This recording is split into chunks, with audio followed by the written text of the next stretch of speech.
I've built the business off from the start, starting from in my bedroom to getting a smaller office now into quite a big unit that we have now, and it's just grown and evolved over the years, and we're lucky to be in this position today. Do you actually make people want to buy? A great looking website as well, a good homepage, something that's going to engage the customer.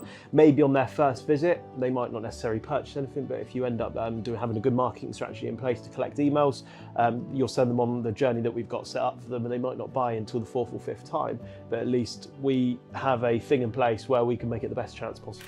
But I think, is it just like you have to keep that momentum to, I guess, be successful on social, would you say? Yeah, consistency is key, because obviously the more consistent you are, the more views you're going to get, the more followers you'll end up getting. Cool. Hello, my friends. I hope you're well. I hope you had a great day, evening, or night. Today we're with Ben talking about how to actually run an e-com store, what role social media plays, but also what's missing specifically in marketing. Hello, Ben. Hello. How are you? I'm very well, very hot at the moment. It's not the best day to do this, but here we go. We're here on a Saturday, working. So good on us, I guess. For people who don't know you, what do you do? What are you known for? What are we like? What is the kind of infrastructure and like the business model? So I have an e-commerce store, and I have been doing that for the last 6 years. Specifically, I sell pre-loved terrace wear fashion. So looking at brands such as Stone Island and CP Company. You can't go to the football without seeing these brands anymore. And that's just where I've built the business off from the start, starting from in my bedroom to getting a smaller office now into quite a big unit that we have now. And it's just grown and evolved over the years, and we're lucky to be in this position today. Do you think you're quite I guess I was going to say like a new way of looking at this kind of business? Because I think traditionally you would have like a clothing store, right? Like the TK Maxx's of the world equivalent, right? What made you want to, and was it always the plan to have a website rather than, and do it through, online sales rather than necessarily, right, we're going to have a 2,000 square foot or $2,000 a month, whatever it ends up being, like retail location to sell our product? Well, the perspective for me was that you're going to pay £2,000 a month for a retail store as it is, and that's without building up any customers, and that's very much limited to who you can target as well. So having a retail store, not everyone's going to travel hours down to come and see you without a reason, but whereas if you have a Shopify store which costs $39 a month, you can get anyone all over the world to have a look at your store. So that was always the passion and drive for me, to spend $39 and then I can have everyone shop. But of course, with an online store, the conversion rate's a lot lower than you would if you have someone coming into your store, because you kind of get that feeling of, I really want to buy that, and you'll probably buy it in person, whereas if you look at it online, you end up just cutting it off and not buying it. How do you, maybe on the website or like, we'll get on a social, I'm sure, but like, how do you actually make people want to buy online? Because I've always been like, unless you're like the Amazon, right, and I've got a specific destination or a specific thing in mind, I'm going to go click, click, done. But if you're not that, how do we get people to sort of go to the website and then actually make a purchase? Because I think that's the struggle. Because, you can push traffic to a website, but it's then how do you convert that traffic into baskets, into sales, into, people actually buying the things you're selling? So it's all to do with sort of like specific stock buying as well, making sure we have the right products available, because if at the end of the day, if you've got a store full of stuff that people don't want, they're not going to buy it. But if you buy the right things, it's going to look great. A great looking website as well, a good homepage, something that's going to engage the customer.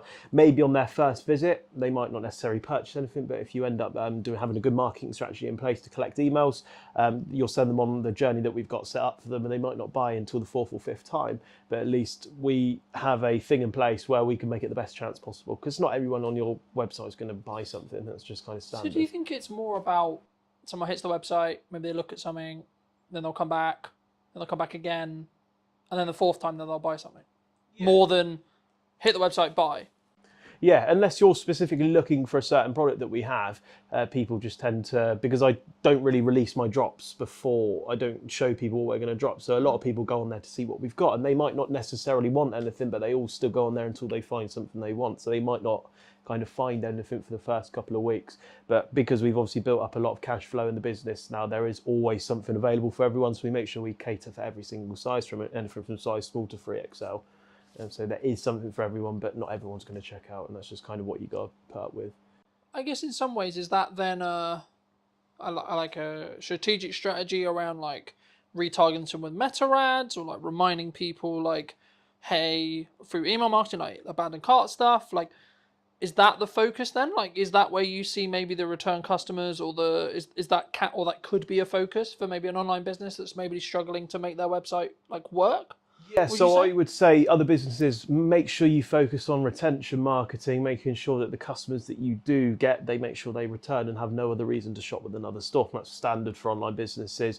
Email marketing as well. People might still be shopping around for that sort of stuff. They might have just forgotten who you are, which is pretty standard.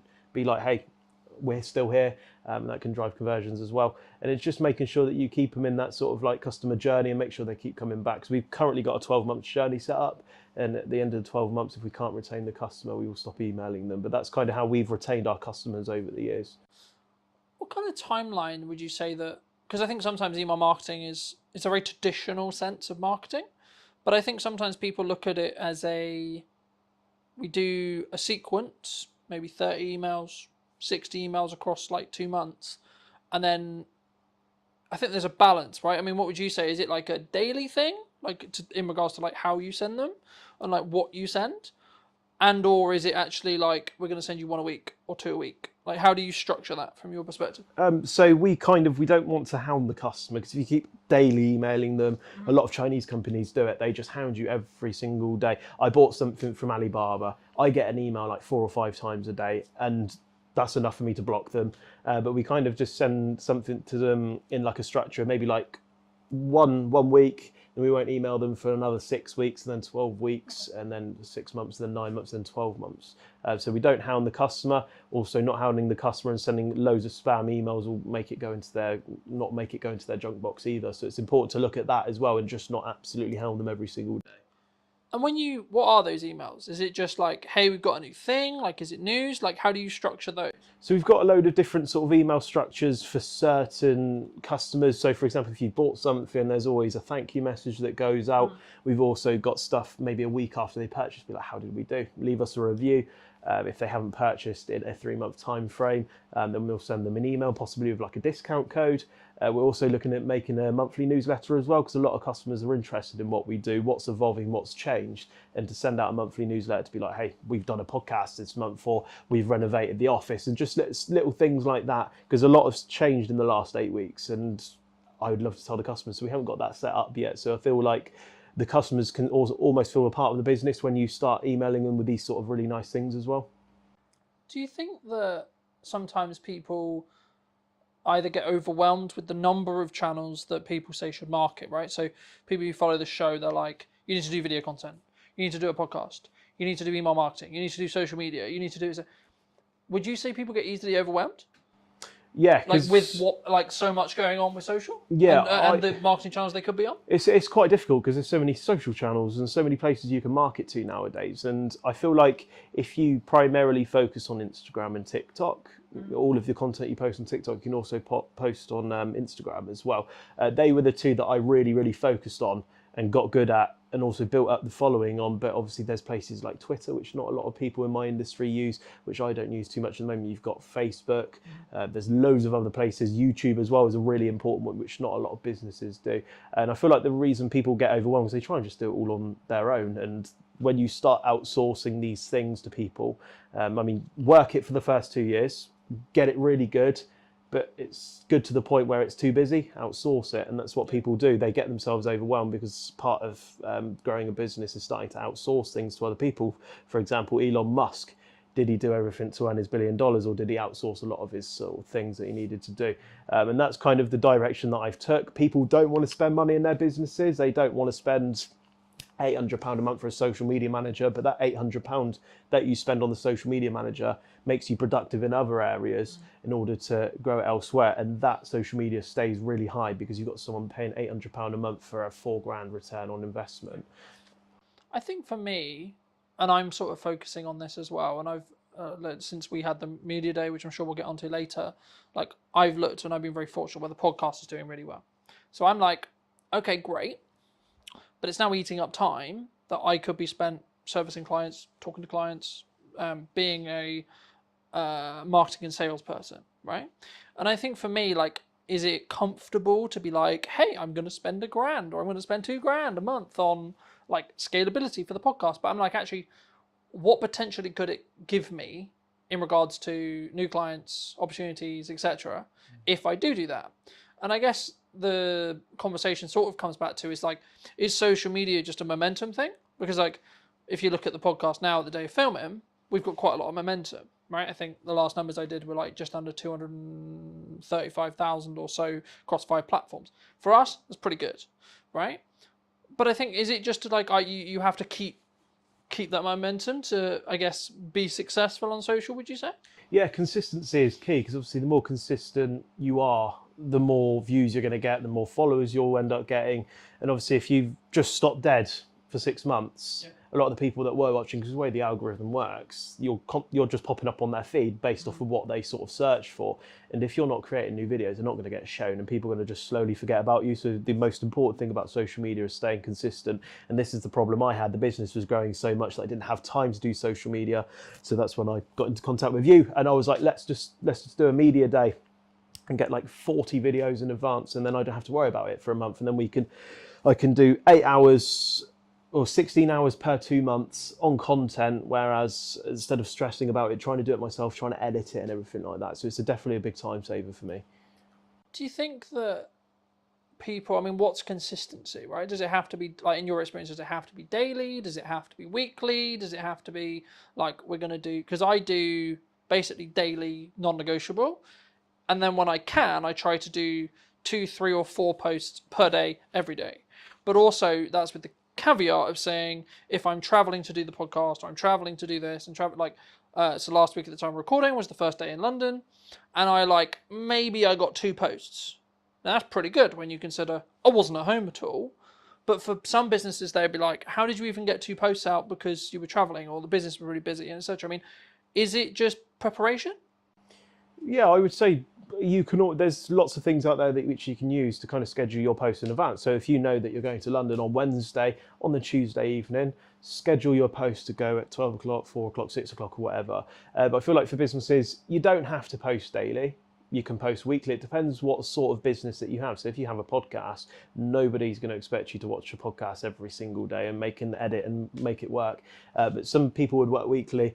But for someone like me who's trying to sell a product and needs to be seen on the face every day, I think daily's good. You don't have to post 2, 3, 4 times a day. That would be better. But at the end of the day, you need to put your time into perspective, and also the cost of the content as well. To get 2, 3, 4 videos out a day would end up getting quite expensive, especially if you outsourced it as well. And that's also very time bound as well, especially to keep up with that's 120 videos a month or posts. It depends what sort of you're trying to achieve with it all. For me, I see it as you've got to work smart and hard at the same time. And because of the nature of the podcast, it's an hour conversation. I can extract probably, if I really wanted to, maybe 10 to 15 clips that I can edit. Then I can chuck AI involved and get 20 to 30. So there we're talking, I've got nearly a month of content if I just wanted to squeeze it. The reason why I found it's really working with the weekly shows is because people are now starting to get into the rhythm of there's going to be another show next week. And normally I haven't really built a schedule yet. I probably will, but for me it's actually around Saturday there's going to be a new episode, because by the time I run out of clips and I've done the week of work, client delivery, etc., I've then got a position where I've edited the new show's ready, so then I can start marketing that show. But I think sometimes, and this is kind of what I was alluding to about all the platform thing, do you think people get shiny thing syndrome sometimes? Maybe they'll see what we're doing on Instagram and TikTok, for example, and going, oh, that works really well. Oh, I have to be on Instagram and TikTok, even though they've just decided to commit to LinkedIn for a while, or they've just, etc. Do you think, or maybe not even just looking at social, maybe they're we're going to do email marketing really well. Do you think that people should sort of commit instead of go into depth on, we're going to get really good at this one thing, rather than we're going to try and do, we're going to build up this side model and we're going to do this. And it's the same in business. To an extent, it's we're going to have a coaching model, then we're going to have, we're going to sell products, and then we're going to do events, and then we're going to do consulting, and then we're going to do marketing, and then we're going to do media days. And so, do you think that's a bit, can that be, because obviously it's good to diversify, but when does that get too much? I guess the question comes, do you think? Well, if you put it into perspective, if you leave a plane on autopilot and jump out, it's going to run out of fuel. So to focus on one thing at one time, to make sure it gets to where its destination, the plane theory is making sure it gets to its destination before you do another project. So I would always say focus on one area, get really, really good at it, and then look at other things as well. Because if you don't master that thing, you're never going to become really good at it. So if I just focused on LinkedIn and then I just left it halfway and I thought, nah, I'll have a look at that in a couple of months, and I started focusing on Instagram, you're going to lose the touch that you started to build up on LinkedIn, because people that saw those daily posts that started to really enjoy what you do, they're not going to see that content anymore, and they're just going to be like, oh, that's a shame, and I'll go and look at someone else that is doing it every day. That's the mistake that I made with YouTube, and that was just more of a time thing for me. I started doing these videos, just vlogging my day, what I'd done in the office, and a lot of different things that we get up to in the business. And I'd done that consistently for about 2 months, which built up a lot of traction. A lot of people were there, ready, interested, and it just got too much, because the time thing for it as well, because you spend probably maybe 45 minutes worth of clips every single day, which isn't too much of a problem, but it was the 2, 3, 4 hours a night that was editing it. But I could only keep it up for 2 weeks, because you're trying to run a business around it as well. So I feel like if people stay consistent and get really good at that one thing, to the point where you could pay someone and outsource it to keep it all going, that's where you want to be. Because I feel like if you put half-assed effort into something, you're never going to get that full reward that you could potentially get out of it. Yeah, I agree, but I think it's also like you have to, it's how you show up as well. Like that changes how you show up. Because I think for me, like if I'm very focused on, so like for between now and the end of the year, only things I'm really marketing, like I have 3 main strands really, but the third one isn't really, it kind of happens passively. The first is the podcast, the second is the event in September, and then it's the service. But the service is a byproduct of everything else. So actually, I don't really need to market the service anymore. There'll be the odd video that's very specifically led towards that, but it's less important now because I've got infrastructure and I'm really far ahead regarding the podcast. So it actually allows me to go, when I'm really busy with client work and when I'm really on client delivery, actually takes the pressure off a bit, because I don't need to go, oh shit, I need a guest for like Wednesday so I can get it edited and ready for Monday. I can just go into the archive. And I think for me, one of the first conversations we had was about creating a content surplus. I mean, how do you look at it, I guess, outside of, for maybe people who may be starting out, obviously there is an option to bring someone like me in to go, here's 40 something videos from one day, cool. But if people maybe aren't ready to do that, how would you say they could create a bank, a surplus of content? Well, I've learned quite a lot since doing the media day with you, because my social media for the last 2, 3 years, where I've been taking it quite seriously, it hits levels of inconsistency sometimes where I don't have time. But I feel like if you have a set day every single month where it's just this pure content day, you don't have to worry about anything else, it's just pure content, you can build a big bank and a surplus of content, and then you're able to dish it out in days and in whatever sort of direction you want it to go in.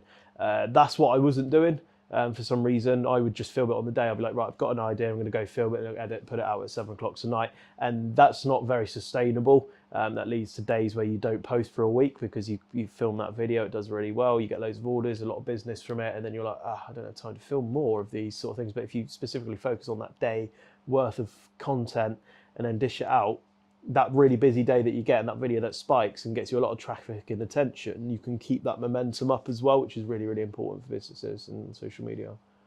How did you find the media day as a whole? Because I think we're about for maybe 3 weeks-ish out from it, maybe 2 weeks. How did you find it? Really fun. I think it was great. I love being in front of a camera. I've always used my little DJI camera for my sort of videos in the last year or two. And to have something more professional, have like 3 massive cameras looking at you, was just something really fun and different for me. And as you've said to me before, it's not for everyone. A lot of people find it quite daunting, but I really, really enjoyed it. And it really does, when you put it out on social media, how professional it looks and how like people think, wow, that's really, really cool. He's doing like a proper sort of setup now. And for the cost that it does and how much you break it down per video, it's definitely worth it, 100%. How have you found the videos? Because obviously we're now in a position where I think 4, 5, maybe 6 have actually gone live, right? I mean, how's your community's feedback been? Like, how have you personally found them? I felt less stressed about social media because I know today, for example, I've got video that's already gone out today and I don't have to worry about social media, and the algorithm does all the work for me, pushing out to the right people. And yeah, it's really good. Obviously, yeah, it's brilliant. I have nothing more to say other than it's just I don't have to worry about it anymore, which is an important thing for business as well. Because once you start growing and scaling, you need to make sure you have things in place that whether that's outsourced to make sure it gets done. Do you think that it's about, I guess in some ways, when you've got that bank, it allows you to then be more present with, in some ways, the other tasks that you need to do, right? So because you've got that bank, you're like, actually, cool. I don't even need to, it's not even partially in your head at all. You know, like it's, I've got all those pieces of content. I know I'm good for social media content. Okay, cool. What's the next problem I need to now fix? Because I think as business owners, we spend a lot of our lives just fixing problems. That's our job, really. That's what I try and do for clients. That's, of course, what you'll do within your business as well. But is it allowed you, I guess, in some ways to be a little bit more tunnel vision on the other problems that you have? Yeah, so in the last 6 to 8 weeks, I got a consultant into the business where they basically go into your business, find things, improve it pretty much.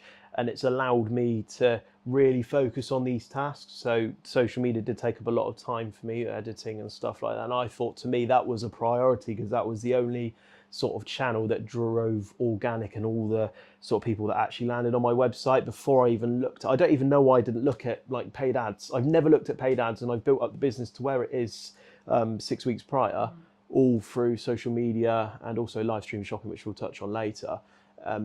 And I've only just started doing paid ads. I've only just started doing email and retention marketing, which are really, really powerful tools for businesses.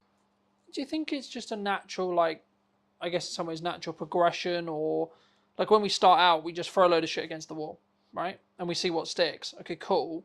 But is it a level of overwhelm, or is it a level of just, I guess in some ways, naivety to be like, why would I do paid ads? That just is burning money, right? Like maybe people don't necessarily appreciate or understand the ROI, and then what time window that ROI, return on investment, is potentially.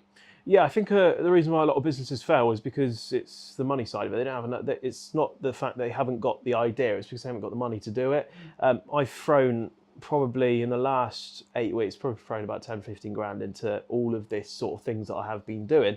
And businesses might not be fortunate to have 10 to 15 grand to throw at these sort of things, especially with meta ads as well, because you can't just throw 1,500 quid into your meta ad strategy and expect it to work. And that's why you start doing little tests and stuff. I probably spent maybe £800-900 before we got the right strategy and the right cost per click and make sure that it works. But what people don't understand is that you spend £1,500 on ads, they think, what am I going to get out of that? You've got to measure for every pound that you spend, I'm going to get X amount back. We're currently, for example, Meta, for every pound we spend, we're getting £5 back. And that's where you want to be with businesses. So it's not the fact that people are spending 1,500 quid. I mean, that's a scary amount of money to spend, but you need to think every pound that I'm spending or every 1,500 quid I'm spending, I'm getting £6 back or 6 grand back. And I feel that's what businesses don't understand and they don't believe in it, but it's going to be the most powerful way, especially as e-com's growing and growing. There's going to be a lot more competitors for each and every business. And these are going to be the most important channels for people as well. And that's not to mention, you can look at these channels as well. And if they stop performing as well, as if you have a really good detailed dashboard looking at what's working, whether it's got a green light, it's got an orange light, it's got a red light. And if it's got an orange light, you can act on that. But if, for example, social media is in the green, you don't have to worry about social media. But maybe my email marketing's not performing as well. And when it's an orange, we can be like, right, why is it in orange? And we can act and perform on that.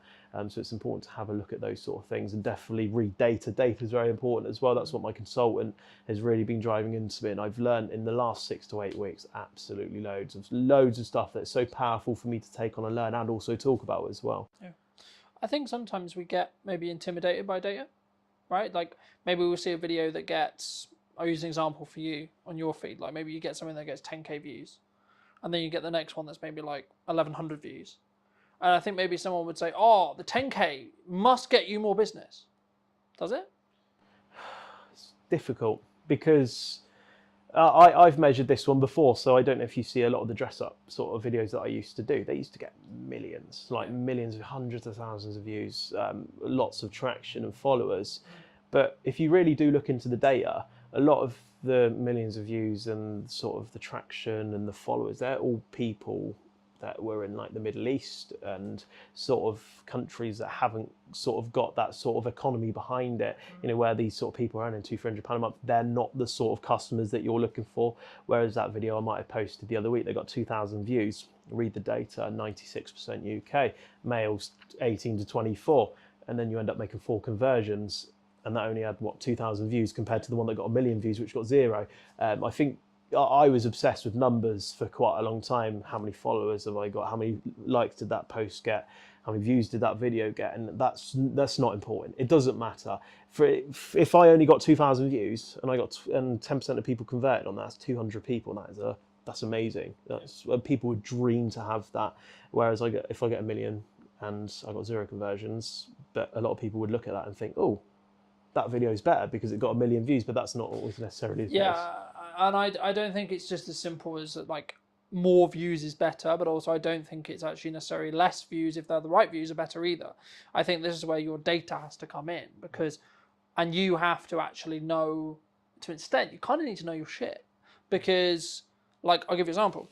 I track every month, what is the overall views that all of the videos, all the posts, everything that I've done in 4 weeks got.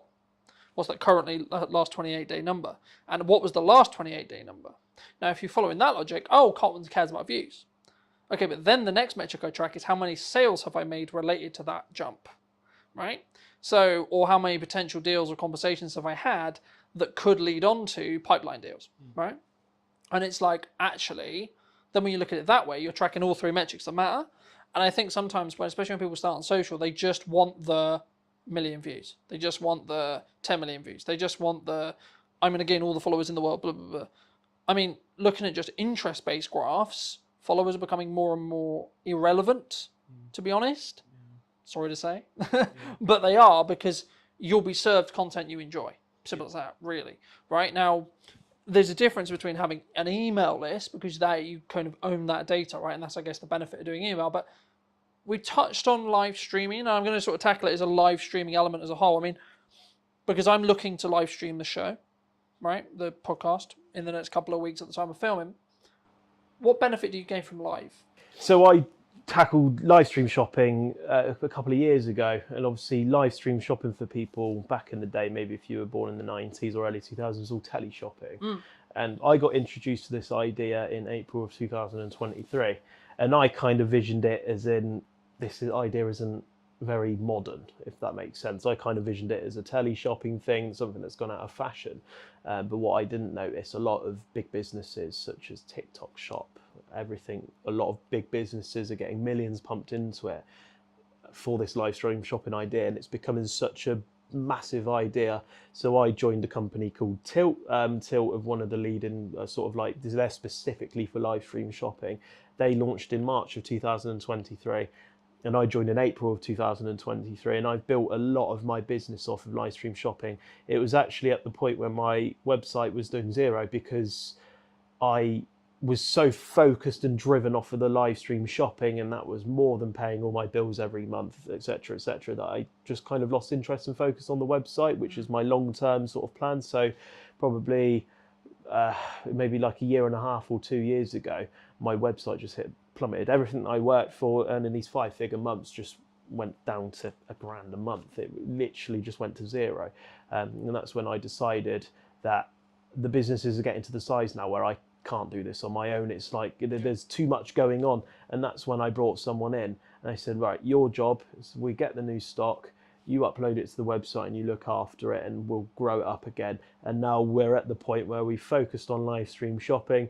Also, the website's up and better than it ever was before. But I always do wonder in the back of my head, if I didn't let go of the website and I'd done that earlier, would my website be 4 or 5 times what it is now? But everything happens for a reason. But sort of live stream shopping is massively powerful. So if you are in that e-com space, especially with what I do as well, it's maybe for like a business like yours, obviously live stream shopping itself might not be the right fit, but for people that sell a product, whether that's jewellery, clothing, new clothing, shoes, anything like that, seems to be a really powerful tool at the moment. Something which I'll be interested to see, which I don't know the answer yet because I haven't done it, but towards the end of this month at the time of filming, I will have had some live podcasts. Like, I'll be filming the live sessions. And my thought process behind that is, At the moment, I've got like I said to you before we started, this won't be out until September unless I pull it through and let it skip the queue. It won't be out until September. And the reason why is because I've worked really hard the last course of the next month to get ahead.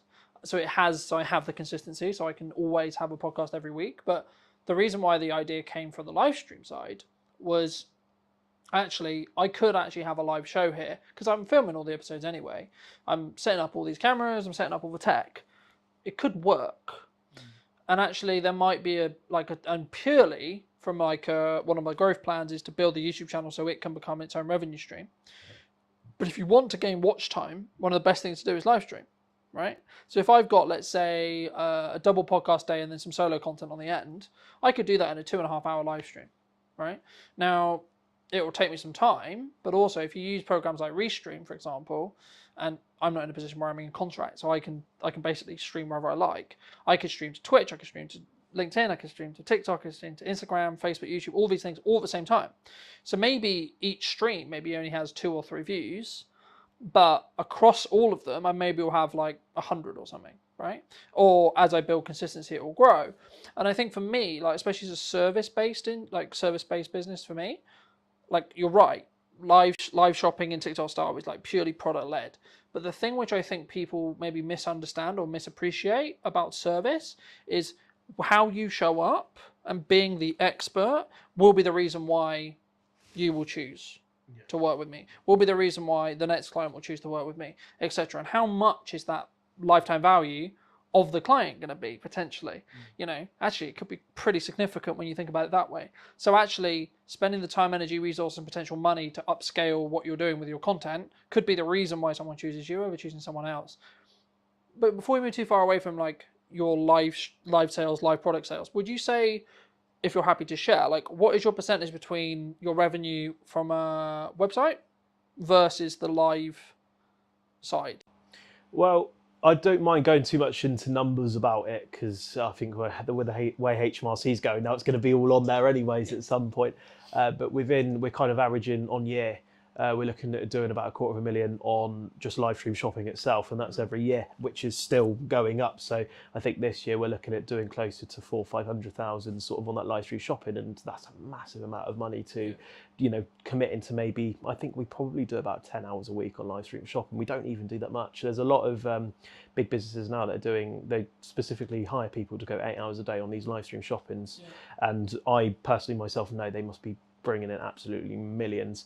So where the website is now, I would say that they're going to be quite level. I think the website's just beneath it where it is at the moment, but with the website and the momentum, because this was all organic. But once the sort of the meta ads are completely perfect, the retention marketing's big, the email list is going to grow. It's going to end up being up there. But then that's not to say that live stream shopping could evolve even more and grow. I think they'll end up going pretty level, but whether that's live stream shopping on top or my website on top, I don't know at the moment. But I would say that they both play a massive part in the business, and just having them two alone is enough to make it a really big sustainable business. Do you think, because obviously in your own right, you're clearly successful, right? I don't know whether you count yourself as successful, but to the people watching, they would see you as someone who's successful, I would hope, right? Do you think you have maybe lifestyle creep, or how do you deal with that yourself? Because I think younger entrepreneurs who have seen success, whether that's the definition of you have freedom over your time, you make good money, you're making the money that you want to make or more, or etc., you've got the office, you've got the staff, whatever your definition is, do you think it can go to people's heads sometimes? Yeah, I think it can create an ego problem with some people, where a lot of influencers start to flash their lifestyles and nice So look cars. at me with my Rolex, look at me with my car, look at me with my house, etc. That's the direction I never want to go in. I never want to be flashy. I never want to kind of rub it in people's faces. I struggle with this kind of it's called imposter syndrome. If you wanted to Google it, it's basically where you don't feel like what you've achieved you deserve it, sort of thing. I feel like as a 22-year-old, I should kind of be just starting out in a career as opposed to doing what I do. And I kind of look at myself sometimes and I'm just like, wow, what have I done, sort of thing. Well, why don't you deserve it? Because you've worked hard. You've worked hard for a long time. I know your story, and we'll give a brief. Do you want to give my audience, a little bit of a brief synopsis who maybe haven't seen the video we did in your media day about sort of how you got here? Because I think it could be perceived as like, oh, Ben's doing really well, right? As I alluded to before.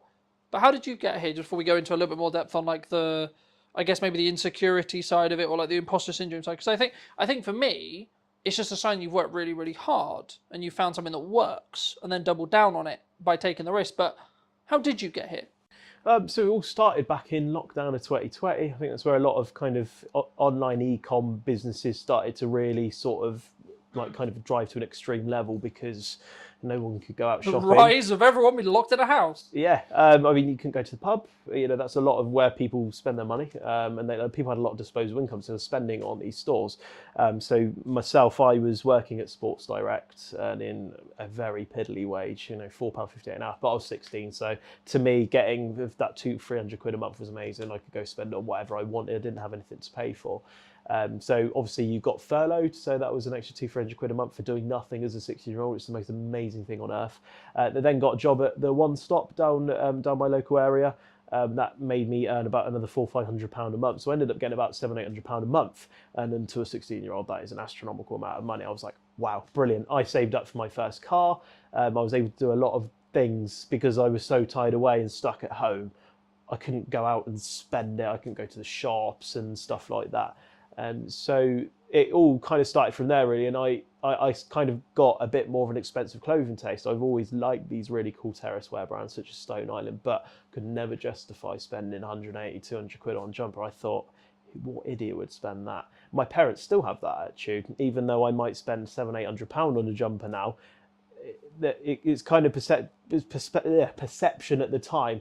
That was a lot of money, and that what drove me to start looking on places such as eBay and Depop. The Vinted was in sort of like the horizon at the time, but it hadn't really grew to what it was today, because their business model was amazing. They started doing buyer fees as opposed to seller fees, which drove a lot more people to sell on there. Therefore, a lot more people went on to there. But that's obviously another conversation. But I started shopping on there, and that £200 jumper that I was looking at, I could get it for £80, and I was like, amazing. So even though I was earning better money for my age, I was still being quite sensible with it. I think that's what I've always been quite lucky with, is spending money, but spending it in a sensible way. So if I am going to spend a lot of money, I need to make sure if I spend that 500 quid, I'm going to be spending that 500 quid in the most sensible way possible.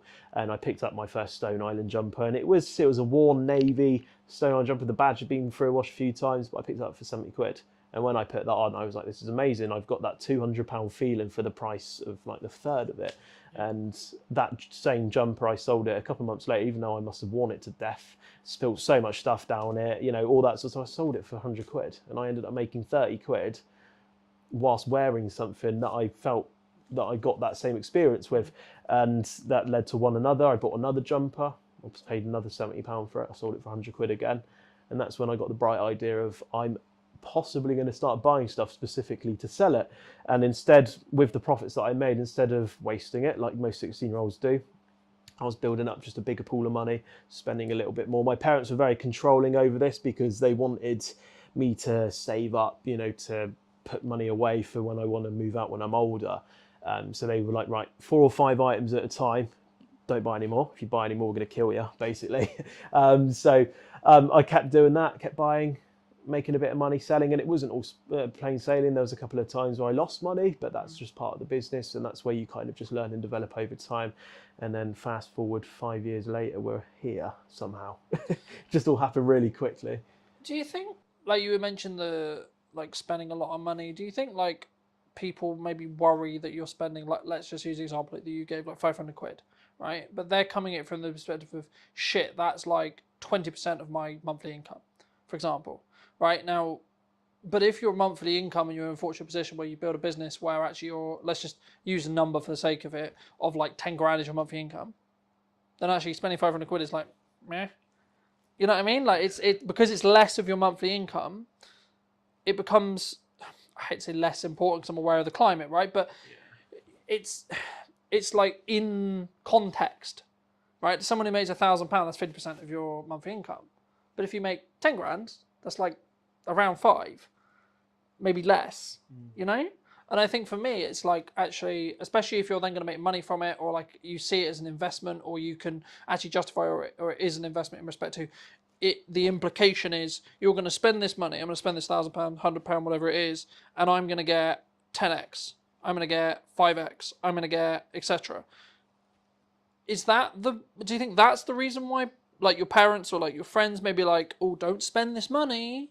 Yeah, I think going early days, for me to spend £400-500 was a massive deal. That's a massive amount of money. But as you say, as you grow and develop, the more money you earn, that £400-500 becomes less and less. And it doesn't matter as much as how humble people stay. Your perception of money seems to kind of go out the window a little bit. For me, for example, in the most nice way, humble way possible in front of the camera, for me to spend £1,000 on a new fridge for the office isn't very much of a big deal to me as it was when I would be 16 years old.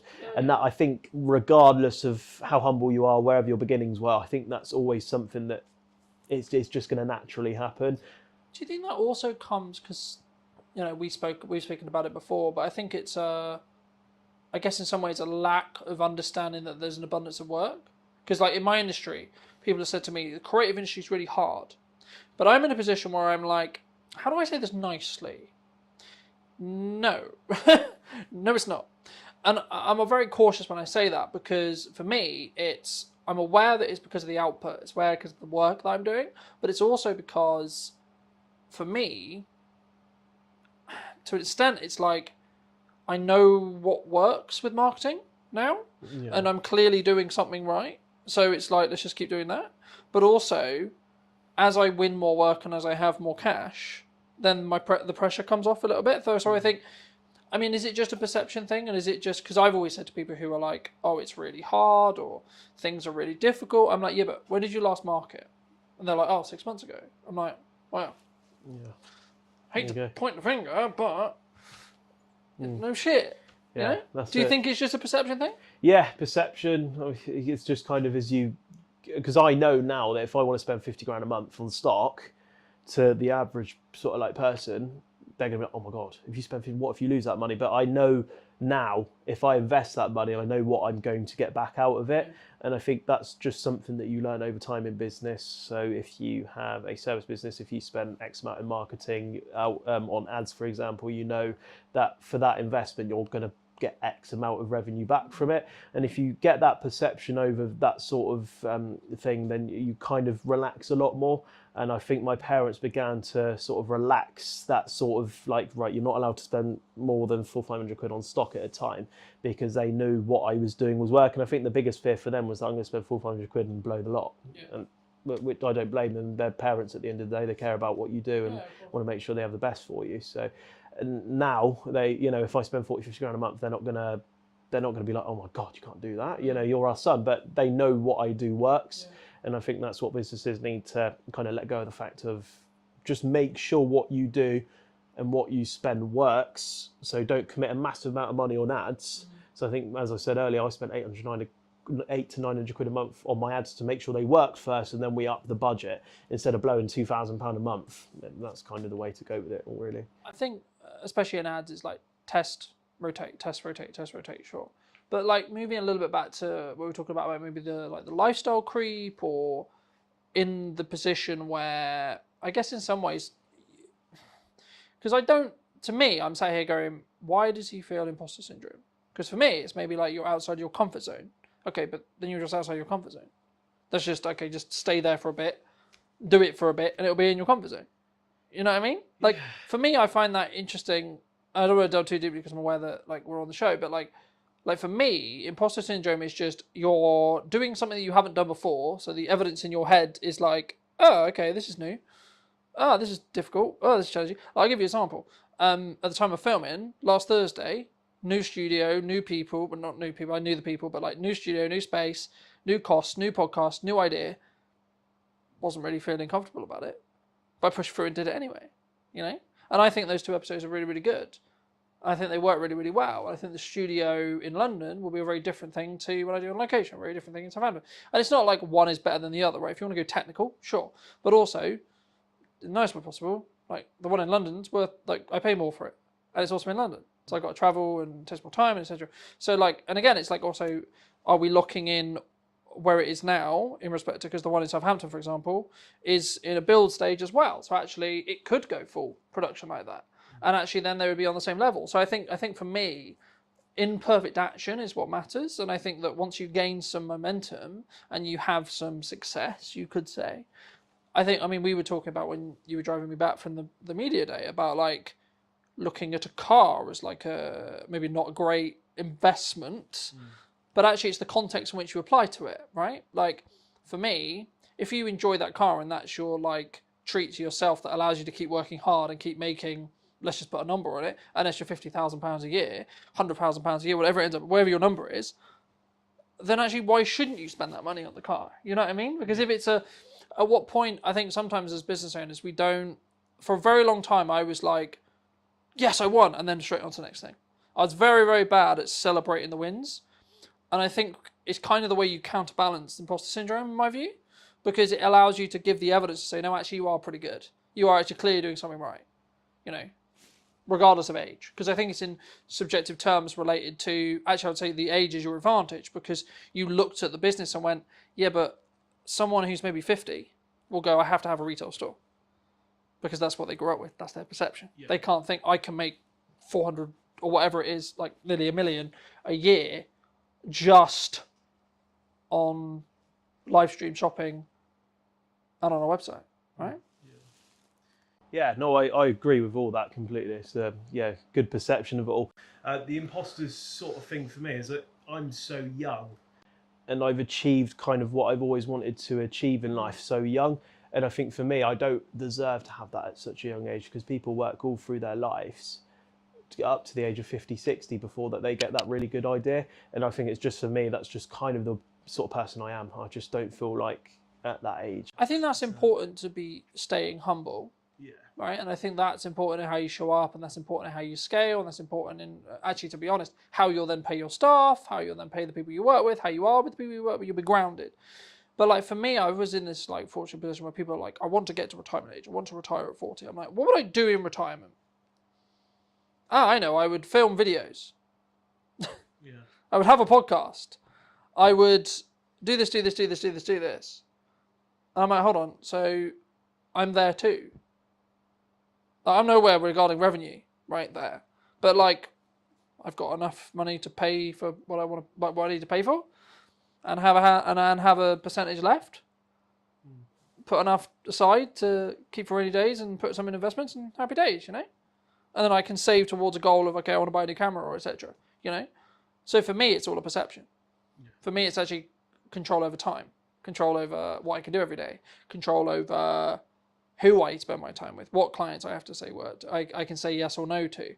So I think for me, I get to an extent why someone in your position or someone listening would potentially feel concerned, imposter syndrome, etc. But for me, that's a sign of growth. Like I was talking to my partner about this and a good friend of his this morning. It was like the things that used to piss me off a year ago they don't even scratch the surface now. I was like, that's a sign of growth. That's a sign I've grown. And I think it'll be interesting to see where we both are, but just looking at me personally, where I'm going to be in a year to two's time. Like the things I worry about now, are they even going to be things that I worry about? Probably not, right?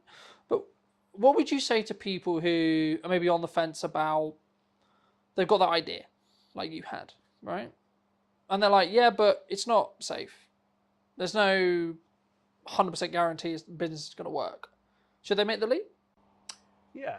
Absolutely, because let's say the business idea costs £5,000. You need to put £5,000 in for it to give it a chance to work.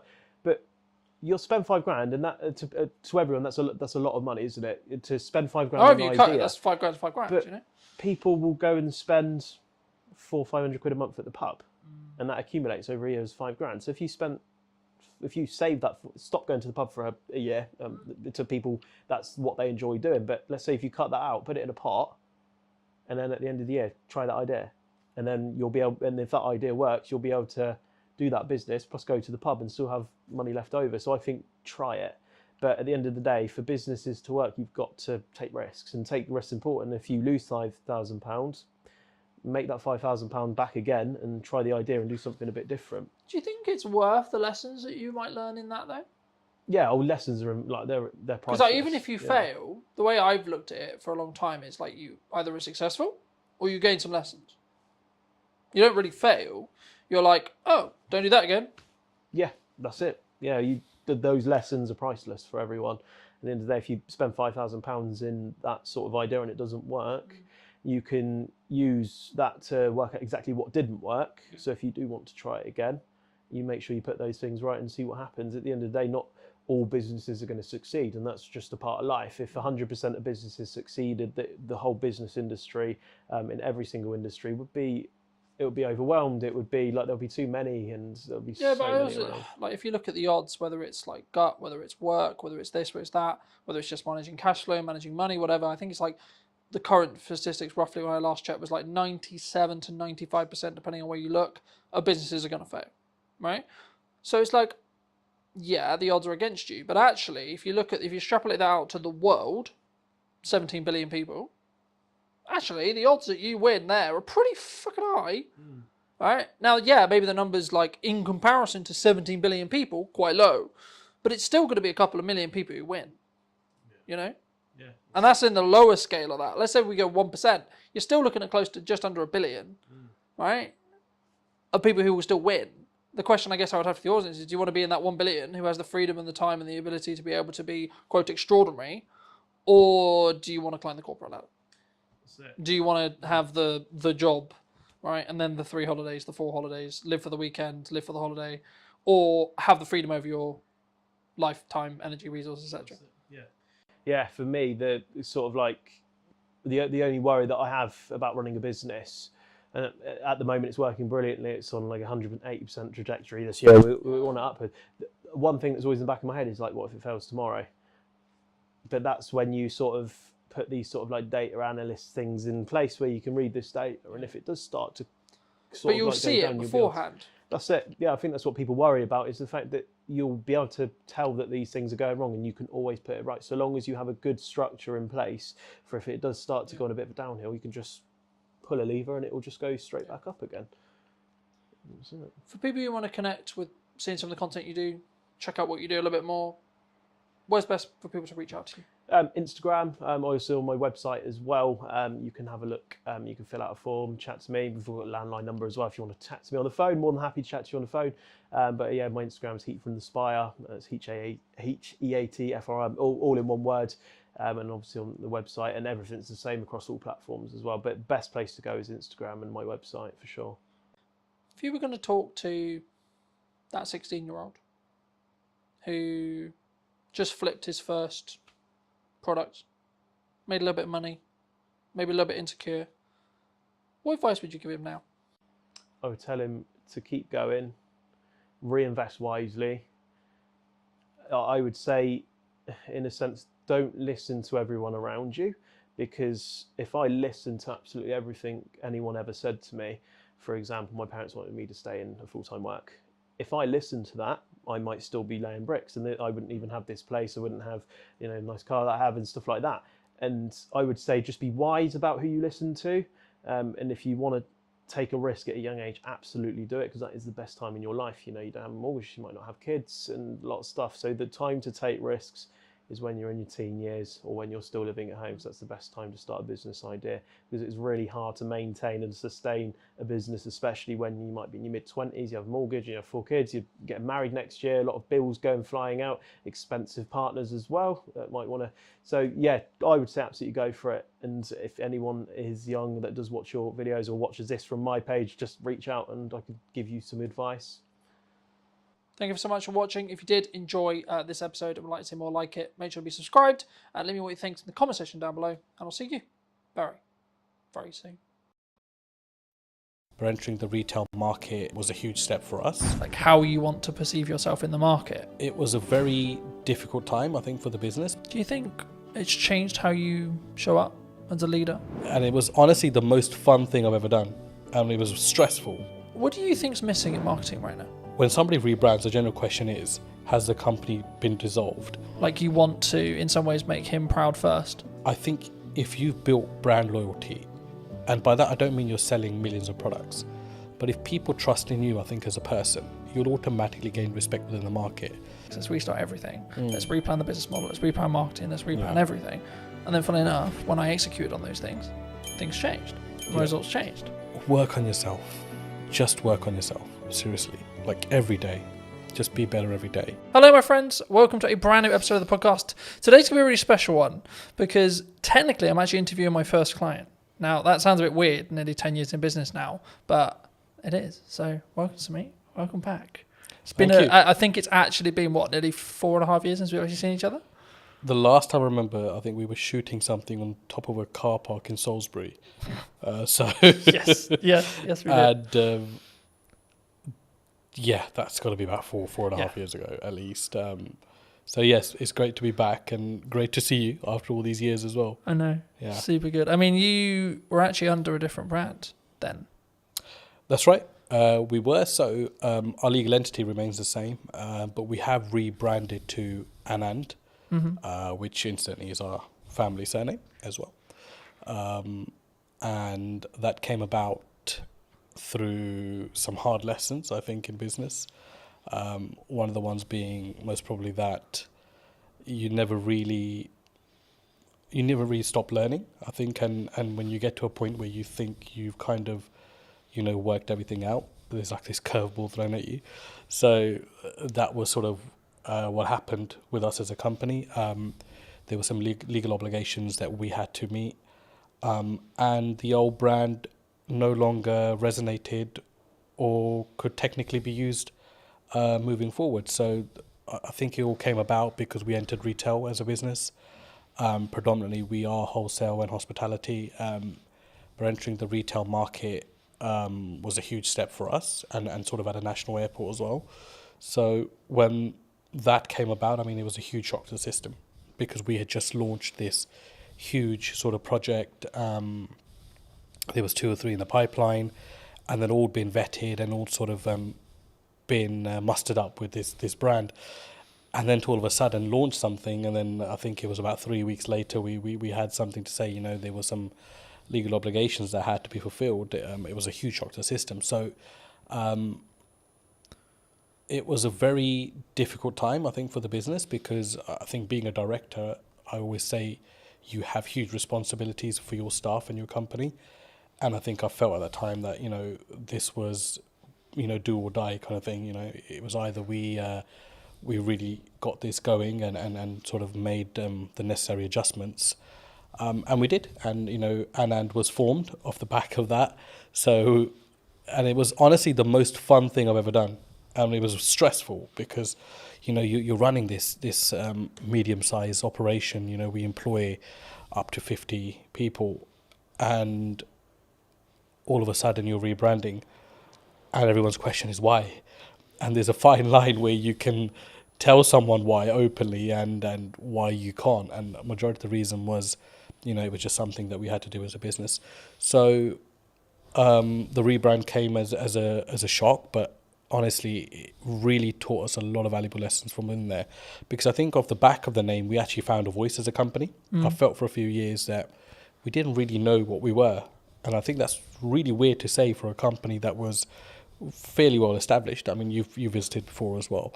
But I felt with Anand, all of a sudden we're back to this blank canvas, right? And we're creating everything in reverse, which is the worst way to do it, don't get me wrong. But because it had to be done, it kind of forced our hand to look at aspects of business that we never had before. All of a sudden we're engaging marketing companies, we're engaging branding companies, we're engaging companies that help you find your voice. I didn't know those things even existed. And all of that came off the back of my mentor saying to me, look, this is one of those times as a businessman where you either go big or you go home, right? And for me, it was like, we got to go big here. Like, I've invested too much time in this. Like, I've invested too many years, those sleepless nights, everything, to just, pack up and be like, yeah, we're done here. No, we're going to go big and we're going to spend big. And sometimes that's not the best solution, but we kept a control of that, because spending big wasn't just throwing money blindly at stuff. It was really taking our time, really looking at companies that met our ethos, but also companies that we felt genuinely wanted us to do well. So they didn't make us just feel like a number amongst their client base. And that was hard to narrow down because we made some mistakes along the way there as well. And in hindsight, it's easy to say, these things happen, but at the time when you're financially forking out money, it's a huge, huge deal. So, look, it was an amazing journey. And it's been a year since we've rebranded. And I think as a company, we couldn't be any happier than we are at the moment. Do you think that maybe some people are really worried about rebrand? I mean, you kind of forced into it, but I think like maybe people who are listening who are maybe on the fence about like what do you gain from a rebrand? Was it just that voice and that like that really what I would call depth work when it comes to really understanding what your brand values are and like how you want to perceive yourself in the market? Would you say, or is it like if that's like a disconjointed? Because for some business, I think that can be really disconjointed for some people. I mean, I'd answer that in reverse. So one thing you won't lose is your reputation, which was a huge aspect for us. It was, when somebody rebrands, the general question is, has the company been dissolved, or has something happened? Has the company gone bankrupt? Has there been a huge gross misconduct from somebody? And the thing is, like, you've got to get past that, because naturally as an individual we would think that, and you've got to put yourself in the public domain as well as a director personally yourself and think from both sides. So for me, I think if you've built brand loyalty, and by that I don't mean you're selling millions of products, but if people trust in you, I think as a person, then you'll automatically, especially a small to medium-sized business, you'll automatically gain respect within the market. So we didn't realize how much respect we had amongst our clientele until the rebrand happened. And I think that's what carried us through. So I think there's this illusion that if I rebrand, I'll lose customers. And that's a general worry, because of course you need your finances to run a business, and your clients are your clients. You spend years and decades working with them, whatever, right? But those relationships can be ruined at a drop of a hat as well. A split second bad decision. So I think what I've learned the most is that if you are genuine and you are genuinely there for your clients, and if they're not just a number to you, which is how we do things at Anand, then you will be absolutely fine, because people will carry through. And that's what I noticed, that all of our clients said, we don't care if this company is called ABC tomorrow, but we want to work with the same leadership that we're working with within this company. And that's what made me realize that, not that I didn't know people were important, but it made me realize how important the team that we had were and how dedicated they were. And that all stems from, I think personally, from you as a director and what your attitude is within the business, how you look after people, how do you go about daily life, and how much of those people matter to you as well. And that kind of proved to me that, those things mattered a huge deal to us as a company, and it filtered right through. So I hope that answers your question. Yeah, no, absolutely. I mean, I think for me it's important to appreciate where you've come from, but also then understand, like, sometimes we have a growing pain, right? Yeah. So it's we're shifting into a new brand, we're shifting into like scaling up, etc. But one of the quotes that you gave me very many years ago that has really stood apart, that I wanted to remind you of, but also ask you to apply some context to, is people are loyal to their needs. Yep, absolutely. I mean, how did you sort of, I guess that's a life lesson for a lot of people, but where's the story behind that? So I think just sort of, I've been in business for about 10, 15 years myself, and I can't put a number on it now, to be honest with you, but it's been a very long time. And one of the things that you realize very early on is that it's very much a dog-eat-dog world. Like, as much as, you think you might be out there to set the agenda straight or to start this new, loving relationship with every single person, it never works out that way. And we realized very quickly that as a business, after surviving the first 5 years, like, a lot of people are just loyal to their needs. Like, when those needs are met, they will either move on or they'll no longer engage with you. And I mean, that's absolutely fine. It's a natural thing to happen as well. But to put it into context, I mean, if I look at how we operate with our clients at the moment, I don't think there's a single client that can say that, if their volumes drop with us, that we change our attitude towards them. Mm-hmm. Whether it's the smallest client on our sort of accounting system, or it's a big renowned sort of company, it makes no difference to us. We work personally with every single client and every single person that we work with. And that might mean along the way you have to accept that once their needs are fulfilled, that they no longer will engage with you. But to put it into sort of context, that quote at the time came from, it was one of the things that we've always steered away from as a company. Don't be those kind of companies, or that company that is all over a client when it's hot. Yeah. And when it's not, they don't want to know, or they don't want to help them out with anything. And there are some clients that we work with that, we did millions of pounds of business with before. And all of a sudden, they have engaged another company. But there are times where they still engage us when there's an emergency, and we would never turn them down, because you've got to remember that whether they've moved on as a client to another supplier, they were also once your client and made up the DNA of your business to be what it is today. So yeah, I mean, it's something you have to get comfortable with, I think, in business, and grow some thick skin around that, because people are loyal to their own needs, and it's just the way of the world. For me, it's something that sort of, at the time, I think when you initially told me, I didn't really get it. Yeah. Right? And now I can say 6 years, 7 years down the road, Yeah. I get it. And I think for me, it's one of those things where it may not even be deliberate from that person, that client, customer. No, yeah. I think it's more around, actually, sometimes you just, there's only so much value you can add to that customer, client, etc. Absolutely. And people have personal lives, and it's it's easy to say, don't involve your personal in your work life, but it's a very difficult thing to do as well. So sometimes we do forget that people might have stuff going on in their own lives. People move on, and all of a sudden a new person comes into that role in the company and doesn't see your business to be as valuable as the previous person. So there are elements of that as well. Yeah. But I think I've always found that there's no use keeping hatred and negativity about somebody moving on. I think you've got to accept that and look and think, how can I learn from this? And how can I get better from this? And there was times that, clients left us on a very bad note, completely unexpected. Some that didn't even pay, the thousands of pounds they racked up in accounts, not to mention any names. And, that didn't mean that we were not going to look at what we could have done better as a company. So I think it always starts with what's going on at home before you look anywhere else. Yeah.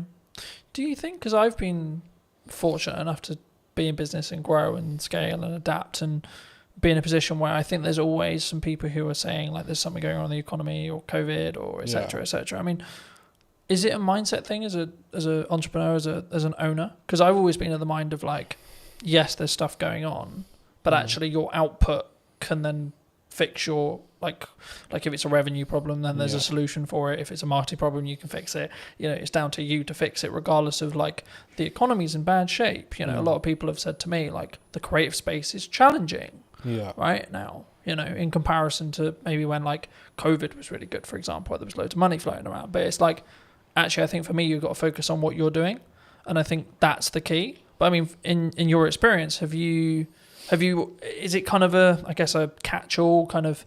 Oh, they're just saying it because the economy's hard, or as maybe as an excuse. Look, I mean, there's no doubt the economy is very different to pre-COVID, but then it's also very different to 2009, when there was a huge crash, right? Yeah. So I mean, that's just a constantly sort of evolving, situation. Yes, I do believe it's very difficult now to do business, no matter what field you're in. But there are some fields which feel legislation change particularly, they feel it a lot more than some businesses. But I think you're right to say you can navigate through anything with a very positive mindset. And I think if you fold as a business, but you've given it your absolute everything, you'll sleep peacefully at night. and that's for me personally, and I felt that in a situation. I mean, 2023 to 2024 financial year was our worst performing year as a business, and it was also the year that we rebranded. And there was a lot of sleepless nights there because revenue was, rock bottom. We'd employed people that year, doubled our workforce because we were looking to go, north, and ended up going south as a business. And naturally along that is a lot of doubt because you think, should I have employed these 6 people? Should I have done this? Should I have done that? And it's easy to say in hindsight that actually I'm worried then, but you generally do worry at that point. So I think it's a mindset and how you navigate. And the thing that got me through was just mindset. I think I am just so resilient, like, to anything. I think right now in my life, where I'm just like. Do you think that comes from your years of experience in business and knowing that actually sometimes you've just got to what I would call grunt it or push for it to you just figure it out? I think it's both of those elements, but I think for me the biggest thing is upbringing. My dad was a very resilient character, hugely resilient. Sorry, not was, is still a very. He's still there. He's an extremely resilient character, and a completely uneducated man, which I must add to this story as well. So to see him, as a migrant in this country with little to no education, he still doesn't speak English fluently.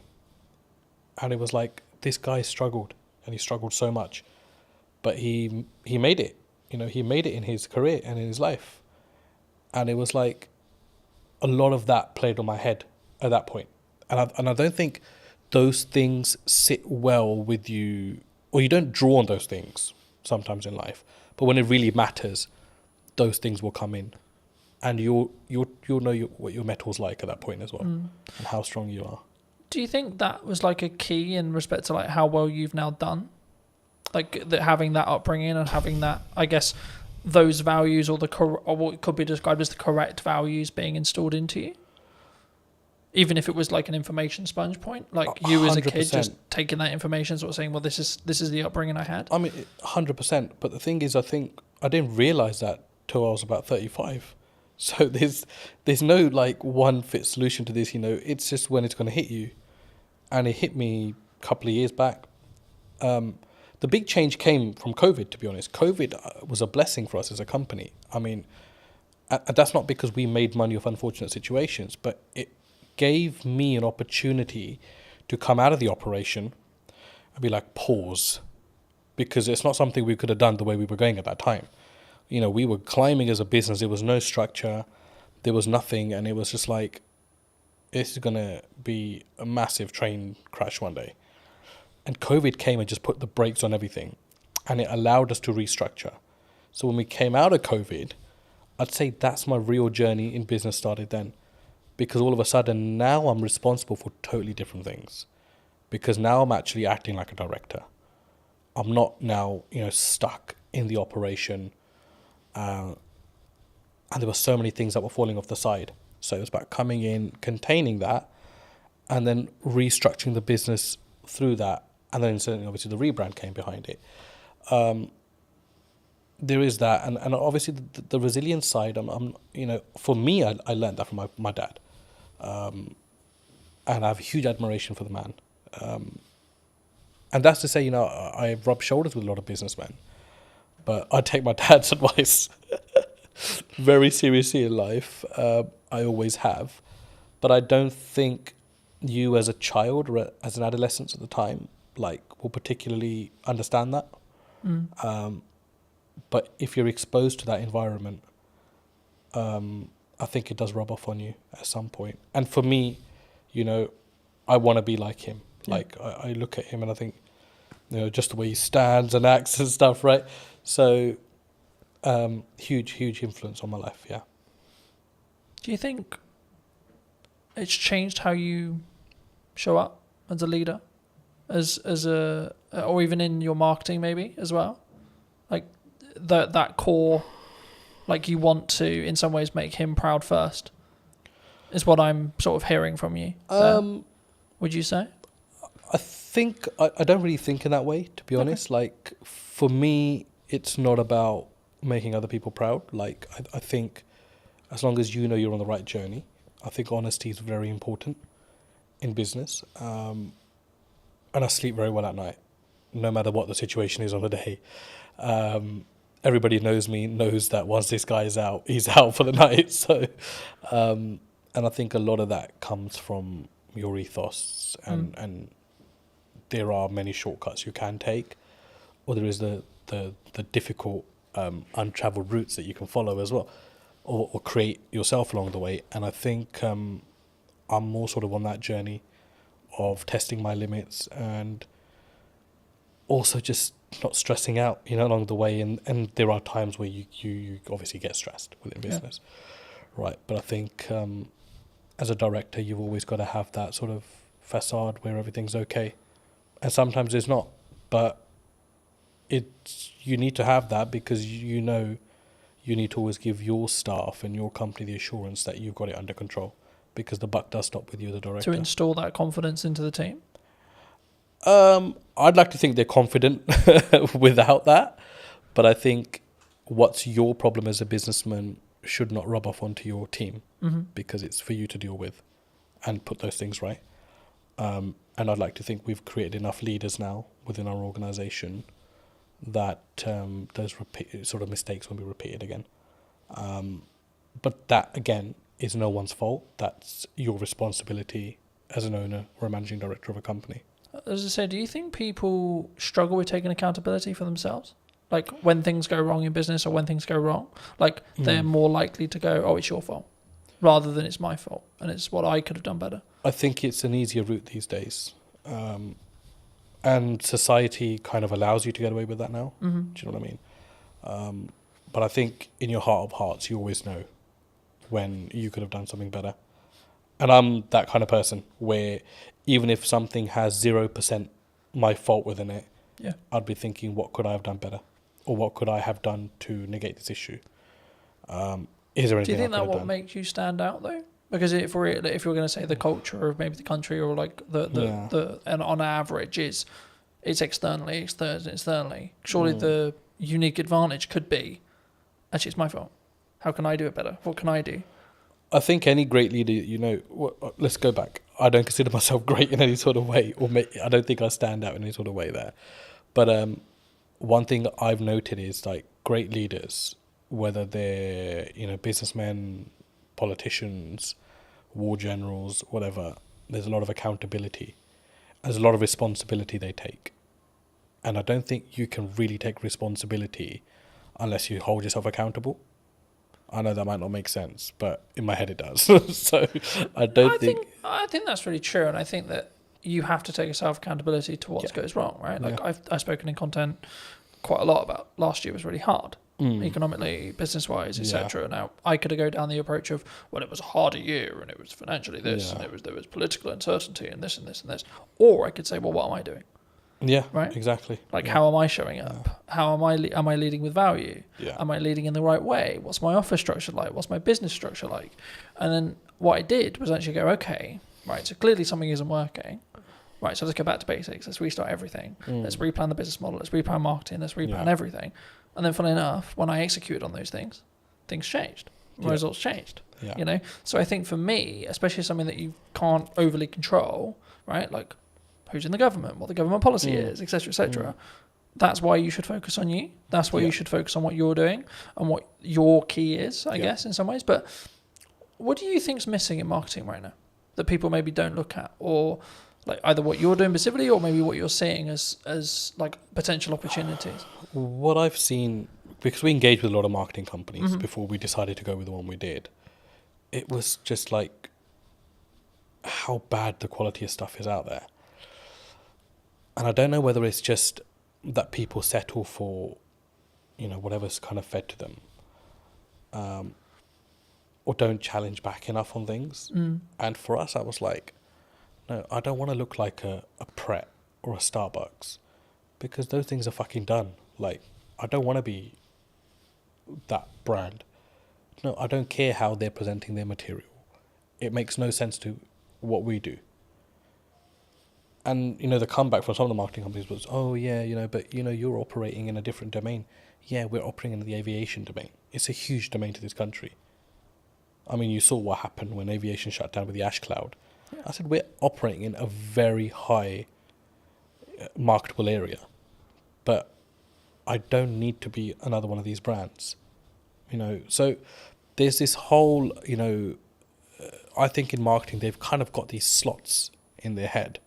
Where, oh, okay, you're in hospitality, so let's just follow the footprint of this company. You're in travel, let's follow the footprint of this. No, it needs to be personal to you as a company. And I think no matter what size you are, I think you've got to have that arrogance and you've got to have that strength to be like, no, this is shit. I'm sorry. Yes, you might be saying to me this is going to cost me £5,000 a month, but I do not value this at £5,000 a month. Like, this content is shit. And it was until we took that stance, we were able to filter out the companies that we actually wanted to work with. And it ended up actually being a company that had absolutely minimal experience in marketing, had a very strong presence in videography. They did some of our content. We sat down and said, we'd love the opportunity to market for you. And I was sold on the directors of that company. And I think that's a huge valuable lesson, that don't just go out into the market and think, I'll go to the marketing agency that does marketing for X, Y, and Z. No, that will not be the necessary fit for your company. You need to find the necessary fit for your company. So overall, I think it's a huge gap in the market there. If somebody's willing to come in a company and work personally with smaller businesses, I think it's a huge market, because everybody wants to catch the big fish. And big fish will potentially have the budgets just to pay and be like, yeah, the campaign didn't really work out. But as a small business, you can't really afford to do that. Every campaign has to work out.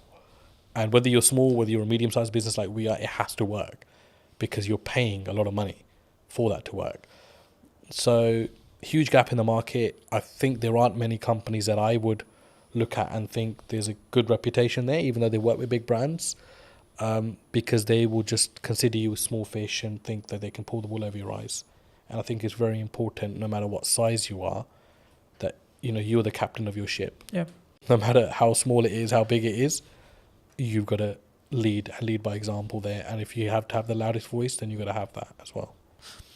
I'm glad you mentioned video, because I think sometimes people, they're overwhelmed by it, they're concerned by it. Yeah. They're like, well, I mean, why do you use it? Right, was the key, the question there. But I think there's so much that there's from my experience, there's psychology around oh my God, I sound like a dick on camera, or I don't like the sound of my voice, or this is how I look. But there's also then the tactics, or the tech side, right? Now, obviously, if you're bringing in a videographer, you don't need to worry too much about the tech side. But I still think you should, at some principle, you should understand it. I mean, why did you? Because you mentioned that you leaned into it. I mean, why did you lean into it?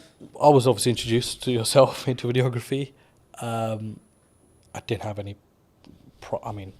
Yeah, we know videos get made, but it wasn't something you ever gave, second thought to. For me, it was just kind of okay, I need to stop worrying about how I look or sound on camera.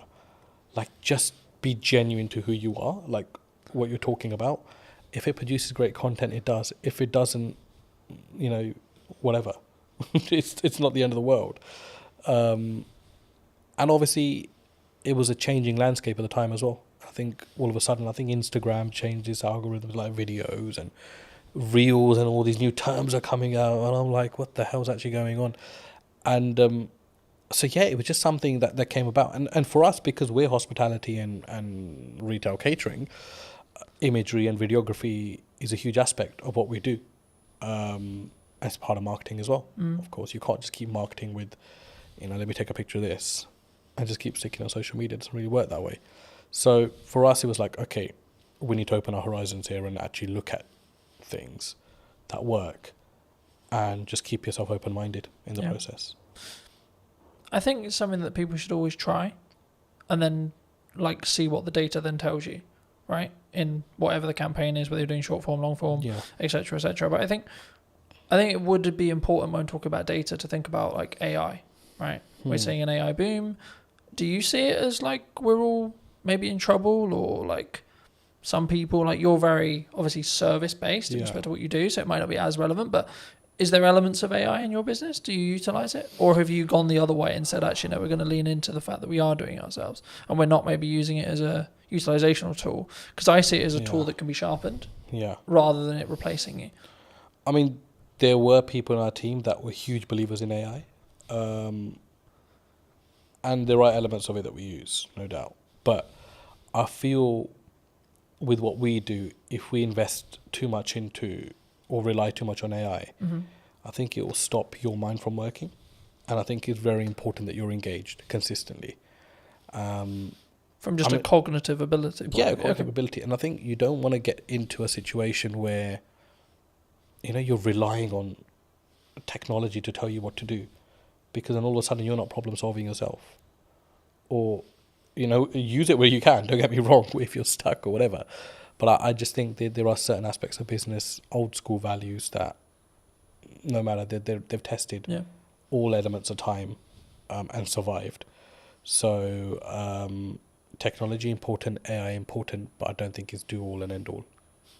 No, I think that's a really important reflection. I think it can be, and I'm using the analogy of you sharpen the knife and then use it, right? Because I think it's a tool and we need to be careful with how we use this tool. But like for me, I'm also building habits around like doing more physical reading, right? Because I'm aware that if I use AI, my cognitive ability may become less. So I'm like, how can I actually increase my cognitive ability with effort and energy, right?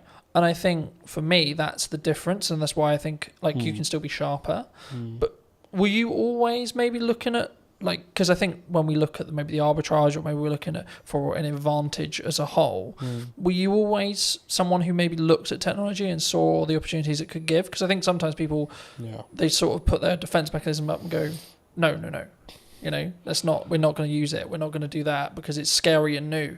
You've got to use technology. It's not, I mean, a side story, but a family friend, I mean, he owns about 20 to 30 industrial units in West London.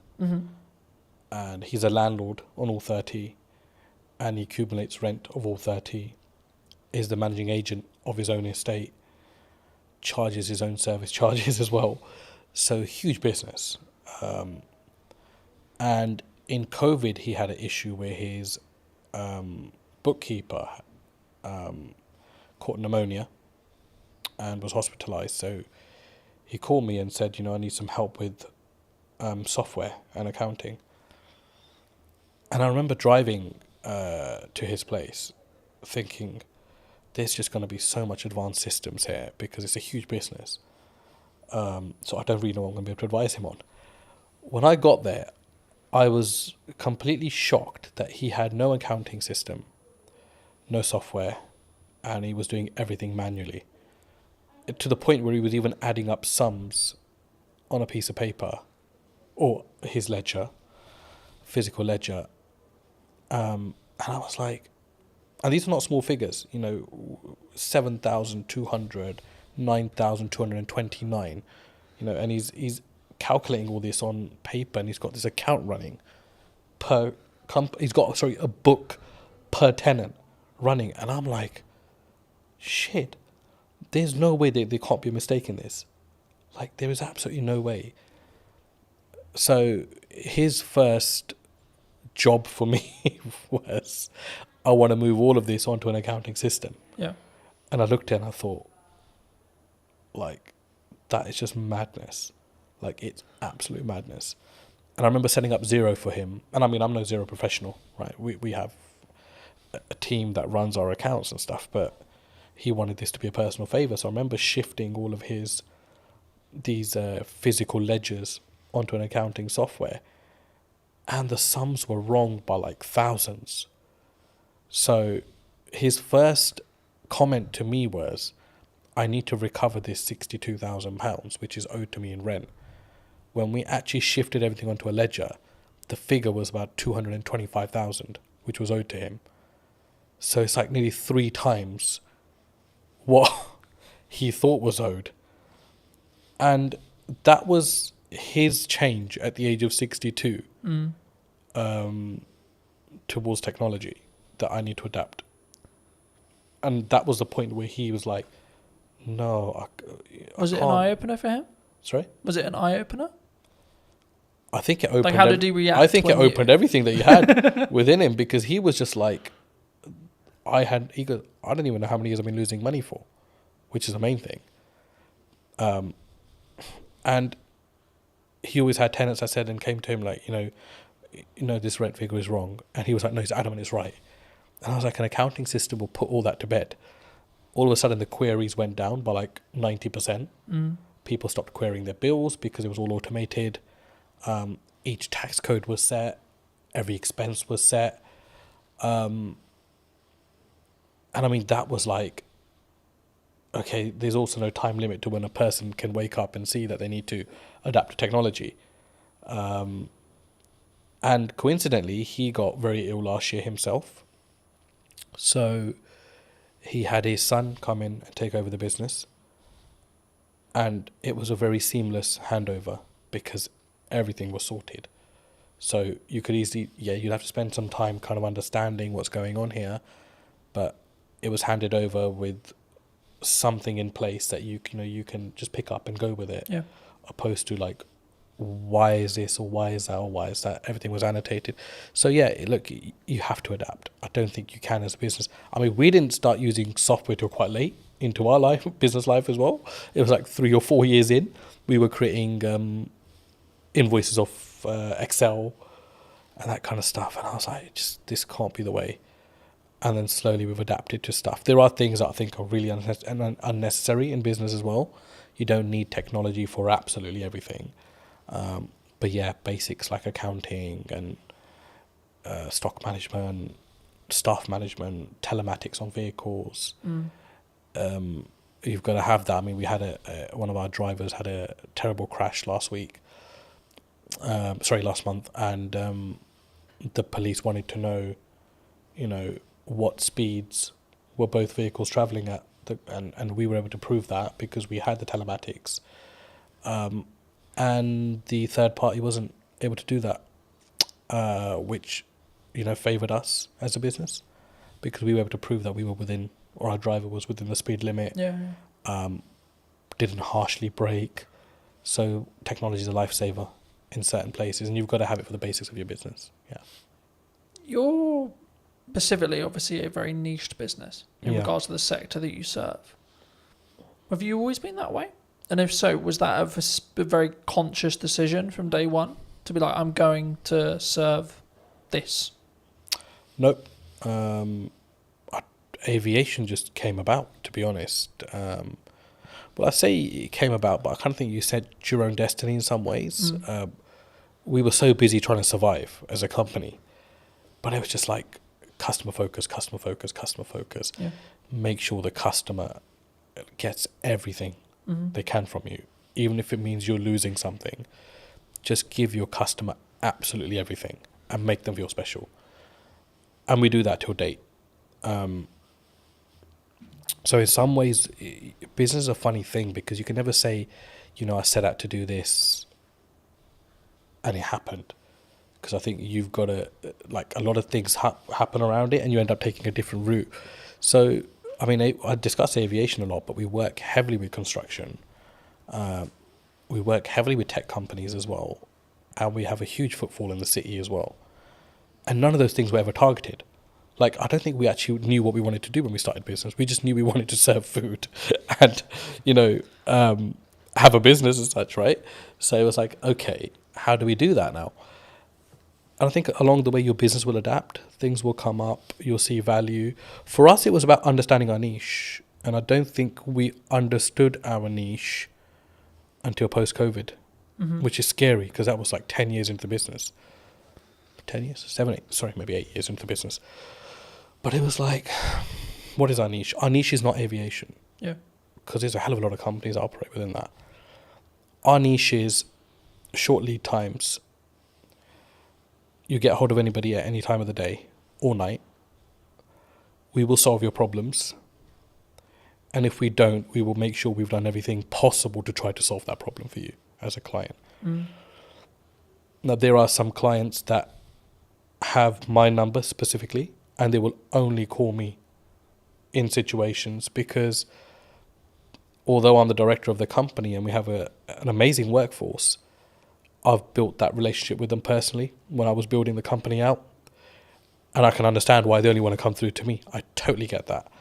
But my attitude towards them doesn't change irrespective of my position in the company. And we distill that like through our staff, completely distill it through our staff, that nobody's bigger than the company. We help a client in any given situation that we can. If we are closed for the day and something comes up for somebody, we will do everything we can to make sure that we solve that problem for them. And we've become that. I think that's been our niche. Our niche is we are problem solvers. And that's helped us like also recruit the right people. And people don't come to this company thinking, I'll just spend 9 to 5 behind a desk and I'm done. They're problem solvers. And we make sure they become problem solvers.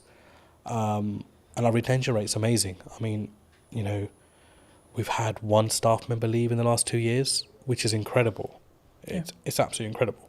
I mean, there are obviously niggles. There are obviously things that, staff feels management can do better or management feels ownership can do better. But I think that's a healthy relationship and it's good to have that open dialogue.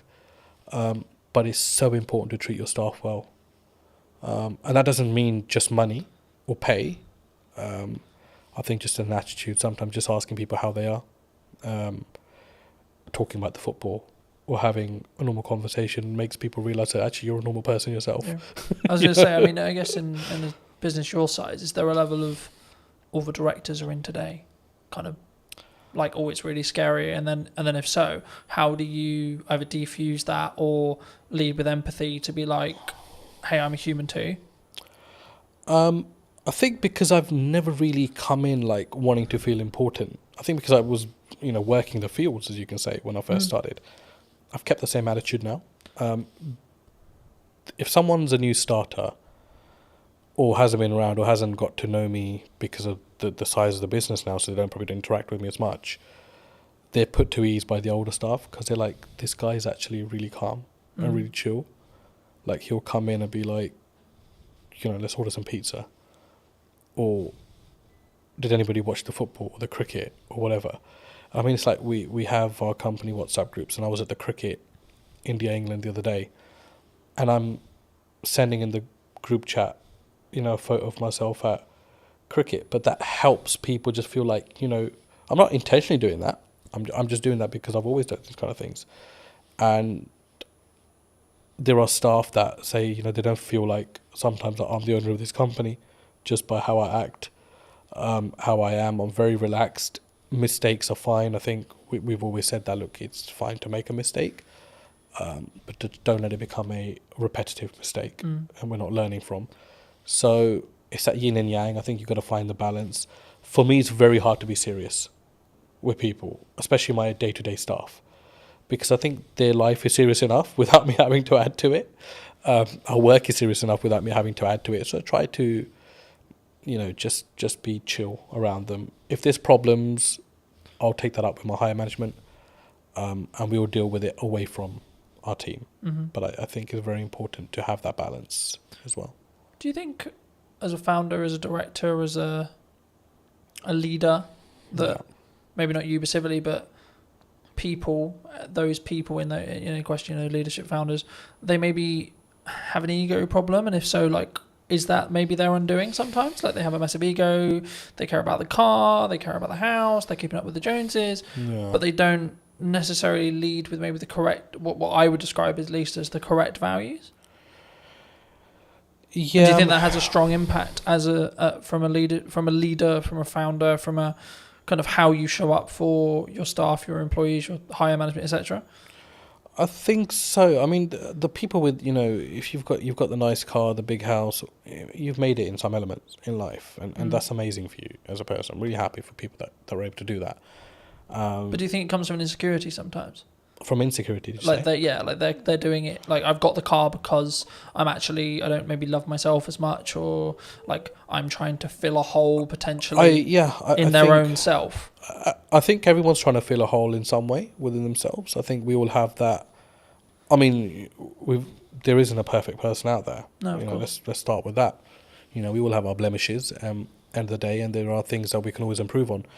But I've been in business long enough to see both aspects. I've seen people that feel like they need to show their hard work or remind people how hard they've worked by showing possessions. Yeah. And they do that more for others opposed to themselves, which is sad. I think it's quite sad. And I don't mean that in a horrible way, but I genuinely think like I'd hate to be in that position myself as a person. Starting out younger, I was obviously the general perception around business. One day I'll have a really nice car, and I'll wear those clothes, and I'll wear, I'll buy this and I'll buy that. But I think once you're fully invested in your business, all those things would just not matter anymore.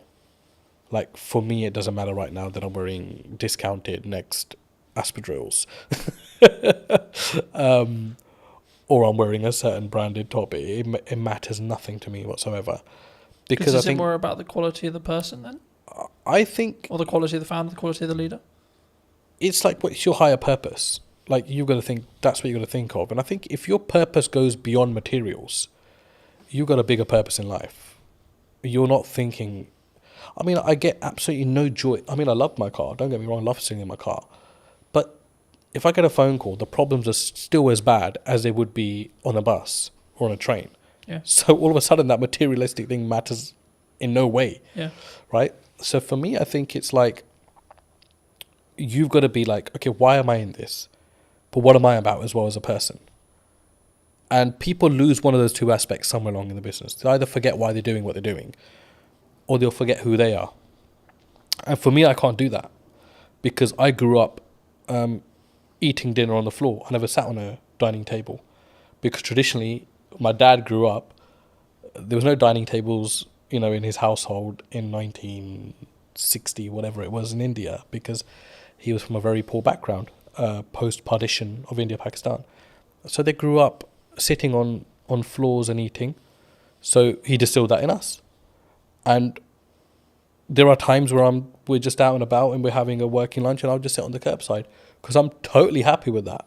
Like, because I don't need to change as a person, I feel, to show my status or to show who I am. Like, for me, I'm another person in this world. Do you think by having that level of humility, that like humbleness, will keep you, I guess, in some ways empathetic or like connected with every layer of your company in respect to management and the people and the staff, and gives you more, I guess, humanity in respect to how you lead?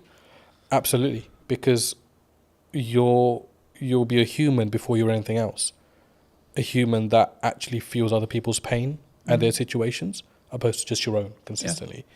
But it's very important for your personal life as well, because, I've got 2 young kids. I was at sports day yesterday with them, and my he's just four now, and he's starting school in September. So yesterday was his sports day, and today's his last day at school. And the parents were all sitting together, and we're talking about schools, and we talked about, where he's going to be schooling and where they're going to be schooling. And it was just like an amazing conversation, because no one's judging everyone, because everyone's on the same footing at this moment in time. Yeah. But you start to get a feel as life goes on, as you grow older, that it becomes, who's going to the independent school? Who's going to the state school? Oh no, they must have so much money because his or her son's going to the independent, or his or her daughter's going to the independent school.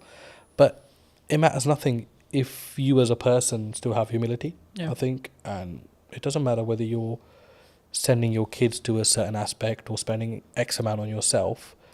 It's how you are as a person, how you treat people. I think it's hugely important, and even more so when you know that the person you are treating well can't give you as much value back as you can give them. I think that's a huge aspect of you as a character. Yeah. I think also it's a pay it forward mentality to an extent, right? Like, I think what you output will also reflect back on you in 3 months, 6 months, 12 months, etc. At some point, it will definitely reflect back on you. Whether you believe in karma, whether etc. Right? Whether maybe don't go about our belief system, but like whatever your belief system is, there's always a crossover there. And I think, especially when we go back to business, I think that's true in marketing as well. Yeah. Right. A lot of the work I'm doing at the moment is actually how can I scale out what I'm doing and then build systems so that it allows me to be more present for clients. So then in turn I can do a better job, which in turn means then when I take on new clients, I can ensure that the quality is the same, right? And actually, I think partly because I will say no to certain projects or certain clients or certain things. Do you look at that when you potentially look at a client or working with a customer, etc.? Do you say no sometimes? And if so, where does that mindset come from to be able to have the humility, I guess, or the confidence to say, actually, no, you're not the right fit for us? I think as a leader, you're responsible for a lot within your organization. And I think you realize that the more you grow as a business. It's something which is easy enough to ignore if you're stagnant or if you're growing through, the growing pains, right? And it's a very painful area when you're growing as a business. And I mean, by no means is Anand a multinational business, but I feel the pain of it every day when we grow. And majority of the time it's financial pain, because the bigger you become, the more restraints you get on your cash flow. And there's times you're thinking, I just want to be small again. I just want to be that business that everything was done on account, payment on receipt or whatever, right? But all of a sudden now we've got payment terms. There's clients that rack up huge bills, but we know we're not going to get the money for 60 days or 30 days. And, there's clients there was a client that came in, and we're absolutely wonderful with each other now, but they started and they, said, we won't pay you for 90 days, but we'll give you this much business. And everybody was like, oh, that's an amazing deal to be done. And it was somebody from our team, actually, because when I consulted him, and he said, there's absolutely no point to take this business on, because if this client's going to be giving us £150,000 a month, we won't have that for 90 days. So all of a sudden we would have racked up something like $500,000 in 3 months. Or this business would have racked up $500,000 with us and that's a huge risk, because we only get paid 150,000 out of that 450 after 3 months. Yeah. And then it becomes that again. And then it becomes that again. And if that goes down tomorrow, we're going to be losing $500,000 as a business. And that's not just the revenue, there's the cost that comes with it as well. Yeah, because you have to pay out the cost anyway. And I think sometimes when people look at business, they maybe don't appreciate it, right? They'll see them with the nice car, they'll see them with the new studio, whatever it is. But I look at it and go, oh, that's a lot of money. Yes. My God, that's a lot of costs. Yeah, right? And I think it's how, I guess in some ways we develop as people to stomach those costs as leaders. Definitely. And I think it's got to be your attitude as well. Yeah. I think you've got to, I do not think that there is a company in the world, I do not think there's a single company in the world that should ever come to you and try to take advantage of the size of your business. Yeah. Or play on the vulnerabilities. But unfortunately they do, because that's the way the world works. And that's where I think you've got to show your mettle. Like, how much do you value yourself as a business? How much do you value your services as a business? But be able to back that up with quality as well, which is a fine line, right? And that doesn't necessarily mean you've got to have the best product in the market, but absolutely deliver on everything that you say you're going to deliver on. If it costs you to deliver on it, you deliver on it irrespective. You don't just shortcut and then leave yourself exposed in the market for having a bad reputation. But I think it's self-belief. But I know that doesn't come when there's no income or little income, because only self-doubt's there at that point. But my last 2 years in particular in business have taught me, got to value yourself. Yeah. And that doesn't mean you go and shit on people's parade, or you go and mistreat clients, or if somebody comes in trying to bargain with you that you mistreat them. You've got to hold your firm in a polite way, but you've got to know what your business is about, and you've got to know where you're strong and where you're weak, and you've got to be able to make the right decisions. And sometimes the first decision is not always the best decision. Yeah. But leave the ball open where you're still able to have dialogue with clients. There's times where we made, mistakes. We've misjudged. and we wouldn't be human if we didn't. But it's how do you react to that? Yeah. How do you go back and manage that? How do you have the humility to say, you know, we got this wrong, but still be able to have that relationship with your client? I think as well, and I had a very fortunate conversation a couple of weeks ago about this, and it was like we just worked with a brand new client, and one of the things they said to me about why they chose us or me, however you want to perceive it, is that because I was the most expensive out of the ones they were talking about, and for like maybe a newcomer or etc., that sounds weird, right? Because it's like, why would you win the work but you're the most expensive? And I think from what they told me, it sounded like it was like, well, I've got the gonads, I've got the balls, or whatever you want to call it, I've got the confidence to say, no, this is how much my work, this is what I'm going to commit to price wise, but then also I'm going to follow it up with the value that I'm going to lead with as well. Huge. Do you think sometimes people get really like challenged on price? Always. You're always going to be challenged on price. And then how do you deal with that? I guess would then be the conversation like, is there certain scenarios where you're like, no, we're going to maybe negotiate by this much, but our final price is non-negotiable here? I think there's two ways to do it. I mean, I've been on the opposite end of that spectrum where I've bargained just for the sake of taking on the business, and I've negotiated myself into positions that are like the least favourable in the end. But it's easier said than done as well.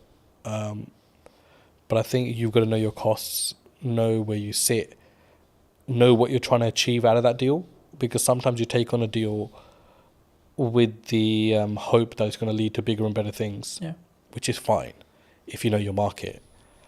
And that doesn't necessarily mean that it's going to happen in that way, but it's a calculated risk. Do you think sometimes you have to take something that's maybe not ideal client, if it is just I need to make this money? Or would you still say no? For us, I don't think we really have that because we're quite niche in what we do. So everyone that comes to us generally needs us, or we need them in some aspects as well. But there are, I mean, you won't know until you start working with someone, I always say. And the ones that you think are going to be troublesome end up actually being the better clients.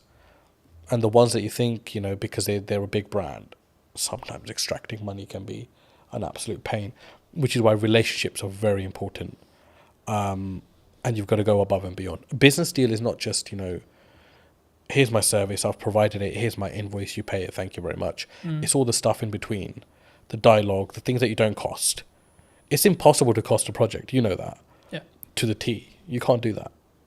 Because we never add our own time into that, really, if we think about it, as a business. And even if you add your own time as a calculation, they'll still be like, oh shit, I'm still spending too much time on this business. But it depends what your end goal is. If your end goal is like, I just want to be done with this client, get their money, and I don't care whether they contact me again, then that's a very different mindset. Or if you want to always leave you never know when a client might need you, that's a very different mindset as well. I think when you've done 30 years, you're really invested. You're really embedded in the business. The risk that you face when you've been loyal to a company for that long. I mean, I've always been of the view that like content will work, email marketing will work, networking will work, going to a trade show will work, but only if you do one. That business gave me a solid foundation. I understood the basics of most areas of business. I experienced working with logistics, with marketing, with operations. I look at how many views did I gain between 4 weeks ago and now. Don't get me wrong, we've done that loads. I mean, email marketing was one for us. I can focus on three main things. Podcast, client delivery, and the event. Yeah. That's it. I think AI is the assistant and we're the leaders of that. Hello, my friends. Welcome to a brand new episode of the podcast, this time in London. Today we're going to be with Michelle from, I guess it's from Eden now, but it was, as you'll find out briefly, from I'm going to go with corporation that no longer exists.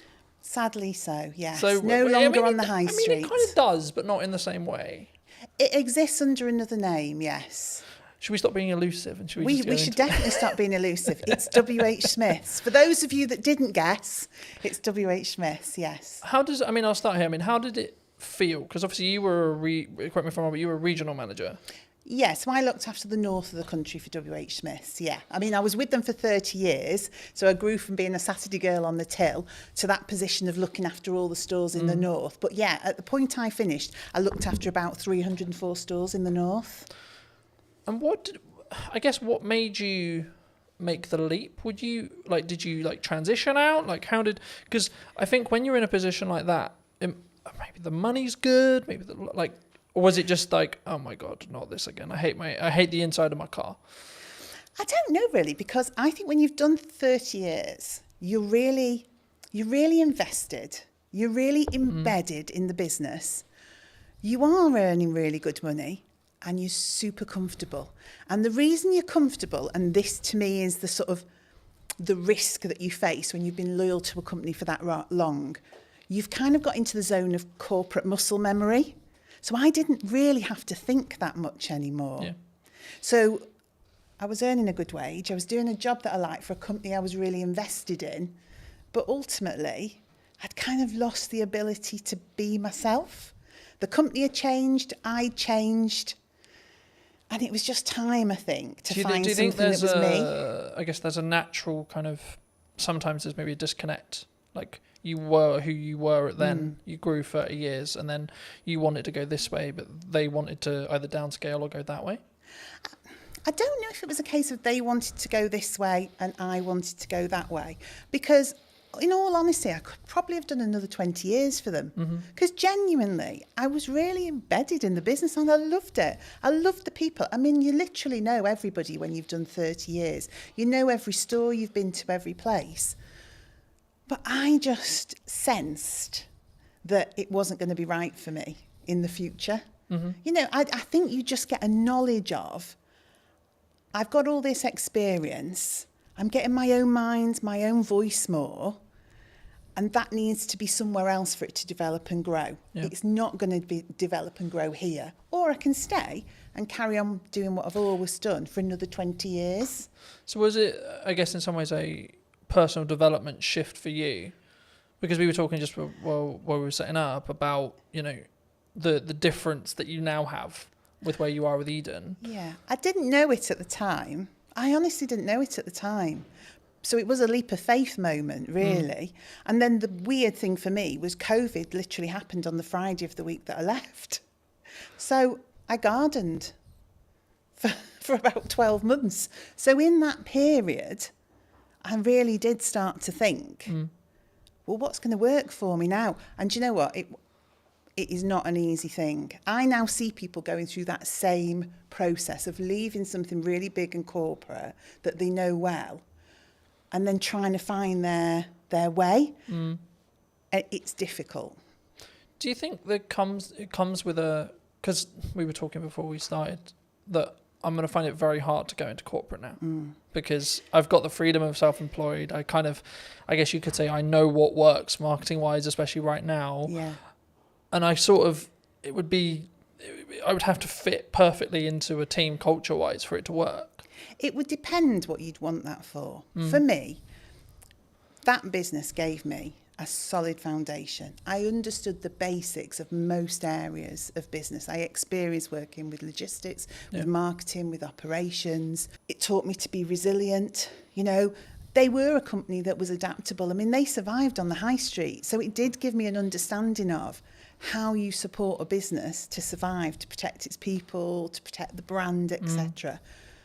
But yeah, on the other side of it, the thing that you're talking about, having your own voice, that freedom to shape a culture, shape a business, shape the dynamics of what the team are doing. For me, that didn't exist in that type of business because I think they have to have really clear communication, real clear clarity of message. Yeah. And if you're someone who wants to divert or disrupt that can be very regardless difficult. Of maybe how good the idea is. Regardless of how good because the idea is. Because it is a triangle in that respect. You know, you have to follow the top. And I always found I was always in a box. I think so. And as well, and you can have, and also it's the ability to push that idea through because some ideas do make it through. But what do they say? It's like steering an oil tanker, not a speedboat. Yeah. So it's the perseverance, it's that just ability to doggedly slog through with that idea till somebody says, yeah, we can make that work, and you get people behind you. But you learn so much from that. So I could see you going into corporate and learning a ton of stuff. But because I know you, I can't imagine you there, because you're more entrepreneurial. Yeah. You shape things, you do things that you believe are right, not what people tell you is the right thing to do. So Smith's was all about just execute, and deliver. Whereas now I get to shape and change and mould and mentor and support elements of that in a business like WH Smith's, but now with a lot more heart and my own voice behind it. Do you think, I mean, obviously, for those who don't know, you've moved into Chief Strategy Officer. This is the first time I've heard of it. I mean, in a nutshell, what is that? What is it? What does actually your day-to-day look like and feel like? I guess it's about, ultimately, it's having the long-term plan and strategy for that business, so the growth plan. So looking at quick wins, middle term, long term. So saying, where is Eden as a business going? But then from that, understanding, I guess, some of the fundamental change. So what are the operational and robust things we need to put in place to get it there? But also having the freedom to be inventive, to work with the team, to generate ideas.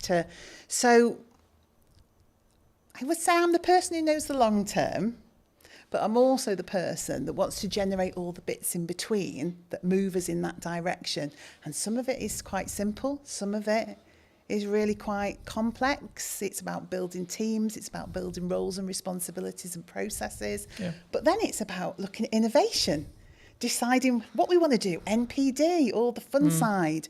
And I think for somewhere like Eden, Chief Strategy Officer is because we want to scale up and grow the business, but we don't fundamentally, well, I don't believe fundamentally we can lose the heart of what Eden is. It started in somebody's house with the founder and his partner and a couple of people working for him. And it's grown now into its own HQ, its own warehousing, employing 26 people. There are loyal customers who've been with that brand for that whole 12 years. So we've got to scale it up because we want more people to join the organisation and more customers to experience the brand. But we don't want to lose the heart of what Eden's all about.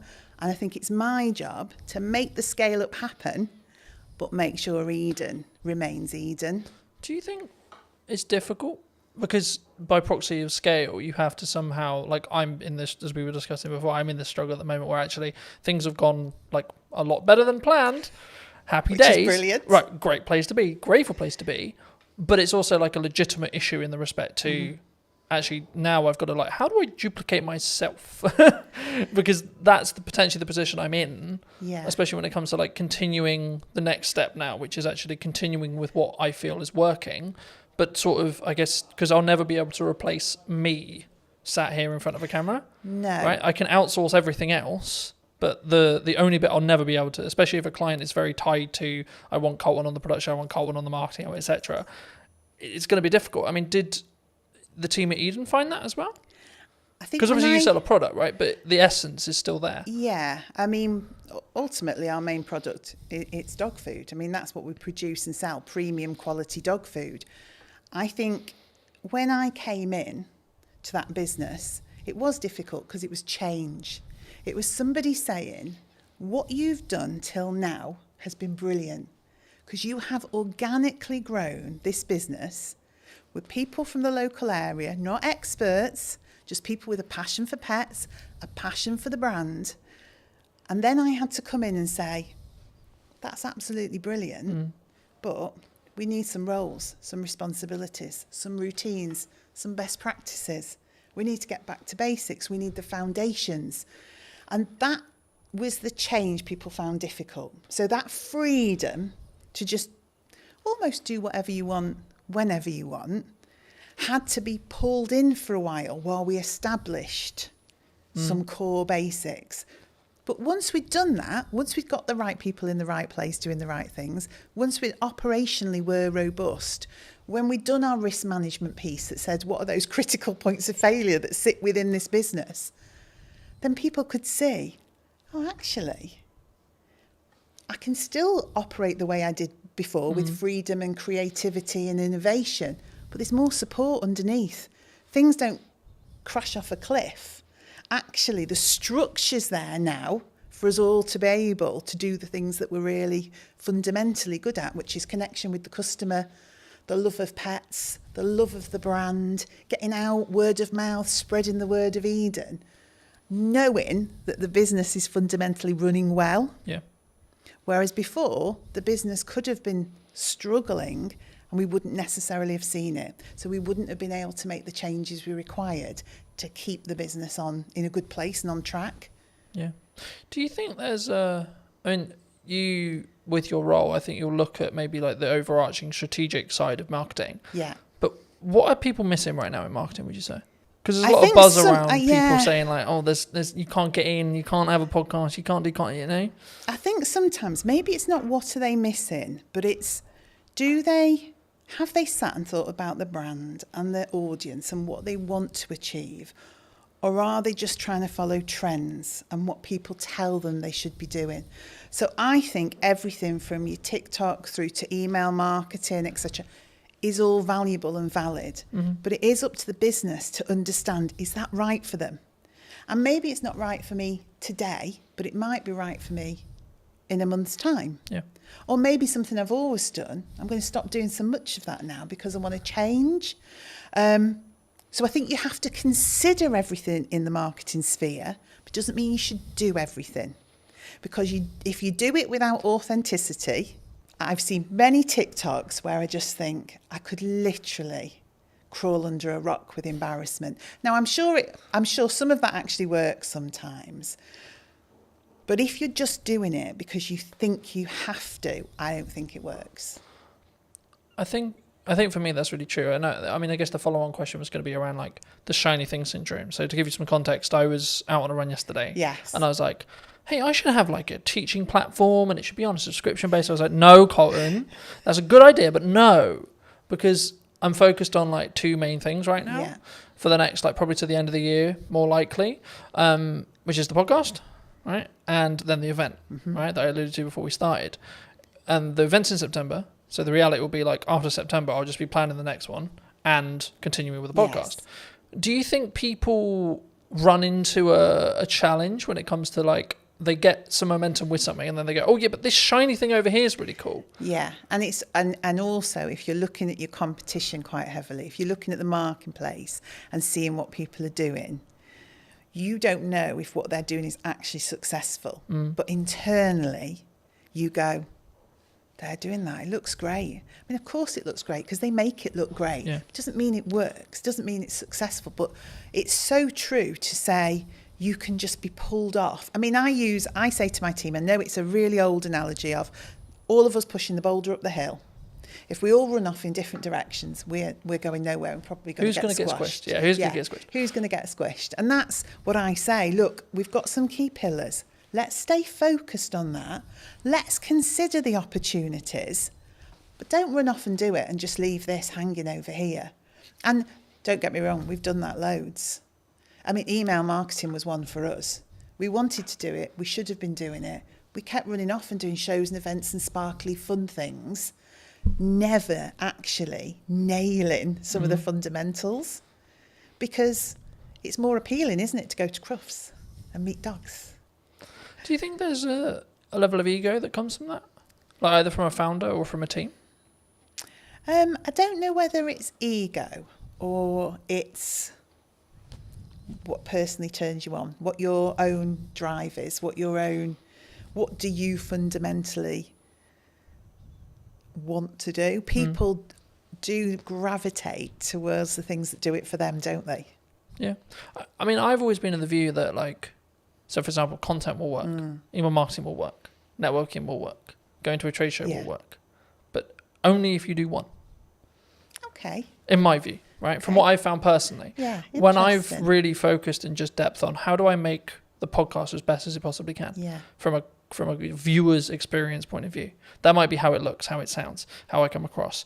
Can I outsource it? I've got a balance, so because it doesn't directly make me money, but actually the marketing collateral that I get from it will make me money. Okay, cool. So then it becomes a game of we're keeping those costs and balancing those costs, sure, but actually how can I focus on the viewer experience? Yes. And then when I look at maybe something like the event, it's like, okay, how can I make this client experience incredible for the people coming, even if there's only 5 people in the first event, right? Yeah. And I think sometimes we get, and that's why I mentioned ego, because I think sometimes we go, but I'm only going to sell 5 tickets. It might be the possibility that I sell 20 tickets or 30 tickets, but like, what if I only sell 2? I get that. And it's interesting, isn't it? The business that yourself is in with you, and obviously you're looking to scale up and maybe employ, etc. Whereas now I'm sat with a team of 26, and so we've got the opportunity to do so much more. Yeah. But again, it is that decision on what's really valuable. I mean, and you just touched on something actually that I thought was really interesting. Doing things really well, you know, making sure that the experience for the customer is, well, I mean, we were in a whole cycle of wanting to be perfect and never actually doing. So we had 20 things we should have been doing. So we were going to a show, we were doing email marketing, we're creating a newsletter for B2B, we were doing, but actually all of those things had to be, to us, absolutely flawless. Yeah. And we were not delivering anything. So now I'm in the world of accept 80% sometimes, but execute and get it out there for the customer and do it consistently. Because I think sometimes, and maybe it is a bit of ego, you want to look at a piece of work you've done or something that you've done that the customers see and comment on. And when you're getting all the praise and, oh, that's so beautiful and that looks amazing and your brand is absolutely, but you've achieved very little, it's not really worth anything. Yeah. All that praise and adulation about something when you could have delivered on 20 things but done them at 80%. No, I completely agree. And there's a very quick psychology study. I've done longer videos on it, but like just a very quick synopsis here. There was 2 groups. Sometimes it's pottery, sometimes it's painting, sometimes it's sculpturing, etc. The lecturer says one half can only create one piece across a window of time. Sometimes it's 2 weeks, sometimes it's a month. And the other half can create as many pieces as they like, whatever the metric is, so pottery, painting, etc. And the result of the study was that the group that could repeatedly create something had a better piece objectively than the group that had only that window of time to create the one thing. Completely agree. And that's where done better than perfect is better. Yes. And when I say I'm looking at, like, I think it's a focus point for me on how can I create the journey or the viewer's experience or the customer's experience or the client's experience as a whole to be better across a year, not per episode, not per event, not it's the overarching strategy. So I don't look at this reel got 1,000 views. I look at how many views did I gain between 4 weeks ago and now, right? That's the metric I track, not what when I go into what's working. Sure, I'll look at specific videos, but on average I won't. I just focus on the output and then focus on how can I build each one to be 1% better than the one before. Yeah, and I think we do similar. I would say we start to look at consistency of communication. Are we building a community? Do people feel like we're engaged with them and so that they're engaged with us? So it's a similar sort of metric but in a different way, because if you're brilliant once, those people soon just disappear. But if you're constantly there talking to people, engaging with them, they're able, you're responding to them, then over time that just builds into we call it a community. We're trying to create a community. And we're always trying to draw people in to that community. So the end result is growth. But I think we sometimes get into the world of we need it all to happen in one day, 2 days, 3 days, 4 days, 10 days, etc. That's me sometimes. But actually, in reality, if we just focused on, I can't remember the exact quote, but something along the lines of we underestimate what we can do in a week, but we completely over-egg what we can do what we can over-egg in a week, but what we can do in a year is really underrepresented mostly. And I think for me, actually focusing on that 1% is what that matters overall. Yeah, because then you're building that compounding effect. You're pushing the snowball down the hill a little bit faster, a little bit faster, a little bit faster, a little bit faster. yeah. And also, I think people can understand more. So if you are constantly jumping from one thing to another, your team just cannot grasp where we're going. They can't grasp the brand. What is the message? What is the strategy? So that continued delivery, that momentum that builds, you onboard the team. And by onboarding the team, you onboard the customer. And particularly in our business, because we've got customers and consumers. So the dog's the consumer. It's the dog we're trying to get to, but it's via that customer. And so it's almost like the baby food world, isn't it? Yeah. The baby's eating the food, but the parent's choosing which of the brands to buy. Same in our world. The dog's eating the food, the customer's choosing. A lot of that comes through trust. So that consistency, that slow momentum, is people don't trust people that flip from one thing to another, and they cannot understand what they're doing, and they can't see the message. So that repetitive, consistent approach. Oh, right, I know what Eden's about. I can see what the team's about. And because we're so accessible as well, a team of 26, we're all working in Stoke-on-Trent. You speak to one person, that understanding of the brand, you'll speak to the next person, you'll get that same message, you'll get that same education piece. So people start to think, this business knows what they're doing. And I think that's the same for yourself. When I see you online, when I see you doing what you're doing, I think that guy knows what he's doing. I also think it removes the pressure of being perfect every time, like building off the like done is better than perfect thing. Yeah. Because as long as I'm authentic to me, then it doesn't necessarily, you know what I mean? It doesn't matter in the same way, because I'm not like, oh no, that's not, as long as it's on brand and on piece and still me, then I'm like, actually, that's cool, you know? But talking about that to its extent, I mean, we're in a world where AI's like risen, right? Are we all going to lose our jobs? No, we're definitely not going to lose Is it all doomed? I think AI is the assistant and we're the leaders of that. And so you can use AI fundamentally to change your business. You can use it for insights, you can use it for planning, you can use it for content support, but ultimately it's the assistant to the business. It's not the business creative, it's not the founder. You know, the people are the heart of your business, but you can deliver fabulously elevated results if you work out how to use it in the right way. So no, it's not scary. And I did something funny at work the other day to show the team not to be fearful. It was just something really small. I took a picture we'd taken and I said to AI, you know, give this picture some movement. And it did this crazy thing. I mean, we were pirouetting around the stage on this picture. I think one of us had claws for hands or something ludicrous. But then I gave it real instruction, my voice and the heart of the brand, and explained what I wanted. What it created was amazing. But it needed that voice, that human voice, that human interaction, that brand understanding. So we shouldn't be afraid. I've used the analogy recently of you need to sharpen the knife before you use it. Very good, You know, in the same way with AI, you need to teach it what you want it to do and not just write me a social media prompt, enter, right? It's about actually understanding it as a tool and not just seeing it as a fix-all, right? It's the company assistant. It's like your PA. It's part of the business. It's part of your business. It's a tool of the business. Yeah. It hasn't become the business. And I would hope some of the more routine tasks that it will support people then to be able to drive more creativity and innovation because they've got the capacity and the space to do that. You know what business is like. Sometimes it's incredibly busy just getting tasks done, just executing things. And then you end up working in the business all the time doing. And you don't step away and think, right, okay, let me listen to the customers. Let me look at what's happening in the marketplace. Let me analyse some of the insights. And when you stop and do that, and I hope AI gives us that, so we can stand back and go, do you know what? This is what we need to do. Because I've had time to think about it because AI is my assistant. Something that I found really interesting, and I'll be curious on your thoughts as I'm bringing it up here. I mean, I'm rapidly approaching the end of Mel Robbins' the 5-second rule. Okay. I don't know if you know it, but it came out a handful of years ago, and the crux of one of the things I read on the way here was procrastination is actually a reaction to stress management. It's nothing to do with like not getting the work done. It's how we cognitively distract ourselves and have that stress break.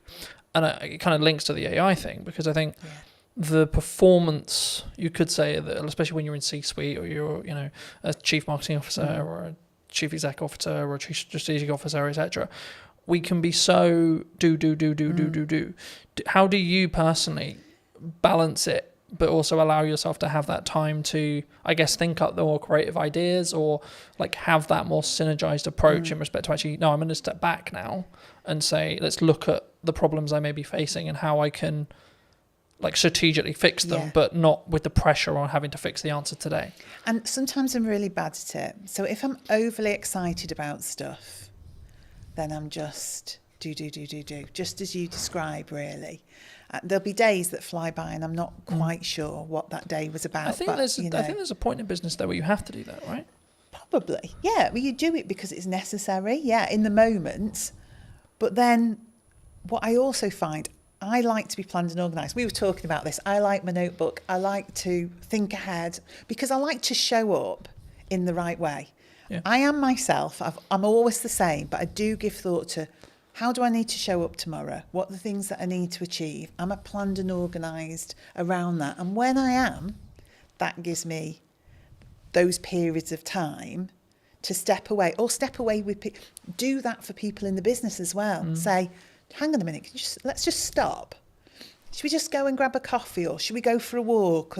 Because we probably just need to think this through a little bit. Is that an environment thing, do you think, as well? Like you need to physically remove yourself from the office, the home, to get a change of scenery? For me it is. And I probably use that with other people. Now, whether that's everyone's reality, I don't know. But I am one of those, when I got home and walked the dogs at the end of the day, that's where things would come together. So all the strands from the day that all seemed very sort of disparate and all over the place would come together, and I'd think, right, that's what we need to do. But we talked about this in work the other day, actually, creating space, going for walks, having hours of the day where people put down their keyboards, they put down and we do something different. And whether you want to call that a team exercise or just chilling out and having a coffee, but forcing people in a way to have space. Because your natural reaction is you're being paid to do a job. You see yourself as, I must be productive. I need to be able to demonstrate the things that I've done. But that's not the case. What you need to be able to demonstrate is an understanding of what the most important and priority things that we should be doing. Not that you've done 100 things, that you picked the 10 most important things and did those. And do those well. And do them well, yeah. But don't do, like we said before, don't do them so well you don't actually deliver on anything. But, do them well. I think you need to personally ask yourself, I mean, I'm looking at it as to say, like, I can focus on 3 main things, right? And that's what I'm really leaning into across 3 months, 3 things. Yes. Right? And it's like, right, the podcast, client delivery, and the event. Yeah. That's it. You've got nothing else. You can't add anything else. And it's not that I don't have other ideas. I do. Yes. But it's actually, if I'm going to get what I want from this and I'm going to make those 1% improvements, I have to focus on those 3 things. So how do you, because to me it's capturing the ideas, isn't it? And that, I think, is the strategically important bit. I think you can, and I believe part of my role is to help people focus on the key things, because I think you are in control of your role and your business, and we've got 26 people there. One of my jobs is to help them prioritise what we need to be looking at and when. But capturing the creativity, not allowing ideas to disappear because we're busy, always making space to go back to things, to reconsider them. And even if in 6 months' time it still isn't right, to reconsider them again. Because what did he say? There isn't any bad ideas. No, it's just about timing. Yeah. And, I mean, the simple answer of like, how do I do it? I have a set of like what I call my command notes or like top end notes. Okay. Whenever I have an idea, I put it down.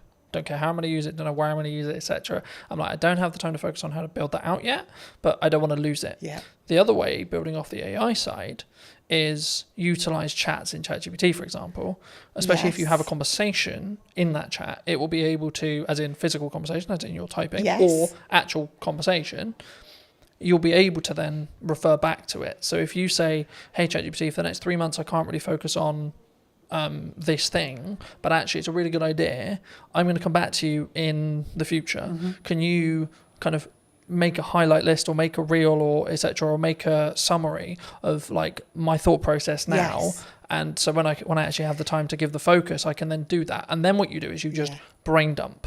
And I love that because I am a notebook. You see my notebook there? I am a notebook girl. If you ask anybody in the office, I mean, I have strategically coloured notebooks. I lost my orange notebook the other day. I thought the business was going to completely go off a cliff because I'd lost the orange notebook. But that's me. I love to capture those notes. I sit in meetings. I listen to people. I'm thinking, oh, good point, good message, good. But I have started using the chat GPT to do just that. So I just sit and chat to it. I say, so-and-so thought of this today. Yeah.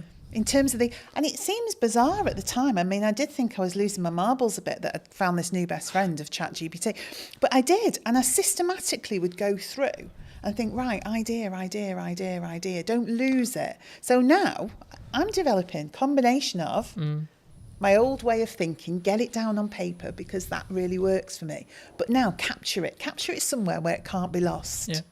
And I think as well, like if you are capturing it either written wise, like some people are really into writing, there's a couple of things I would say, like get a tablet with a pen so you can just write it and it can digitally transcribe it for you, or just get into the habit of taking photos of those pages. Because if you give those to ChatGPT, it's probably nearly smart enough from what I found to actually be able to capture that information and then convert it into like a text format or whatever you want it to do, or even just capture it inside the chat's memory. I like that because I'm a paper and pen girl. I really am. It's meaningful to me to put words. But that might be paper. actually that's how your brain's wired. Yes. And actually that might be your good idea. Yeah. And that's where your ideas flow.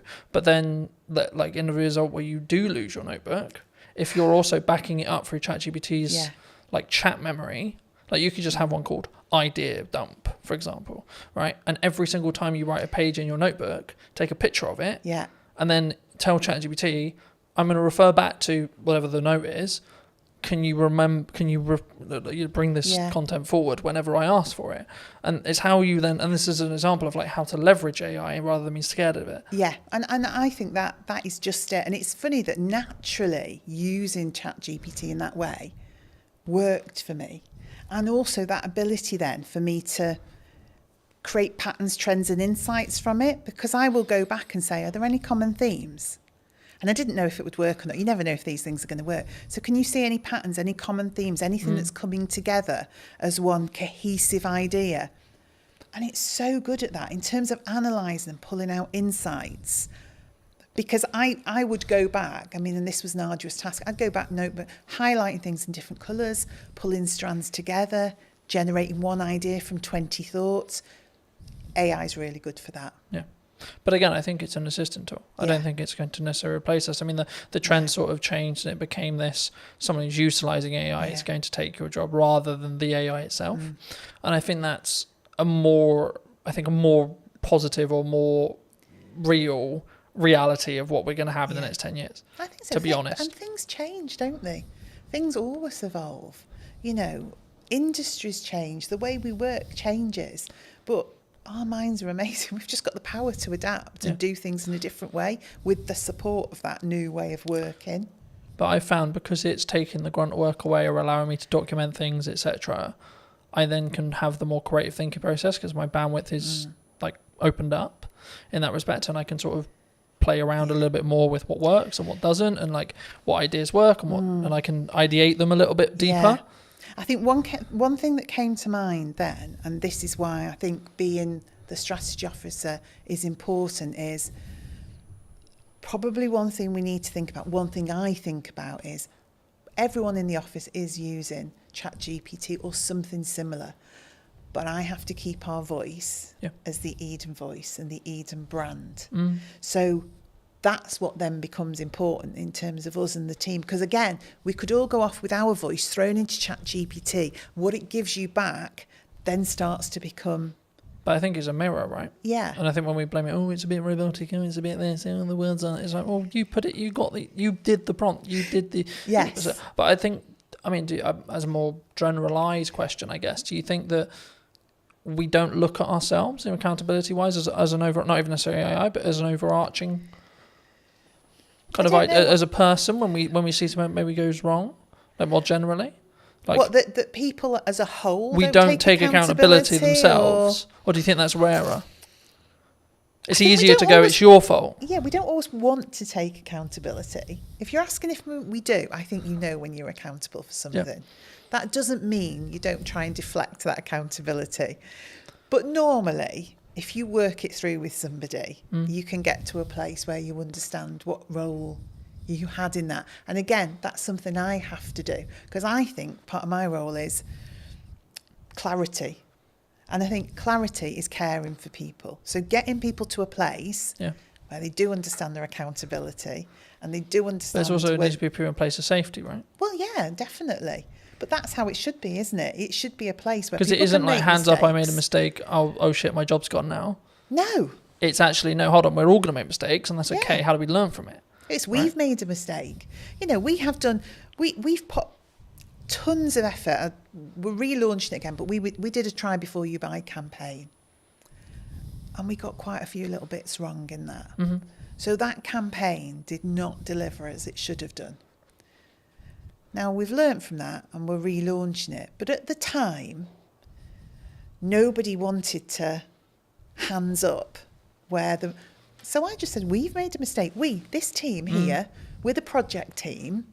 We didn't do it well enough. We weren't aligned. We weren't working together in a way that we were picking some of these things up. So you may have had that ultimate last part responsibility to deliver on that or to create that but actually fundamentally it was a project. Yeah. So we all bear the responsibility. But let's go back and say, what was your part? What was your part? What was your part? So next time we do it, we've got clarity. Yeah. Clarity is a form of kindness. If you don't give people clarity, what you're saying is, I want you to keep making mistakes. So ultimately, at some point in the future, this is going to blow up and you're going to be in a whole heap of trouble. Where it's much better to say, oh, that's not quite right. What can we do about that? Yeah. Or I just want to have a chat with you because I've just noticed. That's much better. A way of having accountability than waiting for something to crash and then saying you did that. Yeah.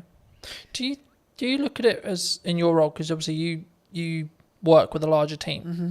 So I'd be really curious, do you look at it and go like, do you come at it from a perspective of like, are you okay?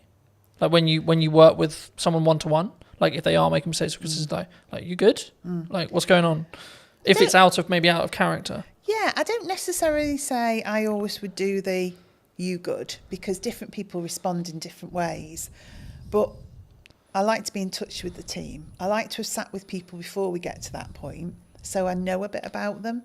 So some people want to share more than others do, but fundamentally, you know the dynamics of the team, and you can see if they're having a good day or a bad day, if they need a bit of space but a business, and also SME, I have to say one of the things I noticed about being in a small business, it is a lot more personal and emotional to me, because I know all those people. I know their dreams, their passion for their role, but equally, that's really positive as well, because just as you described, there are days when I can say, hang on, that's not like you. Or do we want to just take 5 minutes? Or actually, is there anything we can do today? You know, is there anything so, because I feel differently about a small business. I definitely feel it. There's a lot more heart in a small business because that connection is so close. I'm so close to the team. I'm very close to the product. I'm much, much directly closer to the customers. Yeah. So those decisions you're making, those things you're doing are much more personal. So I would say it's made me more thoughtful. I use my own voice more. I use my own judgment more, and I deal with things in different ways at different times, rather than a blanket approach because I just need to get things done. Yeah. Do you think that do you need to, I guess, lead with empathy as a leader in some scenarios? Definitely. I mean, I would say for me, what has always been important to me in the roles I've had, outside of the things you need for life, like your money and all the rest of it, absolutely, is building a strong team and a strong set of people and individuals. So, yeah, you've got to have empathy for that. You've got to have some kindness for that. You've also got to be you want to drive people. So motivationally, you do want to stretch and challenge people. So it's equal hands of empathy, kindness and support, but drive and challenge and creating a buzz in people where they can see a future and they can start to really push themselves forward. So I think it's in equal measure, really. Yeah. I think sometimes we don't necessarily look at the empathised way of looking at it. I mean, I think we'll wrap up soon, but do you think people are purely just, you're here to do a job? Like, could that be the approach? Like, it can be very, like, I'll use the term like maybe domineering or led or like very pushy in that respect. Like, you're here to do a job, get the job done. It definitely could be, couldn't it? And I think we all have to admit there are times where you just want somebody to get something done. 100%. And actually, is it more of an ebb and flow? Yeah, in some scenarios, you need to lead with candour and you need to lead with empathy. And in other scenarios, you're like, come on. Yeah, because you're also thinking sometimes the mentality of just get it done is because you know what the impact of that is going to be for other people and other things if that isn't done. Yeah. So it is empathetic, but in a different way, because you can see the end result of that not happening. So say we get something wrong. We've got someone who's relying on our food, getting to them on a certain day for their pet, who's always at their food, has a health condition, and logistically we get something wrong. My view is I have to help that person. So in that moment, you just need to get that done. Because we really need to care for that customer, that pet. We have to do the right thing for them. Then we'll stop and say, right, okay, could we have done that differently so we didn't have to get to that point where we had to drive somebody to get that done? Yeah. But there are moments where it's right, but most of the time that's a result of not having done the hard slog in the first place, that you got there. Yeah. For people who may be interested in connecting with you, seeing more of your work, seeing what you're doing at Eden, where's best for people to connect with you? I guess I would say social media, Eden-wise, and then message me via there. So if you go onto Instagram, Eden, throw a message out. Because we're all in the office together, I will pick that up and see it. We're so easy to contact. I am on LinkedIn. I have to say it's not my favourite forum. So I'm much happier to see messages come through on that social media platform, and then I'll be in touch. Fabulous. If you were going to talk to the person who was in corporate maybe 10 years ago, 15 years ago, and you give them this advice today, what would you say to them? Gosh. As a final thought. Allow people to have a voice.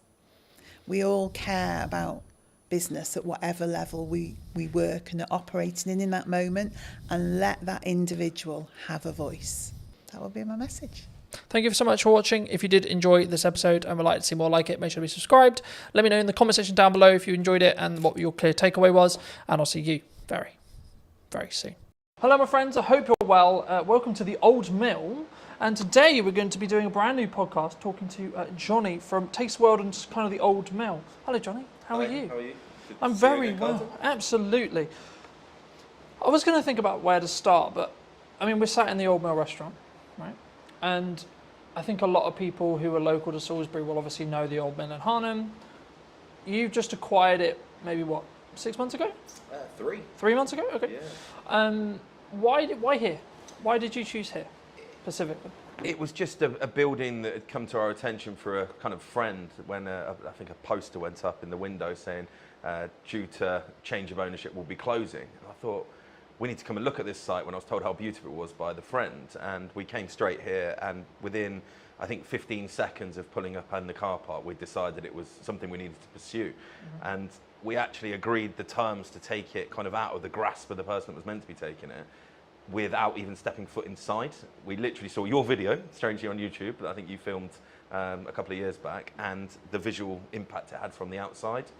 And that was the decision we made. It was just something we almost kind of fell in love with. It's not something I normally do, to be fair. I normally think with my brain, not my heart, but I just fell in love with it. And then when we came inside, it was actually better than we'd imagined, which is always a good thing when you've already made a decision like that. But yeah. So, I mean, we were talking just before we started about the ebbs and flows of hospitality, maybe the ebbs and flows of any business. I mean, in your experience, how have you looked to target, how have you looked to frame creating a business that can be sustained through winter, through slower months, rather than, like, how do you look at that from a hospitality? Because hospitality, in my experience at least, is known for do really well in the summer, do really well at Christmas, but then you have those other areas where it's maybe tipped down a bit. I mean, how do you look at it in your other venues as well, which I'm sure we'll get onto, but either here or in general, how did you strategically think about it? How do you sort of create that demand throughout the year in respect to the sustained revenue? How do you see it? Because I think that's like, if you can do that with a business, then it will continue to, you'll make more money overall because you're more consistently creating that consistent revenue. Absolutely. And I think the big thing, you just actually used the word there, we talk about a lot in our business, is consistency. Delivering product consistently to the customer, giving consistent service. That helps to kind of get people to come to you more regularly, which obviously helps stem that kind of peaks and troughs you're talking about. Now, obviously with a site like this, I would say we have the best beer garden, cocktail garden, cider garden, whatever you want to describe it as, sat 100 feet from us currently. It is a beautiful spot down by the river, and we get a lot of passing trade from people walking from Harnham obviously into Salisbury. We also get a lot of trade come from Salisbury up just to come to our beer garden. Now, that is something that we aren't going to be able to change necessarily, but what we can do is pivot on that garden and not just make it into a garden. So come September, we are completely covering it over, and it's going to become an event space for probably the next 6 months after that. So all the way through till April. So we've got a Halloween kind of pumpkin picking experience thing lined up. There's a Santa's Grotto, a pre-bar ready to go in November time that will go all the way through to December. We'll probably have a quiet downtime in January just because the team are going to work really, really hard. And then come February, we're going to do a really cool Valentine's themed month out there. Really cool stuff. Again, we'll share all this on socials when it's finalised. I'm being tentative what I'm saying, not to kind of ruin the marketing spiel when it comes out. But then coming into kind of March, April time, we're going to have obviously a big space where we put Mother's Day out there. So we'll maximise the real peak moments. Mother's Day obviously being the busiest single day in the calendar year. We'll have a potential extra 130 covers out there to what we would normally have. And then we'll have an Easter experience out there. And then we're back ready for the summer. Again, with kind of how we bring people into this space, the beautiful restaurant we're sat in with the river flowing there behind me. I'm sure you can probably pick that up on the mic. It really is a stunning feature of the building. We really want to drive people to want to come here for an experience. So that will come through kind of the level of food that we're trying to aim for, using sustainable local produce. And the big USP is the fact that we are either already or can be 100% gluten-free. So that's something we're really going to be targeting over the next sort of 3 to 6 months, is doing packages wrapped around the bedrooms and dinner experience for those with celiac disease or those involved in gluten. Now, the figures on that at the minute in the UK is around 6 million. So it's about 10% of the population are either actively avoiding or for medical reasons cannot consume gluten. Now, these people have birthdays every single day of the year, right? So 365 days a year, I've got a potential celiac that I can target with some marketing, go, come and stay at the Old Mill, have an amazing stay in our beautiful bedrooms, and by the way, we can do dinner for you as well, which is celiac safe.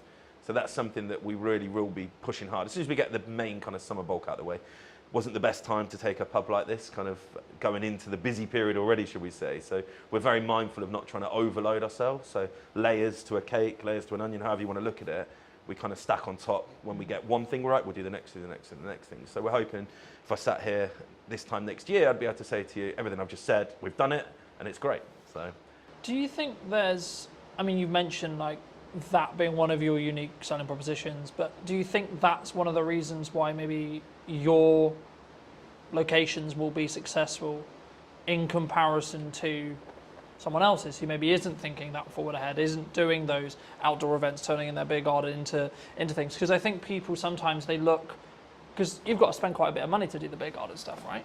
It can't be cheap to convert the beer garden semi-consistently and then convert it back, and then I imagine if it works, you'll do it the following year and you'll flip and you'll continue to rotate it. I mean, is that just the nature of the business, would you say? yeah, I think the age-old sayings, innovate or evaporate, speculate to accumulate. I'm very much on the leading edge of wanting to use tech, for instance. We're using more tech in our business, and we look forward, not backwards. We don't look at why things are bad, we look at how we can be better, and that's something across the whole group. Our senior team, that's all I'm talking about. I'm not cutting wages, I'm increasing sales. I'm not saying how do we get rid of people, because times are hard. I'm saying, how do we bring more people in for different reasons? What we're also really good at, and if anyone on here is listening as a hospitality owner or manager, we are very good at getting brand deals. So all the cool stuff I've just spoke about, we'll be approaching brands. And so the pre-bar, for instance, will be selling a shed load of Bailey's hot chocolates, I'm sure. So I'll approach Bailey's and say, look, I want some support. They will give you money to support their brands with the right streams and for the right events, similar to your festivals. When you see the big festival bars and stuff like that going on, that's got brand support behind it. And it's having those conversations that really help us, and we're very good at that, to be fair. We've got great relationships with all of our suppliers, both local, national and international, to kind of help with that. Not just the financial costs, but they've got years and years and years of expertise doing similar events, so why would you not lean upon them to kind of help? It might be a supplier they use that can cut some costs that we didn't know about, or just simply going, have you thought about this? Like we had an event a couple of weeks ago that we used Thatcher's, a very local company, obviously from Somerset, but they are fantastic, just gone to #1 cider brand in the UK actually last week, that was announced, and they supported fully. They paid for the live music, and they came down, gave us a load of free stock, and had people down here giving out samples. That was just because they wanted their brand to be seen in a beautiful pub like the Old Mill. Yeah. So it works both ways, I guess. Thatcher's has got exposure from being able to use us as kind of a staging post, and we've also got kind of the use of their kind of expertise as well as paying for our live music. So yeah, I think that's a really important thing, and a lot of what I'm hearing about that is a very modernised touch, right? And I think the concern with some. Would it be, I don't know, I don't like saying like, oh, it's this person's fault or etc. But there's a lot of people in my industry, like I had a conversation yesterday that was around like the creative industry struggling, right? And I've been very honest and very fortunate where actually I'm in a very different place. I'm in a very fortunate place with the kind of work I'm doing and how I'm doing it. And like actually like looking at the bottom line of my business, it's actually doing really well, right? Yeah. So I'm not feeling that, oh, it's difficult, right? Do you think, in your experience, has there been like always something going on? Because I always see it as like there's always something happening in geopolitics. There's always something happening in the economy. There's always a concern related to the up and coming budget or the up and coming changes or etc. Which of course changes things for businesses. Of course it does, right? But is there a perspective? I think because obviously a lot of your group, a lot of how you work could be perceived as you're very successful, right? You're clearly very good at taking on some sites, making them make money, and then continuing to repeat that process. Is that from a mindset from you specifically and the rest of your exec team of we've got to keep being aggressive, we've got to keep moving forward, regardless of what the doom and gloom is, would you say? I think absolutely. What we talk about a lot is that age is on our side. I mean, myself and my exec team are on the right side of 40, shall we say. Apologies to any older listeners listening. So we're there. We've got bags of energy. Now, a lot of the sites that we look at now have had kind of historic landlords, tenants for a long period of time. They're just tired. They don't know where to look. Social media, they don't get it. When I'm saying, why are you not on TikTok? They're like, oh, no, I don't want to do that. They just don't understand that TikTok isn't just for young people now, right? We have spent 0 pennies on paid for advertising. Okay. Obviously, we brought you in, you made some amazing content for us, but we've paid absolutely nothing to do it with. We've done all organic. That's because we understand what we're doing. We've been pretty much fully booked here in our rooms and our restaurant and our garden for the last 6 weeks because we understand where to put our energy and our time. We don't put energy and time into something that's not going to give us back reward.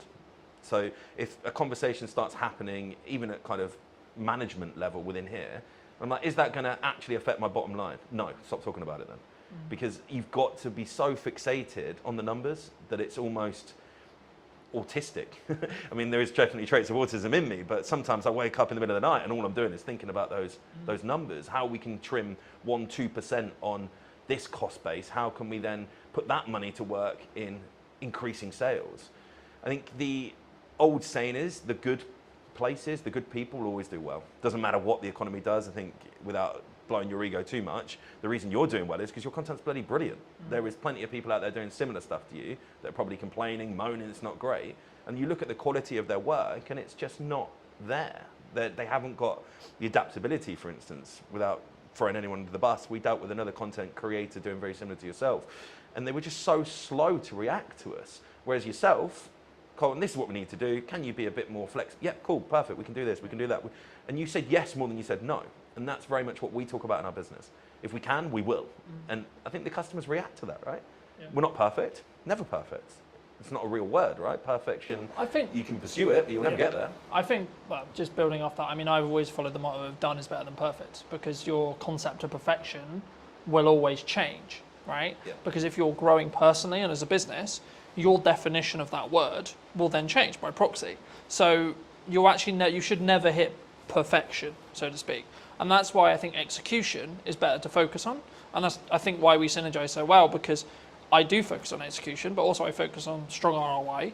I'm so glad you mentioned TikTok, because so many people think it's what it was when it was Musical.ly, right? Which was dances. Dancing for kids. You know, kids are social, but I think it's more around the attracting of attention to then make the byproduct be sales, right?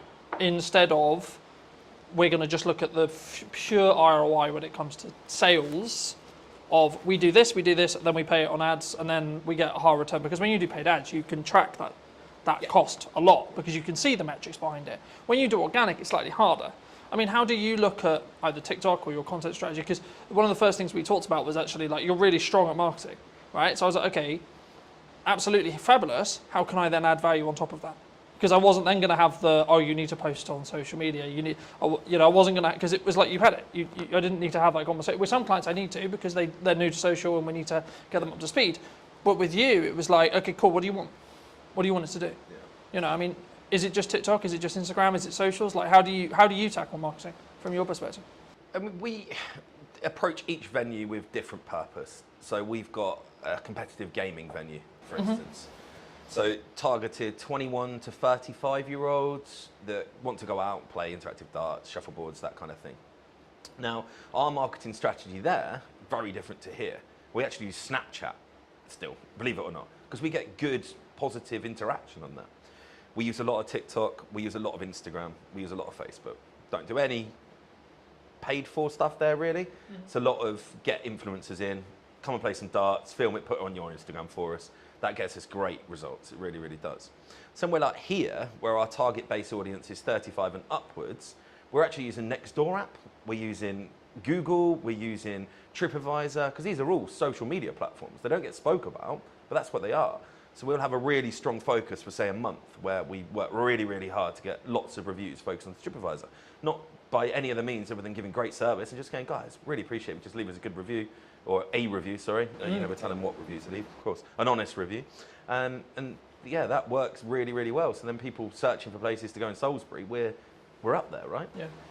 The biggest thing we do, I think, is getting the team on board. So we're not a single person marketing company.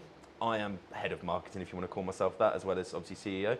That's where I like to spend most of my time, because it's where you see the excitement. But I think here we've got 6 social media admins. So they're tasked, right, today's your day. This is the plan. Execute it, because as good as your stuff is, your captured pictures are only going to be live on the day you did it, right? The best stuff we see is what I call the instantaneous, the random stuff. We had a dog swimming in the river yesterday. Unless I ring you up and go, can you come and snap a picture of the dog that's now swimming in the river? You're never going to get a picture of that. Yeah. We post that online and we get such good interaction. We're not into just posting food. You'll probably see that from our marketing. People get bored of that. I don't want to follow someone that's just showing me a great fish and chips. It's going to be the best fish and chips in the world. Once I've seen it 5 times, I'm cool, it's fish and chips. There's only so many ways you can angle it or change the lighting or the backdrop on it, right? So we'll post customers. We've got Doris is coming to celebrate her 70th birthday. Happy birthday to her. That kind of stuff can only come when your team is kind of in with the vision. So we'll do regular monthly catch-ups with all our social media admins. We'll do then probably every 3 months an in-person one. So we'll bring them all in, and it might be yourself I ask next time, right? Can you just come and do a piece on how you get great filming angles, great lighting angles? So they all understand they're never going to be as good as yours, but they don't need to be when we're putting out as much content as we are. Yeah. And I think that is something that I really understood, and probably the biggest thing we change when we take properties. I mean, yes, this is beautiful. Yes, we've spent money on it. Yes, we've elevated it. But circumstantially, this building was beautiful before we took it, right? Why are we now busier than it ever has been? I think because our marketing's better. I think before, when we looked at it, their last post was 2 months previous on their Facebook, on their Instagram. I think we took it in February, end of February. The post that was last on Facebook was advertising Christmas carols. that shows you the difference on where we're at. If you go on our Instagram, our Facebook, our TikTok, our websites are kept up to date to the day, you'll know exactly what we're trying to be, who we are, and then hopefully, when you come in, our social media, our marketing reflects what you then see inside.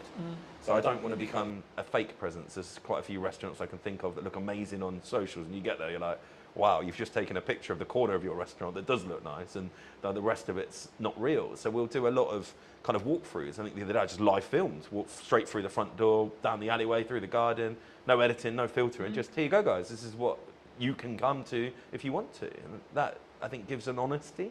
Yeah. I think that's the best word to give it. You're not trying to sell anything. This is what we are. Do you want to come? If you do, great. We'll see you at the other side of the door. But if you don't, cool. It's also not for you. And we're very, very good at that, actually, to be fair. Identifying who our customers aren't, because not every customer's for us. If someone walked in here and they wanted to have a £10 meal on a Friday night, we're not for you. There's plenty of places offering a fantastic meal for £10 in the Salisbury area. But on the flip side, if you were looking for a fantastic Chateaubriand on a Friday night to enjoy with a fantastic bottle of Malbec, we're the place for you, and you should come here. You're not going to get that if you go to the £10 meal place around the corner. Yeah. So it's understanding where your market pitch is, not trying to be for everybody, because it's impossible, but the people you are for, really being strong at that and having that kind of full team cultural mindset that all of my team will know who we're for within probably a parameter of what age we're aiming for, what service we're aiming for. They'll all know that our USP is gluten-free. And I think that's really, really important, because I can't just sit here now spouting all of this and then not relay that to my team. And again, we're not perfect. We're definitely, particularly in this site, 3 months in, it's nothing. You're really still learning everything at the minute. We're learning our customer base, we're learning our team, still a weekly training for all of our team. In 6 months, would I expect 99% of customer visits to be at the level I'm talking? Absolutely. And anyone watching now that came here and didn't have that, please contact me on the Facebook, and we'll put that right, because that's another thing we're very good at. If we're not right, let's put it right. If we know it was something that we did wrong, we need to do everything we can to put it right. If someone came, they just didn't like our menu, that's okay. Really sorry we weren't for you. Hope you find somewhere that is, because we're not going to be for everybody. But if something's kind of not to plan, shall we say, identifying that, having the touch points during the visit to identify why you're here is best practice. But having then the touch points after visit, we have feedback emails that go out. I've got business cards that go out with my personal email on it to everybody. If you've had a great time, let me know. If you've not had a great time, let me know, because we want to know. Even at the scale right now, when we employ 165 people across 10 venues, we are relatively big. I still understand the importance of being customer-centric in my role. And that comes through marketing, coming back to your kind of original question, I guess. That is all part of it, right? Marketing is understanding why something went wrong and how you fix it. Yeah? That is marketing, yeah. Do you think there's and this is a more general, like broad business question, or like it could be your business, it could be my business, it could be any business. Do you think some people, because I've always followed the own up to if you made a mistake and it's your fault, or if God forbid something went wrong on a video, I'll be like, look, I made a mistake, hands up, right? And I think that put, in my view, from client feedback and etc. that I've got, that puts me apart from other people who are just going to sit on their morals and go, well, actually, no, it was because of it. You know, I don't sit and, it's not about necessarily making an excuse. I don't like to use that term, but it's more, the question I was going to ask around that is, do you feel that one of the reasons why you're quote unquote successful is because of how in touch you are with the marketing, with the customers, with the key question there is honesty when it comes to, look, we're potentially going to get it wrong, but actually this is how we're going to try and fix it for you. 100%. There is a lot of restaurant owners out there that I know of, both personally and I've seen online, and the first thing they do is blame the customer. When a customer comes out and says, oh, I didn't like that, what do you know? I'm a chef. And it's like, that's not the response. If you do genuinely believe you were right, as I say, really sorry, wasn't for you, hope you find somewhere that is. That's the response we give. I don't try and get into a debate with someone, whether they were right, wrong, or indifferent. It's fairly obvious when you're wrong. Someone comes in and could be an item missing from the menu. Chefs are humans, right? And there's not enough conversation around in hospitality. It's a human-centric business, right? If you went into an office and you had 20 workers, in a week period, how many office workers would make mistakes? The problem is no one ever knows about them because it's not generally a customer-focused basis, right? But you come to hospitality, a slight, small error from, could be a 17, 18-year-old that's first job potentially, becomes a huge thing for the customer. Rightfully so. We should be able to execute a meal, but we're not going to all the time. But the first thing you do, as you said, is accept it. Yeah, that is not the standard that we work to. Apologise. What can we do to make that right for you? Yeah. And if you follow those three things, then I don't think you can go far wrong. Now, out of all of the complaints that we get across the group in a year period, just call it 100. I would say 99 of them have returned and love what we are about. So that's 100 people potentially that would never step foot in the business again that we've managed to rectify, use their not so great experience to learn, made changes to SOPs or systems and processes, and then reflected on it and gone, okay, that happened.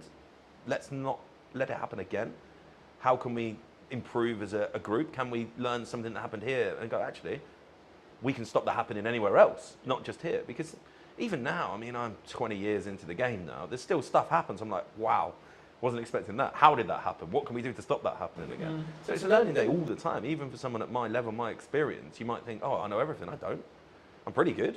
I know most things, but the game's changing. Yeah. Every single week, I'm like, okay, that's different. 10 years ago, did I think that I'd be talking about being a gluten-free centric company? Absolutely not. Now, it's our USP. That's our single biggest drive force. Because most places don't want to do it. Yeah. And I think that's identifying what you can do to set yourself apart. Whether that's you can be cheaper. Don't like doing that. I think that's the easy way up, being cheaper. Being better, what quantifies better. But if you're totally unique and you're the only place in the market doing something, then you're always going to have a market for that. Yeah. And riches and niches is another saying I like to use, right? We're in a niche that's not even that small. It's quite large, 6 million people. But it is a niche in this area because in Salisbury, we're one of the only places. Probably the only places. Can be 100%. I think that's really unique. I think it's sort of, to an extent, it leans back into what do you want to do incredibly well at, right? And I think I've always tried to pride myself on, I may not be the oldest videographer in respect to being in the game or the biggest marketing company or etc., but I will give as much effort and as much energy as I can to create the best content that is tied around what you, whoever it may be, the client, is looking to achieve from that video, that set of videos, etc., whatever we're doing. But from your perspective, why, maybe not necessarily just me, but why do you look to invest in video as a whole or marketing as a whole? Because you said earlier in the interview, your team does a lot of marketing, right? So I guess the question from potentially the audience is then, okay, well, why do you then spend money to get a professional in to create those, what I'll call showpieces? So it's long form. Stuff that's going to be around for a long time, I will always invest to make it professional. I think it makes you stand out from the crowd. So our long form content will live on YouTube. Our long form content will be housed on our website. Our long form content will be posted to the top of our grid, pinned to our grid, technical term there, on our Instagram. So some lands on our Old Mill Salisbury Instagram, right at the top there will be a pinned post of, oh, okay, that's what that's about, really professional. And I just think it adds to that level of experience. The customer sees, oh, okay, that's a serious place. And I think that's why we do it across our group. From probably the second or third month, we'll get it in. Once we know we're right, we'll get a videographer, a photographer in, and we'll get everything kind of framed up, and then we add it onto our websites, and we've got then a bank portfolio of stuff, like the stuff you've done, we'll cut that down. We'll do 10-second clips every now and again. It just kind of helps remind people that we are, okay, these guys are serious. They might be posting a dog swimming in the lake, but actually, cool. Look how nice that restaurant is. Look how cool that video shot of the garden and the pizzas is. So I think it's so important. You can't have a website with a phone taken, a photo taken on an iPhone. It just doesn't look right. If you landed on a website and you had a choice of, particularly for our hotel rooms, I guess, a choice of hotels, and the first one you landed on had a phone taken photo, and then the next one you was like really nice professional photos, where are you going to book? If everything else is the same, you just feel more qualified to take that booking, I guess. I think it's I think what we talk about there was a perception thing, right? A lot of when people maybe start out in business or they want a hero video for their website, or especially if they're service-based, they maybe want to give their best foot forward, right? And I think that's the perception. And of course it has to be backed up with the sales, it has to be backed up with everything else. But I think we also, sort of what we touched on earlier about the volume of marketing. I mean, we're in a world where AI is a thing and etc. I was going to ask you a little bit about that as well. But I mean, what role do you think volume in regards to output from a marketing point of view actually has? Because a lot of people say to me, oh, you output like too much. right? Now, I can tell you categorically, sat here today, I've won 3 or 4 jobs in the last 4 months related to the fact that I am actually one of the only people who posts for 3 to 4 times a day, 7 days a week. You know, so I know it works because I can show the ROI behind it, because I've won jobs solely off the back of the client telling me, you won the job because you're always on I always see you know, in that respect. But just to reiterate the question, what role do you think volume has on marketing as a whole in your industry or in general? It's ever present. As long as That's it's what we go good, for. it should be online. So we don't wait for perfection, we wait for good. So if you take a photo and you go, yep, that's good, so 6, 7 out of 10 quality, it can go online. Now, that, I think people get stuck in, oh, not many people liked it. Now, likes don't pay your bills, okay? And I think that needs to be spoke about so much in our industry particularly, because I hear it all the time. Oh, if I post once a week, I get 100 likes. And if I post 10 times a week, we get 10 on each, so it's the same likes, and I only have to do I'm like, but you're not looking at who's seen it. You're not looking at what that then does. Now, I think we can tell how good our marketing is because we're busy, right? I look at my diary and I go, we're full, right? That tells me that we're doing something. We sold out our garden for a cider and sausage festival by posting 7 times on social media. I didn't do anything else. There was not a single poster printed outside the front of this pub, right? I didn't do a banner, I didn't do any flyers, I didn't go to the newspaper, I didn't do anything. So social media is working because there's people coming through the door. I don't get fixated on how many people like my posts or how many followers I've got, because I could have 1,000 followers. If all 1,000 of those come to my pub, I've got good marketing. I could have 20,000 and only 500 of them come to my pub. Yeah. Have I got better marketing just because I've got 20,000 followers? You've got to understand what your marketing's for. Who do you want to see it? Are they going to do something useful with it? Building that community online through volume. So I look at some of the best creators that you look at, right? You follow them because they're putting out volume content. If you only had one video from a creator to watch every week, you wouldn't subscribe to them. You wouldn't follow them. And consistency as well. If you follow someone and then all of a sudden for a week they haven't posted, you kind of forget about them, right? You switch off.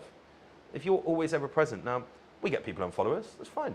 I don't worry about that. It's like sending out an email marketing, right? Without kind of jumping around too much. We do a lot of email marketing. I had one of the managers go, well, 300 people unsubscribed last week. It's like, yeah, I have 15,000. So that means that 14,700 are still reading my email, right? Am I bothered that 300 no longer want to interact? Or no, if it was 5,000, we might go, actually, was that email a bit missed? But it could have just landed at the wrong day. Could have been, it might have been they'd had 3 other restaurants email on the same day and they just had a mass free. You can't fixate on numbers when it comes to the social media aspect directly. You need to understand, are you busy? If you're doing an event on a Tuesday, Wednesday night, do people come to it? Because if they do, and that's your only marketing, and your marketing's working, right? Yeah. Obviously, when you start paying for it, we don't tend to do paid stuff if we don't need to. I'm not a fan for giving Meta and Zuckerberg money. If I don't need to, I'm full. Why am I going to start paying for marketing? But I'm also aware that you can't just dwell on that. So there will be a point where I know, and I'm like, okay, we need to start doing some paid ads now. For here, it'll probably be August. August, I'll probably start hammering home some paid ads, ready to start picking up the September. My events we've spoke about, they'll start coming online. But right now, our organic marketing, showing people, look, garden's sunny today, there's people out here, come and join us, is working really, really well. I mean, I don't know my exact numbers on here, I probably should have known them before here, but I reckon we put 30 pieces out on our socials last week, roughly. So 3-4 a day, plus 60 or 70 on the stories. There'd have been 5 or 6 TikToks. We actually did one at the weekend that worked really well, the Jet 2 meme one, where it comes up with the Jet 2, book your holiday now. There's a couple of the staff in the cellar lying on top of the beer barrels where it's obviously 14 degrees, having a cocktail. And it just flew. Like, we got hundreds of thousands of views on that. And that's something that took, I think, 30 seconds, maybe a minute for them to film. And it's not advertising anything, but people are going to see that and go, oh, they've got a sense of humour. They're real people, right? We do a lot behind the scenes stuff, particularly with our kind of restaurants. We want to show prep. We want to put that out. If we've just had a beautiful piece of fish delivered, why would we not show someone what that looked like when it arrived, what we did to it, and now what it looks like when you get to eat it? Because I think it gives that authenticity. Now, if you weren't doing volume, you can do that. Because it looked really weird if I hadn't posted for 2 weeks and all of a sudden I got a tuna bit skinned. Like, what the hell? But people expect it from us because we're there all the time. But, oh yeah, old Mel posted, cool. What's that? Oh, they're prepping a fish. Yeah. It kind of it makes sense. Like, it's not sporadic. It's not random. It doesn't take people by surprise because that's not a good thing, right? No one wants to be surprised on social media. I think so many people, they don't. I would say if I was going to go down the the nuts and bolts of it. They don't optimize for the lurkers, right? Because the lurkers, the people who don't actually interact, the people who actually don't comment, the people who don't, etc. Like, oh, I got no likes on that. Oh, I got 2 likes on that, etc. But like, how many views did it get? How many impressions did it get? Yeah. Actually, and then, as I say, like, what then is the knock-on effect to actually seeing your business, right? And you're seeing people come through the door talking about that post, talking about, oh, etc. It's about being human, especially in a world with like where AI is a thing, right? That people is concerned about. I mean, maybe it doesn't affect your industry as much, but do you feel that, like, are you using it? Like, firstly, are you using it if you're open to share? And then secondly, like, is it something which you were scared of, or was it actually, hold on, this is actually a supercharger for us? So I went to an event called EMC. Big shout out to Matt Wilson. If he watches this, I'm sure he will. An incredible event, 500, 600 plus entrepreneurs that are all there because they are the owners of their business or senior team in their business, but they are the marketeer. They want to generate sales through social media or Google online, digital marketing, right? And this was 2022, and there was a spiel on AI. And everyone in the room looked at each other and went, holy crap, this is real, right? 2022, the average Joe had no idea what AI was really. Artificial intelligence, yeah, cool, that's something that That's does nerd. that, That's right? a nerd thing, yeah? Yeah. ChatGPT was mentioned. I got on it pretty much within 3 months of that conversation. So I've been using ChatGPT when it was a bit rubbish. Now, every single one of my social media admins, every single one of my senior team has it on their phones with the pro version. Okay? Now, we write our posts, we put them into ChatGPT, and we tell them to optimize for our audience. So it knows our audience, it knows what we want to write like. So you end up with a post. If you really knew the marketing like we do, you can kind of tell, but the average person has no idea that's what we're doing because it feels personable.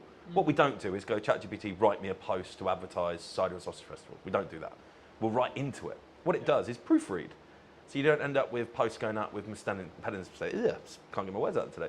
Spelling mistakes. You don't get posts going out that aren't in the right context for the right platform. What we also do is we'll get it to do one for Instagram, one for Facebook. Very different.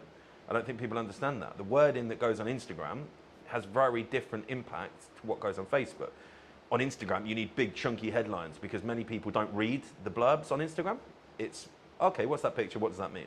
Whereas Facebook, people get drawn in and they want longer form reading content. So you have to give more wordy stuff to it, less big headlines, because Facebook looks a bit spammy when you put big chunky headlines. That's something we get ChatGPT to do for us, right? Yeah. Costs, it's about £9 a month. It's not a lot of money when it does what it does for you. And it saves so much time. Now, AI in our industry at the minute where it's gone the wrong way, I think, is AI food. Now, there is lots of restaurants, chefs that I know of, that they're posting amazing looking dishes and they're AI.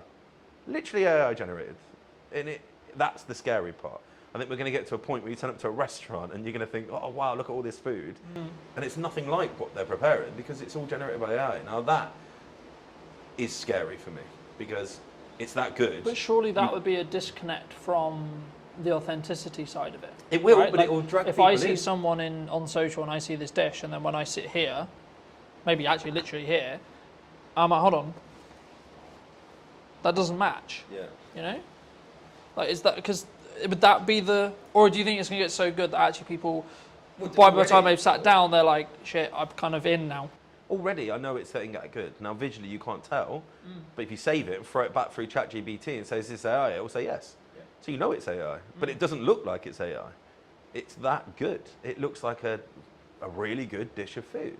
There's one particular chef, and I think his last 70 posts, 50 of them have been AI.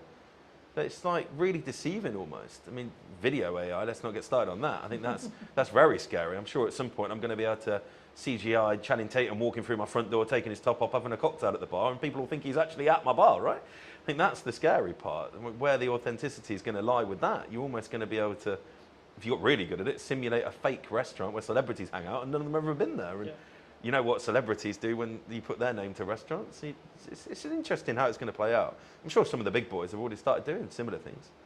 I mean, there's a lot of talk in the marketing space about like what AI influences, which is kind of what you were hinting at potentially. You know, these are completely artificially generated people that are developing an audience, right? And I think it's about, to an extent, from my view at least, yeah, you can run a business that way, but then you're not trying to be an authentic person behind the business, right? Yeah. I utilize AI to help with editing, to help with scripting, with help with posts, etc., in a similar way to you, but I'm still the one sat here talking to you today. Yeah. So it allows me to do the other things that actually I have to tangibly do, Yeah. right? Regardless of how big the business is, you're still going to work with me. You know, I'm still going to be the one who has the conversation related to what we're doing with marketing, potentially what you're looking to achieve, how you're looking to achieve it, etc. But you saved 2 hours last night. But I saved sit two- there, exactly. Write out, well, without jumping off marketing, job descriptions. You can go onto ChatGPT now and say, can you write me out a job description for my new assistant manager that I've just employed? Please use all relevant sources online to give me a relevant job description. It will then send it to me. All you have to do is then read it through, make sure that you are happy with it, and then you've got a job description. Yeah. 5 years ago, it had taken me 3 hours to write out an assistant manager's job description. We're doing it now in 10 minutes. Like, that's the big thing, I think. We're probably slightly more protected as well. Sorry to jump in again, but in hospitality, if you are really good at hospitality, you're never going to replace that with AI. There will be a point in some fast casual food dining settings, a robot will serve you. It won't be long. It's already happening. We went to Japan for my honeymoon last year, and a robot served us. Really odd. I didn't see the human the whole time I was there. Took my order, brought my food, cleared my table. Literally came over and said, have you finished, sir? I said, yes. Said, please put your plate on me. So you put the plate in, it goes off. Really odd. That is not too far away. But no hospitality. Hospitality for me is escape from AI, escape from technology, escape from digitalness. If we go out for a meal, myself and my wife both have very high profile jobs, working very hard. We want to get away from our phones, get away from our laptops. And go and connect, go and have a human, have a conversation, see someone, do something different, not be served by a robot. So it's certainly not something that everybody's going to do, but you're going to end up with this real kind of interesting space where those that are in the mid sector to low sector will get gobbled up by the big boys because they'll just put robots on play, right? Our biggest cost in this industry is wage, by a long way. 5-6% more than what we spend on food and drink is spent on a wage on a weekly basis. Yeah. So if I could have loads of robots running around and I felt it wouldn't affect my business, then of course I'm going to do that. I spend 10 grand on a robot. It never phones in sick. Never tells me he's got a hangover. Never tells me he can't come to work today because his child's had to come off school, right?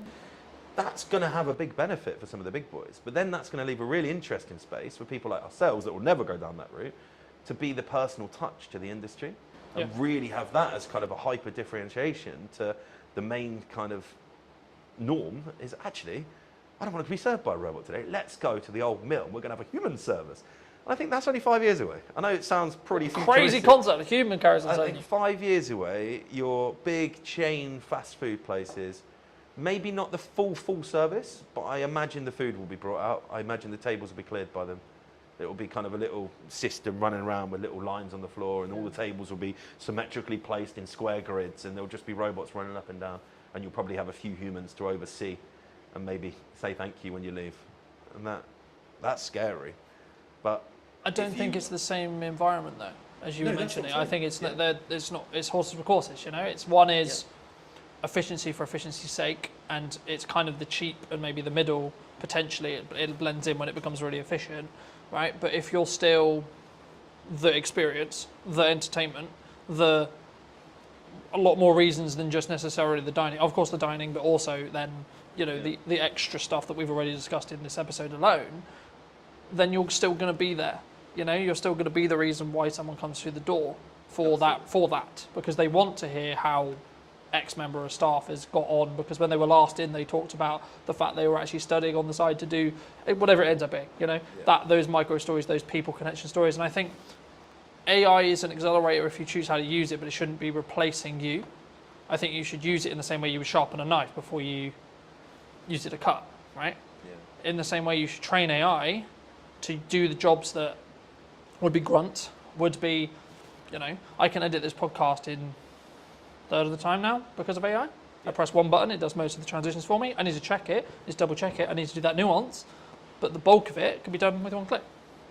And I think that's the opportunity, right?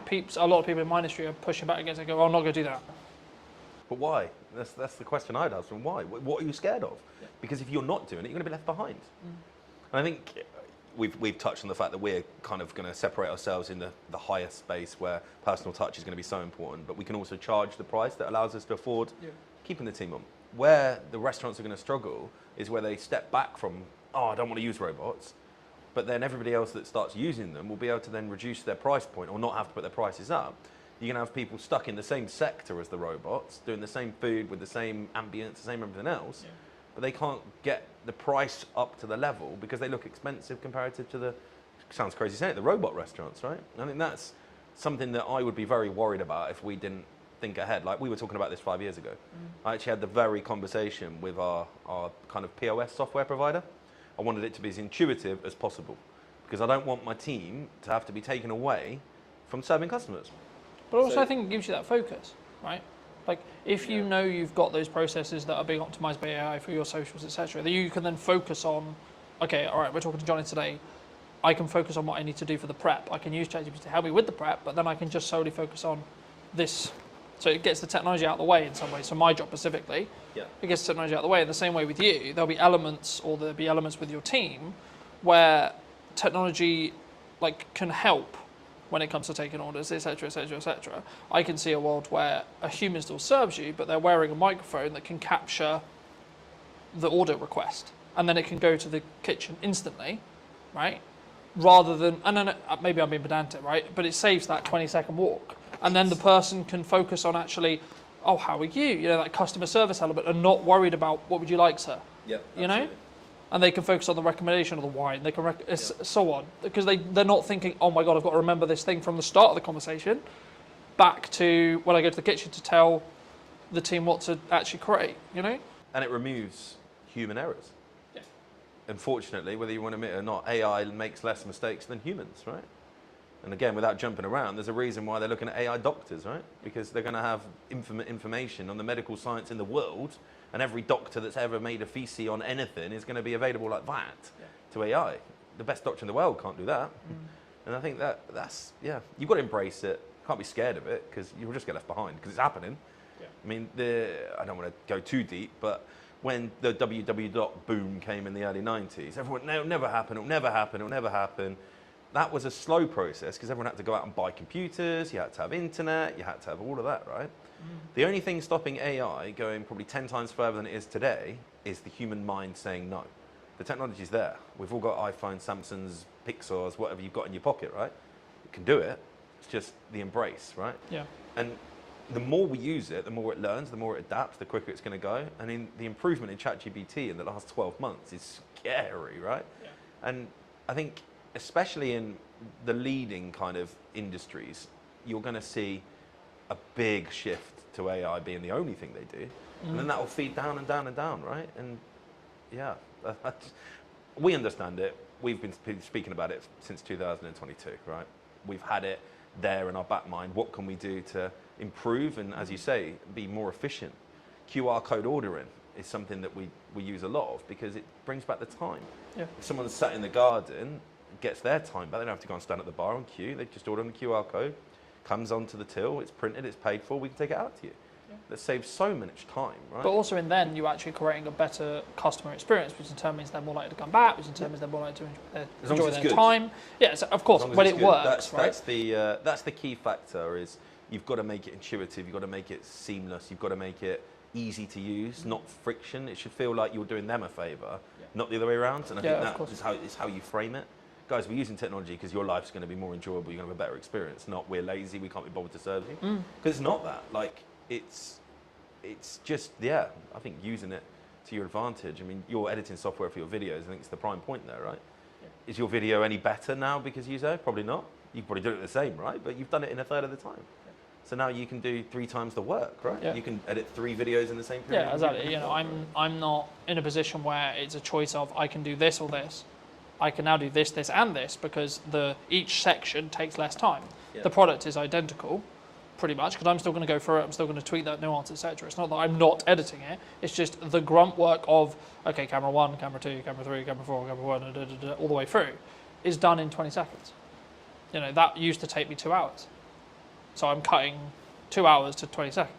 Yeah. So it allows me to then focus on, okay, actually, technically you're talking, but my reaction was really good there. Okay, so let's swap back to me, even though you're still talking, right? So I can then focus on that nuance, because also I'm not, in my head, I'm also not creatively kind of fatiguing, because I've been looking, oh my God, I've been looking at this interview 2 hours, right?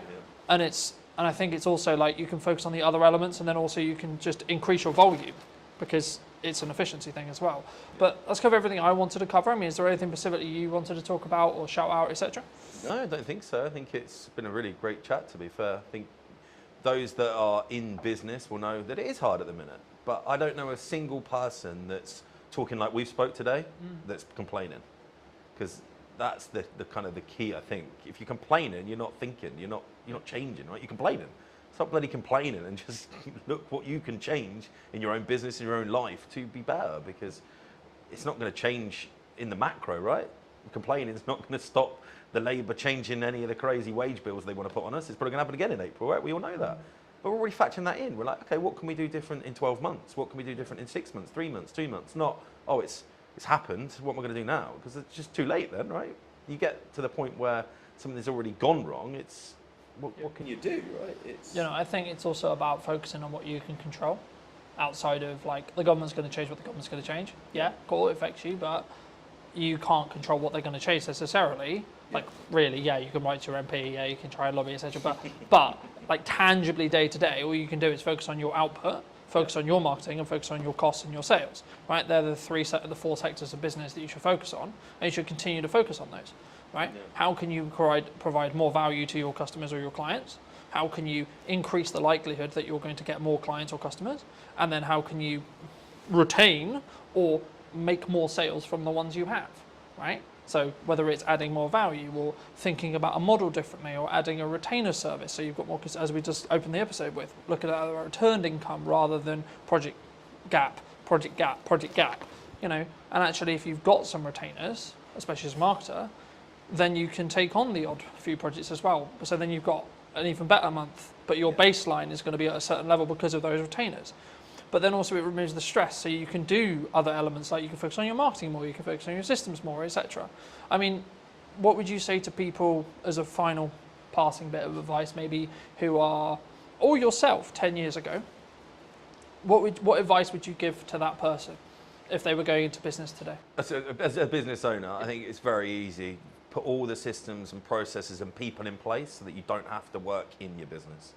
Because if you're in your business and you're doing all of the stuff, there could be AI that gets it to do all of the stuff you don't want to do, but you need to be having conversations that bring sales in. You need to be having conversations that are getting new customers. If you're not doing that as a business owner, you've got a job. You're not in the business. That's, I think my biggest advice, and something I've been able to do in the last few years, and why I think we're where we are now. I don't pour pints. I don't cook. I know how to. I don't. I've got people that do that, because as soon as I start pulling pints or I'm in the kitchen, I'm not marketing, I'm not growing, I'm not out there looking at what we can do to be better in the future. It's a lot easier to find a chef than it is to find someone that can do all the stuff that I know I'm brilliant at. And most business owners are going to be the best salesperson in their business, the best marketeer, because they know it inside out, right? Yeah. But they just get so tied up, and I get it. You're a one-man band plumber, but you're only ever going to be that level. If you've got aspirations of being a full-on business owner that can be on a beach 4 or 5 times a year and not having to be worrying you've got income coming in while you sleep, which is the dream for everybody, right? You've got to put the people to do the job that you are currently doing, and then focus on how you bring customers and sales in to pay their wage. If you do that, game changing. Easier to say when you run a pub, because you have to employ people, right? Yeah. I think the biggest challenge, even for yourself probably, I don't know where your growth map sits, like, it is the biggest challenge for most people, is the mindset, oh, I'm going to employ someone, I've got to find their wages every single month. Yeah. But that's ultimately what makes you a business owner. I think that was a real kind of shift change for me, that brought an ops manager in, brought an exec chef in, brought a head of marketing in, brought all of these people in. I went, wow, I can now concentrate on the stuff I really enjoy doing. Yeah. I'm not having to sit there and get like fixated on the pot washer didn't turn up on Tuesday night. Although it is my problem, ultimately it's not my problem. You need to make it someone else's problem, those little minute details. But then again, it's that focus, right? It comes back to that focus, and I think you have to build financial stability within yourself in answer to what my growth plan is. A, build financial stability for me, then scale it to the point where it has financial stability for someone else and 2 other people, and then look at, okay, how can I allocate those resources to potentially replace me in this role, and this role, so then I can then open up to do 4 podcasts a week, 6 podcasts a week, whatever it ends up being, because the only thing I will never be able to outsource is me sat here today. Correct. I can get 2 camera operators in today to run the cameras. That's not what's happening, but I could have done, right? Yeah. That would have cost me something. Cool. But then I don't even have to think about, is the camera recording, etc., etc. Yeah. But then I can focus on our interview, right? So it's about removing those hats when you can, but building them, in my view, especially as a creative industry that's very this and always been this, and it's been very you're always very fortunate and should be very grateful to be able to work in the creative industry as a full-time career. It's not a obligation or a thing you can do. And I remember a YouTube video saying, for a long time, especially during COVID, when there was a really strong boom and there was lots of creative work going, everyone was very entitled about being, oh, I'm a creative and I do this and they don't want to pay my day rate, whatever it was. But followers on TikTok. Yeah, but now it's actually, I'm grateful to be able to do this for a living, and it's a privilege to be able to do so, not necessarily a thing that is likely, in that respect. Or if you could only do it part-time, okay, cool, be great if you could do it part-time, or etc. And I think it's about your work ethic. It's about how do you control those levers regarding sales. Actually, when you make money, how much do you keep and then hold on to, so you have that financial safety net. So if you are project to project, do you have enough to cover 2 months, 3 months, 4 months, 6 months, 12 months, etc. And then once you've got that, then you can develop another financial pot equivalent to go, okay, cool, I can now outsource for 3 months, 4 months, 5 months, 6 months, 12 months, etc. And then you can then say, okay, well, how's best to spend that money to get strong ROI, strong marketing, and what's your timeline on that? That's just my view. But thank you so much for coming. I mean, if people who don't know, what do you want to shout out? What do you want to link to? I think if you haven't been to the go? mill and you're local to Salisbury, it'd be great to see you down here, see what we've done. And yeah, it's been a pleasure. Thank you so much. And if you did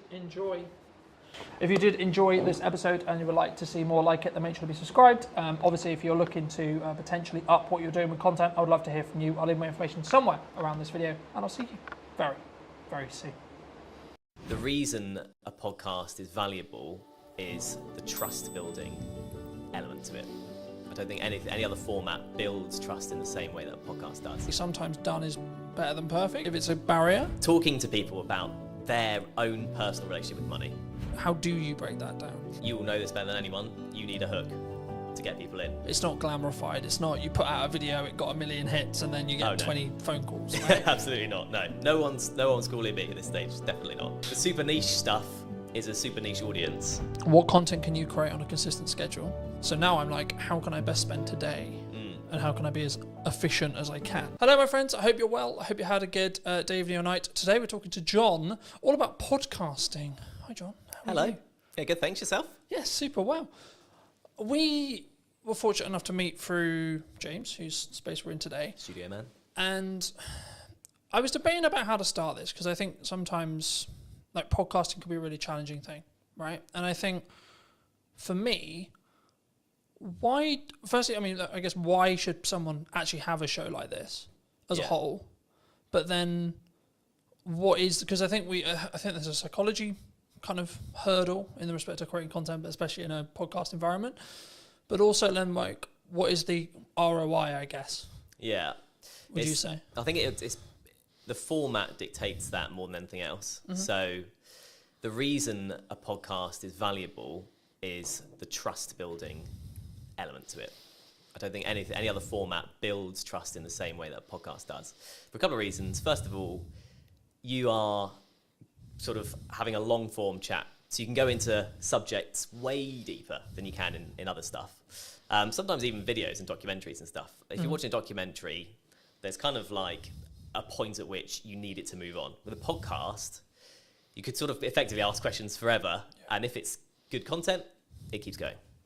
Do you think it's the first or easiest step into content creation, would you say? I think audio only, yes. Mm-hmm. Simply because of the barrier that is video in terms of skills and everything. And you've got to think about camera setups and everything like that. Whereas if you do audio only, so easy to get a mic, so easy to talk to someone online, virtual on a video call. Mm-hmm. That's so accessible that actually, yeah, it's quite an easy first step into it, I'd say. Do you think you're limiting like yourself though? Because I don't know whether I question audio only, unless obviously you're on the platform. But when you're looking at maybe social posts like LinkedIn or Instagram or Facebook, is there is there an audience, would you say, for audio only still? Yeah, definitely. Because I think the thing in terms of marketing, like you say, and promoting the show, yeah, without video nowadays, it's hard to get it out there, definitely. But a lot of people, myself included, view the podcasting format as something you listen to while you're doing other stuff, while you're hoovering, while you're driving, that kind of thing. Yeah. So I think it's definitely still there, and I don't think that's going away. Would you say then it's more of a step by step? So someone could start audio and then where's step 2? I think so. Yeah, I think so because, for depending on who you are, if you're a business, it's a bit different. If you're an individual, you kind of learn the time required to sort of get to each step. So once you start on the audio step and you're like, actually, it's taking me too much time, it's not worth it for whatever reason, it's not for you. If you then introduce video purely for clips, so you film the whole thing but only use clips, then you can see what time the promo takes, and then when you should go to a full video, you can see how long that takes. So I think that's why you'd do it potentially in that step if you're coming at it from a completely new perspective, if that makes sense. And then, I guess you then can grow to the Diary of a CEO style, full form trailer-esque piece, right? And I think sometimes we get so, and this is true for any marketing, not necessarily a podcast, but it could also be true of a podcast. I think we get so hemmed in I need it to be Diary of a CEO quality instantly, right? Yeah. And I think that we struggle with the idea of, I'm going to take one step, make a 1% improvement, next step, 1% improvement, one step, so on, right? And I think for me, especially with what I've done with marketing, it's always been so this is the results I've got previously from this output. Okay, but what happens if I double the output, right? And it's constantly that testing period. I mean, in your experience with podcasting, how would you recommend people, or how would you look at working with a client, because I know that's some of the work you do, to actually help them actually work out, should they have a podcast, but then secondly, what are the nuts and bolts of their podcast in regards to topics and theme and etc. and or does that matter now? Yeah, so I think in terms of the sort of nuts and bolts, you kind of have to have the reason why you're doing it first, then you go into the nuts and bolts. So like I said at the start, the reason why is the building trust element. I think you need to, if that's what you want to achieve, and you have, say you're selling a particular service or a product that can be gone into in depth, then it's worth doing from the start. Then the nuts and bolts from there all depends on how you want to package that, I guess, to be unique or to kind of be the same, because everyone is kind of getting used to this kind of format. So there's options on the table for sure. I think there's obviously that psychology thing that we've talked about a little bit as well, but I think for me, I didn't overthink it. I was like, I enjoy talking about business, I enjoy talking about content creation, I enjoy talking about marketing. And yeah, I've evolved it, and yeah, it sort of changed, and depending on the guests, will kind of tailor the conversation slightly. But I also don't overthink the conversation, because I trust in myself as an interviewer to ask, I guess, poignant questions, or what naturally comes to my mind. And I think sometimes when we look at content, it's not in this box, right? I watched a video this morning talking about the fact that one of the reasons why they're not, the person in question wasn't on YouTube, was because he was constantly concerned about, he sells video production, so it has to look good, has to sound good, and I followed the logic of, yes, sure, but actually sometimes done is better than perfect if it's a barrier. Do you how do you, when you look at either, and I'm sure we'll get onto the podcast you're launching, but when you work with clients, or when you're maybe looking at your own podcast, how do you balance that line of, okay, it's done, but actually there's these things that could be better? Do you hold a podcast back? Would you reshoot a podcast? Where's your line? Yeah, I think you'd want to know that before even starting, frankly. If you want it to be polished, and the client's a big company, for example, you want it to be polished, you start from there. That's kind of, the level is set effectively. And going on from there, in terms of, if it looks scrappy, there's kind of growing evidence that a scrappier look still appeals on the right platform. I was reading recently about TikTok and how people, or watchers or users of TikTok, prefer the raw content, the raw sort of footage and stuff. So someone literally picking up their phone and talking, there's no kind of green screen, no one's putting any effects or whatever. If the content looks like that on TikTok, it sells on TikTok. Yeah. Whereas on YouTube, like you were saying, people kind of expect a bit more of a polished thing. But I think authenticity is quite a big thing these days when it comes to content. And like you were saying with your questions and it just coming off the dome and stuff, that's in some ways kind of seen as a more better or nicer to watch compared with a completely polished, you've gone through 20 questions with a fine-tooth comb and you're only asking 10 because they're like the best ones only. It doesn't, conversations don't work like that, and that's ultimately what podcasts are. I think that's an important point. I think that there is obviously a line when it comes to the quality, especially if it's what you sell, like what I sell is video production. So there is a line, but I also think that there's an opportunity cost of refilming a conversation that isn't the first one, for example. Absolutely. Right? So to give you some context, last week or so, I filmed a podcast with my mum, and that post, me announcing the fact I did it, did really well, which kind of doesn't surprise me to an extent. It doesn't, but there's actually a tech challenge with that podcast because one of the cameras isn't in focus. So my camera isn't in focus. So I was in a position last week, and I think I pretty much made the decision I'm just going to work around it. But I'm in a position where I'm like, the episode is really strong in regards to the content, but it's not perfect video production wise. Do I reshoot it with the potential opportunity that it will feel different and the conversation will maybe come across differently? Or do I work around the fact I've got multiple cameras and I fix it that way? Or do I just go with, okay, it's out of focus. It's not far out of focus, it's maybe an inch, a tiny amount. But is that an approach some people should take? Do you think they should get out of the way of the content sometimes? Because I could really sit here and lose my shit over the fact that one angle's out of focus, but it is what it is. Yeah. I think the content is what matters most. I think if you try to reshoot it, it's never getting anywhere near the same, especially if it was a good episode. Yeah. And it's your mum, right? So it's personal to you, and it's like an emotional element to it. Yeah. And I know what you mean. You're coming at it kind of from an editor's perspective, and it's just going to annoy you forever.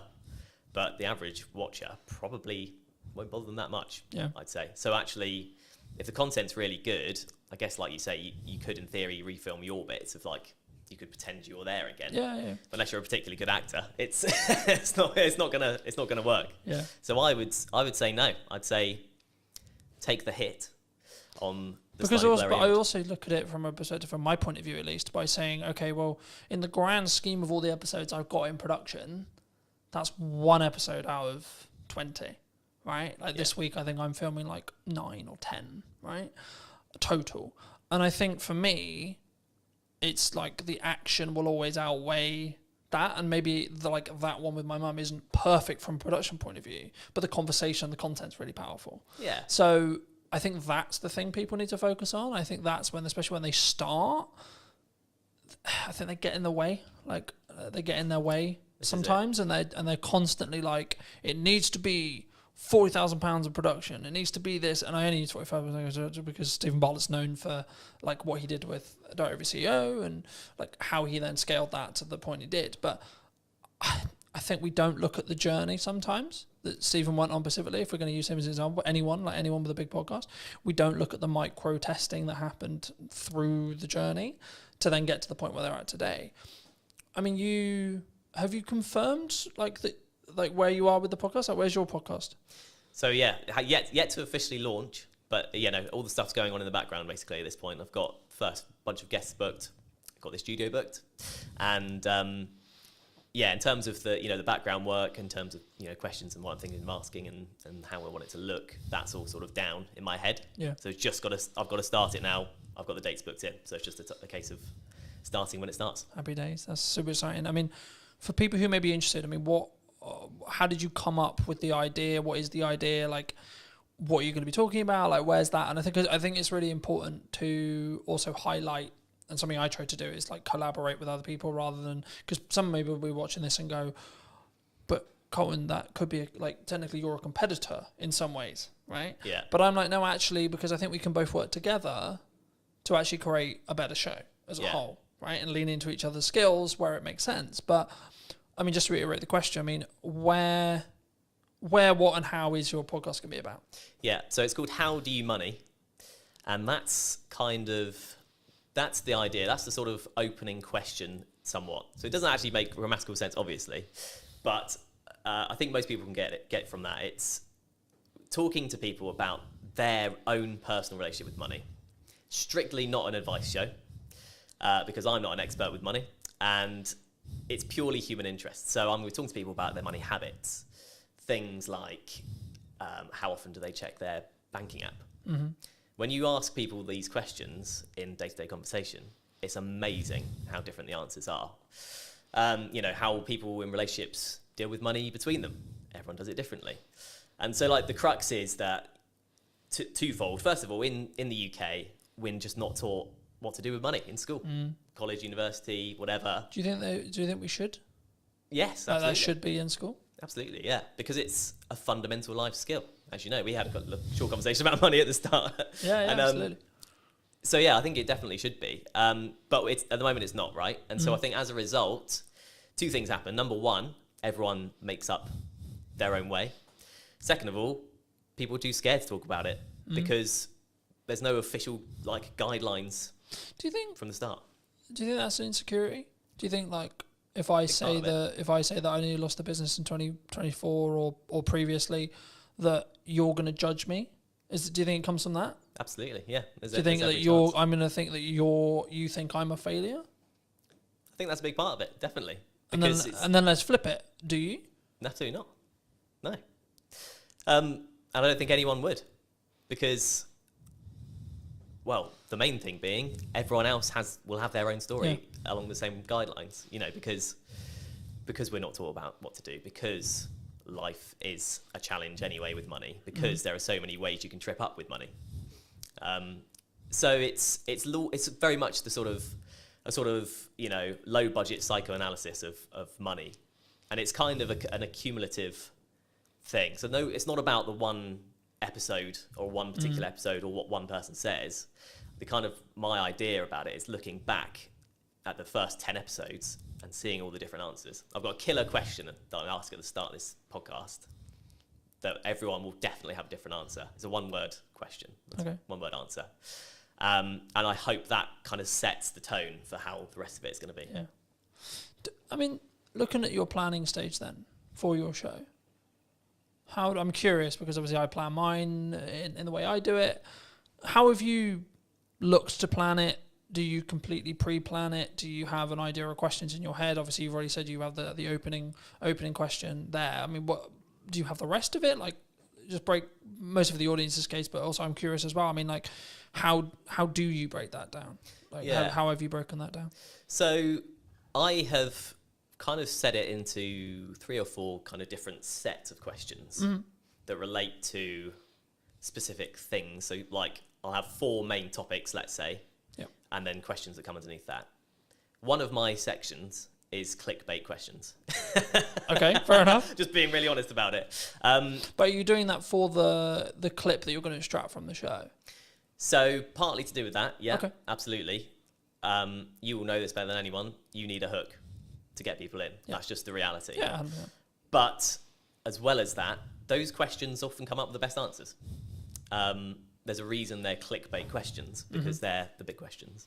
But it can't just be all of that, because it's like me going to you, what's the biggest mistake you've ever made with money? What's the best thing you've ever done with money? What's the worst problem you've ever got? Do you know what I mean? It doesn't, that's not a podcast. It doesn't work as a format in any interview or anything. So that's one section, for example. But in terms of the process, I just thought of the questions based on normal conversations with people. And then I've sort of categorized them, chopped a few out. Yeah. The clickbait thing was only a recent idea, really, so I've added some of those in. And yeah, in terms of a format, it's conversational, right? So I don't have to hit every question. If I ask the second question and that lasts a good chunk of the podcast, so be it. It's quite loose because I want the content to be real. I think that's important, right? Because I think sometimes, and we were talking a little bit while I was setting up, about why people don't post or why people don't like show up or why they don't talk about their money, or there's loads of the kind of from a psychology point of view or like a coming across point of view, it's the same. And I think that for me, I've been very fortunate that I've always sort of taught publicly or built in public, and it was interesting because about a month or two ago, I think, I personally, so I don't know when the trend started, but the trend of building in public really started taking momentum. I mean, have you, because I know we in our one-to-one, we talked about the fact that you were 6 months-ish like into freelance. I mean, how was your journey from like, okay, I'm going to do this thing, I'm going to go freelance? I mean, was it forced on you? Was it 50%? Okay. Yeah. I took voluntary redundancy basically from my previous job. But to be honest, I'd come to a point where I felt like I wasn't going anywhere in that job, if that makes sense. And yeah, it was a bold decision because I was also 3 months away from my first child being born. So I've since had a conversation with a friend who was like, "You're mad. Why have you gone and done this at this exact time?" But yeah, a lot of things felt right about it. I did seek advice about it from people about rates and how much work is available, just a few people that I knew. And it just seemed like the way to go, and it has been the way to go up until this point. So it's a bit like that freelance, and you want to know, as a business owner, you're just sort of going, okay, I've got through this month, go to the next one. I was definitely like that at the start. Right, I've been very fortunate. I've talked quite openly about the fact that 2024 was quite rough, but I blame myself on why it was quite rough. Yeah, because I wasn't showing up as it's in the correct marketing to actually get the output I wanted, but also in volume, I don't think. Yeah. I think if now I look in hindsight about what I was doing and like what went wrong, quote unquote, and I could sit in the respect of maybe a victimized mentality of saying, well, the economy was hard and there was this issue and then etc. But like as we were discussing before, I think you're an example of this at 6 months in, but I'm maybe an example of this year. You have to have a strong business model. Something that I've tweaked in the business model now is a more recurring revenue model. So we'll work with people on a monthly returning like payment plan. Nice. Or like, and it's not like that's not the only thing I do, but I still do project work. But like for me, it was always a matter of, from looking at a business point of view, of how do I squish those troughs, right, and also squish those peaks in proxy to an extent. But it's basically having a flat line. I know categorically I'm going to have X amount coming in, and then how do I design a business that allows me to do that? But then also, what marketing does that business need to then show to other clients that I know what I'm talking about? And I think when we look at actions, and this was going to be on to my next question, which was around like, is it just the reason why you're busy is because of your output? Because I think sometimes we sit here and go, oh, things are quiet, or like, we've both kind of alluded to it already, but business owning, freelancing is difficult, right? And I've had times where it's really, really hard, where I know I've got to hit a certain amount every month, and I'm like, I don't fucking know where that money's coming from. But how do you look at it when you were looking at either going full time or like now, in respect to like keeping your pipeline full? If you don't, because I'm in a quite privileged position where I've got that residual revenue, so actually I don't need to worry too much at the moment as it sits right now, because I've got that residual revenue. Of course, I'm still pushing, I'm still looking for projects, etc. But I don't need to worry in the same way as if I didn't have that income. Yeah. So for people who are maybe in the position closer to that, where they're just project to project, and maybe they don't have a pot of money and they don't have like money management, how do you look at it? How do you create a strong pipeline, I guess is the question. There's a magic wand called LinkedIn these days. And it basically, I've just utilised that. So you can find companies that do what you do, or companies that you want to work for in a freelance capacity. Then there's a tab that says people, and you can directly speak to the people at these businesses that you want to work at. That's all I've done. And the first 6 months, I'm thinking about 10 months in now, but the first 6 months for me, 100% of the work I got was through LinkedIn. Okay. So, And was that through what I would call in the trenches hand-to-hand DMing? yeah, absolutely. There's a strategy, I call it, it's like cold DMing, cold outreach, cold warming. It's not glamorified. It's not you put out a video, it got 1 million hits, and then you get 20 phone calls. Right? Absolutely not. No one's calling me at this stage. Definitely not. But yeah, it kind of just through messaging people. Sometimes people I knew, and that led to work. Often most of the time, people I didn't know, and that led to work. And it's you often hear in sort of success stories, it's like a lucky break or a sort of lucky thing. And I kind of did have that with my first job. But it was because I made that approach and I said, "Oh, hi, you do these kind of podcasts. I've done these for this number of years. I'd love to do more." At that time, they happened to need someone because they wanted to do something new. Yeah. And I got the work because of that. And it's one of those things, isn't it? I think the quote is, "Luck is where time and preparation." Preparation meets opportunity. That's it. Preparation meets opportunity. It's luck. That's all the luck so, is. Yeah. You're prepared for an opportunity to come, and then you continue to keep yourself prepared and keep yourself ready. Like we're recording this just before, about a week and a half before the kids break up for school, right? A lot of people in business look at that as, oh Christ, everything's going to go quiet. Everyone, which understandably, they're going to spend time with their children, they're going to go on holiday, etc. I read a post the other day, there was something on the lines of, things are quiet, right? Things like the creative industry is struggling, got these kind of terms. And I was like, okay, that might be true. And it might be actually we're coming into the summer holidays, etc. But that's then an opportunity for you to A, output your marketing, B, look at maybe cold outreach or what you're doing there, and then try and set some stuff up for September. I mean, do you see, like, are you, because I remember when I was just project, especially when I was like tighter on cash flow, it would be this rush to get money in because I knew I would have 6 weeks where things would be a lot harder. Are you either financially planning wise or pipeline wise or etc.? Are you planning for that to be slower, or do you expect actually there's going to be a percentage of businesses that actually just keep going and work around everything? Yeah, I just feel like at this stage, I don't think I can really plan for it, if that makes sense. The planning is outreach. Yeah. Just message people, talk to people I know, people I've worked for before, people I don't know, people I want to work for, all that kind of thing. So yeah, I'm not at that stage yet where I could do that, but there are opportunities sort of on the horizon where I may be able to do that. So it's one of those, really. I don't know exactly how that planning would look like for me right now, if that makes sense. Yeah, no, absolutely. I mean, I think, and this is kind of like a bolt-on question to marketing or networking and how you tackle those things. For a long time, people have always looked at maybe traditional marketers as, I'm going to go to an event, I'm going to network in the room, and I'm trying to get work from that room. What I've always understood is it's networking through that room, right? But nowadays, because of time and because of what I do less of the in the room having a conversation stuff, but I'm still leveraging either the network that I have and then their connections that they're making potentially, or you as an example, or I'm actually just trying to utilize the network I already have to then lean into either creating more content or creating opportunities to have conversations in one-to-ones with very targeted people. And I think sometimes, especially at the beginning, and I look at it as phases in business, right? So I'll use you as an example. The phase you're in freelancing as a whole is you've got to do a lot of hand-to-hand, you've got to do a lot of time investment, you've got to do a lot of network events, you've got to, like, I think the term would be like kiss a lot of frogs before you get your prince or princess, right?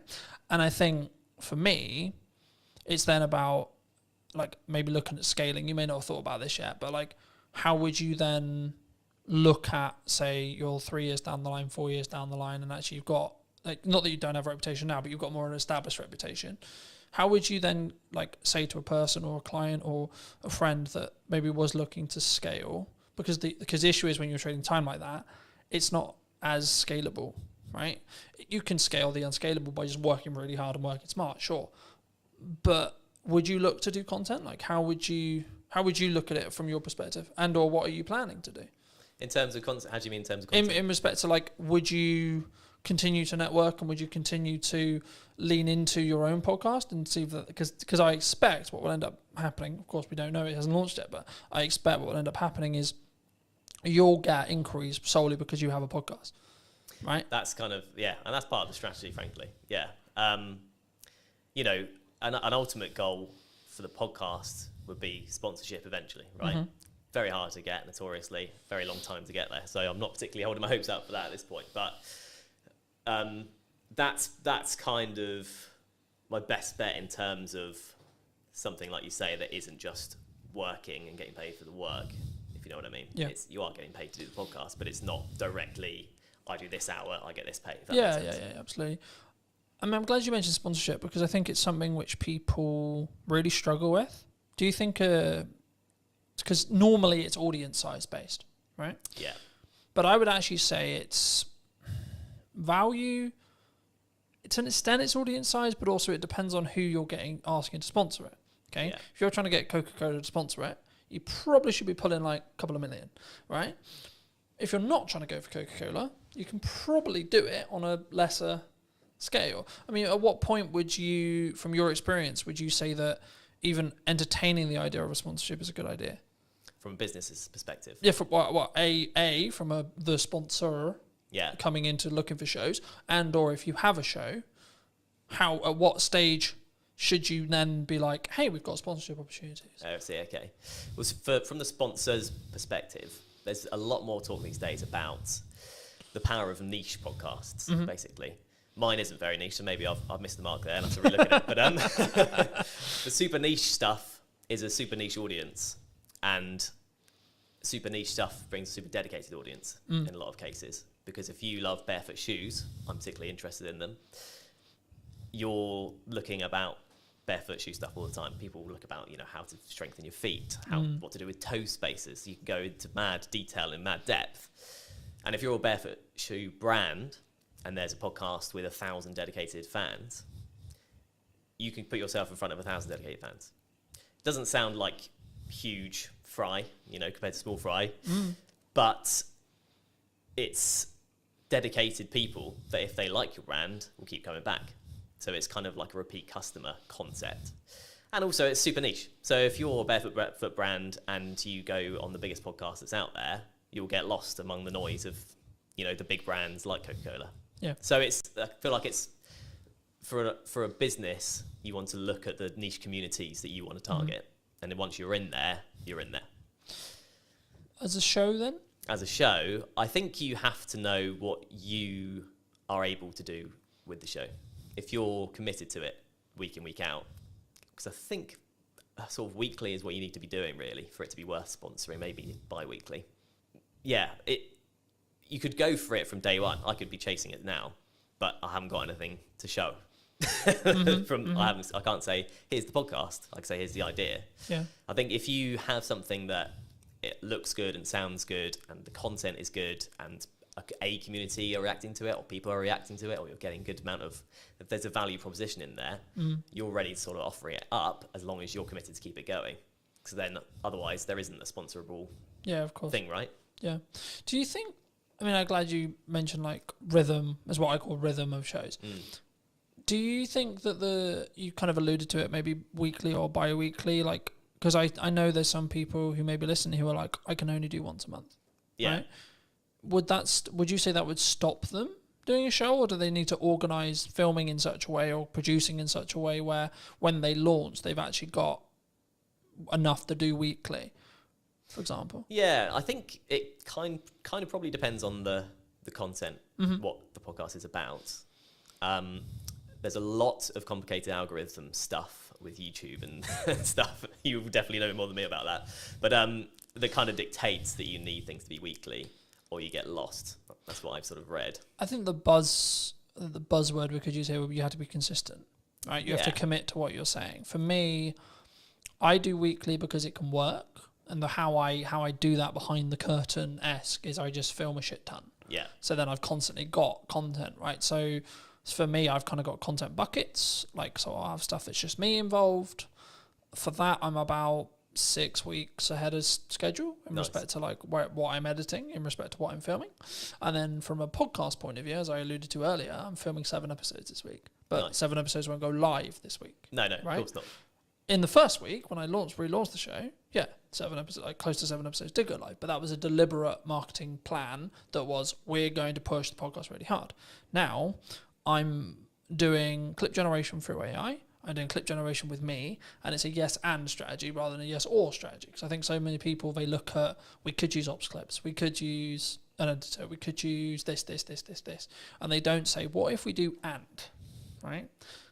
How do you look at it from a post-production point of view? Should someone, when they want to start doing a podcast, I mean, I guess it's audience-based, and it's the person, right? Whether they've got resources to throw at it, etc. But should someone who's starting a podcast, maybe a corporate or a medium-sized business, and they want to do a podcast, should they get into the trenches first and start? Or should they just pay someone like us to come in and help them with it from day one, would you say? Yeah, I think if you're taking it seriously, you need a producer of some kind, an editor of some kind, realistically, to do that exact strategy, as you mentioned, have X amount ready to go. Yeah. And then it just kind of mitigates against all kind of problems coming up. You know, the studio isn't ready, available. Studio isn't available, someone doesn't show up. Someone's sick. Yeah. You like, for me, there's client delivery weeks where I cannot fit it in. Yeah. Physically, there's no gap in my calendar, it doesn't happen. Yeah. Right? But then I also have the week after, the 2 weeks after, where I'm like, this is podcast filming week. Yeah. Then I'll have a month where I don't have that, but because I've got a load of bank, and that's why I constantly try and bank as much content as I can when I can film it, that I can then be in a position where actually it's fine, right? So if I do fortunately get really busy with work, which is a nice problem to have, I guess, right? Which is actually the reality I'm now in, because I have an abundance of content, an abundance of, I guess in some ways it's a mindset thing around like, I don't need the work.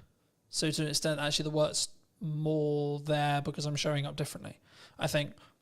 But I think for me, like, especially as I'm doing a clip strategy as well as the YouTube, like the YouTube is a focus, sure. But for me, and just quickly, as we're talking algorithms very quickly, the way YouTube's algorithm currently works, basically, in a nutshell, is you'll be served a piece of content that you like when you open the platform. So it will pull, not push, it will pull the content for you. And what will happen is when a piece of content goes live, so I put a new podcast out, I put ours out, etc., it will send it to a specific audience sector, okay? And then it will say, okay, cool, this audience sector watched X amount, Y amount, it got number of views, etc. If that is, and the threshold changes, right, and it's the unknown bit of the algorithm, but if it hits above a certain threshold, it will then be served to a similar sized new audience. Then it will check the threshold again and repeat. So when something goes quote viral, what's happening is the watch time, the likes, the views, whatever it is, whatever metric they're waiting on at the time, is basically scaling repeatedly into new audiences, and the reaction from every new audience is great. So it's greater than the next one. So it then serves it to a larger audience and so on. That's how it gains momentum. But even virality videos will lose momentum eventually. Yeah. Just because it will be oversaturated to the market. It will go into a different part of the audience, etc., etc. TikTok's known for this. And then people will start clicking off or not watching it, and then you'll just watch it sort of drop off. Right. You know? But then there's also the reason why like YouTube's so powerful. So you can have a video that's been it's got 5 views. 6 months, 12 months time, for whatever reason, triggered by the algorithm, 1,000 views. Right? I've watched that happen. I'm sure you have as well. And I think for me, it's not necessarily about looking at what the algorithm is rewarding or isn't rewarding. It's more about what content can you create on a consistent schedule that you're passionate about, that you can speak from, that puts you in a position to put your best foot forward. When you look at working with people, are you quite picky and choosy? Or are you in a fortunate position where you can be picky and choosy when you work with people on their podcasts? In terms of clients? In terms of clients, in terms of people you collaborate with, in terms of people you work with. Because I'm always curious whether it's just the nature of the beast in some ways. Like, as I said, I sort of explained the makeup of my business this year. I'm now in a position where I'm very protective of my time. Mm. And that's not like I don't want to talk to you. It's just I only have a certain amount of time, and that's the only barrier. And that's my hurdle now. Because actually I'm okay on cash flow pretty much all the time because of my retainers. I'm okay because of project delivery. I've got a strong pipeline, and I'm good on content because I've got a large pile. So now I'm like, how can I best spend today? And how can I be as efficient as I can, in that respect? So is that, I guess the question, I'll re-ask it, but like, is it something you personally do? And if so, and or if it isn't, is it something that you think you'll adapt to as your business scales and grows in that respect? Yeah, I think it's a stage thing. So at this stage, I'm picking up what I can where I can effectively. You know, if there's something I particularly don't want to do, I'm not going to do it. I was just saying, is there still a line? There's still a line, I think. Yeah. You know, there's a line in terms of the day rate, frankly. If that's not up to scratch, there's a line in terms of what the actual work is. Sometimes. Do you think people struggle with? So I've said no to certain clients just on like, not necessarily political ideology, but their approach, how they come across, whether they respect my time, things like that. And I think people, they sometimes worry, what if I say no? What if there's, like, do you think that's it comes from I'm aware that I'm overusing the word insecurity, but I can't think of another way to describe it. Is it an insecurity of like, there isn't going to be more work down the road for me? Yeah, well, it's the biggest insecurity, isn't it? Because money is security these days, really. Yeah. Yeah, absolutely it is. I think in terms of people saying yes to literally everything. Yeah, I think you're picky and choosy when you can be, probably, frankly. You know, if you go, oh, the last couple of months are fine, I could do nothing for the next 2 months and be fine, then you are very picky and choosy. Yeah. When you've had a barren 2 months, you're more likely to be like, I'll just take it. I also think it's a perspective of obviously synergize with the client, can you add value, but also like even when you have an abundance of money or you're in a strong position with money, it might also be actually my goal is to hit this amount, right? And this project might not be ideal, but it pushes me closer to that goal so I can hit it sooner as well. And I think we sometimes, I'm in two minds about it, because I'm a big advocate for you should say no, but also I'm a big advocate to get off your ego, get off your high horse. You still need to be in the trenches. Just because things are good right now, they're only good because you make them good for 6 months' time, etc. Right? And that's why I'm focusing on content. That's why I'm focusing on how I show up. That's why I'm focusing on constantly personally developing me so that actually in 6 months' time, things can be even better than they are, rather than, oh, I had a really good 25 for the first half, you know? Do you think people sometimes just want the instant though? Oh, as a question, like, because we're very social media orientated in that respect. Do you think it's purely around short-term validation, short-term money, short-term deal, short-term this? I guess, yeah, to an extent. I mean, it's like if you're in a situation where I need money now, everything else will go out the window for some people, you know, depending on your circumstances. This is the crux of it, is it depends on your circumstances. If you're comfortable for a while, then you'll be fine. Otherwise, probably you will just snap up the short-term things. But I think, yeah, in terms of what you're saying, I think... Of course it's nuanced, right? Because it's like, if my back's against the wall, then I need to go and do what I call hand-to-hand outreach, right? Which is I need to come up with an offer and I need to go to my network and I need to sell it and I need to sell it quick. Yeah. Right? But if I'm not in that position, I can then take my foot off that. You know, I can step back and I can say, okay, actually, let's play the mid to long game now. Yeah. And that's what I try to do in my content all the time. It's not direct sales. It's not this. It's actually, hey, have you thought about doing this? Hey, da-da-da. But as a society, as like starting creators, as freelancers, as video people, whatever you want to call it, have you noticed that people are more, they want short term? And they don't really have, I guess, the patience to look at where you're going to be in a year? Yeah. I think that's a reality. I mean, I would have been quite sort of downbeaten if I'd had a different first 6 months to it. You kind of have to go through the journey to understand what the journey is. Yeah. Right. So with clients, with people approaching you, you know, and you will have experienced this as well. You have 100 people you message. Yep. 30 reply, 10 say I'll have a call with you, 1 person gives you work. And if you think of it, if you go into it with that mindset, you'll live by that mindset, right? Yeah. So you'll keep doing it and you'll keep getting work because you've played the numbers game effectively. You know, you've hit as many people as you can. Eventually something's going to come up. You've done the rap, so to speak. Yeah. I think, I was going to ask you, it was about speed of delivery, speed of output, speed of execution. Do you think that's maybe a nature of why someone's more successful than someone who's, I'll do that tomorrow, from a mindset point of view? Do you think? So I'll give you an example. Like for me, when I came up with the idea to relaunch the podcast in the format that it was, so on location, in person, and or remote, and then within a week I had filmed 3 episodes of the idea. Within 4 or 5 days, the first one was out. because I didn't let myself get into the, oh yeah, that will be on the to-do list for next year. That will be on to-do list for next summer. That will be on the to-do list for 3 months' time. Because I knew I'm only going to get the results. I'm only going to start getting the data if I start outputting. Yeah. Right. And now it's becoming actually a core part of the marketing strategy for the next 6 months to a year. But that's because I've gained a load of momentum with it. And I know I'm really starting to get into a nice groove with it. And that's why I asked the speed thing, because one of the unique selling propositions I have personally as an editor is, so I'll give you an example. At the time of filming, I did a media day for a new client on Monday. And today we're filming on Monday. He's already got half the content already. And it's a week, right? But also it wasn't like that was the only thing I was doing. I've also put out, like, I think nearly 40 pieces of content for me, etc. I've done a load of other stuff related to the business. So for me, I'm one of my unique selling propositions, or one of the things I do is, like, I work really smart and really hard consistently with no result, plan no result. But for me, from what clients have told me, one of the reasons why they continue to work with me is the speed. Yeah. Right? Like, one of the things that comes up in conversation all the time, and James mentioned it a couple of weeks ago when I came to do 2 more podcasts, he was like, your speed's ridiculous.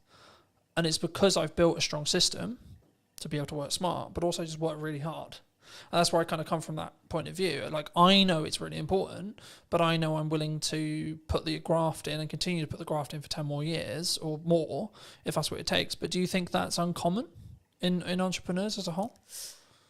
I guess potentially, yeah. I mean, you kind of touched on it. Because there's a level of complacency. There's the work smart, not hard mantra, isn't there? But like you say, if you do both, kind of double the results effectively. I'm going to outperform someone who's just working hard, sure, because I'm working smart and then doing the hours on the smart work as well. Yeah, right? That's it. Yeah. So I think it probably is in terms of that. I mean, the get up and go thing. If you follow Gary V on social media, then you'll get the get up and go thing, because that was very much me. This podcast idea I'm doing was, I think I first thought of it 2 years ago. Okay. I've been writing notes about it on my phone, like month after month, something pop into my head. I'd be like, oh, that'd be cool. And then, but do you think we have a culture of we're going to write notes about it? Yeah, definitely. Rather than execute on it. Yeah, absolutely. Absolutely. You know, because you have to. I think you have to go through that journey. You know, I'll be better at fitness next year. My diet will be better next year. Yeah, absolutely. Right? Yeah, you just need to go. Or next month, or tomorrow. Yeah. It's okay. We can. We've had a really long week. We can chill. Yeah. You know. Yeah, it's true. It is. It's and we've got that comfort, and it's the whole being in a comfortable position. You don't grow in comfort. You have to be in discomfort. But actually, saying yes to things, you've got your yes and kind of mantra. Yeah. So just saying yes to things opens up. You realise, oh yeah, I can do this. Like, if you just go, I'm just going to do it, and actually plan it. Like, whether that's setting a reminder, put it in the calendar, write down, on your fridge, this is what you need to do today. However you do it. Something I just building off that briefly. Something I found really valuable the last couple of years was, if it takes me less than 2 minutes to do, I just do it. I don't set a reminder to do it. I don't I'm going to write a to-do list or this or this or this. Like, I need to send an email. Send the email rather than write a reminder about sending the email, because the action will probably take less time. Yeah. 100%. And then it's done. Then you don't need to think about it. Yeah. If it's a longer thing, I need to ask ChatGPT about that. I need to do some research on that. I need to plan the podcast, and it's like a longer goal thing. Start momentum by putting a reminder in your calendar and then stick to that. Yeah. But I think sometimes, especially with like fitness, I use that as an example all the time. It's like, I need to start running. Okay, but when's the first run? Yeah. You know what I mean? I think, and I've just finished Atomic Habits from a book point of view, and it talks about specifically, my girlfriend's driving mad because I keep using the word compounding, but it's the only word that matters at the moment, right? Which is that everything I'm doing is like, how can I compound? How can I small win? On the way here, I was reading my second book. I've started reading physical books rather than listening to them. For a long time, I listened to them. As a dyslexic, I was like, right, this year I'm going to read a book cover to cover. No excuses, going to do it. So I was like, right, let's get a book that I actually really want to read that I haven't read, that I know is actually quite good because it's got good reviews, and has been talked about in this whole improvement space for ages. So I was like, cool, let's start with Atomic Habits, see where I go. And then I went on to Mel's 5-second rule, which I knew about for a long time. Mel Robbins is a leading psychologist, for those who don't know, in Canada, and she's just launched a new book talking about they, them, and other people's opinions on us. It will be on my read list. But for me, the crux of the 5-second rule, for those who don't know, is you count down from 5 and then you move, right? So 5, 4, 3, 2, 1, move. And what it will do is it will trigger your mind to do the action step. So if you're like, oh, I need to start running, okay, 5, 4, 3, 2, 1, go get changed, go on a run. Because we don't sit in that uncomfortable window long enough on average, right? I'm really embarrassed because I'm not good enough at health and I can only last 2 minutes of running. Okay. But then the next day do 2 minutes and 10. Next day do 2 minutes and 30, etc. And I think once we start building the compounding, right, is when the snowball effect will continue to roll. I mean, do you think that, is that what you've used to get to this point, do you think? To a point, yeah. I mean, the Atomic Habits, my favourite quote from that is, every choice you make is a vote for the person you want to be. Yeah. And once you tie it to your identity in that way, there is a bit of a mental switch, and you start doing even the smallest things, right? You know, like the eating healthy or whatever. You make the healthier choice on a menu or that kind of thing. You justify it to yourself in a way that's personal, and in a way that you can then live by effectively. So that's definitely helped. And, you know, there's a lot of things in that book. That book's brilliant, you know. So yeah, I think definitely, obviously I've read it as well, and it's probably helped me. I've signed up to the newsletter. I get that as well. And I do think there's something to be said for being in that world of like the positive quotes and shifting your mindset around certain things. If you look at it enough, you just will start to think like it. I think for me, I've been aware that like what I consume is how I'll show up, right? So like that's why I'm trying to build the habits from building off Atomic Habits, but in general, I'm trying to build the habits and build momentum. So like when I finished Atomic Habits, I was like, I've ordered another book, but it won't be here for 3 days. So I'm like, I need another one, because if I stop, then I won't do it. Then I broke the habit. And in the book, in Atomic Habits, they talk about streaking. And I'm the same with fitness, I'm the same with podcasts, I'm the same with everything. But for me, that's the key. So actually, I'm not like, my heart's not broken that my other book's not going to be here, because actually it's now planned in for when I finish Mel's, right? So actually I'm constantly like, and now to an extent, my travel plans, my thought process, etc., like how I use my downtime is actually trying to change. And like, actually I'm sleeping better because I'm reading before bed, like I'm reading on trains, etc. I'm like using my phone less, and I'm trying to, I guess sometimes I did an episode that I'm recording about a week ago talking about digital detox. And I for me, I've been notoriously known for like, because we work in media, so we're constantly on our phones and we're constantly, etc. And it's a tool, but I hadn't given myself that. And that's, I think, why I shifted into physical books as well, because I was aware that I was constantly on my phone. Do you think that's like from a psychology or your own well-being, or like as a freelancer, that can be your advantage? Like having those non-negotiables every day?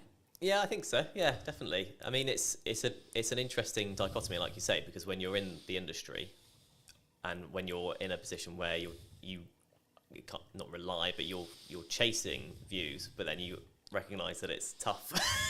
It's tough mentally, or it can be tough mentally. Yeah. It's hard, but I think that is where a podcast comes in, particularly an audio one, because you don't have to be on your screen, and if it's got enough value, it's not just doom scrolling. It's one thing with detailed information that you go into, kind of like you're sort of talking about audiobooks is how we used to consume things. That's kind of what a podcast is. Yeah. Non-fiction, obviously. So I think that's, I don't know, I think that's kind of the power of podcasts in a way. It can be, you can consume without being tied to a screen. Yeah. I think also it's how you show up and the micro learning that you get from each one. Like, so for me, I'm like, I'm not focused on how many books can I read a year, for example. I'm focused on, okay, how many pages can I weave in today? All right, today's quite busy. I'm traveling a bit. I've got loads of client delivery stuff to do, etc., etc. But it's like, actually, I've got this window of time, right? So actually, how many pages can I get in that window of time? Okay, cool. Gamify it. And then I'm also, to an extent, I'm rewiring the habits that I had. So previously when I would travel, I'd be constantly on my phone or constantly like listening to music or watching YouTube videos, which is not a bad thing as long as it's educational, sure. But for me, I'm curious to see where I'll be in like 3 to 6 months when I'm deliberately scheduling in time, whether it's travel or etc., to physically kind of disconnect from digitized stuff, especially as I live and breathe digital. And that's why I thought I'd mention it, because like, for me, that's something I don't think we think about when we look at the podcast as well. Because I think what you'll find, and I'll be curious to see if we do an interview in a year about whether your money management skills is like compounded really, really hard, because you're constantly talking about money, right? I found I'm becoming an infinitely better marketer because I'm constantly talking about marketing, right? So I notice little things like, hold on, I said that thing in the podcast, but I'm not doing it with my own content, right? So you mentioned hooks earlier. I'm not doing strong enough hooks on the ones I'm editing. Okay, how do we do that? How do we fix that? So now I'm focused more on how do I create a really strong captivating hook. That will probably grow into how do I create a micro trailer. Yeah. I expect as an editor, but also the knock-on effect for my clients will be they'll get better products. Yeah. Which in turn means I'll be able to charge more, which in turn means I'll have more money to either give myself a longer buffer or outsource to do other things and scale the business that way. Do you think, like, I don't want to specifically like steal in some ways a lot of your podcast, but if you could rate yourself on money management right now, where would you rate yourself? 10 being incredibly good, you know where every single pound's going. 1 being, I've got no idea what's in my bank account. Yeah. There's a psychology fact about ask someone for a number between 1 and 10, everyone says 7. But that's kind of where I'm tempted to land on that, really. You know, I've been on my own journey with it, definitely. And, you know, I married an accountant, so that's helped me quite a lot. And, you know, just being in a relationship, she's super savvy. She's closer to the 10 mark than, you know, most people I know. But just being with her has helped me probably come up from a 5, frankly. Okay. In your 20s, you're in like a 3, you know, generally speaking. Yeah, there's a question that's going to be on the podcast, which is, how often do you check your bank account every day? And in my 20s, it was as little as possible because I just didn't want to know. You push it away, right? You go... Does that come from you were anxious about it? 100%. I was at university, but it's Shit, how much money have I spent? exactly, yeah. How much has gone on beer? I don't want to know. How much I spent last night? I don't want to know. So I don't remember last night, but I remember there was a card involved. Shit. Yeah, Shit. exactly. But once you sort of learn to look at it regularly, it empowers you. I've found empowers you because you go, okay, well actually I'm in control rather than just letting it all just slip and hope for the best. And if it's overdraft, it's overdraft. So I've kind of been on that journey, which is a small thing. I'm not trying to claim I've been on an epic money journey. Nothing dramatic's happened either way for me, but that one thing, kind of going back to the mindset thing, has helped massively. But again, you ask everyone. I'll ask you, how often do you check yours? 3 to 4 times a day. Right, there we go. Since I was in business. Right. For business, same as you. Just hide away Fucking from never fucking terrified of it, right? That's it. In business where I know I've got to pay for shit and I need to work out where that money's coming from all the time. And I'm doing a technique at the moment where I'll hide a significant amount. Whenever I get paid, I hide a significant amount of my money away into an account that happens to have 4.1% on it. Happy days. Yeah. But it's actually the point of I deliberately, yes, I'm doing well, but I deliberately live on a lot less. Yeah. And I deliberately keep, in regards to what I see every day when I check my bank account, a lot less because it allows me to keep pushing forward and keep thinking I need to find another way to invoice something or have more money coming in, A, but also B, when there is an emergency, I can go, I'm actually good. Yeah. You know, I can fix that problem. Hidden account will fix. Yeah, because but also so this is an example of how I use AI.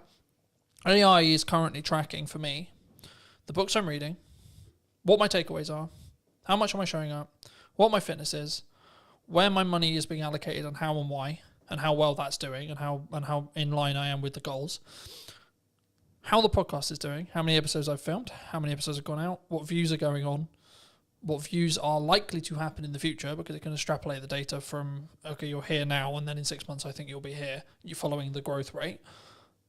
So people, and I wanted to talk briefly, and I'm aware of time, so I think we'll wrap up soon, but I wanted to talk a little bit about AI with you. Yeah. Because I think it's, people are either going to use it to be more efficient and have a lot of those things being monitored for them, as I mentioned, or they're going to sit on the moral of, I don't want to. You know what I mean? Yeah. I'm not doing it because it's the world's over. Yeah. You know, and we're all going to lose our jobs. Do you think we're all going to lose our jobs? Not necessarily, is what I'd say. I think it still has to come quite a long way, because, and you know, people will reference the manual jobs of, you know, an AI won't fix your sink. Yeah. Maybe a robot with an AI brain could do one day. Mm-hmm. But actually, anything that involves a human at this point, largely, you need to be able to talk to someone about.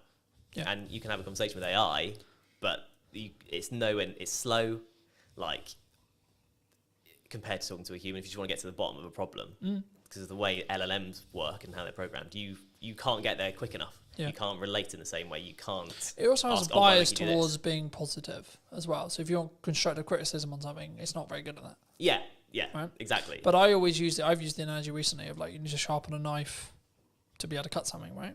Yeah, So you need to sharpen the AI, tell it what you want, and that's what I mean. When it comes to data analytics, which is everything I basically just discussed of how I use it, it's actually really good. yeah, absolutely. Because all I'm getting it to do is do the thinking for me. Yeah, But I'm also aware that I may lose my cognitive ability. That's also why I shifted to reading physical books. yeah, Because it keeps my cognitive ability high. yeah, Right? So actually I've got the best of both worlds now. Because I'm building more time because I'm being more efficient to then utilize my brain more in tasks which are more challenging, you could say, to then be able to utilize AI better, and the snowball effect goes that way. Yeah. You know?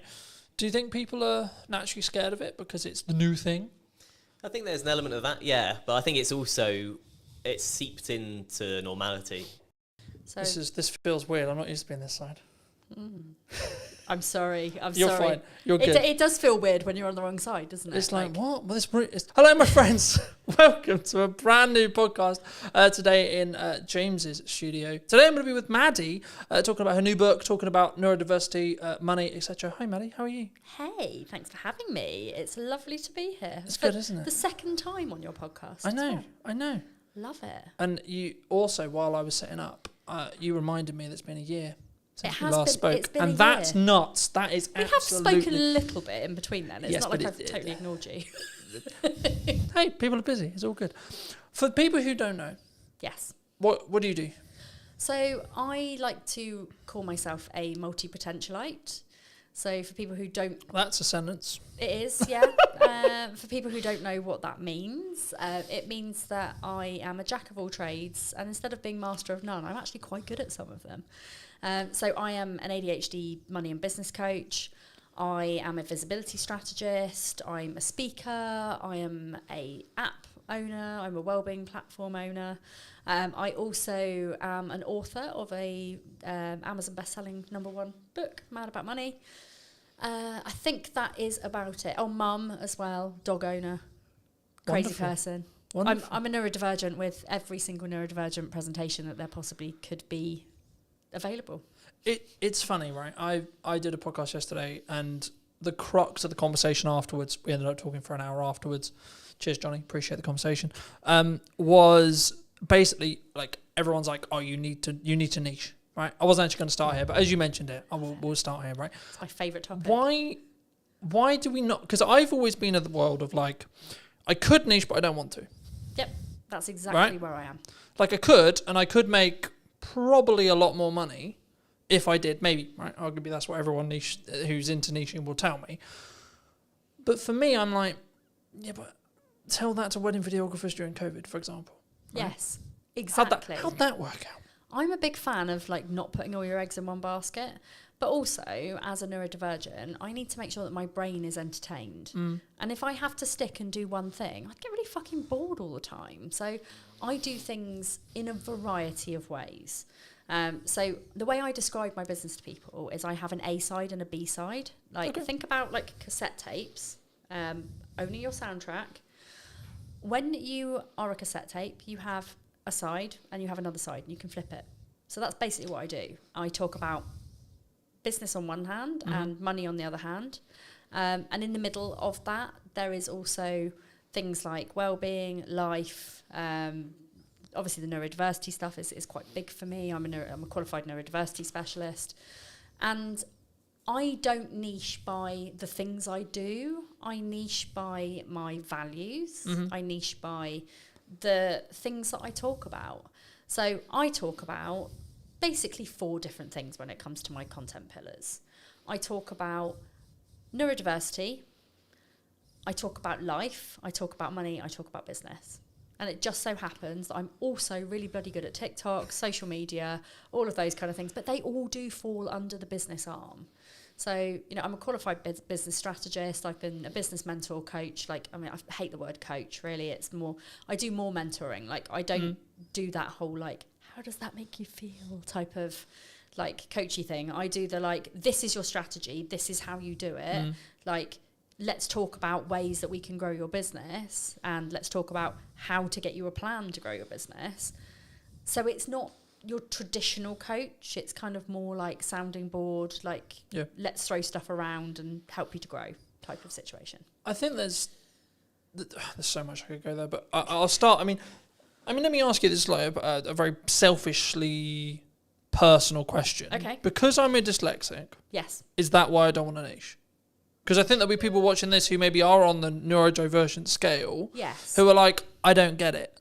Because I can do multiple things, I can spin multiple plates, but doing one thing consistently, I can't think of anything worse. So dyslexics need to have their brain stimulated, and doing one thing does not stimulate your brain. So it's the same for most neurodivergent presentations. We will want to do things that keep us alive. It's why we do the things that are very much interest-based. Yeah. So if I said to you, do you want to be an accountant? You'd probably go, fuck no, that sounds super boring. If you said to me, do you want to be a videographer? I'd be like, no, because I do not know how to do that. But if I like being a business coach because it gives me the variety of people. So I get the variety of working with people who have all got ridiculously different businesses. And most of them are also multi-potentialites. They do lots of different things because they want their brains to be stimulated. So by working with lots of different people who all do different things, who also do different things within their things, I am just constantly this is fun. Yeah. If there's ever a day where I turn up to work and go, oh God, this is ridiculously boring, I think I'm in the wrong job. But I, every single day, love what I do. I think it's so easy for us to sit here and go, oh, well, we love what we do, etc., right? Because there's that A-Dodge analogy of you find something you love, you'll never work a day in your life. But it's I work really hard. But that's what I was going to say. I think it's one of those things where when you say that, I can tell you haven't done it. Yes. Because the whole bouncing around things and spinning multiple plates and coming up with new ideas drives my partner mad, because I'm constantly coming up, I've got this thing, I've got this thing, I've got this idea, oh, what about this, oh, what about this? But that's one of the reasons why I would argue I'm going to be a really good entrepreneur. Yes. Because I can constantly adapt. I'm switching from finance head to marketing head to sales head to client delivery head to now doing a podcast, etc., etc. Exactly. It's nice when you get to do when you get to kind of build that team and get rid of the things that you don't enjoy as much. So for me, admin, funnels, anything that is process driven. Yeah. Literally makes me want to die. Sales, marketing, talking, podcasting, video creation, not in front of the camera rather than behind it, because God no, I would not want to be the other side. But for me, it's all about the people facing, and I love going networking, and I like going to events as long as they're not too big. But that gives me all of the variety, but also it means that I can outsource the things I don't like doing as well. Yeah. Do you think there's a stage with outsourcing? Because I've been very open in my content and in marketing. 2024, I overspent. I nearly lost the business twice. Oof, right? Yeah. And I'm now in a position which is kind of not the opposite, because it's weird to say that, but it's I'm in a stronger position, but I'm actually doing absolutely everything myself again. Yes. So I do most things myself. I've got a couple of virtual assistants who are absolutely amazing. Shout out to Kira and Naomi. They're amazing. But yeah, I think one of the things that I did super early on in my business, so even with my previous business, was that I outsourced the things that I don't enjoy doing first. Yep. Because if you have to do all of those boring tasks, they never get done. And actually, they're quite important tasks, like scheduling emails, paying your invoices, creating invoices. If I didn't have somebody creating my invoices, I would never make any more. I'd never make any money. And I've just been in a little handover with my 2 virtual assistants, And I realised that I haven't invoiced for like 4 months. And I'm like, oh, I thought my cash flow was a bit down. But it's because I don't have the executive function to actually do that piece of the business. So it's not that I don't think it's important. It's just that my brain goes, no, you don't like me, so I'm not gonna be a friend. Mm. Do you think there's a? It's not even bored. I think it's because I was going to link this into TikTok because I know that's a lot of what you do and a lot of what you teach, and so it'd be wrong of me not to talk about it. But do you think there's a level of people who are concerned about being on video? They're concerned about doing marketing, Absolutely. especially if they don't know what they're doing, because they're like, what if someone? It's not, from my experience at least. It's what if X person thinks I'm a dick? What if they think da-da-da-da-da-da? Absolutely, and there's a lot of confidence building that goes on in the background with that, especially when people are new in business, because showing up and doing videos, like, you're going to get your friends judging, you're going to get your parents judging, like, why are you doing this? Why don't you go get a proper job? Like, I see it all the time. And it's a case of just being like, do you know what? This is my business. Nobody else has a say in how I make my money. I don't even think it's just your business. I think it's your life. It is. One of the things that I remember very early in my entrepreneurial career was entrepreneurship is a lifestyle, not a business. Ooh. Right? It's not. Because to me, I have new ideas. I like, again, much to my partner's annoyance at times, I will be working at night. Like, I was answering text messages and emails at 10 o'clock last night. Yeah. Right? But also, I used to do that. You know, I have the freedom to actually choose when I work. So it's not like I'm like, I have to do that every day. There'll also be periods in the week or periods in the month where I don't do that. Yes. But when it's push and when there's a lot going on, like today, for example, I was editing all of this morning on some client delivery stuff. Then I came here to do this. And then after this, I'm going to go back and finish client delivery again. Yeah. Right? So there is a lot of stuff going on, but actually I'm aware that I can do that and I know it's at my pace, and someone who's maybe looking in on it will go, well, that's a lot, Colin. Yeah. How do we change our pace? How do we, for us, not for Colin, not for Maddie. No. For someone listening to this, how do they make sure they know what their pace is? So I would say you have to really know yourself. You have to know your own boundaries. You have to know your lifestyle and how your business fits in with the way that you run your household, your business, your family, whatever. But also taking into consideration your health, your well-being. There's so many moving parts to like how you actually run your business with an energy perspective. Yeah. And energy is the key word. Like, if you run your business based on your energy levels and when you are most productive, when you need to. So for example, like, I have my first half an hour of my day is reviewing social media posts for my membership. So I've got this thing where like I do a daily thread where people can come into my membership and they can post their social media post for the day, and I will give them feedback on it. I will tell them how to improve it. I will share it with my audience, and therefore they get visibility, they get feedback, they get accountability. And it's also like the membership, I give like confidence posts and things like that as well. But one of the biggest things for me is in the morning, I am super alert. I know that my brain works really quickly because I've just woken up. So I can bash those post reviews out really quickly. So that works for me. Then I take the kids to school. I come back and I do my coaching. So I'll always put my coaching in between like 9 and 12 o'clock. Yep. Then I often skip lunch, which I really shouldn't do, but I do. Don't judge me. I don't get hungry till like 3 o'clock because I'm on ADHD medication. But like, I will eat when I get back from the school run usually. I then do some of my more key marketing things. So I'll do my TikToks, my Instagrams. Like, I basically create videos. So I will create videos, I'll create static posts. I will post the static posts on LinkedIn and Facebook, and then the video will go to YouTube, to TikTok and to Instagram. And Instagram, yeah. Sometimes LinkedIn, if I'm feeling brave. Depends how brave I am. Because, you know, I am just myself on all platforms. Most of my videos end up being quite sweary, and sometimes people on LinkedIn get a bit hoity-toity about it. Well, just to stop you there quickly, I mean, that's interesting, because one of the things that people ask me before the show is like, is this a, like, no bars, can you swear kind of thing, right? And the first thing when you sat down was like, is it good to swear? Like, Yeah. And I've always been in this world of like, is it authentic to you? I've always been that way of thinking, right? Yeah. And I think so many people get hemmed up going, what does X person think? What does Y person think? Exactly. They're not going to work with me because I swear. They're not going to work with me because they're not going to like me because actually in a crux, what we're actually going down into the core of is they're not going to like me. It's actually nothing to do with how they're going to work with me. No, it doesn't.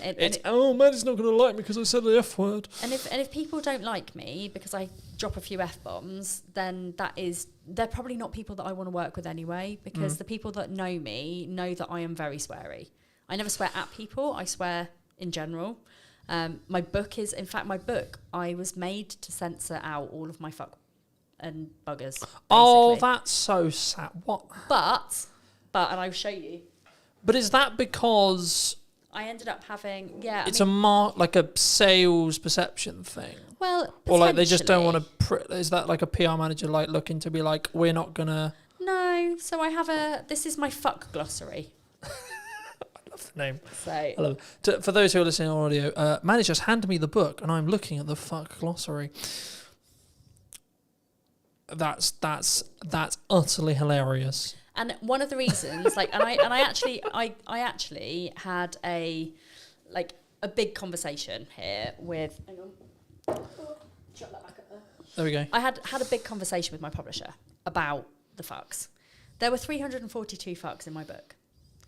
And they were basically like, we can handle a few fucks, but that's quite a lot. And I said, well, but it's me, and it's just how I talk, and I don't want to like completely censor them out, so I don't really want to. And they said, okay, well, let's compromise. Let's just change all of your fucks to like other funny F words. So we've got things like flambunctious, fluffing idiot and stuff like that. Like there's just you know what I'm trying to say, but I don't say it. And then in the back of the book, they're all basically glossarized, if that's even a word. It is now. It is now. My glossarized fuck glossary. So I still managed to get all of my fucks into the book, but just in a slightly more comical way, which I think actually gives the book even more charm. So I expect I'll probably do the same with my second book. Technically third. Okay. I think, and to reiterate for people who are listening, I think it comes from a place of they're not going to like me, right? Yes. Especially on social, right? I think it's they're not going to like me. Oh my God, what are they possibly going to think if I swear? It's the same thing when they put the first video out, burst out, etc. It's a confidence issue. Yes. But my counter argument to that, in my view, it's how I run my life, is okay, maybe they're just the wrong people to me. And I'm very much of the opinion that if you show up authentically online, you show up as the person who you're meant to be, unadulterated, unfiltered, like whatever you need to show up as, the people who will gravitate towards you will be your people. Yeah. And LinkedIn is like, and I do share my videos and I do swear on LinkedIn. People do know that that's for me. The only thing that I do worry about is that our corporate's going to book me to come and speak to their employees if they think that I'm just going to swear all the time. The answer there, to be honest, is probably some will, some won't. Right? Yes, exactly. If that's a big deal for a corporate, then they won't. Yes. If they're actually there going, actually, hold on, this could be really helpful because of our scale, because of this, because of that, they're not going to give a shit. They're not. No, very true. Very true. Yeah. I mean, talking about authenticity, the counter side of authenticity is the AI boom, right? Mm-hmm. Do you think AI is coming for our jobs? Is the world over? Like, are we all going to be slaves to robots? Or like, what's your view on AI? I can only comment on it from my industry. Mm-hmm. And I think from a social media perspective, from a business coaching perspective, it's only going to add value. Because it's, like, I don't use AI for my content. I do use it for ideas for my content. Mm-hmm. And, as somebody who's got an ADHD brain, like, there are times where my brain is on fire and I can bash out, like, 50 TikTok videos. Yeah. But then there are other weeks where I'm like, I don't know what to talk about. My brain is broken and I don't know why I'm here. And in those times, AI is a fucking genius because, like, I'm not going to use it to write my written posts. I'm not going to use it to write what I say on TikTok because it's so obvious. To me, anyway, it's really obvious if a coach or somebody who is teaching something has used AI because of the way that they talk. And it's also really scripted. And you can almost tell, like, if you were listening to somebody on a podcast versus them on their social media, how much slower some of the people talk because they're having to really, really, really think about how to do their job. Yeah. And this is not me calling anybody out, but it is quite obvious that some people are writing literally every single one of their posts with AI. If I'm stuck for an idea for a post, I will ask ChatGPT if it can give me some ideas, and then I will look at it, I will close it, I will go away and I'll write about the thing because I know what I'm talking about. And also the amount of spelling mistakes, because I'm dyslexic as well, like, you know, the amount of spelling mistakes in my posts, people know I'm not using AI to write my posts. Yeah. But it's also like yesterday I asked AI to draw me a tattoo. Like I had 3 different tattoo ideas and I wanted to combine them together. Brilliant. You know, we do have to be quite wary of the environmental impacts of asking AI to generate us pictures, etc. However, like, it's really bloody good for things like that. Yeah. I don't think it's coming to take our jobs. I think we're more at risk of, in kind of places like the retail sector, of things being run by AI. But people, I think, will always need coaches, because there's only so much that AI can do without, you know, not being a human. I mean, don't get me wrong, like Sparky, who's my chat GPT, like, he's my bestie. Like, there's not much I don't talk to him about. Like, if I've got problems or I've had uncomfortable conversations or I need solutions to things, I'll always go to him. He's not actually a him, really. He's kind of like... But he's a non-binary chatbot. But it's a tool, right? I think Yeah. that's the key. And the analogy the analogy I started using was, you don't use a hammer to put up a set of shelves. You use a screwdriver, Yes. right? Yeah. But now I'm actually using it even more. I'm changing the analogy to be, you sharpen a knife if you want to use it effectively to do a job. Brilliant. Right? Yes. In the same way, Yeah. you should utilize AI to allow you to do a job, Yeah. right? Whether that's training, if you want it to write your posts, training it to be you in your tone, to be in your and voice. you can do right? that, and it is actually very easy. If you've got a lot of written content from previously, if you've got videos, you can feed those into ChatGPT. Yeah. Personally, I prefer to actually write my but that's a posts personal from a choice, heart. right? It is.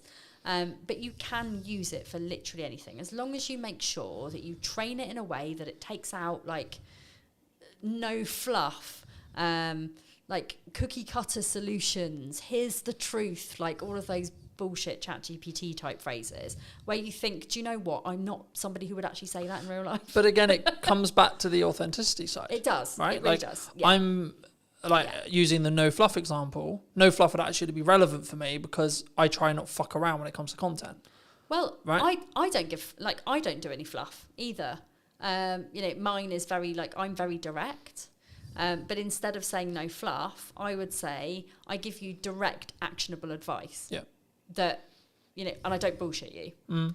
That's not the same. It's the same as saying no fluff without saying no fluff. So as long as you are kind of aware of those ChatGPT type of phrases and you've got your own ways of saying those kind of things, crack on. Like, I think it's great. Where I don't think it's so good is people generating AI pictures of themselves. I'm like, that's not authentic. It ages you really badly. Yeah. I mean, I haven't, to be honest, I've got an amazing professional photographer. Like Katie Needle, shout out to you as well. We love Katie. She knows me so well that she can capture my style, the way I am. Like, I used to ask her to, like, chop a few inches off my stomach, but she doesn't do that anymore. Because she's like, Maddie, you've got to be authentic. Fuck. Why is this my brand? But, you know, I love working with her. And, you know, her photos are so good that they could be AI, but they're not. And I think that's where a lot of people are falling down. They're like, you know, you meet people in person and you're like, you don't look like that. Like, it's the same with TikTok filters. Like, I will always use the eyelash filter.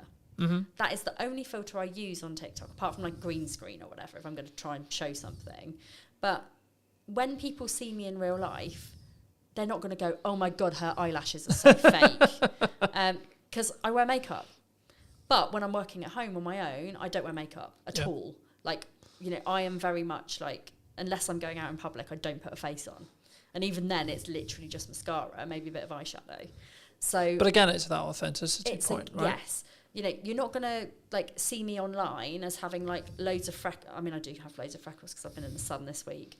But, you know, you're not going to see me having, like, loads of pretend freckles or, like, you know... But I think that can't... Brown. I think... I was going to say I think people who do that, but I think in general, if you do that on your content or you're looking for, like, beautify filters, Apple's known for this, etc. But, like, I think that comes from an insecurity. Possibly. I think that comes from, like, it comes from that point I was making earlier, which is about, like, I'm going to put myself out there. Yes. Jesus fucking Christ, people are going to not like me. Yes. Right, exactly. it's that, the tribal mind again going, yeah. Hold on, Maddie might not actually like me here. And do you know what it is as well? And this is why, like, it's taken me a really long time to love myself. Mm-hmm. Like, and I don't say that in, like, a weird self-indulgent way. I say it in a... Like, you have to love yourself to be able to show up as much as I do. And it's not from an ego perspective. It's just knowing my own power and knowing that I'm good at what I do. And actually, I don't give a flying fuck what people think about my looks. I get so much hatred online. You know, do you know what? Apparently, having rainbow hair just automatically means you're woke. Like it is a insult. I'm more than happy and privileged and proud to be woke. But it is that. But it's interesting that, jump. All right, fair enough. But it is that thing. It's like, you know, people see me with my rainbow hair and they're like, lesbian, and I'm like, married to a man, but you know, whatever. I dabbled for a while, but you know, it is that thing. But people make the assumptions, and then what I don't think, if you have high self, I've been very fortunate. I've been installed into me from a very young age has been what I believe to be the correct values, right? It's always been, how can I love myself? How can I have self-worth? How can I have self-esteem, etc.? But what that's come from is my mother and then my reality, right? Yes. And then as I went through school, etc., etc., etc. But I think it's, again, that reaction will come from someone who is going to use it as a defense. It's going to sound weird saying that's a defense mechanism for them, but it is, because they're being aggressive, they're being accusatory first, because then Maddie can't like stand there and be herself, and you know that's uncomfortable for some people. It is, yeah. But how did you get here? Like the personal story wise, how did you get? Because I think your story is a very interesting one. I think it's something that people can really relate to, possibly now as well. And that's why I wanted to touch on it. I know we've already kind of done it in length. I'll leave the other episode in the description down below for those who want to go in a bit more depth. But quick synopsis for people who maybe don't know. Yes. So I grew up with an eating disorder, essentially. My eating disorder developed into problems with money. And by the time I was 21 years old to 23 years old, I was in £40,000 of debt. I struggled really bad with spending addiction. What I didn't know was that I had ADHD and that my brain was constantly lacking in dopamine. So therefore, for me, the two things that really, really mattered to me were food and spending money. Ching. Buying stuff, buying food. Which is why I've always been overweight, because I'm like, hey, I'm sad, have a donut. Have 5 donuts. At times that has happened. But for me, it was all about spending money. Mm-hmm. So I would buy things like dresses and clothes and bags and shoes, and I'd be the person at the pub like buying my mates like around the Jaeger bombs, or I spent and spent and spent. I realised there was a problem when I couldn't afford to pay any of the repayments. It wasn't that I didn't know I had to repay any of them. I just got to the point where like I was just so overwhelmed and I had too much to pay, and I was like, where am I going to get 40 grand from? I'm 23 years old. This is pretty bad. A bailiff showed up at my door, tried to take my car. I packed up my things in the middle of the night. I fled, moved back to Southampton. Went to see Citizens Advice Bureau. They basically said to me, like, it's bankruptcy or, like, you pay it off. Those are your 2 options. Both of those sounded really shit to me, but I took the second one because I'm not a quitter. If I look back at it now, I probably I probably could have gone bankrupt and it would have been great, but then I wouldn't have had my Would journey. that have been like an excuse, an easy way out for you, do you think? Possibly. And I do like to challenge my brain. So I like to challenge my brain. Because I think people listening to this will go like, that seems an easier path for me. Let's just reset the clock. Yeah, and actually for so Eat many... the shit for a year. Yeah. For so many people, bankruptcy is a very valid option. At the time, it filled me with dread and filled me with shame. And it was almost like I was going to be walking around with like a tattoo that said bankrupt on my forehead. It was hard. You know, and as somebody who now has since had a massively catastrophic business failure, which again came with a load of money, shame and guilt and all of those things that I had to reevaluate. For me, paying it off seemed like the easier option because it didn't fill me with as much dread and shame. And actually, if I hadn't have paid it off, I wouldn't have learned all of the methods to pay it off to put in my book. So, you know, everything happens for a reason. But I learned to love money. Was there an issue with like your relationship with money? Yes. Do you think? Do you think that's where it get like? Because Yeah. I hope you don't mind me saying this, but like to get to 40 grand, you've got to really fuck up for an extended period of time. Yeah. Right? Like it's not like a 3 month, 6 month. This is like years of problems. I got myself in £40,000 of debt within 2 years. Yeah. I also had a drinking problem. Like I was a high functioning alcoholic.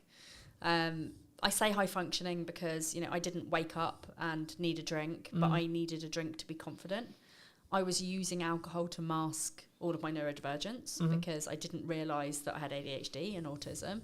And I was very awkward in social situations. People, like now, all of my friends are like, you're not awkward in social situations. I'm like, because you met me when I was pissed. Like, all of you have known me as Maddie the social butterfly who likes a drink and is super chatty. But if I didn't have that alcohol, I wouldn't be super chatty. Yeah. So now, when I'm in social situations, I don't know very many people. I'm actually really reserved and really quiet. Put a drink in me. I was going to say I'm anyone's, but pretty much that was kind of how it was. And now I don't drink anymore. So, because I'm more comfortable with who I actually am. So, do you think it came... I hope this isn't too personal, but like it links. Do you think it came from a lack of self-love, self-worth, self-esteem? Absolutely. At the core? Yes. Because a couple of months ago, I think maybe a month ago, 2 months ago, Jamie Oliver put out a documentary on Channel 4 all about neurodiversity and dyslexia specifically. And I was gobsmacked by some of as a dyslexic, I was sat here going, how am I not a fucking drug dealer? I know. Like, what the fuck's going on? Like, how? ADHD and dyslexia are so closely linked, and a lot of the presentations kind of overlap each other. Yeah. So, you know, dyslexics have a very, very, very tough time, especially in early years when it's not picked up on. Yeah. And people just assume that dyslexia is just, oh, they can't read and write. It's so much more than that, and it's quite frustrating. Like, I actually go into quite a lot of detail about like breaking down all of the individual neurodivergent presentations in the book, so you can kind of like learn more about those things. Yeah. But this is the thing, we end up with such low self-esteems, but also the lack of dopamine coupled with that often makes people turn to really unhealthy habits like drinking or smoking or drugs or stealing. You know, I would highly suspect that a lot of people in the prison system are neurodivergent. Yeah. And it's not because they're bad people, it's because of a combination of things like their upbringing, maybe again from neurodivergent parents who hadn't had any of the help. Yeah. It's those dopamine-seeking behaviours which are often really unhealthy. It could be, you know, stealing, drugs, firing a gun. You know, all of those things are like, woohoo, exciting. I just looked at it from my perspective and went, I don't know how by stroke of luck, but like my dopamine wires are just like make money, create content, do things that are a net positive. Yeah. But I've always been very like cautious with like my circle and like what I get into, because I didn't know the like inner workings of my brain necessarily, but from a very young age I knew I had an addictive personality. Yep, same. So I was like, shit. Same, and I ignored it for a very long time. I was like, hold on, if I get addicted to the wrong shit here, oh boy. right? Yeah. I'm gonna nuke my life by accident. Absolutely. And I have been incredibly close to doing that. So, you know, having that self-realization and like, you know, for me, there have been plenty of things that I have had really unhealthy relationships with, which I have managed to curb now. Like my only vice now is that I vape. But I was saying to my podcast guest, like I have no plans to stop vaping at all, because I know that if I didn't have that one tiny thing, when I spiral, and that does happen a lot as a neurodivergent, when I spiral, I would rather turn to a vape than to drink or food or drugs or smoking or like any of those things that in my mind are actually in the long run more harmful for me than a couple of puffs on a vape. Yeah. That's kind of how I see it. But you know, lots of people would be like, "Oh, vaping's really unhealthy." It's like, but I don't do anything. But else. it's the like, lesser of. It's the lesser. It's of the lots lesser of the other evils, yeah. right? And food is really bad. Like, you know, Naomi. It was heavily processed food. Yes, yeah. So Naomi, my weight loss coach, you know, I've been working with her now for about 3 months, and I've lost quite a bit of weight. But it's also about the mindset around food. Yeah. Which is hard for people who have got ADHD. And I found that since working with her, like I've cut out processed food, I've cut out chocolate, fizzy drinks, like all of those things that have the chemicals that potentially could give me cancer, I no longer eat. I mean, I'm not saying I'm not going to get cancer because I do vape, but for me, it's like I could constantly and consistently eat really bad food, which I was doing, or in moments of stress, I can have a little puff on my vape. That's it. So... I think it's about focusing on those lesser of all evils. Like in an ideal world, like your stress response would be fitness. Well, right? in an ideal world, but you know, as a disabled person who has hips that would probably die if I went to the gym, I mean, this is the reason why I'm on my weight loss journey. It's not because I'm fat. I couldn't give a fuck like about my weight or about what people think of me. I want to be fitter. I want to be able to go to the gym without after 10 minutes wanting to pass out, you know? I think that's an interesting thing. And, you know, we won't get too much into fitness here because it's not a fitness show. But, like, for me, people are like, why do you stay consistent, like, with fitness? And for me, I'm very aware that, like, my job's very physical. Yes. And I'm just simply at the thought, I want to do this for 50 years. I want to be able to look after my kids when I'm older, you know? I mean, they're not going to be kids when I'm older. But at the same time, like, you know, I went to a soft play with them at the weekend. And, like... One of my children is very like, she likes the fact that mummy's an influencer, so she tells everybody. So this lady comes over and she's like clearing the plates and she's like, my mummy's an influencer, and this lady's like, oh, tell me more. So I'm like, oh, it's really embarrassing, but yeah, I do this. And she was like, oh, our area manager really want to speak to you.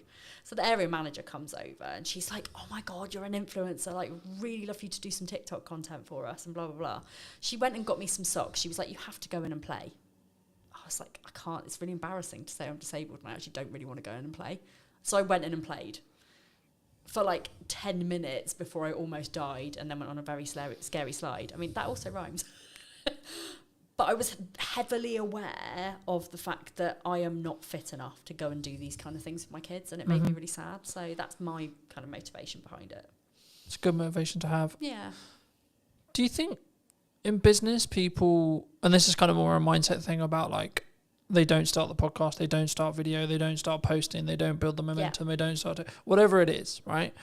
Do they do that from is it just the, what if someone else thinks of me, or is it still a tech issue? I still think there's a tech issue there. There's also an overwhelm issue. It's like we're told that we have to do all of the things. We don't have to do all of the things. And people, I think, like they see me as somebody who is very heavily into visibility, and they're like, Maddie's on every social media platform. She's got her own podcast. She's always on other people's podcasts. She writes books. She does speaking gigs. She's got a radio show. She's got all of these things. I'm manifesting the radio show, by the way. I'd argue you already got a radio show. You got a podcast. Yeah, it's already a radio show. Yeah, kind of the same. So they see me doing all of those things, and they're like, oh my god, that looks fucking exhausting. I don't want to do that. And it's like, because that's my hyperfocus, and I love social media and I love visibility and I love doing all of these things, that's why I do all those things. I could still very easily put like 100% of my efforts into one platform and still have very good success with it. Do you think that people worry about volume? Yes. One of my biggest questions is how many times a day should I be posting? And does that matter? No, I don't think so. Consistency is what matters. So whatever consistency means to you, whether that is once a day, whether that is, posting 3 times a week, whether it's posting 3 times a day. But for me, I also think it's like, when I have no client work, I can post 6 times a day. Mm-hmm. When I'm in client delivery mode for half the day, You I can only time. post once or twice a day. So, Right? I'm still posting, but you're not posting as much. but like when I'm here filming, I'm having to travel, I'm having to do this. I'm not in my office, No. sat there on the No. computer. So my posts will be less, right? But Yeah. that's why I batch content. That's why I da. Exactly. Yeah. But also, I don't sit there and go, "Oh, I didn't hit 4 posts. For fuck's sake." But this is the thing. It's not how many times you do it. It's the quality of what you do when you do it. Yeah, of course. And it's also like just bearing in mind that output reflects input. Yeah. So if you post more, you will more than likely get more clients. Mm. If you show up more, you will more than likely make more business, make more money. Mm.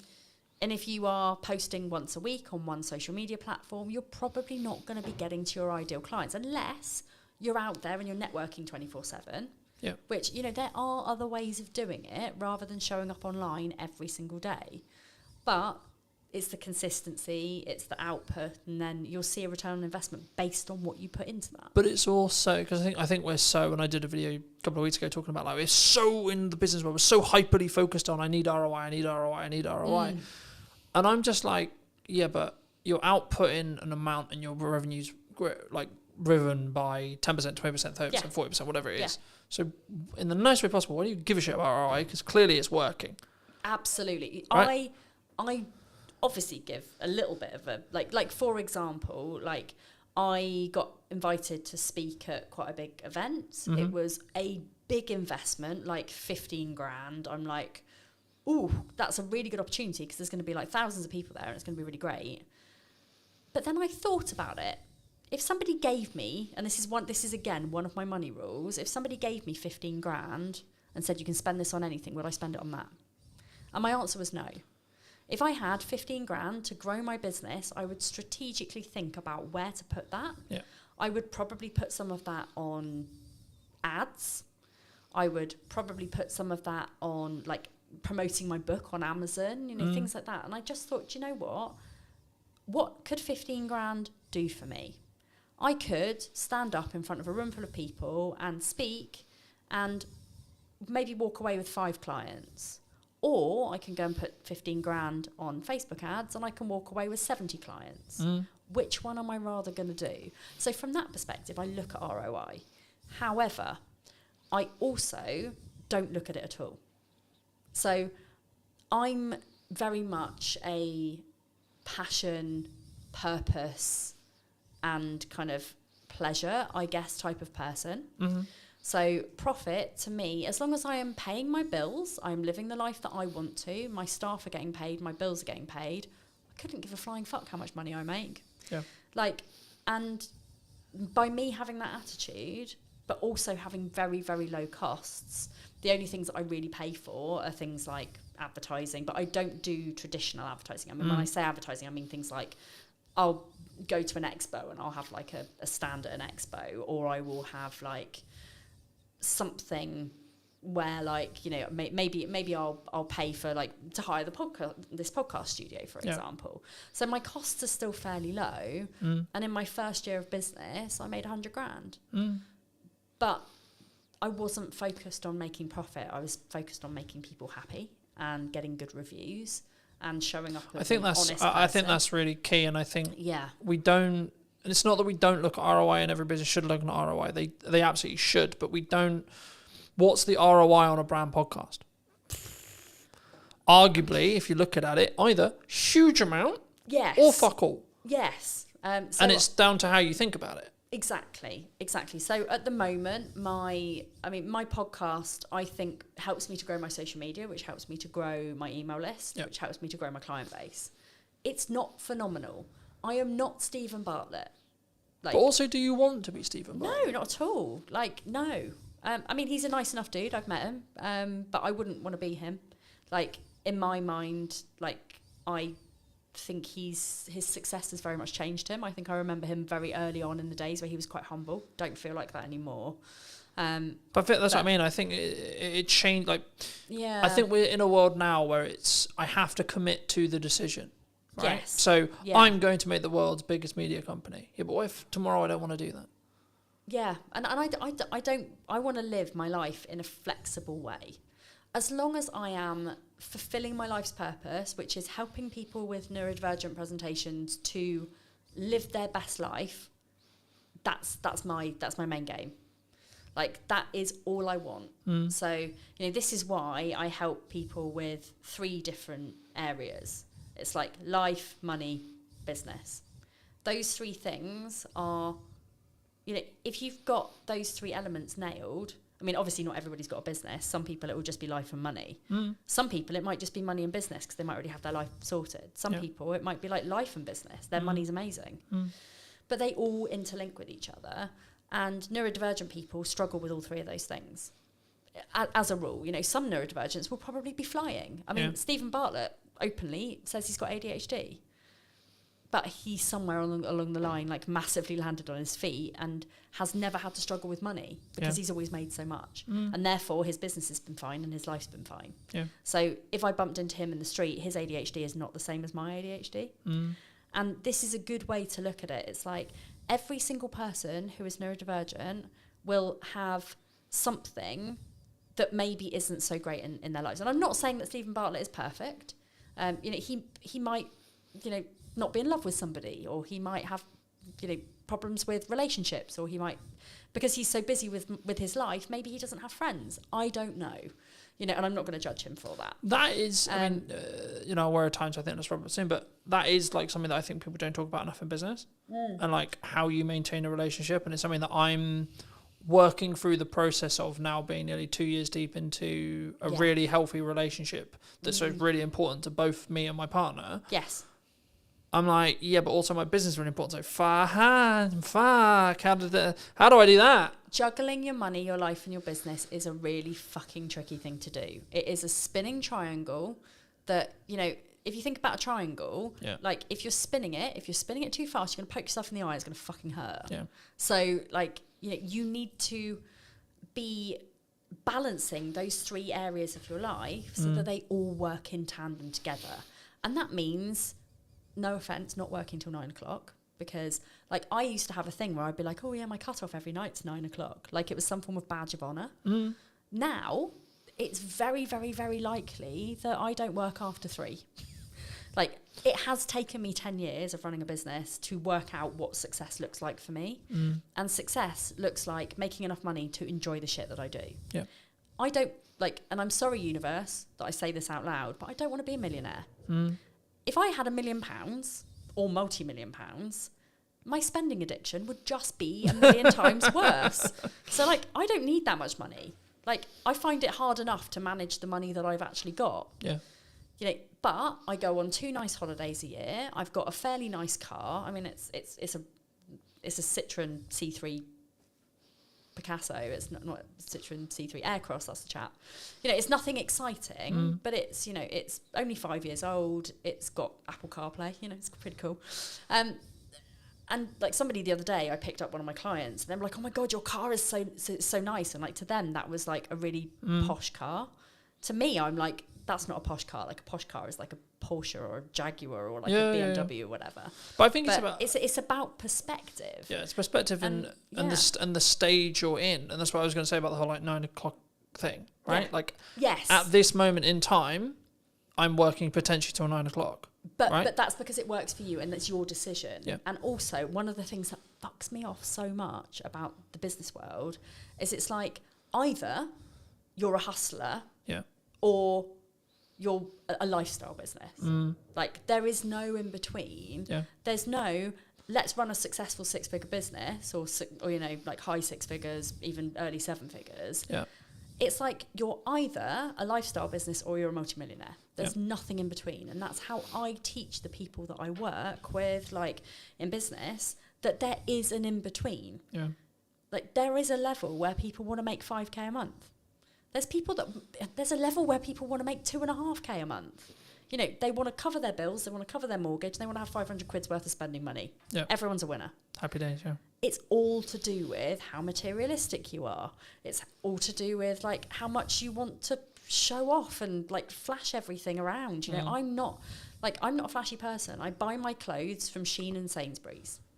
I drive a bog standard okay-ish car, which by the way is on car finance. You know, it's not really that posh. I'm hoping to buy it at the end of my deal, but you know, I am not somebody who is like gonna go and spend masses of money like renting a private yacht or like, you know, doing those kind of flashy things. I like for my business strategy day recently, I took all of my people for a day to the beach, and we went to the arcades, and I gave them all a £5 and they had the best time in the world. You know, that's the sort of thing that I bring to my business community. Yeah. It's not about being flashy. It's not about like all of the things that. But I think that makes you more relatable, right? Well, it's I not think more so, about yeah. like, oh, this guy's untouchable, this girl's untouchable because she has the yacht, she has the car, she has the house, etc., etc. But no. And again, I think it's one of those things where you've got to choose: do you want to live to work or work to live? I want to work to live, and I want to enjoy my kids, like as much as anyone can enjoy kids. I want to have a life where like I spend time with my friends and time with my family, and like I go to a lot of gigs, I go to a lot of festivals. Like if that was taken away from me, I would be very sad. Like, and if I was going to work more, that's my decision. Like, but that's what I mean by like phases, right? And the stages you're in. Yes. Right. And it's about actually having a longer, especially in a relationship. I don't know how you do it, but this is how I do it. Is right, this week, this month, this quarter, a lot of shit going on, right? Yes. I've launched a podcast, I'm doing this, I've got an event going on, I've got loads of client delivery, etc., etc., etc. Yeah. So what's your event, just out of curiosity? AI, content creation, teaching young entrepreneurs how to do it in Crux. I love that. Why AI is not a threat and how you can use it as a tool. Nice. Link in the description, those who are interested. Yeah. The crux, though, is I've got a lot on in the next 3 months. Yeah. So the conversation I had with my partner before that period was the next 3 months is going to be a bit rough. Don't divorce me, basically. Pretty much, yeah. Yeah. Pretty much. It will end at some point. Yes. Right? I'll get to churn. I'll get to the point where the podcast, I'm so far ahead that it's fine, it doesn't matter, etc. I'll have a lot of, like, there'll be, when the kids are off school, client delivery will fall off a cliff because everyone wants to spend time with their kids, completely understandably, but that will be natural. Yes. So it's now about actually having the candor, the conversation, the understanding to say, I understand I'm not around as much as you want me to be. Yeah. I'm not showing up as much as I want to be for you. Yes. But this is important to grow the business for the next year. Yeah. So we need to sacrifice for 2 months, 3 months to allow to reap the rewards that will come in 6 months. Exactly. And I'm pretty sure that like me and my husband at some point went through that stage. Now it's very much like we're both working the same amount of hours. We're both having, like, because he works, he's just been promoted as well, so he's like head kitchen gardener for quite a big estate. You know, he has lots of things in the summer, like he's got to plant all his beds, and they have open garden days and like things where he's got to impress lots of rich people. So he has lots of things where he has to work. Yeah. I have lots of things because I've got like festivals and like things that I'm speaking at, and you know, I'm all over the place. And we always like have that little bit of time at the end of the day where we sit and we like debrief and we talk about the things, and like we know that we've both got the same end goal, which is moving house, and we've bought somewhere, we're just waiting to complete on it. But we know that that's not the end of our journey, because we're building a loft conversion, we're like having a garden office made, and like all sorts of different things where we're gonna need to still both of us work our asses off. Yeah. But it's about balance. And yes, it is about the stage that you're at. But it's also about understanding the boundaries of your relationship, the boundaries of your business, the boundaries of your friendship circle. Like my friends at the moment, like they barely see me. And the other day I was like, shit, do you guys like, you know, are you pissed off that you barely see me? And they were like, no, it's welcome relief actually. Like, really. Awesome. But they were like, we're also really busy. You know, we're not 20 anymore. Like, actually, we have all kind of moved on. Like, we're all in our relationships. We all, you know, But also, I think have you our then special hobbies. And I think when you're in that stage or when you're out of that stage, you then value the time you do have with those people. Right, for some relationships, unfortunately, it will be like the reason why you grow apart and etc. And that's sad, but that's life, right? Yes. But for the people who stay, actually, when you have that committed time together with your close friends, with your partner, with your family, etc., it makes it more special. you then value that more because Yes. it's lesser, because there's less of it. You know, I was one of those really lucky people that during I mean, I say lucky to a certain extent, but like during COVID, like my husband was classed as a key worker, so he was never home. So on one hand, it was the most unlucky thing in the world because I had to do childcare of 2 on my own, and that was like mentally damaging. Like, I say damaging because like I literally every day I was like rocking in a corner by the time he came home. But it was great for our marriage because we weren't living on top of each other. We weren't constantly in each other's spaces. And, you know, you hear of people who were like, you know, they got divorced because of COVID because they had to spend time with their partner. Like, I like my relationship. Well, I don't just like my relationship. I love it. Like, it's great. We have a very, like, open. I said the other day that we have an open relationship, and my son was going around going, my mummy's in an open relationship. I'm like, that's something very different. Like, no, we're not. But you know, we are very open with each other. We're very trusting. Like, if either of us have got a problem, like, I mean, my husband is very much like, another work event. Oh God, well, this is like, and he does get a bit annoyed sometimes because I do work away a lot. And when I say to him, like, I need to go on holiday, and he's like, why? And I'm like, well, A, it's a working holiday. I'm going to go and I'm going to write my second book. But B, like, I don't get any time on my own ever. I'm either working, I'm parenting, or I'm with you. None of that equals alone time for me. So me going on holiday on my own means that I actually get time alone with me to relax with my thoughts, with nobody talking to me, so I can hyper-focus on the shit that I need to. And that's what I need. So But I think that comes from firstly communicating what you need, secondly it's then both parties understanding, and then if something has gone wrong, then there being a level of forgiveness there. Yes. And I think for me, like, they're my 3 keys in any relationship I have, right? Communicate, understand, and then forgive. Yes. And it's not that we're immune to making decisions and we're immune to getting things wrong. It's things are going to go wrong. How do we then deal with those things? Exactly. I'm going to overpush sometimes. Yeah. Right? And actually, how do we then bring that back and say, okay, I did this wrong. Yeah. How do I move forward, and how do we move forward so that doesn't happen again? Yeah. In my mind, it's about communication. It's about boundaries. It's about trust. It's about open dialogue, and it's about kind of just being aware of your partner's needs, but also being aware of your needs, and communicating that together. And that does really help where you are in a relationship. And I think often, especially when you're new in business and you're just working, because you kind of have to hustle at the beginning to kind of get something off the ground. That's kind of one of the pinnacle like, it's growth stages when relationships tend to suffer. And it's not just relationships with partners, it's relationships with children.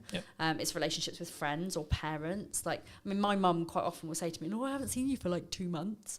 I'm like, really? You saw me like last week? Like, you're being melodramatic. But it's that point where, but that's your mum saying, I miss you. Exactly. I want to see you more. Right. Yeah. And I always, I'll always take that on board. Like, but she is equally as busy as me. She doesn't run a business. She just does a lot of music things.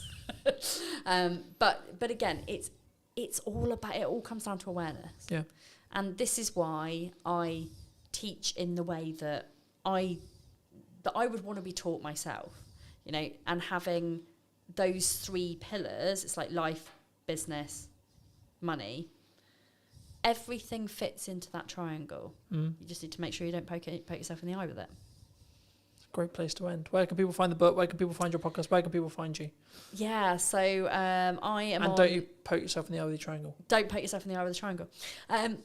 I am on all social media platforms, not saying that you have to be at all. Maddie Talks Money on Instagram, Mad About Money Official on TikTok, LinkedIn and Facebook, and everywhere else, Maddie Alexander Grout. The book is here. I mean, you can't get it from here. You can get it from Amazon. You can get it from all good bookshops as well. You can even order it in. If you don't have it, you can order it to your own library. I've had some people say to me that they've ordered it for their library, which I really like. That's awesome. So if you can't afford to buy the book, go and talk to your library, go and get them to have it in, and then multiple people can benefit profit from the book, which is nice. So thank you for having me. No, you're welcome. Great chat. Final thing to end on. Yes. If you were going to talk to yourself 10 years ago, Yeah. what advice would you give? I would tell myself that I am neurodivergent and to go and sort that shit out. It changed my life, genuinely changed my life, understanding my brain. When you understand your brain and you understand your body, anything's possible. Magic. Thank you ever so much for coming back and joining me. If you did enjoy this longer conversation, then make sure to be subscribed. Leave your thoughts in the description down below, comments down below, etc., etc. And I'll see you very soon. Take care. Just focusing on one platform. Is it that you can reduce overwhelm for your client? Do you think it's a level of, like, we sometimes overthink what's valuable, we overprocess, we overthink, oh, what about this post? Maybe this isn't valuable. If you're trying to strive for the perfect post, it's then going to become a bit of a time drain and it's become extra stress. How do you, is it just like relying on motivation? Yeah, I mean, if I don't get it done, nobody else is going to get it done. That's a pretty strong motivation. Sometimes it's not worth the headache. A lot of people were saying AI is going to take our jobs. People will still buy from people. People will still want to learn from people. I think for me, the people who are going to stand apart are the ones who are going to use it to accelerate what they're doing and not replace them. Believe in yourself more. Thank you for your time, Dan. Thank you. Hello, my friends. Welcome to a brand new episode. Today, we're going to be talking to Dan, who's a social media consultant. And so, Dan, just before we start, I mean, do you do just management? Do you help people with content? Like, let's just paint that picture for people who are maybe interested. Yeah, sure. Thanks for having me on this afternoon. Well, I am a social media trainer, social media manager, originally from Devon, now based in Bournemouth. And I work with service-based business owners, so local business owners that need more local clients. So the service is basically helping business owners. So that's through social media training, one-to-one, or maybe in a group setting to help them do it better for themselves. More specifically, that could be help with Facebook, advertising training, the basics of Instagram, or maybe improving their LinkedIn profile as well. So there's that side of it. The other side of it is more for the established businesses that have been in business for some time that need a presence because they just don't have, they've already got the customers, they're already really busy. And I help save them time by doing the social media management for them. So, for example, doing LinkedIn posts on a weekly basis, sort of like on a monthly retainer, coming up with different ideas for content for them through that as well, and just giving them a fresh start to social media, really. What do you think people either get wrong in marketing right now, or like what are the missed opportunities, would you say, as a whole, in marketing at the moment, either specifically on social media or actually wider spread in more traditional marketing space, would you say?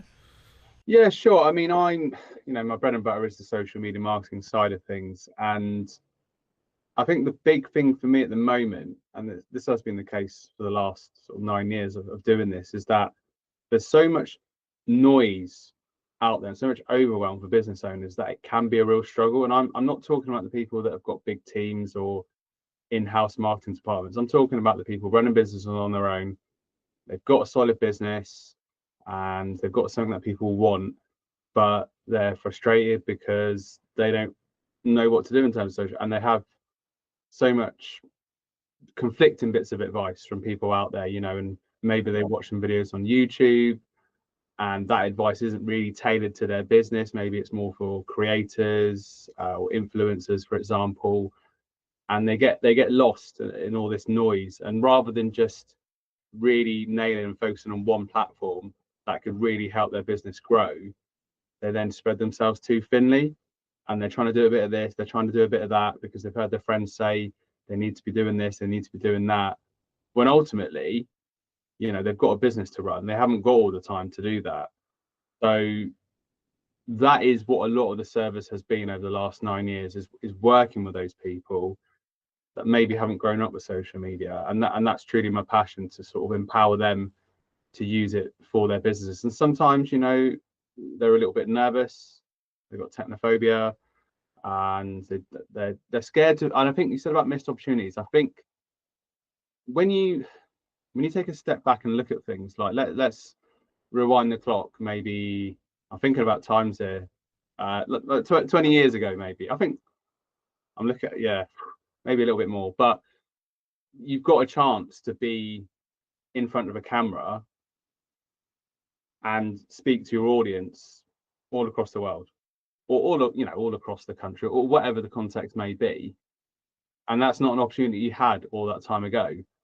And this is, obviously the way we are now with smartphones and social media, we're so used to it, so embedded into our day-to-day culture, that it's quite interesting to just take that little bit of a step back and realize the opportunity you've got there to build that emotional connection with people that are following you as well. And I've seen it time and time again. I'm talking about like supplement shops and fitness shops back in Torbay, just doing simple videos, and that's just a great way to get yourself out there, get people to know, like, and trust you, really. You mentioned that you mainly focus on one platform, right? And I think that's a misconception sometimes, because I think people, when they work with me or when we work with you, etc., maybe we look at, like, let's dominate across all of the platforms because we have a larger reach, we can reuse our content, etc. But I guess on the other side of that, what would you say is the pro to just focusing on one platform? Is it that you can reduce overwhelm for your client, perhaps? Is it kind of one of those things that some people say, like, you start on one, then you build to two, then you build to three? Are you, because the counter argument would be, like, are we putting all of our eggs in one basket, right? And are we concerned, like, let's for example, if you're business to business, which a lot of my audience is, okay, then you should just solely focus on creating LinkedIn content, right? I mean, is that the case, would you say? I think it's different for each business owner in terms of where they're at in their journey. So if you're starting out, I think, like you said, it's good, as we both agree on, it's good to focus on one platform and then you can move on to another. It just depends the resource that you've got, the budget that you've got, time that you've got as well. So if you really, like you mentioned, obviously the example of business owners really focused on LinkedIn, focused on the content, you've got a strategy for direct messaging, you're not just spray and pray, hoping for the best, you've got time, and you can build a tailored, solid audience of people that actually need your service. Then it just gives you that clear focus. Some people have got a better aptitude or sort of natural flair for it anyway, really. So maybe using LinkedIn and maybe Facebook, and in some cases, with LinkedIn and using the Facebook personal profile in professional mode, like a lot of people do, you can then repurpose some content as well, because some of that content can be suitable for both, but each platform has its own quirks. So I think, if you're starting out, then starting on one platform and really focusing on getting that right, getting the right audience, getting the right content, not overcomplicating things. That's a big thing, really. So yeah. I think there's a question on volume. Like, that was gonna be my next question in respect to, like, there is a nature to social media where you have to do a level of volume, especially at the start, to be able to gain enough data to understand what works and what people resonate with and what people really enjoy. But, personally, just for the audience's sake, and maybe your case as well, I've been very fortunate where my new marketing strategy of saying yes and, so this is a very volume dominated approach, because value is subjective, so I always try to add value in content, of course, but for me, I've been a very, very focused on daily output as the metric, and then overall arching numbers in regards to views, watch times, growth, etc., for that window of time across a month, for example. And I think if I'll put on the screen if I get it wrong, but I think it's around 200k at the moment per month that we're hitting across 5 platforms. Of course, that will change by the time this comes out, but at the time of recording, it's around there. And I think when I talk about those big numbers, I think people find them very intimidating, and they can find that maybe it is because of, like, the volume, or it's because, like, I'm very seasoned in knowing how to create content in volume but also high value. What advice would you give to someone who's maybe looking at that approach, firstly, would you agree with that approach, number one?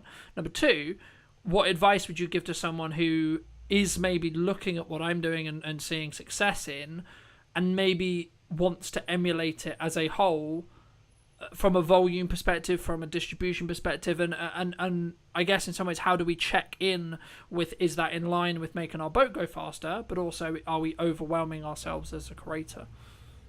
Yeah, sure. I think at the end of the day, like you said, volume is important. I mean, that's certainly what I'm focusing on, and how we connected through the Facebook personal profile that I've switched into professional mode, like most people do, because my audience is getting bigger and bigger. I'm just keeping it simple, getting people into a Facebook group, and it just becomes a numbers game, really, essentially. But having said that, like, you know, obviously this opportunity came up a few weeks ago to speak to you. I've had other opportunities that have come up as well from just having those sheer numbers on, you know, Facebook professional profile is my biggest audience, if you like. So there's a lot of scope for that, really. And Do you think it's a level of like we as in the royal we as in everyone maybe listening or us, we sometimes overthink what's valuable, we overprocess, we overthink, oh, what about this post, right? What about this? Oh, maybe this isn't valuable. Because when I kind of, it's not that I'm not having a threshold of what's worthy, but I'm letting the audience tell me what's valuable in regards to their views, in regards to their likes, in regards to their numbers, in regards to their comments, etc. Do you think that's like one of the things that people need to get into the habit of doing? Because I think sometimes we get so close to perfectionism that we don't actually execute on all the ideas that we maybe have as business owners for great marketing or great social media. yeah, I mean, working like one-to-one with a lot of clients, you know, talking service-based business owners, and it sometimes it's a case of getting over yourself and just posting things. You know, sometimes things will flop, sometimes things will take off in terms of your post, and you'll be surprised by it, you know, really. And you can only learn by experimenting as well, really. And in terms of business, you know, I'm guilty sometimes of, in my early stages, of overthinking things and not executing, whereas actually if you execute, then you learn more as you go along. And I think that, you know, there's no such, I think if you're trying to strive for the perfect post, and I'm not talking so much from a creator perspective, or I'm talking more from a business owner perspective, looking to, you know, generate more local clients, for example, that it's then going to become a bit of a time drain, and it's become extra stress, rather than, and this is the importance of having like your content pillars in place, so you know what you're posting about, and you're just keeping it simple. You know, it doesn't have to be anything earth shattering. You know, you've got your content pillars in place, you know what your themes are, you know what your topics are, you can brainstorm your ideas, and you can have a bit of fun with it. And it's just always key, you know, it's why I'm so passionate about content marketing. It's always just so key to have your audience in mind. I think, you know, are you speaking directly to your audience, or are you just trying to speak to everybody, or speak quite broadly, and then missing the mark with everyone, really? Yeah, I mean, as a whole, I think, like, especially when we start out, we maybe worry about, as I say, like getting into that. What if people don't like the post, or what if like people don't like me, or etc. And we lean into that kind of like, oh, I'm gonna sound stupid on camera, or like, oh my god, I'm talking on my phone, what a weirdo, that kind of thing. I mean, it's a similar feeling to, I think, when we start networking, and I did want to touch on it a little bit with networking. I mean, personally, I've stepped away from networking, like the traditional sense of going to a room, about a year and a half ago. But the reason for that is, like, for me, like, it's just a scale thing, right? I'm at a stage where I'm very fortunate, where I've got a good number of clients, and whenever I do my marketing, I need it to be efficient and also scalable. So, and there could be arguments, and there is arguments, I'm sure, to say, well, actually, no, that's the time when you should be doubled down onto networking and etc. and etc. But for those people who are maybe starting out and really focusing on like maybe they're in the first year, right? What would you say like they should do if they're nervous about being on camera, they're nervous about going to a networking event, or they're nervous about speaking in front of a room, or those I think pillars of any business to build, right? Because I think when I talk about networking now, it's from the context of I'm nearly a 10-year-old business, and in my first 5 years, I heavily networked. So I'm leaning on that network now. It's not that it's not valuable. It's kind of the season I was in business for me personally. I mean, just to reiterate the question, I mean, how did you personally, when you started networking, like tackle those fears and those challenges and those concerns around, like, oh my god, I've got to talk to people who I don't know. Oh my god, I've got to potentially like introduce myself, like in a network in 1 minute. Yeah, I mean, I started doing it back in 2015, and I wasn't actually, you know, my business started in 2016, but I started writing a blog about social media, how it impacts businesses in the Torway area, and they had Torbay hour meetings in the local area, and there was, you know, guys that were running marketing agencies that were helping people with social media. So I thought, well, that would be, you know, I just did a Google search and then found it, and I was like, oh, that sounds really cool. You know, 'cause it's quite a small town, so go along to that and see what happens. And I guess, you know, I'm quite at ease speaking to people that I don't know. I quite enjoy it, but But sorry to cut you off, but do you think that comes from the experience you've had of nearly doing it for a decade now? yeah, I think, you know, from like going to university 20 years ago now or whatever, and getting used to that situation of meeting people, and it's still nerve-wracking, particularly like when you introduce yourself on network. And even I did networking this morning online, you still get that little bit of like, oh, you know. And I think in terms of guidance, I think it's just everyone's in the same boat. That's a good way to look at it. And you know, it gives you that, it's character building, and it gives you that extra energy and that motivation. So I went to a networking event in Southbourne here locally in Bournemouth last week. It was last Wednesday morning about 8:30, and it was just a really nice positive start to the day. And particularly if you're working on your business on your own and you're on a laptop, you're on a PC, on your phone, it's just good to get that real connection as well. And it also holds you to account, so that you have to keep your standards high as well, and you're out there sort of like in the real world and learning from people and picking up little bits of advice, little sort of bits of information as well. So and I get that, you know, for some people it can be really overwhelming to go to sort of physical networking. So maybe start with like a smaller group, you know, or something a bit more informal, or online networking as well, just to sort of dip your feet in the water, so to speak, and then learn as you go along. I remember when I was like really getting into networking, I don't think I ever actually had it, but I know that I know there was a conversation about maybe don't specifically look at the room very tactically, right? So don't look at the room and go, oh, I work with this characteristic of person, so the only people I'm going to talk to is those people.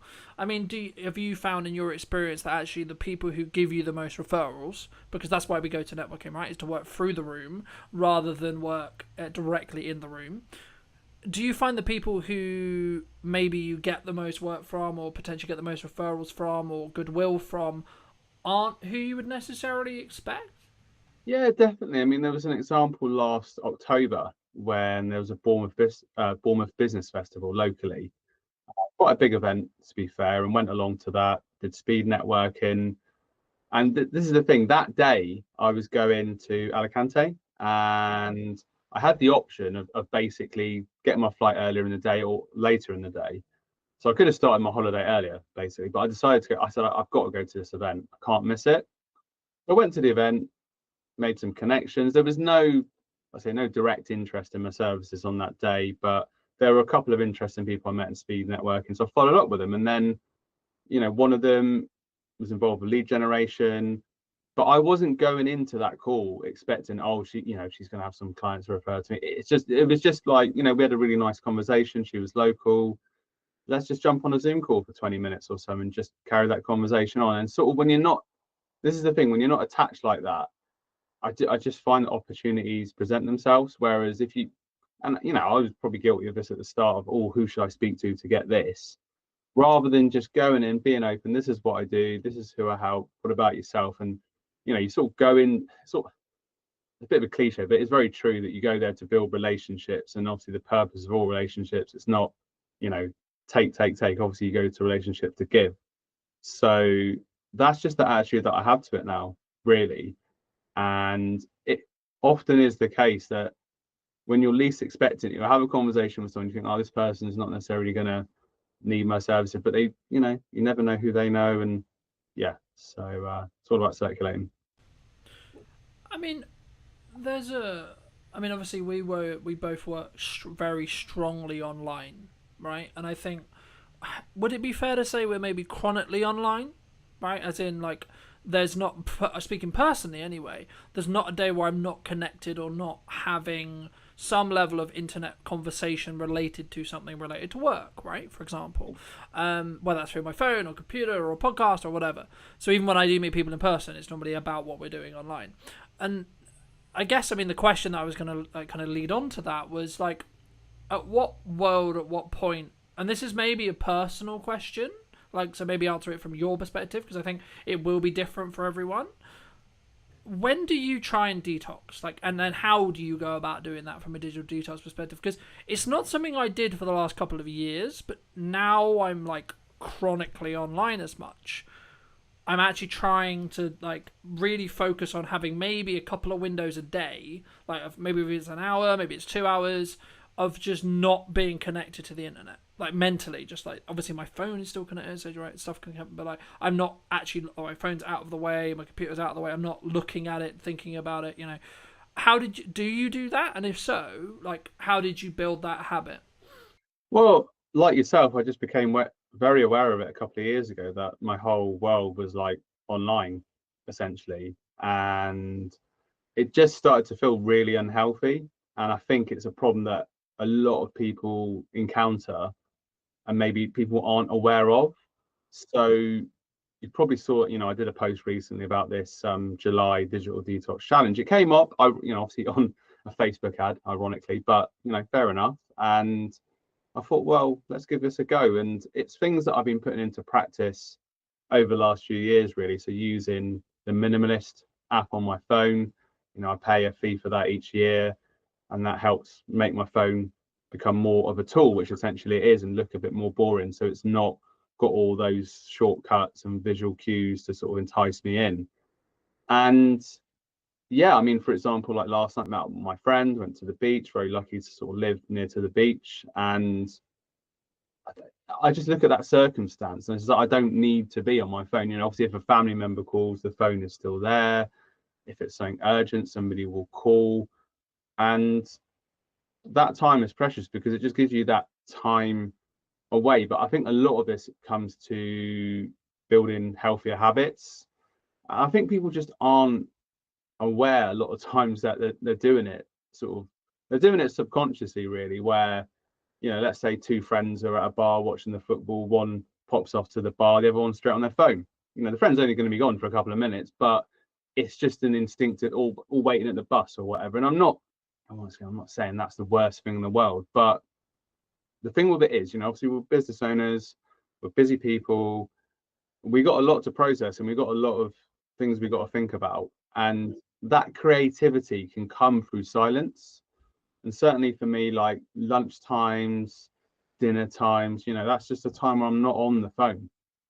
And I'm not like anyone, I'm no saint or perfect. There might be a time where there's something on YouTube and maybe I'm just listening to it and in the background, but 8 times out of 10, just make that time to not be on it, because it's something I'm very passionate about, because it's just not healthy. And I know it gives us the opportunity to connect with people, like I said, all across the world at all times, and gives us a chance and more opportunities. But at the same point, you've got to balance that out with you. Well, you need the energy for the next day. If I was on my phone a lot last night, there's no real downtime. So I would highly recommend people to look at this digital detox challenge and just take a step back, because you'll be much better for it. I think that's an important point, and I would tackle it from a perspective of like, how present are you in the moment, right? And how present are you with your parent? How present are you with your partner? How present are you with that friend? How present are you with yourself, right? And I think that's sometimes what we don't look at, right, is sometimes actually, like, as busy people, especially as you get older, you get into a relationship, you want to continue to build your relationship, of course, with your parents, etc., and then maybe you have a friendship circle, you want to be social and so on. We spend all this time, or we spend working, or we spend doing a task or whatever, we spend all this time out, and we don't, I think, well, on average, unless you make a habit of it, to actually spend the time looking in and working on ourselves and, etc. And for me, something that I've always had is that's why I do fitness, because it forces me into this point of view where there is no other distractions. Maybe I've got music on, or maybe I'm listening to a podcast or whatever, but from the crux, sometimes I'll just like go on the run, go for the workout, I won't put headphones in, I'm just there with my thoughts, and that's deliberate, because sometimes I'll need to process things, or like I need to just check in with myself and see.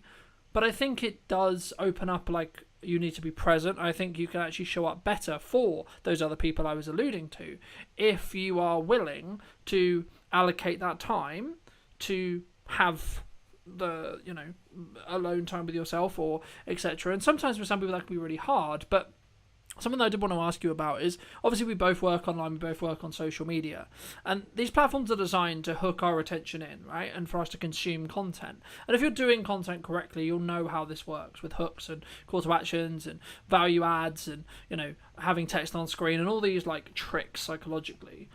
How do you, as a social media manager or social media consultant, however you want to think about it, like go on social media to do a task, whether that's posting or whether that's like market research or equivalent, when you're like consuming that, not drawn into that content, especially on TikTok, for example?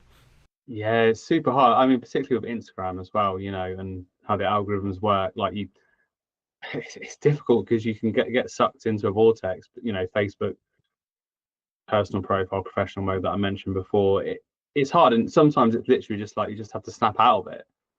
And also from a digital wellness point of view as well, looking at my feed and once again seeing, is this actually helping my state of mind?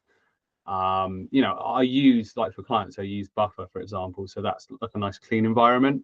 So I'm there for the purpose of, I've got Canva open, scheduling posts, and there's no distractions, and that's great. And obviously Meta Business Suite as well for other clients, that's useful, so that I'm just in that content management mode rather than that. But like you said about market research or whatever it may be, I might have had a conversation with someone on LinkedIn, think, I need to follow up with them, and then posts come along, and LinkedIn's got you now. Yeah, it's got me. So you just get sucked. So it is hard, because as much as you can have all these tools, we're only human, and obviously we both know how it works. So it's just a case of being aware. I know I haven't really got like a more refined answer than that, but it's just a case of putting yourself back into the room, as they say. I think to an extent how I look at it anyway is I could potentially see it as a reward engine. Like, I don't actually, to be honest, I don't really consume on TikTok or socials anymore. Not really. Like, I'm a big YouTube watcher, sure, but that's when I'm trying to actually do research or trying to learn or equivalent, right? But like outside of that, I don't really consume content, and that's just because I've trained my mind not to go down that rabbit hole. But when I did, I would always do it in a respect of like, if you do X task, then you can spend 20 minutes on TikTok. Like, completely cool, completely fair, scroll for your heart's content, And I think, I mean, to an extent, that kind of, in some ways, that leans into my next question, which is going to be around like, what lessons have you learned from like growing a business, or what lessons have you learned as a whole, like in your business journey? But I think for me, just before I pass back to you, I think using that reward pathway and using that, like, you do a thing, then you get a reward, I think is really key, because it allows you to still have the things you enjoy, but it also allows you to not feel then guilty about enjoying those things because you've tied it to an outcome, right? So, I need to get this work done for a client. Okay, cool. When the work is done for a client, I can then do the thing I enjoy. But just to reiterate, what lessons specifically have you learned? What specific lessons have you kind of taken from it? So maybe like the last 5 years, perhaps, or maybe the last year? Yeah, definitely. I mean, there's lots of lessons. I mean, a big thing for me has been personal development, knowing that, I am my business, I run my business, and the more I invest in myself, the more I'll get back from my business because I'm a stronger person. And I definitely think, particularly over the last, I'd say like 2 years, I've been much more focused on tapping into like the local business community as well, and not feeling so alone, and joining the online networking groups like Latte Live, Oni, Entrepreneur Circle. You can just be with people in the same boat as well, and I really appreciate those opportunities to connect with people, and because it's very easy to just sort of be in that solo mode and kind of isolated in that sense. So that's a big thing. And I think as well, kind of not being afraid to fail as well, and learning from failures. That's obviously a big pressure, but certainly the more you fail, the more you learn. That's one of the big things I've learned as well. And not also, I think it's probably a thing that a lot of people can relate with, not being your harshest critic, as much as I am a lot of times my own harshest critic, because I want to keep doing better and everything. Giving yourself some slack as well, I think there's a difference to like when you, so for example, every single client shoot I've ever had, I've always done a debrief afterwards. And the point of that debrief isn't for me to beat myself up on what I didn't do well. It's to say, sick, you did it. Client seems to be happy. Things seem to be going well. Cool. But what if we could make it better? Right? And I think for me, those debriefs allow me to make those 1% improvements so that by the end of the year, I'm 37 times better at my craft than I was a year ago. And it kind of, to an extent, leans into maybe what you touched on a little bit about the networking thing and like building those longer term connections. But what role would you say that community, it's kind of a buzzword now, but like community as a whole, or having a community of business owners around you, whether that's digitally interacting with content and you're both kind of both interacting with content, or physically at a networking group, or maybe like check-in circles, or etc., however you want to do it, or accountability partners, so on, so on. There's loads of ways to do it.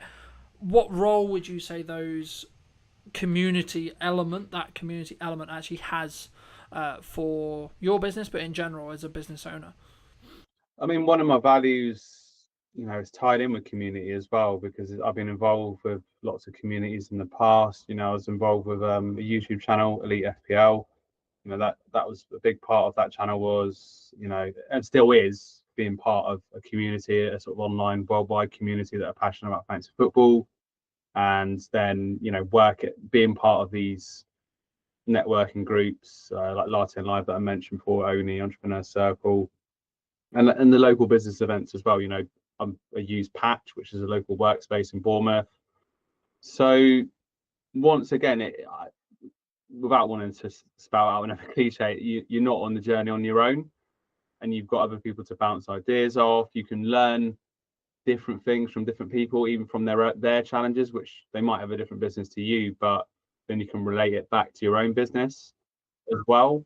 And it's definitely the thing of keeping you to account and helping you kind of keep on progress as well with your peers, if you like, really, so that you're not kind of slacking behind as well. And I think as well, mentioned it before, like when you asked about people that are new to networking, certainly confidence building. When I, once again, a few years ago, started to go to more local events in Bournemouth because I wanted to get more known in the local area. I was quite nervous rocking up to these big events, and that has lessened, and I've actually started to embrace and look forward to it as time has gone on. So it's been quite, confidence building as well.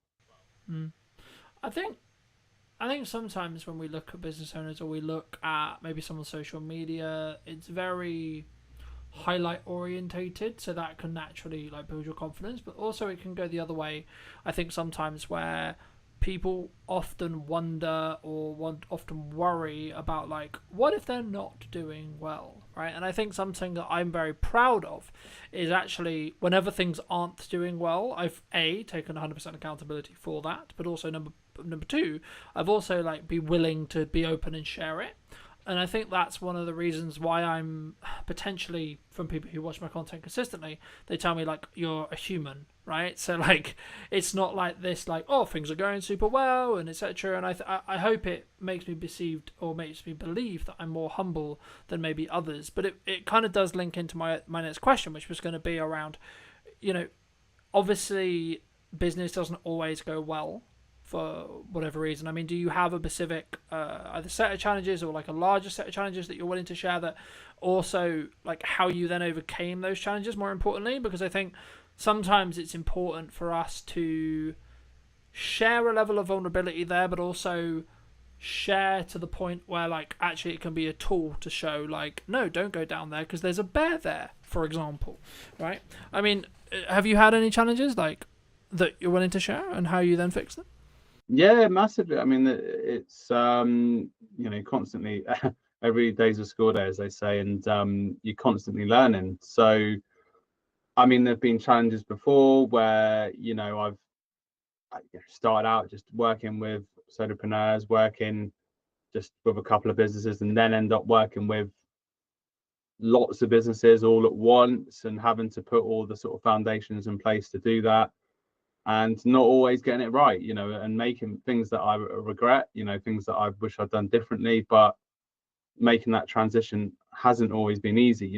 I'm talking about sort of organization and things like that, and running things smoothly, and you don't know what you know till you know it, as they say. So once you go from, I had a period where I was just, running a few social media accounts, doing some training here and there, to then running social media training for big groups, 20, 30 people every day, and just feeling overwhelmed at the time, really. And because I didn't have the infrastructure in place in terms of like the admin, all the tech side, really.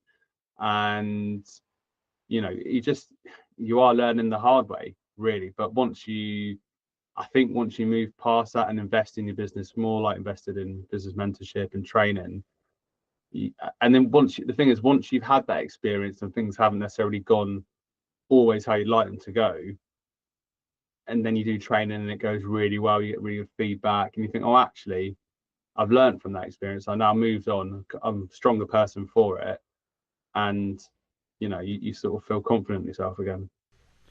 I think it's like there is probably a psychological term, something on the lines of the survivor. It's not survivor bias. There's something else there, but it's basically the crux of it is things happened to me. I survived it, so it gave then a knock-on effect to my confidence, because I know I can survive that again if it was to happen again.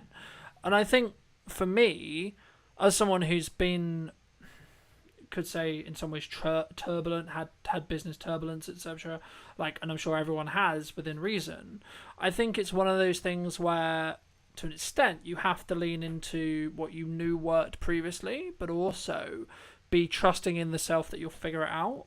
And sometimes there's challenges in business. Sometimes there's challenges with retainer clients, there's challenges with project clients, there's challenges as a whole. And I think it's about how you approach when things aren't going as well as you would like them to, is what really will stand you apart. Firstly, from your client perception point of view, but also from a marketing point of view. And I think it comes from you. And I think especially is like whether you have a team or whether you're the leader or whether it's just you plus freelancers or just you, I think it has to, regardless, the inner work has to come from you. I mean, my next question was going to be around how do you balance, or how do you lean into motivation? Are you strong in discipline in respect to when times are hard and you know that the thing you have to do is show up and do the work? How do you sort of push through that? Is it just relying on motivation, or is it just solely down to, because my view has always been it's solely just down to, if you got to get shit done, you just got to push through it with the self-care and understanding that you can give yourself a time when you fix the problem, but there is a level of just you have to be disciplined to get it done. Yeah, I mean, if I don't get it done, nobody else is going to get it done. So I think, and that's a pretty strong motivation, really. I think when the chips are down, a lot of time that's when I come out fighting in a way, really. And it's just, it's not always easy. But I think, once again, when you run your own business, you're relying on yourself, and that is a test of your character anyway, and it helps you grow even more. So I'm not going to sit here and say, oh, it's always been easy, and that there haven't been times that I've hid, for example, when there's been opportunities or there's been networking, I've maybe gone into my shell a little bit.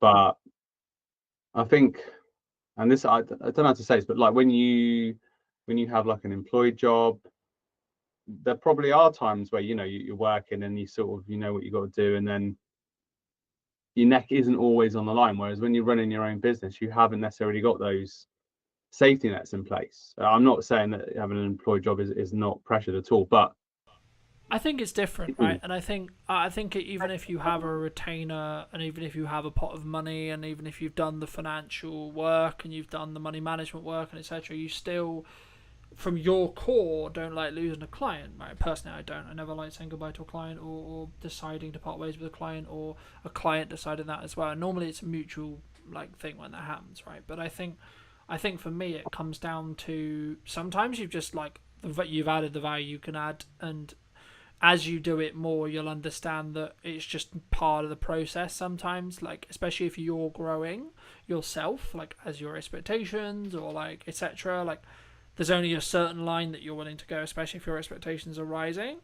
But also it needs to work for both people. And sometimes regardless of the project or the client or the retainer or even the job, sometimes it's not worth the headache. And if you're fortunate enough to be in a position where you've got the pot of money, you've done the financial resources, and you've done the financial work to be able to maybe step away and say, actually, no, I don't need to accept that anymore, then great. If you are not in that position, then like I would say work on that to get to that position. But also I think, and I was going to ask you about like what your plans are for maybe like the rest of the year, because we're filming this roughly around the middle of 25, which is weird to say because it just feels like we were in January, but it always seems to be the way. I mean, what do you want ideally, like either for you, or do you think like from a marketing point of view, do you think like is there going to be any like drastic shift, or like is there any opportunities that people who may be listening to this could take advantage of in the next 6 months? Yeah, I mean, obviously I did the social media training and management I talked about, and that you touched upon like the community as well, shifting towards like a group membership, a community where I teach business owners in a community, and the community work together. So that's something I'm really excited about launching sort of towards the end of the summer. So there's going to be a networking opportunities within that, and different scope for working with like a group together rather than just working with single business owners in isolation, if you like. So I'm looking forward to that as well. I mean, we've not really spoke about AI, but obviously that presents a lot of opportunity, well, massive opportunities for people that are looking to learn how to use it for their businesses as well. So there's scope for that. And yeah, I mean, talked about the digital well-being side of things as well. That seems to be something that I've seen come up in terms of courses or help for digital well-being as well. So there's different areas, and it's just seeing how viable those areas are and how much support people need, really. You mentioned AI. I mean, where do you see it? Because for a long time, a lot of people were saying AI is going to take our jobs. Then it sort of became the person who's utilizing AI is likely going to take your job. Where do you sit on it? Well, I mean, I think that at the moment, obviously, I use it as a sort of virtual AI assistant, and from like a content marketing perspective, it can give you so many ideas and so much support. But ultimately, still, I've still seen people doing this where the copy is clearly AI generated, and it loses the tone. So I think in terms of like from our perspective, people will still need us to help maybe teach them how to use it, and also use it as prompts, use the machine's prompts as well to get content and do it for them. So it's still an amazing tool, really.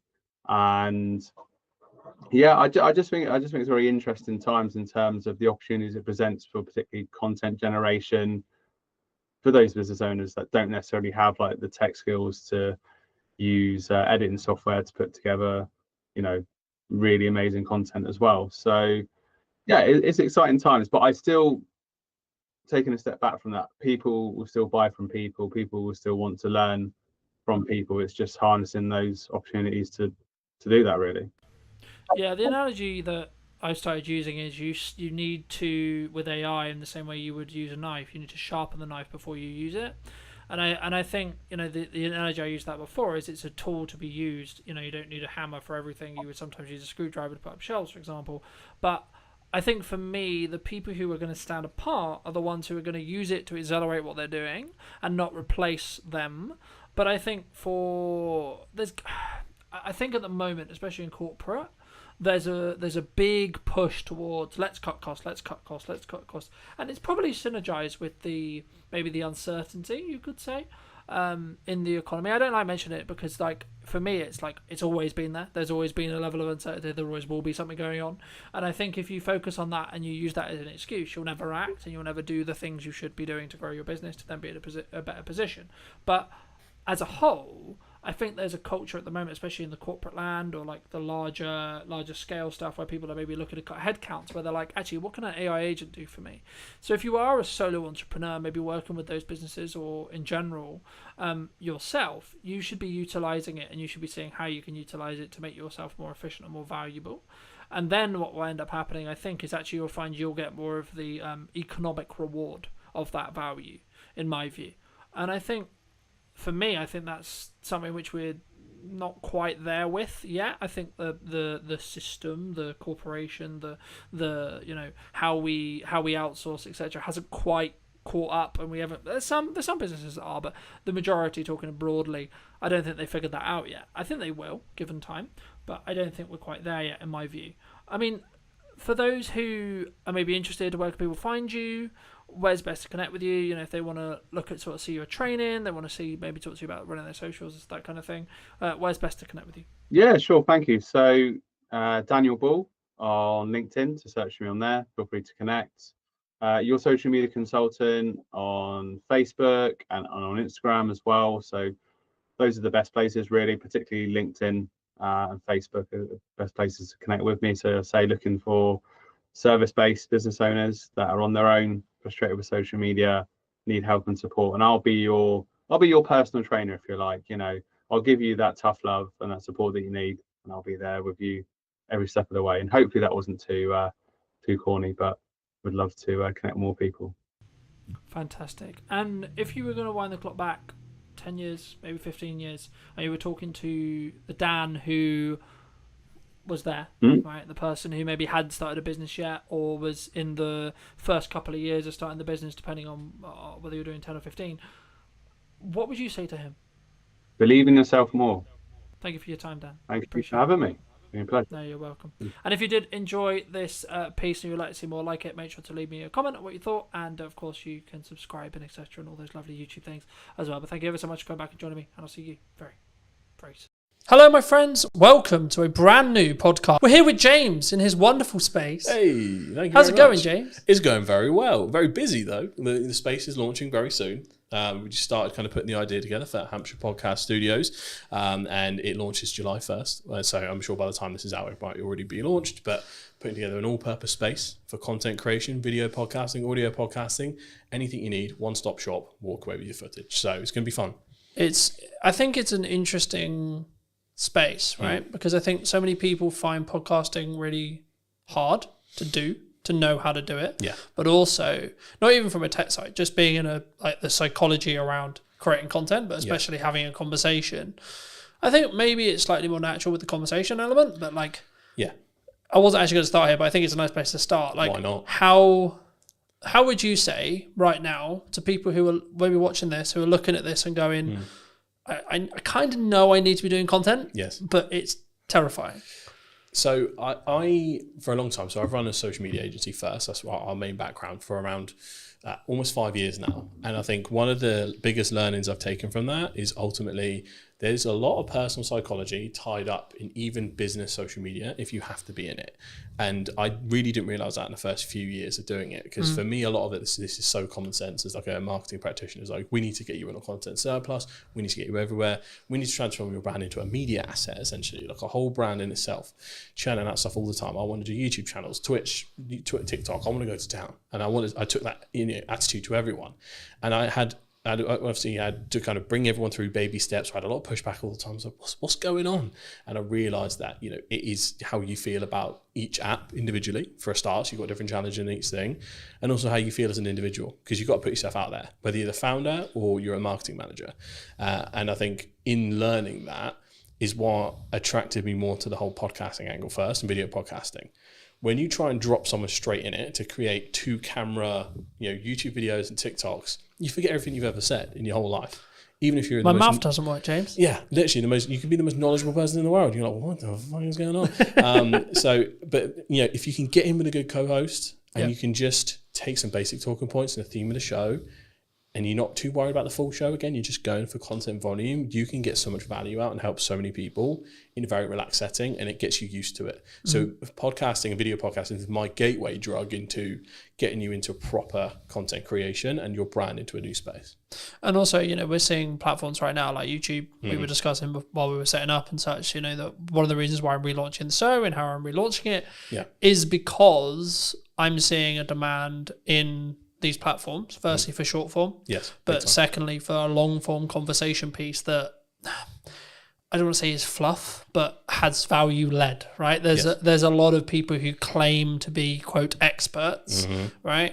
And are they? You know, Hard to prove these days. it's to an extent I think it can be subjective, of course, right? Yeah, and how much expertise is actually valued. It, Yep. it actually does depend on the market a little bit, but you know, from the amount of misinformation we see online, I think it's more about the trust and the brand of the individual as opposed to their knowledge base sometimes, which has its good and bad points. I mean, we're both in, unfortunately, potentially soon a commoditized market due to AI, Yes. right?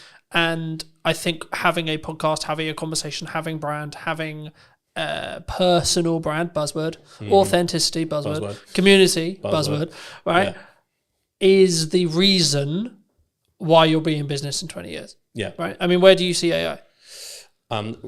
Its point right now, because one of the USPs of Hampshire Podcast Studios is human-led AI enabled, right? We've kind of created a unique workflow where using like 3 or 4 different softwares, we can kick out a really good service much more quickly than it was ever possible before, depending on how fussy you are with shooting settings and all that kind of stuff. So it's right now it's beautiful for grunt work. It's beautiful for getting out of the way some of the things that were actually quite tedious. When it gets to the point where it can do the advanced stuff, then we're in a different space. So right now I'm not too afraid of AI, but also one of the reasons I wanted to start the studio itself is so we have, we kind of own the means of production a little bit. Yeah. I think it's going to take quite a while for people shooting it in person in totality to be replaced. And I think it will go in phases. So it'll be like, short form, easy or creative content. I mean, we're seeing a lot of incredible stuff at the moment. That will be the first to go. Then like the more in details, maybe YouTube video, talking heads when you're more static, I think that might also go. And then eventually it'll be pretty much everything. But we have no idea how long that might take. It could be one of those moves way more quickly than we think in like a 3 to 5 year span, or it could be 10 to 20. Not quite sure. It is interesting, right? Because we're also in a world where AI influencers are a thing now. They will continue to be a thing, right? And I think the commoditization, the commoditization of attention, the gathering of attention, is what marketers want, right? Yes. What we're talking about when we go into detail and we add value is the tactics and the nuance that comes with. Like when we first met, we were talking about TikTok as an idea, right? Now, fast forward, 3-4 years? Yeah, you'd be surprised how many people still haven't picked up on that one. Yeah. But again, it's... just for those who don't know who may be listening, right? Like, can you explain what you explained then, in layman's terms, the difference between a social graph and an information-based graph, or something which is more TikTokified in that respect? In terms of how the algorithm works? Yeah, the physical algorithm, how it works, and then how it also could have a knock-on effect to now what we're seeing in every single platform because of especially meta-based platforms right now. LinkedIn will do it. It hasn't still social-based really, but give it another 2 years, I expect it will go interest-based. YouTube Shorts is interest-based. TikTok is obviously, of course, interest-based, etc. What does that mean? So for the layman, the easiest way to describe it is the TikTokification of the internet. So that's the starting point. TikTok came along. Let's say pandemic is where it really kicked off. We're all at home. This new app pops up. Oh, let's check it out. A lot of people didn't jump on it at first. That was very kind of still early, at least from a UK market point of view, very early on. At some point, everyone clocked onto the fact that TikTok pretty much has the best algorithm going for interest-based suggestions. I'd say even more better than YouTube in terms of how that works. So it then became extremely addictive. Every other platform caught on to that, realized we're going to get left behind in the interest-based economy. We have to get on that. So now every single platform has an interest-based video feed, and now pretty much main feed, especially the Meta suite, that's gone full interest-based. I think X/Twitter, that has gone interest-based. Blue Sky has remained solid in the fact that they, for following, I think that's part of their USP. Even LinkedIn now is going interest-based feed they're testing it a little bit on the main feed, but mostly on that kind of scrolling video. So it is unavoidable. And that has essentially created a very interesting thing where it's the social part has been removed from social media. It's gone. It is just media. And if your brand, or personal brand, or as a freelancer, you're not part of that interest-based economy where you're churning out stuff that will eventually get to the right person, you will be left behind a little bit in that. Overthinking quality, overthinking substance sometimes can hinder your attempts and testing to get to where you need to be. I'm always a proponent of scale, test fast. Even if you need to post quite a lot, figure out what works, where are your golden veins that you need to mine, and then start improving little by little the same way a creator would. That's all I'm always looking at. I think it's interesting, right? Because when we first got here, we were talking about the difference in scale versus perceived quality or quality, right? And I think that so many people worry about what is the judgment of X partner, friends, colleagues, so on, dog is equivalent, right? What are the, I'm going to spam them, right? What I'm going to post too much is part of knowing what works. Volume, would you say? Yeah, well, you need a certain amount of volume to test, and at what point does it become spammy? This will differ per platform, and some platforms is pretty much impossible to spam. So you got to think about user behavior. So if we take TikTok, 70% of content, I think, still, or probably more now, is digested on the For You page instead of the following. So people have to make an intentional step to head over to get everything in the chronological order of the people that they follow. That is where maybe all of your videos appear quite a lot, and you're like, okay, weird. But if not, it's just going out into the ocean. I see every kind of short form video you post is pretty much just taking a bucket of water and pouring it into the ocean at this point. Like, there is very little risk of it being seen a bajillion times. But that's when you get to a TikTok, Meta, Facebook point of view. If you're looking at something like LinkedIn, the algorithm is still early and it's still developing. So a lot of people might see the same thing. You'll notice on your LinkedIn that you'll still have the regulars engage first and often see it. They might get notifications if you engage with them regularly. And from that point, other people might see it based on if someone likes, comments, shares, because LinkedIn is quite good in the fact that someone comments, that might as well be a share. That's quite handy in terms of how that works. So per platform, it does change slightly. However, even someone with an extremely engaged following like me and you, we could probably post 3 videos a day and it won't bother anyone, or they might see one, they might see none, but they might see all 3 on Tuesday next week. You can't quite tell where that is at. So I'm of the opinion that you're never going to lose out by posting more often. What most likely is going to happen is someone's going to go, bloody hell, you're everywhere, mate. That's the place I want to be. I'd rather be top of mind and someone be slightly miffed. I'd rather take that risk. I was going to say, because that's the main trap for me. Like, you're probably the 5th person, 6th person I've met this week in person. And every single one of them's first reaction when they first meet me is, you're fucking everywhere. That's the way. Right? Yeah. And for me, I'm like, that means I'm doing something right. Because it means you're seeing me. Now, it might not mean necessarily you're consuming 100% of that video, that one video, but then my heart isn't, oh my God, James didn't watch my whole video. Yeah. Because ultimately, if you start knowing that, and especially that there is a massive silent lurkers user behavior on LinkedIn, I think goes underestimated. There is a large percentage, and I'm not sure the specific number, of people that watch video without sound that just kind of watch it without checking in. Now, if you don't click that video, I don't think it actually classes as an official like engagement. I think after a certain point in watch time, without kind of clicking the unmute button, that will then class as a view. But you'll have a lot of lurkers, which means your actual statistics won't show the true success of what you're doing. So this is where like you get into the debate between reach and impression numbers and which one you should really focus on. I'm quite focused on views at the moment. Views and watch time are basically the most essential KPIs now. But in terms of how you need to look at LinkedIn specifically, I think you just go nuts. But if you're going to make those slight improvements to really focus on the quality element, again, quality is subjective. For a lot of people, our content will be quality because we have good equipment, good knowledge. And a lot of people within our industry will look at quality as how good's the edit. What are the things that grab back attention? So there are nuances to the game, and it does depend on your audience. So I often just optimize for the silent watcher. Title that lingers for like the first 5 to 10 seconds, put the best bit at the front, and then let the rest of the story play out. Because you still got to manage your own resource. Even if you have a team behind you, they've still got to manage their resource. You can't do a full Diary of a CEO trailer for everything. And often, if you're not already quite big or have a large following, we have catching up to do compared to others. So different spaces for different places. I think, again, and it's one of those things where I think this should be a yes and not a yes or. Right? So for me, I'm like, that's a good idea. Let's do that. And a podcast, and short form, and talks, and in-person events, best, right? and this, and that, and that. Because I don't then worry or care about this specific video has got X amount of views. I have absolutely no interest, to be honest, in what that standalone video does. What my views are as a whole across Meta, across Instagram, across LinkedIn, across... So, yes. Yeah. Okay? As a whole. Yep. Specific video, don't care. Yeah. Because I don't know what's going to go well or hit. The only way you can do that is test it, right? Yep. Test and it something and look at which the spikes on your graph. Yeah, and something when you're specifically creating content around a targeted event like an in-person event or a service you're trying to sell, etc. Yep. A strategy that's worked for me in the past and will work now is put out a load of short form stuff, see what happens, see what works, Yep. and then media buy, ad, Meta, Yep. placement, etc.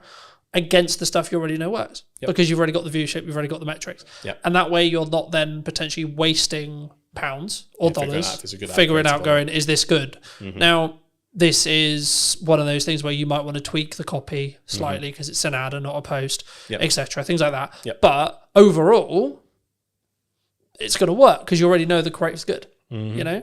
Absolutely. And the thing is, for me, I think people, they use the I'm trying to create one polished video on LinkedIn as an excuse not to be working. Yeah, because a lot of people will take that out. Again, this is where we come back to the personal psychology point. We know we're supposed to go to the gym. Do we all go all the time? Some people do. Most people don't. That's just the reality of it. It's Gary Vee that made the point originally. You know, social media is like going to the gym and eating healthily. We're going to relapse. We're going to mess up. We're not going to stay consistent all the time. We're going to have sprints where we kill it and then times where life happens. Yeah.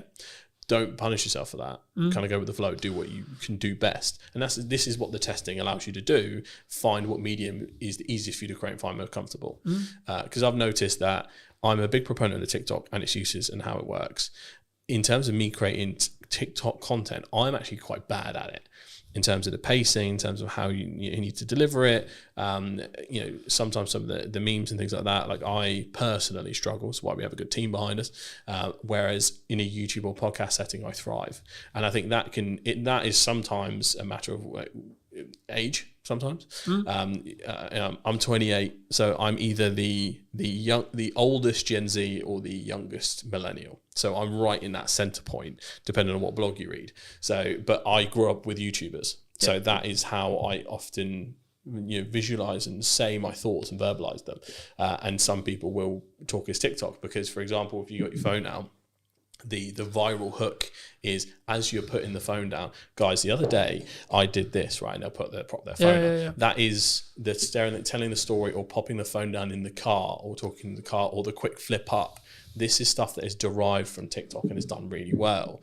And it's something you can learn, but it's not something that will come natural to you if it wasn't your first port of call almost. So you do have to adapt to where you're at. Once you test, once you get used to it, because you've got the barriers of editing, you'll hear yourself, you'll see yourself.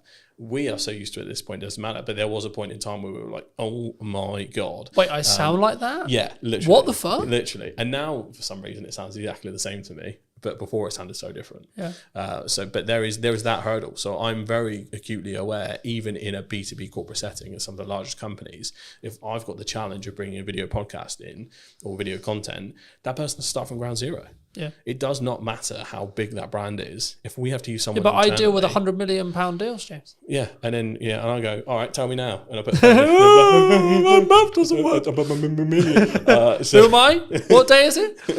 Who are you? So it's hard, but you have to practice. Yeah, this is what a lot of brands do have some hubris around it. Like I'm a big brand, we can do whatever. Yeah, it depends on your presenter. Unless you're going to bring in a professional presenter and pay. But again, should you, from a brand point of view? Because the whole point is I'm talking on camera, right? You need so the same person who sells is the same person who's talking on camera. Homegrown will always win, in my opinion. Homegrown, authentic, buzzword. Homegrown, authentic. We like our buzzwords. We do. Homegrown, authentic, and just I think not tied to perfection is probably the best piece of advice I can give when it comes to corporate content. Yeah, like something completely unedited, probably similar to how this podcast is going to be, flows nicely. You can tell it's genuine. Their corporate trust is at an all-time low as is. If you are going out with something ultra polished that's over the top, you brought a TV presenter in, good luck relating to anyone, right? It is that kind of equation. So yeah, factor that in. If you're the biggest brand or just starting, both people are kind of in the same place. Yeah. And if you are starting, I think you'll pick up things, right? Like I've noticed, you may have noticed it it in the show, I didn't piss around at the start. No. You know, it No, 'cause was you lose bang, people this is immediately. who I am talking to, this is what's going on, bang, we're talking to James, cool, straight in, right? That's only because I'm used to doing long form content on YouTube. I've been doing it like 2 years, consistently for 2 years now. Yeah, because a lot of people don't realise the first 10 seconds is the new thumbnail. That auto plays as soon as you hover over the video. Yeah. So if you don't get straight into it, well, you've lost someone, and I know how the YouTube algorithm will work in the respect to, right, if someone sits and watches this for 10 minutes and is interested in this conversation, they're gonna then be then the video, the big podcast will be served to a larger set of people, and then so on. That's how stuff goes viral, right? Same with short form, but on a more narrow basis.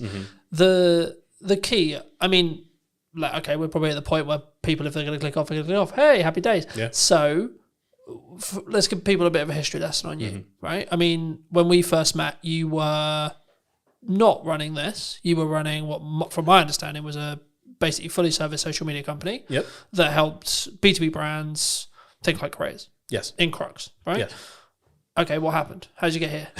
How did you start there, and then how did you get here? So it was really interesting. So the official journey was, scroll all the way back, lockdown, I think 2021 or 2022, is somewhere in that range. We all start working from home. You know, weird day for us. We think we're going to be back next week. Oh boy, did we mess that one up. So we were there, and I realised that, you know, I felt like I was outgrowing the place I was at, to put it that way, and I was like, I could probably do this. So got an ad up on Fiverr, and for a month it kind of did nothing. Had no idea what I was doing. I came from an advertising marketing background, 4+ years in that, working in-house and agency side, so I had all of the knowledge to bring. It was just a case of how do I business. I had no idea. So that ad basically did nothing for like a month, and then suddenly it put me in this like featured creators section. So I had a lucky break there. Most people don't admit their luck, folks. That's how it happened. And then from there, I got my first client, and then got my second client through Fiverr. I got my third. That pretty much got me to the point where it was around what I was earning, and I just went, see ya, and then I took a risk from there. And then from there, it started to just me.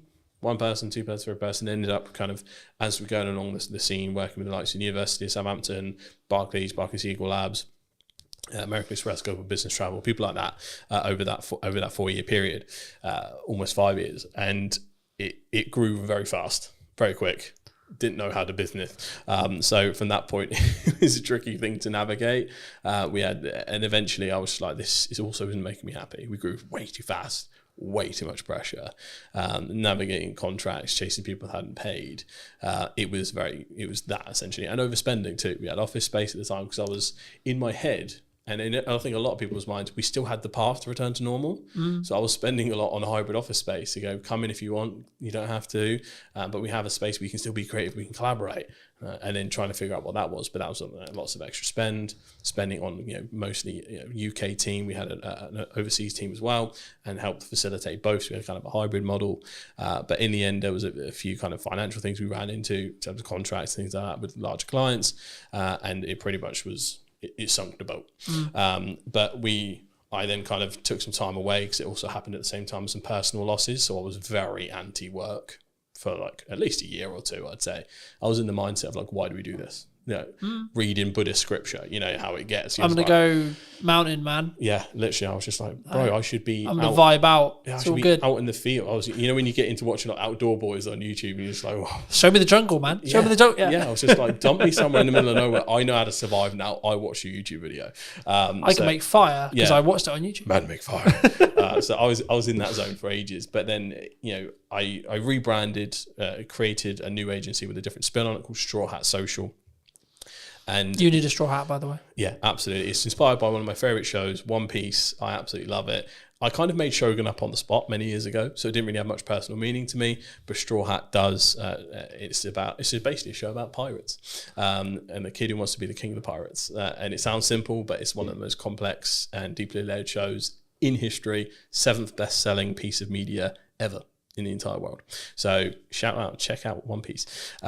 So from there, it's a very different angle in terms of how I approach it. It's a bit more of an in-house agency model in terms of I do spend time at clients' offices at times. It's very involved in terms of more of a consultancy angle, because what I learned a lot of the time is most of the time there's other work to be done in the rest of the marketing cycle compared to when it was just social.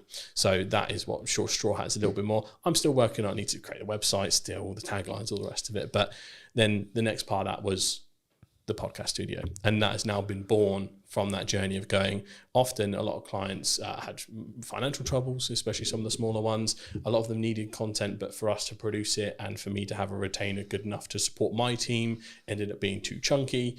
And I was like, we just need a place where someone can come in, grab their stuff and go, but still have a good experience and get what they need. And it's guided by social first expertise. And that's how this was born. So that's the journey through and through. It's been really interesting. And it's a really interesting space. And I'm kind of curious where it's going to be in a year to two, right? Me too. From what we discussed. But I think that leads on quite nicely to what is the missed opportunities right now in marketing? Because we're talking about, like, short form is good, but it's kind of 3 years old now. The idea of it is 3 years old. Yeah, it's fairly commonplace at this point. I think a lot of brands know even AI, using AI is kind of like 2-3 years, right? Yeah, and I think a lot of people are so aware of it. I think there's multiple layers, so people are often overwhelmed by the amount of choices now.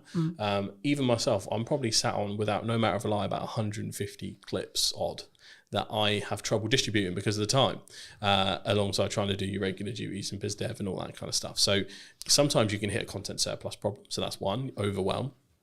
But there's also, I think things are undervalued. I don't think there's a silver bullet where like this is super underestimated, but I think because of the rise of TikTok and AI, I think YouTube is a seriously underrated platform.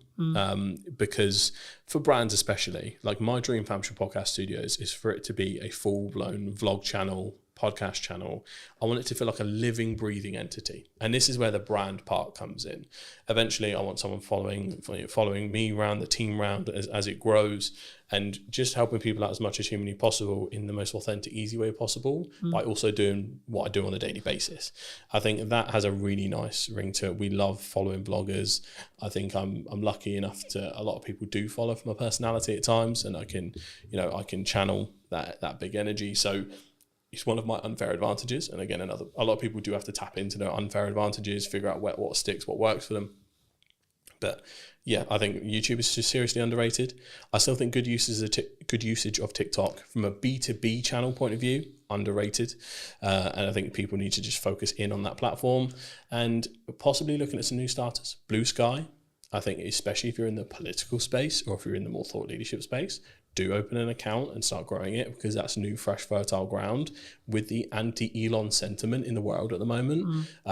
X kind of is very much transformed, as a lot of people know. So if you want a kind of non-toxic space, Blue Sky is where you need to be. I mean, Threads is Threads. For me, it's a bit of a non-starter. Most people just dual post across both from Instagram to Threads. So yeah, I think having some kind of home base and making it feel living and breathing is where I want to be at, because that's the part that you couldn't replicate that. I mean, you'd have to go through years and years of stuff and spend lots of time dedicating to prompt engineering to really get almost a sitcom. And this is how I explain this to a lot of big brands. Like, there's so much interwoven intricacies in brands that grow so big. The best example I could possibly give is the Goat Agency. They were like the king of pioneering vlogs, and they still do them to this day. That company probably has the best set of advertising for what work culture is like at Goat. I want to create that at some point and then distribute them through the short form channels, LinkedIn, TikTok, YouTube Shorts, all of them, because it's like a home base, a secondary to your website. Yep. And that's where I want to be at, where I think it's kind of undervalued. But you're also building that parasocial relationship, right? Like 95% of the reason why I have good relationships is actually nothing to do with how much time I spend with you personally, right here, sat here today. Yep. It's actually how much do we spend interconnected with each other's content, right? And ensuring potentially there's value being added or not. And actually, in an interest-based world, it's even easier. Because if I don't like what you're saying, I won't get served it. Sorry, I'm just not going to. No. It's not going to happen. Yeah. Right? Yeah. It's the same. It's like, so there's a couple of rules I introduced with that. Does it go through the Holy Trinity? Does it educate, inspire, or entertain? If it's not one of those three, don't bother. People's time, they'll be gone. And then the second one, act as the audience. Yeah. But you gotta be so brutal about your stuff. Like, would I have been hooked? Would I have scrolled? You got around 2-3 seconds max. We're looking at organic. You have to be better ultimately, and just post. But you don't have to be better straight away. Oh God, no. Right, that's I think the key there, because I think when you say that, people will be like, "Oh fuck it, why do I even bother?" You can your quality can be shite and your content can be shite, but you can still get really good at hooks. Yeah. I don't underestimate what you can do on a phone. Yeah, we specifically basically only use vlogging cameras because one, it's like for client stuff, because we only make social content usually, it's that perfect middle ground between high-end premium or like cinema line cameras and slightly better than a phone, so you can tell it's like made for purpose for a certain piece of content and has that slightly uplifted thing. Because sometimes you go too far, if the camera's quality is too nice, sometimes people think it's an ad.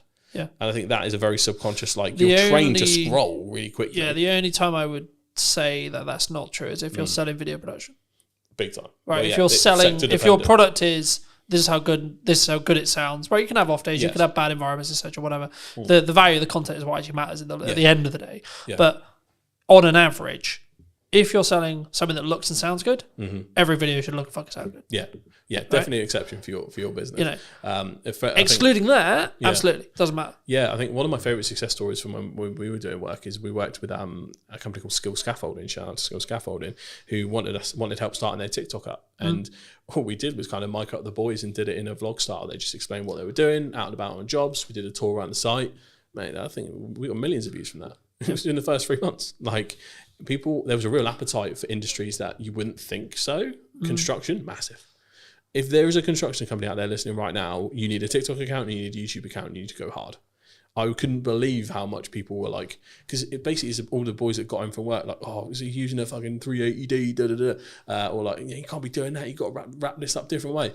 So there was the positives and the negatives of like going, oh, I would have done it that way. But there was this, like, again, that parasocial relationship there, even from the actions they were taking, because they were like, I do that at work too. That representation of something they didn't see before, I think is massive.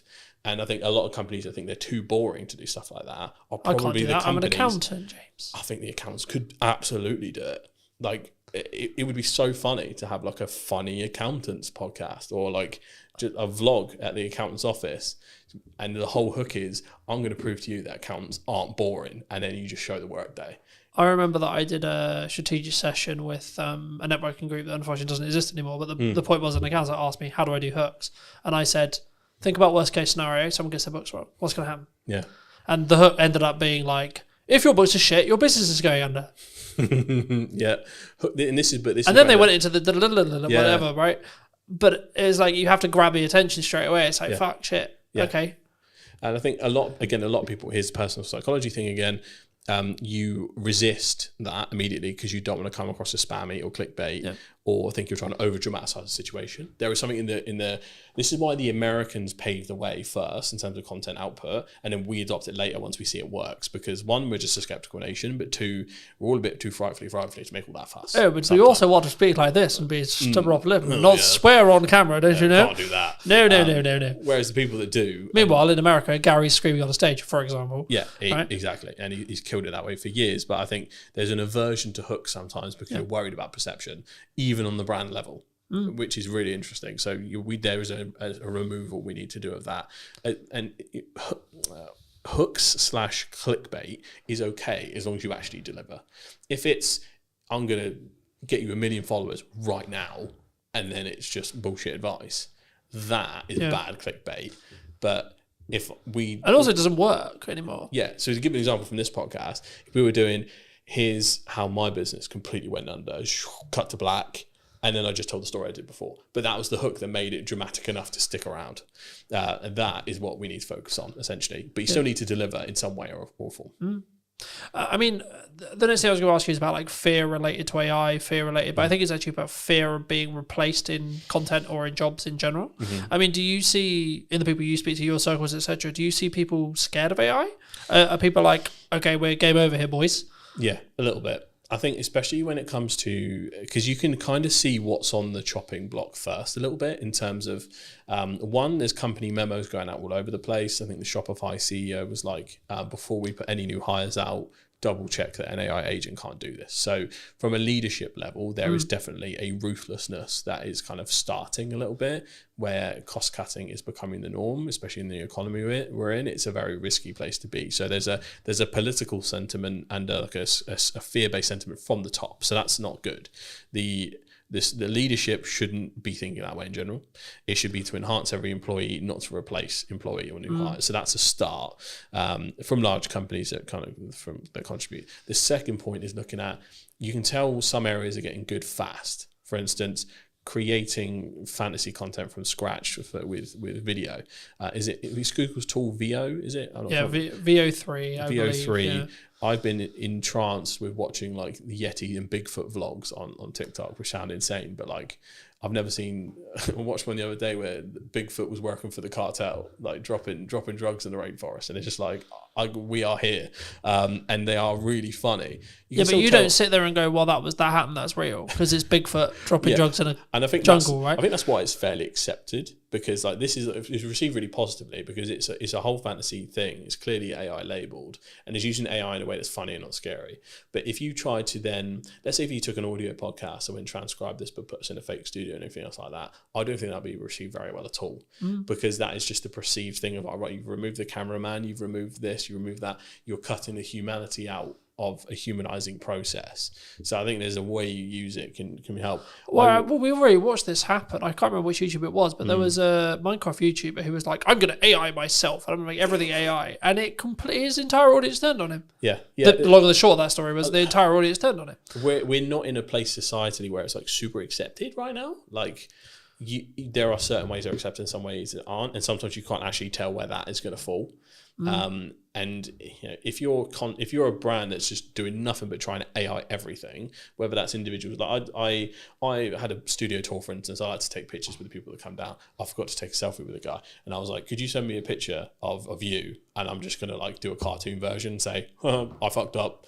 AI came to help us though, and here's a picture of us together." And that'll be my saving grace. And that's fine, because it's just a little helping hand, as opposed to, it's not like I could have sent that to a designer or a photoshopper and they would have made that happen, because the pictures would have been clearly photoshopped and weird. So it's a different use case. So if you can see it's helping someone as opposed to replacing someone, I think that's where the sentiment changes. But graphic design is what scares me. For what comes first, I guess. That's getting scarily good fast, even better than the video side. In terms of prompt engineering, if you can get that right, it's like, ooh, that's a bit mad. But I mainly worry for entry-level positions, because a lot of the things you have to learn, a lot of the grunt work you do would be the base level edits, will be your standard graphics. It'll be like, that's where you learn your trade. And that's what worries me, because I know that big companies will try and cut that out fast. But is there the counter argument, I guess, to that is, you could be valuable to a company that isn't leveraging AI by teaching them how to use AI to do that thing. Absolutely. There is, chaos is a ladder. There is an abundance of opportunity that comes from this uncertainty, this change and all that stuff. But this depends on whether you're looking at it from an individual solution or a societal solution. I'm always looking at it from, I could probably spin up a course tomorrow talking about how we can introduce it to your business, and this is how you don't get left behind and all this. Morally, for me, I'm like, I can't do that, because I want to look at the societal solution of how do we get AI to help us and not replace people that sometimes you just want a job. Like, I don't want to have to live in a world where we all have to be bombastic entrepreneurs and hustlers, because it is not feasible to live in a society where everyone does that. There was a fascinating podcast, Diver CEO, the debate between a guy called Gary Stevenson and Daniel Priestley. I respect both equally, but you could tell they were talking past each other. One guy's talking about a solution for the individual, the other one's talking about a solution for society. And I think we do need to find a middle ground, because ultimately everyone's got to look after themselves. If we go too far in the realms of rugged individualism, we leave everyone who's vulnerable behind. And I think there is a place where we can move forward and do this right. But this is what's interesting. What will happen is America and probably China will pave the way in a massive way for AI development. And typically what's happened so far, the EU in general will then regulate the advancements that come from those two areas. That's typically its role. It's not really a powerhouse in terms of AI and technology, but what it does, it knows how to make rules right, GDPR, other stuff like that, and it kind of reins in rampant innovation because otherwise people get left behind. Yeah, and I think there's so much you could go into on that, but I think the main thing is like self accountability related to your own actions, right? Like it's interesting because obviously when I've been starting the podcast and doing the research on the show, what I want to do with it, etc. But like even in the podcast I filmed this morning with Jack, we were talking about the fact that the economy is in a bad place, which is really weird for me to hear, to be honest. And this is going to sound really horrible because I'm doing better than ever in respect to like commercial work. But is that because I'm self-action and I took an audit of what I was doing last year when things were harder? Like, it's not like, oh, I'm a fucking immune to it. Last year was shit, right? And it was like, do I get to a position where I did my audit, I redid all my marketing, I redid all my structure, I fill in all the gap times, and then I'm very focused on client delivery? Yeah. Is that why? Because I'm 100% account. Like, I don't. Yes, you need to know what's going on in the news, but I'm not sat here going, Rachel Weezer said this. Like, we're speaking about this. It'd be easy to use that as a on crutch. the day that her Spriggs statement is happening. I've got no idea what it said. Yeah, it's probably happened. I've no idea. Yeah, I've been too busy working. There's a spending review today. Yeah, that's what I mean. But I know it's today. Yeah, I've got no idea what was said. Yeah. What? Because I've been working all day. Yeah, same here. I only got to hear a little bit of the preamble before she actually kicked off. But there is a fine balance, and I think it might be industry dependent when we look at it. So industries like ours, you can look at it in two ways. Usually, first thing they cut is marketing. The smart companies don't. When everyone brings their marketing down, you ramp up. That depends on if that company has resource or not. And if you're talking to that company, that's the right mindset. So there's that. The second thing is, it is also everything's down to the individual. Obviously, the pandemic was an awful time economically. I came up during that. That was my ladder. I was born in the dark, raised by it. So I completely get where you're coming from in terms of, right, fuck it. If there's chaos going around everywhere, I'm just going to take advantage of everything. But I think you just need to focus. I don't think it's just as simple as business owners, like you just need to focus on what the fuck has worked and what the fuck you think is going to work, and then just get your head down, right? Stop getting heady or whatever you want to call it. Yeah. In XYZ person said this, or Donald's done this, or the PM's honestly, done this, or the news cycle so on. Is so draining at this point. It is.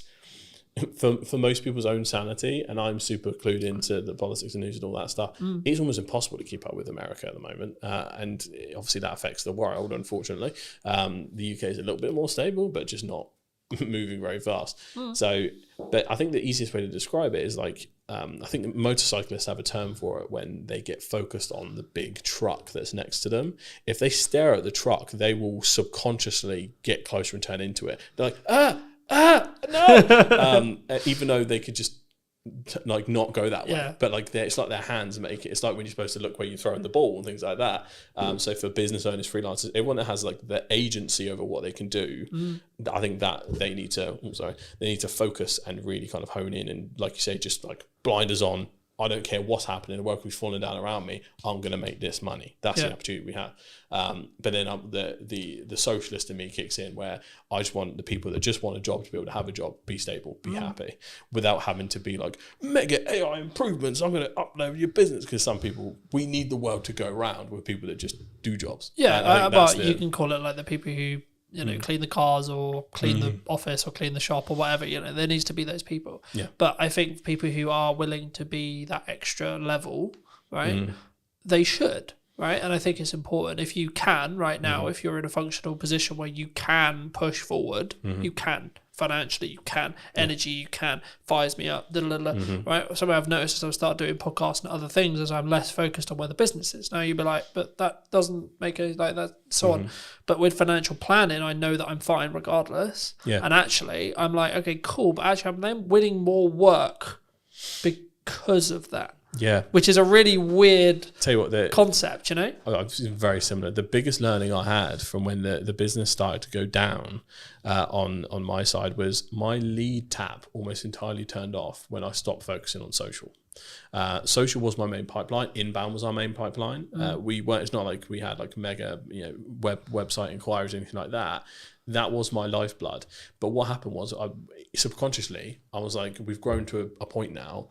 bigger companies don't bother with all this social media lark. Maybe I can just calm down a little bit. Ironic enough, considering what I did. But I was like, I almost sat in this complacency of they'll come to us now. I don't have to try as hard. Would it be fair to say your ego got in the way?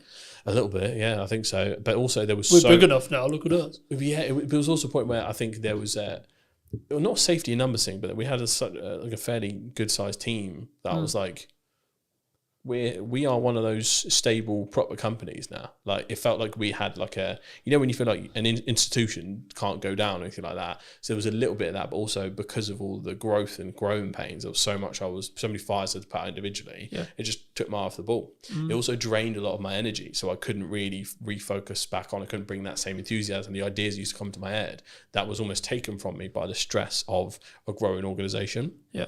And I think, again, it's probably another problem that people might be facing that isn't talked about enough. But ultimately, like all of that combined, it made me deprioritize social. And that was essentially the start of the death of 1,000 cuts. So, yeah, social is important, folks. Don't be like me. But we're okay now. It's good. It's, well, I think in that respect, and I think to an extent, it's also about understanding where you are, right? If you don't want to grow and you're happy where you are, then yes, you should still do social. But it should be less of a priority if you're trying to scale. If you don't want to grow, you should focus on social even more, because you just that pipeline. You want it stuck there for whenever you need something. Just pluck something out of it, like a box of toys. And also, you don't know what projects are going to come from those connections, from those ideas, from those things. Nearly everything that I do now has come from a pipe idea that has happened while I'm asleep, while I'm there. The concept of the new format of the show, it will sometimes be remote, sometimes hybrid, sometimes on location, etc. That came from downtime. That came from me thinking, right, okay, I'm doing this on social, I'm good with this, but what about this? Yeah. The same with the AI workshop. And the content creation workshop I'm working on at the moment, right? Same thing. It was like, okay, cool, that makes sense. There's demand for that potentially, right? Needs marketing, cool, fab, cool. And the same thing, you know. And I know you want to talk a little bit about live streaming. Where's live streaming fit into this? Dan? Live streaming is really interesting. So when I'm always a proponent of looking at creator economies. So creator economy in general is essentially, where are all the platforms right now where people are making a living from? Where's a lot of the content coming from? Where's a lot of the trends starting? All that stuff. So it's so important to find what's happening right now. YouTube and TikTok essentially had dominated for a long time. Twitch has basically come out of nowhere, and a lot of people do stream on different platforms, but Twitch is the most important one. Live streamers, I think in general, have replaced YouTubers as the main go-tos, because what's happening is, well, in Gen Z circles anyway, what's happened is you've got Kai Cenat, iShowSpeed, Drewski, all these people that are like more often creating content via live stream. They have so much more content they're able to distribute. They started dominating the airwaves, very similar to how podcasters dominate the airwaves via clip distribution. They started winning the war of attribution in regards to kind of just like getting clips out there here and there, and in interest-based content. So, but they have that huge file of long form to be able to then. These people stream 8 hours a day. That's what I mean. If you look at political streamers like Hassan Piker, he literally streams 8 hours a day, Monday to Saturday. Like, it's an insane amount of content. He's giving takes constantly. Every piece of news that happens live, he's staring at the computer, essentially waiting for the next headline to come through so he can give a take. He has full thing. So, but then his editing team, which is important to mention, will then have that clip on YouTube within like 2 hours, whilst he's still streaming. Within a couple of, so he's really unique in the fact that obviously he's a left wing, almost socialist creator. He opens the door, so he has no copyright on his content. So he allows other people to use his content and monetize their YouTube channels without striking them. So he has a content economy where everyone makes stuff for him. Yeah. He has his own channel where he monetizes and things like that, but his channel is often 1 or 2 days late. There are a multitude of clip channels that get stuff in while he's still live. It'll come out within the hour, and it will just take that 10-minute segment or that 40-minute segment. It's incredible the speed in which those people work, because they make a living off of Hassan making a living. Yeah. So it was fascinating to see how this happened. But Twitch streamers have become like the front end of like the social cultural zeitgeist, to use a weird term.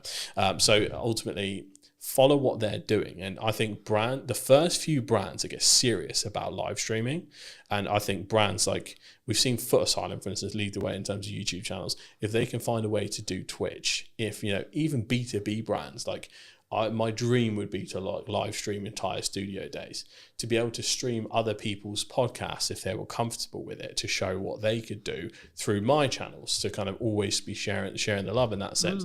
You would be able to see such an awesome mix of different things. Each industry, you know, some industries won't be able to do it, some can, but I think if they're the first to market, there is a rare opportunity there to be taken seriously in that space, because Twitch has only been for like gaming for a while. Let's Chat style stuff has become more and more popular. That is now the most popular thing. It's less gaming and more essentially completely universal. Do you think that the TikTok live shopping experience is also going to be a game changer in the next 10 years? They are going hard on that. I keep getting ads for webinars to become like kind of a TikTok live agency, because they're trying to bring other people into the fold. It's really interesting. It's something we're considering for the studio, to have almost a live shopping zone, or to figure out how to kind of do that properly. We have sets for it, but there's a certain kind of aesthetic and way to do it. Live shopping is becoming crazy. TikTok shopping sells insane amounts, you know, without considering potential bans. At least in the UK, that's nowhere near anything. In the States, I don't think they'll ever ban it, because Trump gets too many headlines from TikTok and too many views. So I think he'll leave it the way it is. So I think, again, it's a serious, for e-com brands, serious business. Even just lives in general, even if you're not selling, TikTok lives and lives in general is so important. Like, there's people that, again, make a living off TikTok live just by, like, we've all seen have you seen the TikTok NPCs? Yeah, so people pretended to be different characters, or every time someone sends them a little emoji, they go, wow, emoji, thank you. And they act like robots for hours and hours, but they make ungodly amounts of money from it. But surely linking back to AI, that'll be commoditized by AI. Possibly. Or is it because it's actual person being aware? Is that the commoditized point? At least for the NPC non-playable characters. For the non-playable character streamers, the whole point of it is the novelty of you're making a human being dance like a monkey. Right. Okay. Essentially, because you make them here, say have a peanut. Stuff, Here, have a peanut. Okay. Yeah. People are sat there donating £1, £2, £3, £4, £5, £10 just to make them do stupid shit. Yeah. Which is a very dystopian place to be, but like that is. It reminds me of a Black Mirror event somewhere. There's got to be an episode like that somewhere. But yeah, no, absolutely. It will happen, because currently there are certain creators who are pretending to be robot AIs. Before that's available, if that makes sense. So like they're in full cyberpunk like cosplay, and they're going, donation, thank you, and like, but they're acting like they're not real. So once that happens, it's going to be easy. But I think when people look at this, they go, AI is going to just replace all of these creators. I think there will be a bigger pushback than you think, in terms of people going, this ain't a person, I don't give a shit. And that will happen for a long time. Yeah. And there'll be, similar to how we get ads and spam, I think a big portion of AI content will be treated as such, as essentially slop. And then from that point, it will kind of develop from there. Yeah, I think there's a really important point. I mean, obviously we don't know, right? Like AI is changing every day, etc. Right? Like, we'll see what the market chooses, because that's who we will ultimately choose, will be the market, right? Yes. But as a final point to potentially wrap up on, if you could talk to yourself 10 years ago, right? So you're 18, roughly, like 17, 18. Yeah. What advice would you give? Oh, that's a very interesting one. Is it with what you know now? Am I back in that time? So apart from telling myself lottery numbers and what to invest in, is it more, or am I like, if I'm 18 today? Today, sure, why not?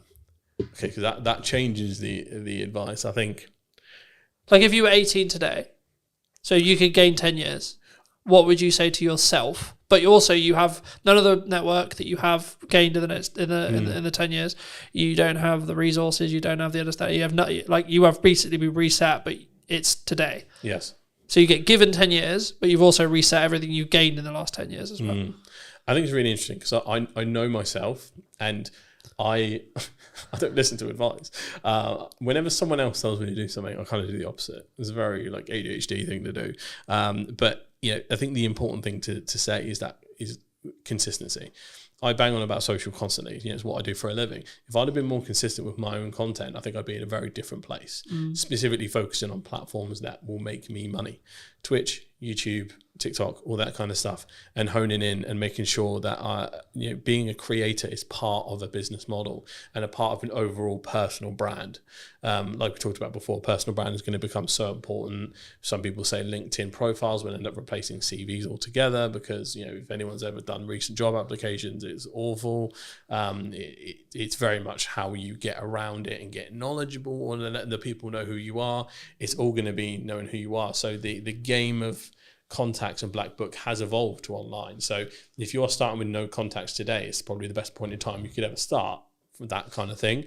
But you have to have a clear strategy and try and conquer the fear of feeling like you don't know enough straight away. You can learn so much from the resources we have available on YouTube and things like that. Not to say you can become an expert, but you can learn enough to help someone else off your own back via online courses, YouTube channels, pretty much immediately. And all you have to do is just try and help people no matter what industry you're in. As long as you're earnestly and authentically trying to help people, you can kind of never go wrong. So you just mix authentically helping people with consistency, you'll be in a brilliant place given a little bit of time. So that's what I tell myself, just stay consistent instead of being on and off again. Thank you for the time, James. No worries. Thank you for having me, mate. Appreciate it. Do you want to shout anything out before we go? I suppose I do. Come down and use Hampshire Podcast Studios. It is a plug-and-play solution for entrepreneurs, businesses, and creators to create video podcasts, YouTube channels, pretty much anything you need. Unboxing videos, reaction videos, live streams. We pretty much got it all set up for anything. So if you're in the Hampshire area, you need to make content, come down, we'll have a cup of tea, we'll kind of plan out what you need to make, and essentially you can use this as a plug-and-play solution, or we can help you kind of manage the whole thing end to end. So if you need any help, create some content, come on down and let's get some stuff done. Thank you ever so much for joining me, ladies and gents. I hope you took value from mine and James's conversation. We're going to leave it there. I'll be back very, very soon with a brand new podcast. Who knows where I'm going to be? Oh, it might be in Southampton, might be in London, might be somewhere completely different or digitally. I'll see you very, very soon. Thank you ever so much for coming back and joining me. And take care. Hello, my friends. I hope you're well and welcome to a brand new podcast. Today we're going to be talking to Christine, who does branding. There you go. Did your interview for you. Thank you. Why does branding... I wasn't going to start here, but I think it's important to talk about it. We live in a world where there's lots of noise on social. There's lots of AI conversations. There's lots of points of view when it comes to what should I be doing, should I not be doing.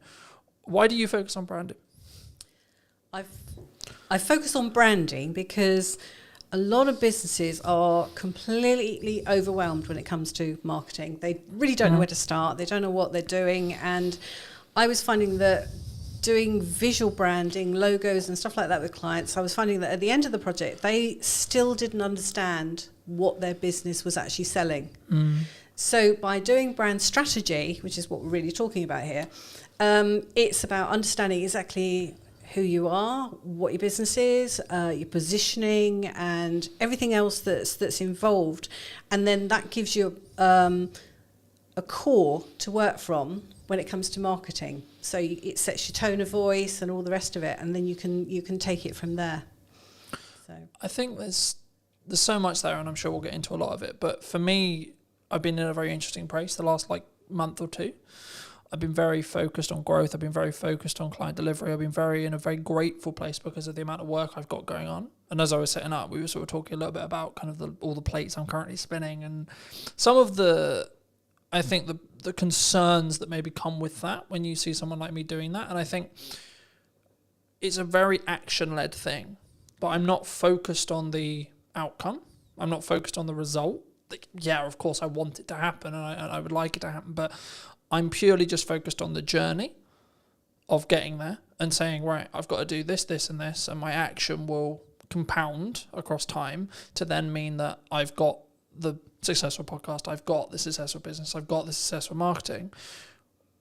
To phrase it in a question, when you look at someone's branding, maybe you're helping them with branding, they're looking at rebranding, etc. I mean, is it to an extent a level of just they need to execute on the brand that works, or is there glaring issues that someone could have with their brand that would then trigger you to say, actually, you should be looking at a rebrand?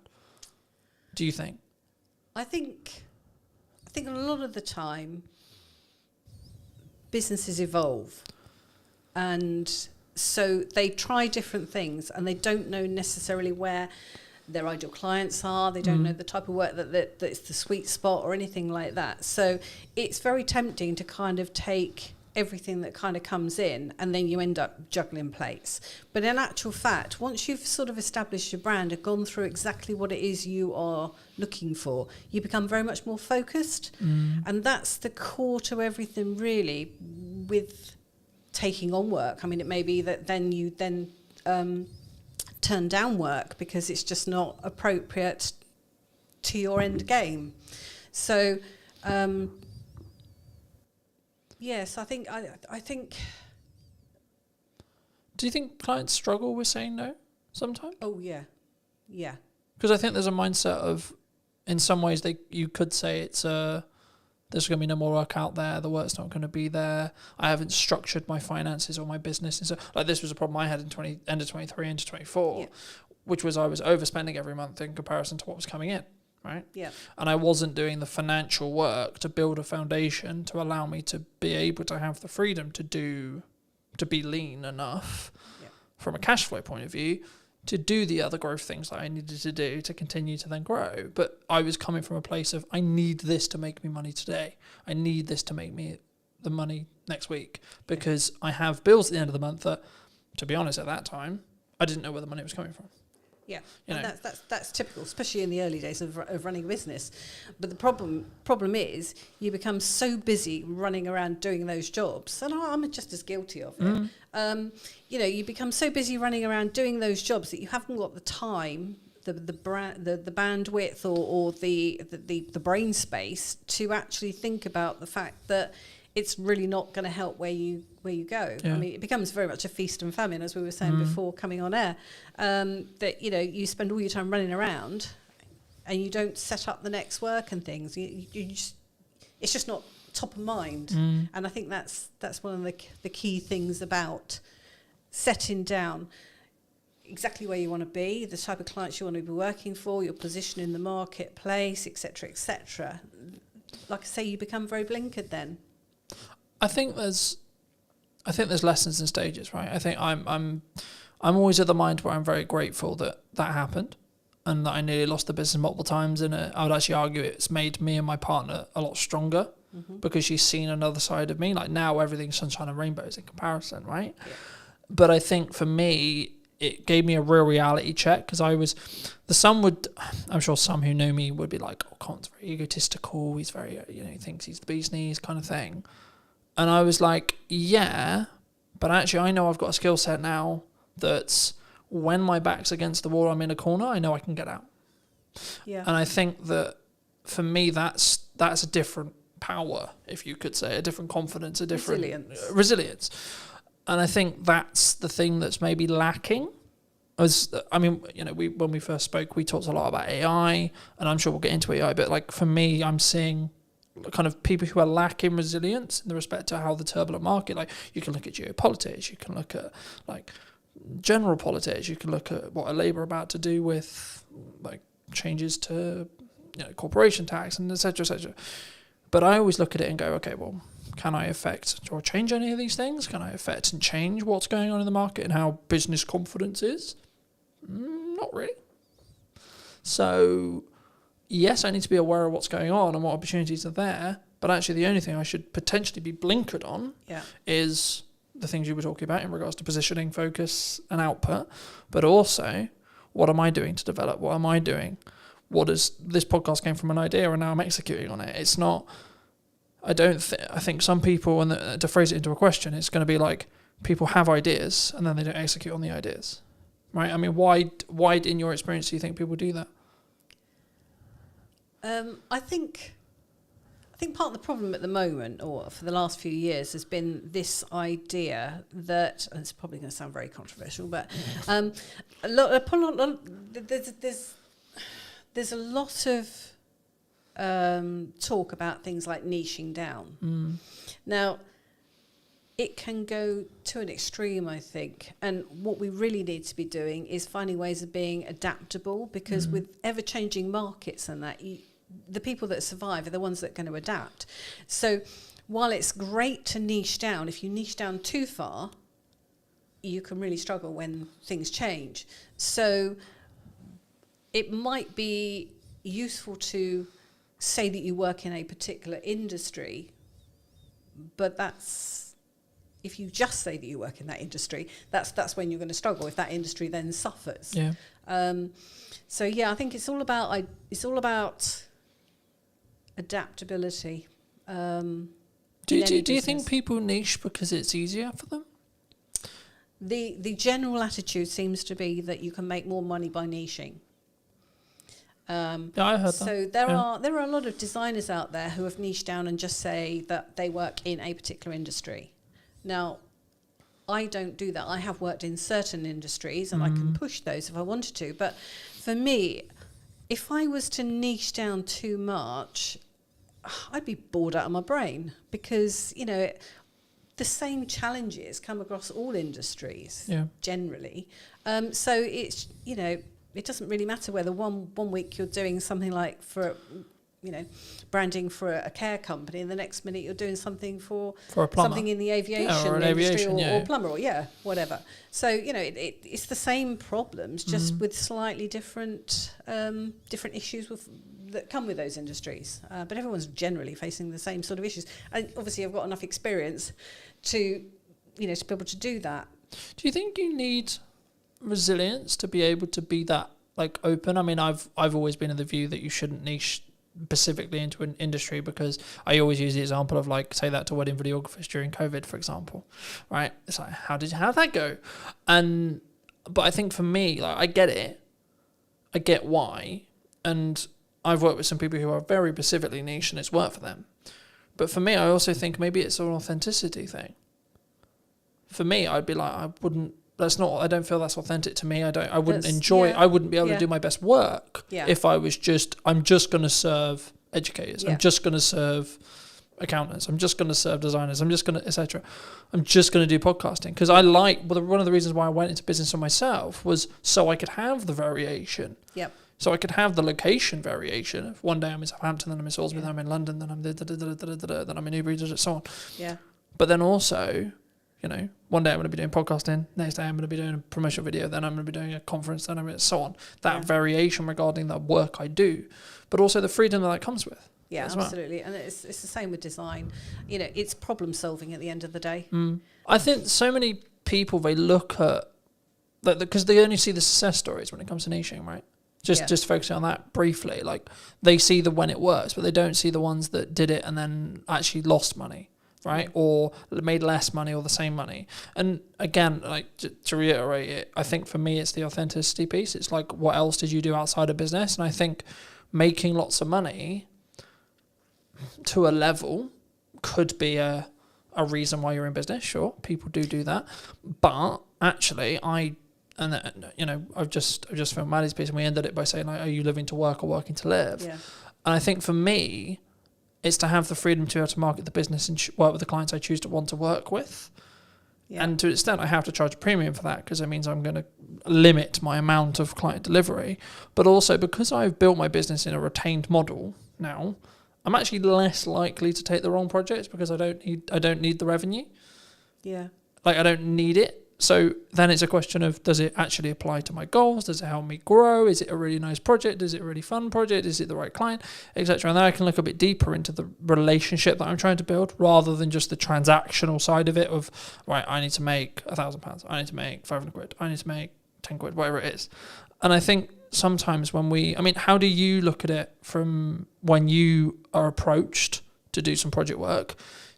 Do you look at it purely from, are you the best fit as a designer, or as a brand, depending if it's a rebrand, etc., or like the work, depending on the tangible work you're doing, or is it purely in some context actually they're going to pay me 10 grand? No, I mean there's potentially clients that I wouldn't necessarily work for. I haven't really kind of come across any because they haven't. That's not the kind of client that would necessarily approach me. But if I don't think that I'm the best fit for it because I don't understand what they're doing or whatever, or just didn't get on with the people. Because at the end of the day, when you're working with someone, particularly with branding, brand strategy, the general consensus is probably that, if you're doing it, it's a case of you hand it over to someone to do. I don't work like that at all. For me, it is very much a case of I work with you. And the more involvement you have, the more you will get out of it. So it is a two-way partnership. And I'm basically facilitating it. So I'm asking the questions and I'm digging deep and I'm challenging your thinking about everything that you're saying so that we can get to the nub of exactly what's what. And sometimes that will involve sitting there with my arms crossed.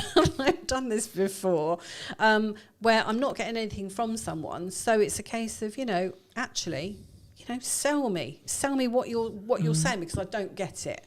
And almost being slightly aggressive, defensive sort of thing. But it's a way of kind of getting them on the back foot to then get into the nuggets of what's what. Now that's a just one-off example, but that's not normal. But I'd like to come back to what you were saying about the type of work that you were doing, because to a certain degree that's niching in a way, in that you're choosing your market sector. So some people would say that that's niching, but it's really just deciding what your position is in the marketplace and who it is you want to work for. I think it's about, there's a lot of conversation at the moment about, especially from Alex Hormozi and others like that, talking about the model of your business, right? Yeah. And I think for me, one of the things I may have got wrong in my early career was not understanding a sustainable model, right? As a career, I think maybe even a niche is now becoming a buzzword, right? And I think for me, it's more about being authentic, and that's why I lean into authenticity more, because it's about, for me, saying, is this the right client? A, right?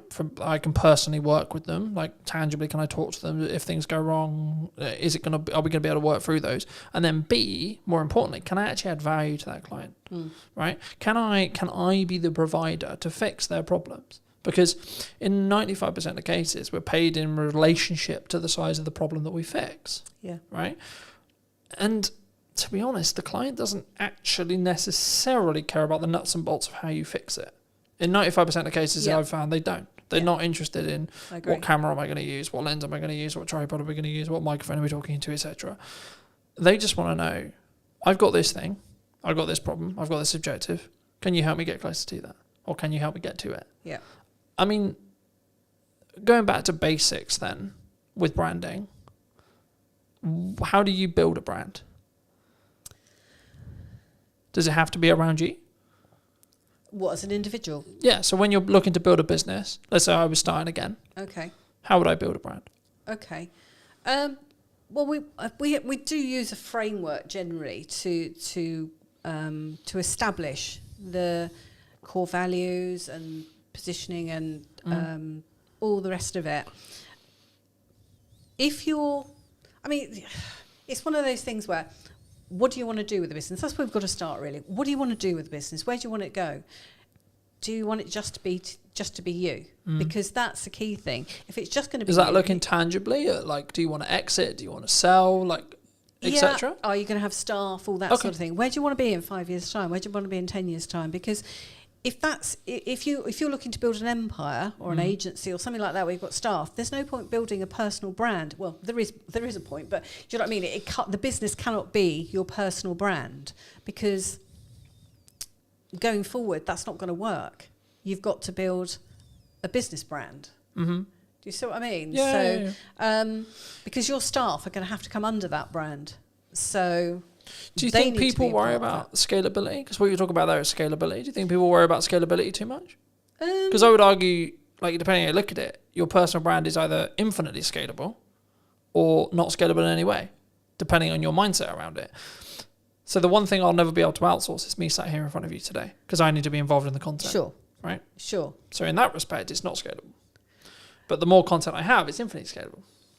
It is, but what I'm saying is, it's how you then put that out. Do you put it out as you, or do you put it out as the business? Mm-hmm. Do you have a business name, like I do, separate to the to my own brand, like me? Because if you are going to have staff, you cannot just rely on your personal brand. I mean, I remember years ago I went to an interview with somebody whose attitude was very much, well, I'm the face of the brand. Which was fine, but it just meant that he couldn't have a sales guy go out on his behalf, because that wasn't the face of the brand. Do you think that can transition though? Do you think like when a business starts, it's very founder led, let's say? Yeah. Right. So in my case, it's 100% founder led. Right. When you have a discovery call, you're talking to me. I show up on set. You're talking to me. You're working with me. When we do the strategy meeting, it's me. When you're doing the post editing, it's me. But if I choose to, right. One of the main visions that I had was let's scale it. I think they can work simultaneously. It depends where in the growth process you actually come in with this, really, doesn't it? I mean, yes, if it's at the very start of a business, but what I'm saying is those are the questions that we ask for going forward. Because if you are going to stay as a freelancer or as a solopreneur, whatever, then build your personal brand, because that's probably got more equity long term than your business. But do you think that's Do you think clients and consumers are more open to connecting with people's personal brands than company brands then? Because I've found personally looking at like the corporate side of the world, that even corporates are now like driving out saying who can we put maybe in the C-suite, or like who can we put out that is the personal brand for the corporation. So I think it's because I remember listening to a couple of years, about 2 years ago now, and it's kind of transitioned as well into 25 as well, where corporate trust is at an all-time low. I don't know if that's still true now, but it definitely was a couple of years ago. And I think part of the reason is because they stopped being personal.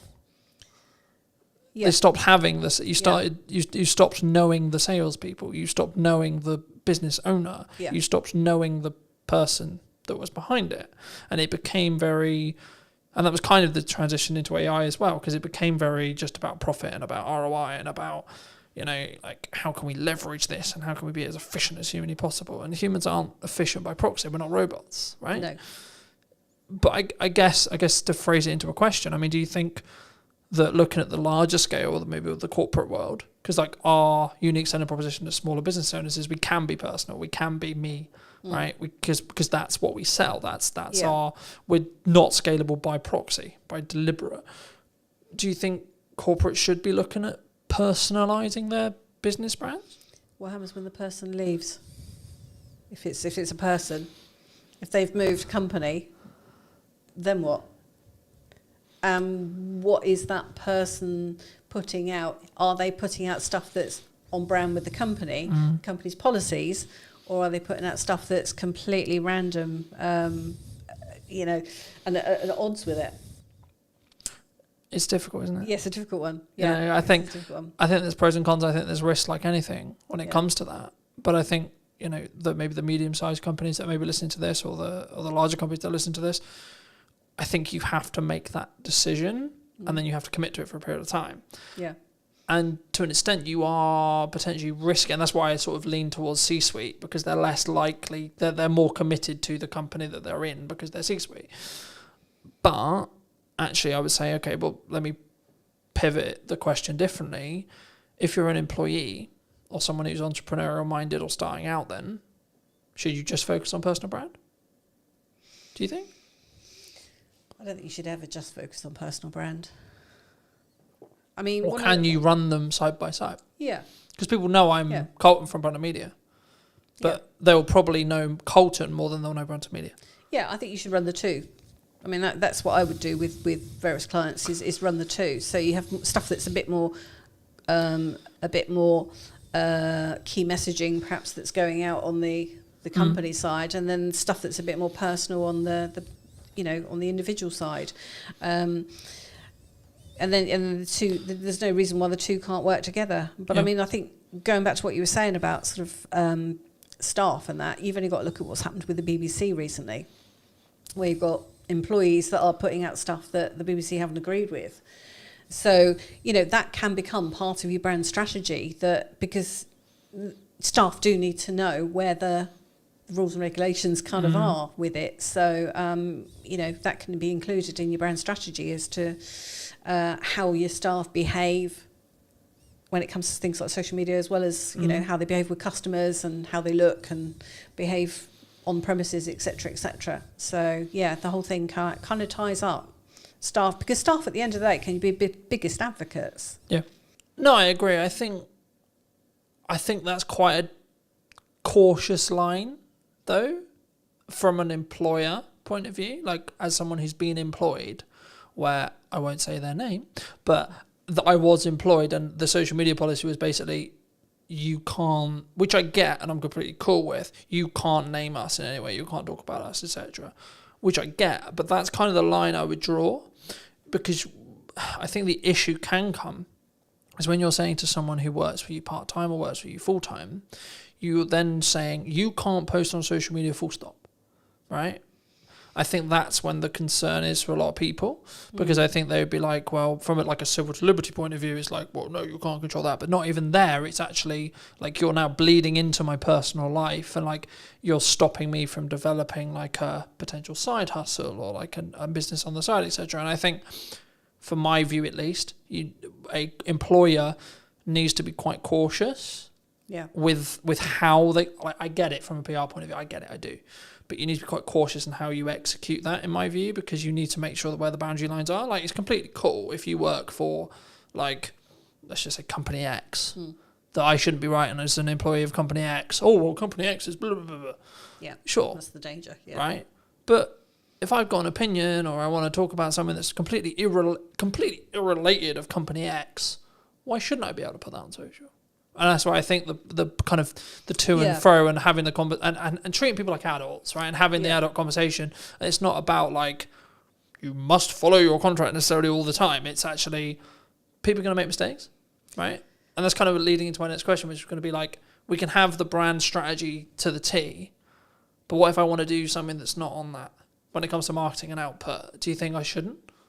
Brand strategy is really guidelines more than rules and regulations. So, should I post about my dog, for example? Depends whether it has any relevance, I suppose. Or and whether it's a nice dog. Or, I've referenced when I'm not in a relationship in content before. Now I'm in a relationship, I've referenced that dynamic, right? Yeah. But my partner's not wanted to be as public as me, so I don't use her name. Right, it's got nothing to do with the fact that like she's not cool with being on it. It's just respect out of her, and saying, well, okay, well, she's not as a public person as me, and that's cool.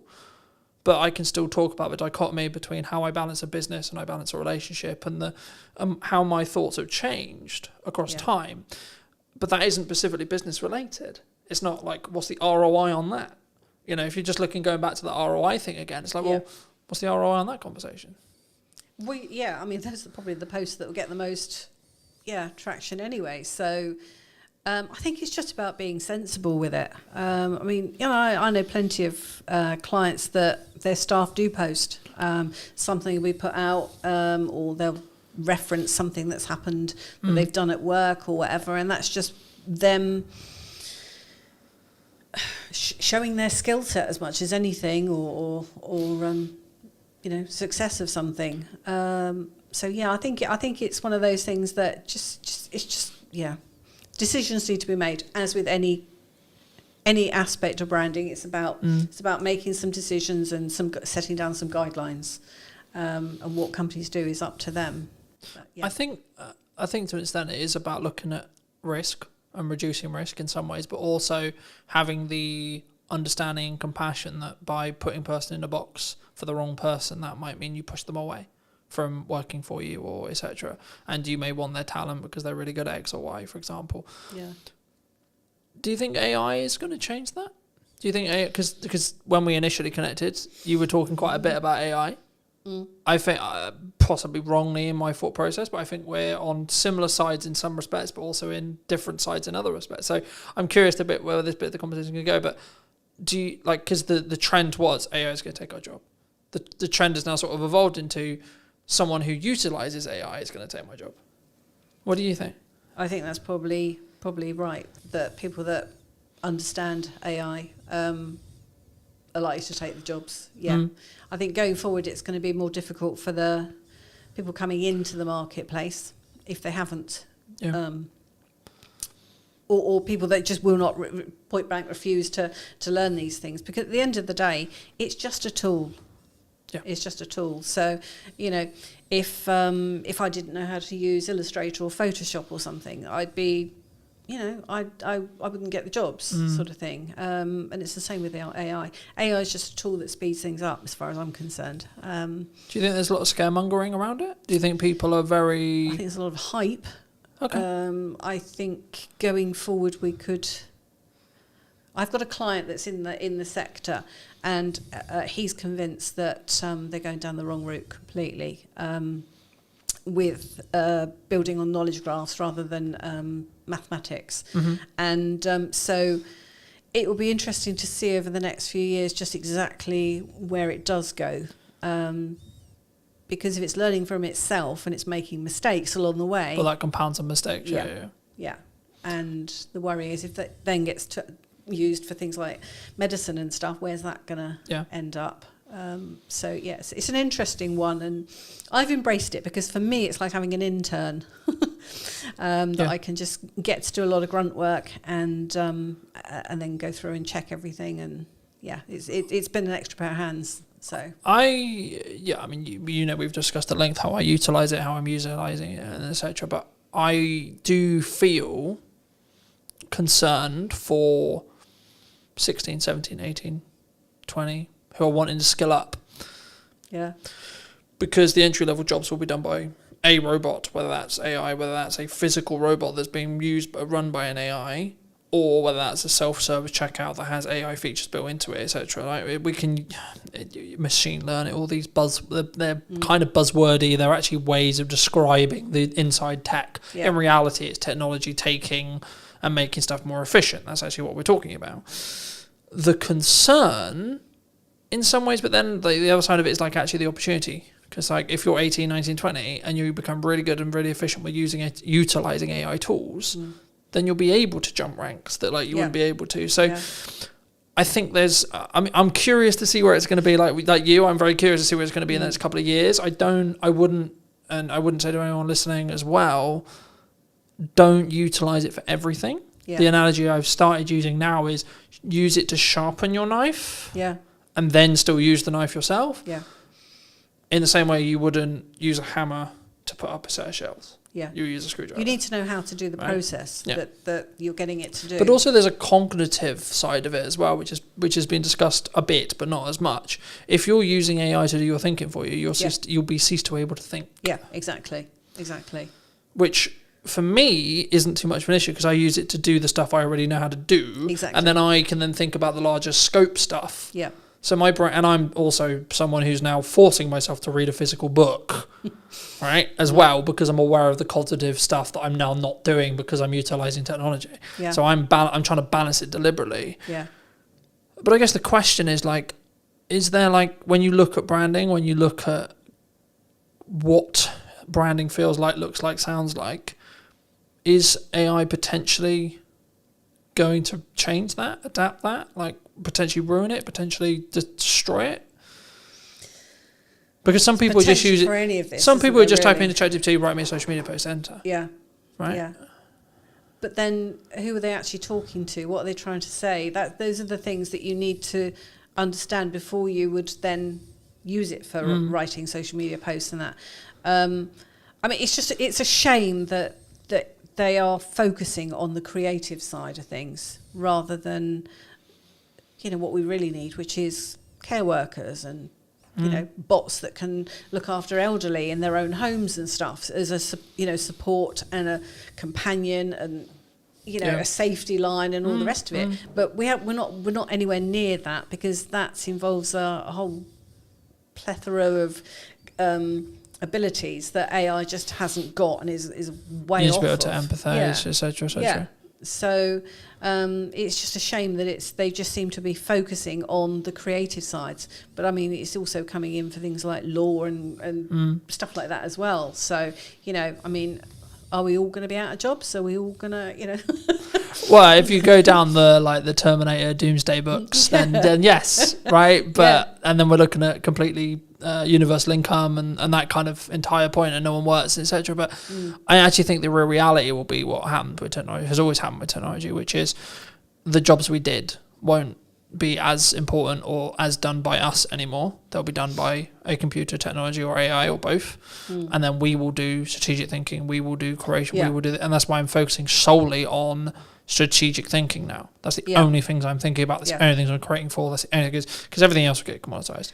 Cameras will have AI chips inside them that will be able to, like, we're already seeing it. Like, the cameras that are coming out, they can AI track my face better than a focus puller can, arguably, right? Now, if you go to a purist in Hollywood, they're going to say, no, a human's better because it has mistakes and etc. But the reality is going to be solo setup, solo shoots like today.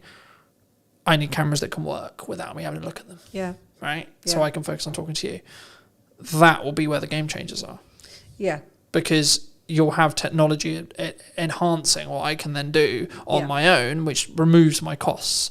And I've been thinking about this a lot. It's like, well, actually, businesses have done this always. They've tried to find ways to pay people less or outsource it to other countries, and they've always looked to reduce costs as part of being in business. But it did also open up a question, which is like the counter opposite to AI, which is what role does emotional intelligence play in our branding or in business? Which is the other side of it, which has to be humanized. Do you lean into emotional intelligence? Is it a situation where, because I've always been very fortunate where I was brought up to understand emotional intelligence and be very emotionally in tune, so to speak. I could go down the road of like men are known to be a masculine, stoic thing, but I've noticed actually the people who are, quote, winning when it comes to social and what they're doing can lead with emotional intelligence, meaning they can lean into either the feminine energy of being empathetic and understanding and that kind of thing for periods of time, and then also then transition and shift into the go-getter, stoic, I've got shit to do, fuck my feelings, it doesn't matter, I'll deal with it later kind of approach. And I think actually the people who don't sit on their morals and go, I'm a stoic man or I'm a stoic woman, but then also don't lean into the I'm a victim, the world's really difficult, and actually can balance between the two and bounce between the two and lean between the two, will be will be in a position where they are more likely to win. Because they won't just be, in the same analogy, smacking a head repeatedly against the wall going, well, the wall's not breaking down. But it's a case of understanding your client in that situation, really. I mean, if you know that your client is a female of a certain age and likes, certain rom-coms and all the rest of it, you're going to have a more feminine approach when you communicate with her. Whereas the same approach isn't going to be applicable for a roughy-toughy man, is it? That's into outdoor sports or something. You've got to address it in the language that you use, the imagery that you use, and it may not be for a whole company. It may just be for a particular set of products or something for that company that you lean into those things. But then you would have an overall brand for the organisation as well. Which is, I don't know, we produce the strongest, longest, whatever toilet paper or whatever, whatever the item is, So yeah, I think. But looking into personal branding, is it actually about just being in tune to what you're feeling at the time and or what's authentic? I hate using the word authentic all the time, but authentic to you. Yeah, I think you've got to be authentic to you. Because there's times when I'm really busy and I'm really like, where I've got a lot of shit to do, and I would be perceived as someone who's quite stoic in that respect. Yeah. And it's not that I'm not in tune with my emotions, it's that I know to get the X amount of things done that I need to get done, I need to utilise stoicism. But everything you would be putting out at that time would still have your tone of voice and everything, even though it might be a little bit sharpened to normal, there would still be the essence of you within that. I mean, I'm very introvert, so doing stuff like this is terrifying. But and I know that in some instances that can kind of come across as a little bit aloof. And it's not. It's just that I tend to stop and think about everything. If I go into a networking group or something, I'm kind of there assessing the room and everything. And it's not that I'm sort of being snobby or anything like that. I'm just processing what's going on. So, and I'm quite open when it comes to social media stuff. I mean, I don't talk about family and things like that particularly on there, but you know, I will hint at things just because you know. But yeah, do you think it's also about kind of the chapter that you're in? Like I've been, and again, it's kind of like again, I hate using the word authentic, but it's being authentic to you because, like, for example, I've always been someone who talks about my emotions quite openly. I've been very, like, heart on my sleeve kind of thing. Like, when I'm going through shit, I'll be very open about going through shit. When things are going really well, I'll be talking about it really well, right? Like, when I'm really excited, I'm very animated and etc. But, like, I also don't overthink it, right? I think so many people, they sit there and go, oh, I shouldn't write that post because it would be perceived this way by a person I don't like. Or what if XYZ person sees it and then they think about things, or what if they choose not to work with me because they see something? And I think actually, in the nicest way possible, in the grand scheme of things, it doesn't actually matter that much. The lifespan of social media posts are very small, so it doesn't really matter that much. But if you set yourself boundaries in the first place, yeah, you know, we do all have boundaries. I mean, I don't like having my face on social media. I've never been particularly photogenic, unlike my sister. But you know, it's just one of those things that I don't tend to do. I've always been behind the camera in front of it. Is that an approach thing, or is that if you're happy to share a self-love, self-esteem thing? Do you think?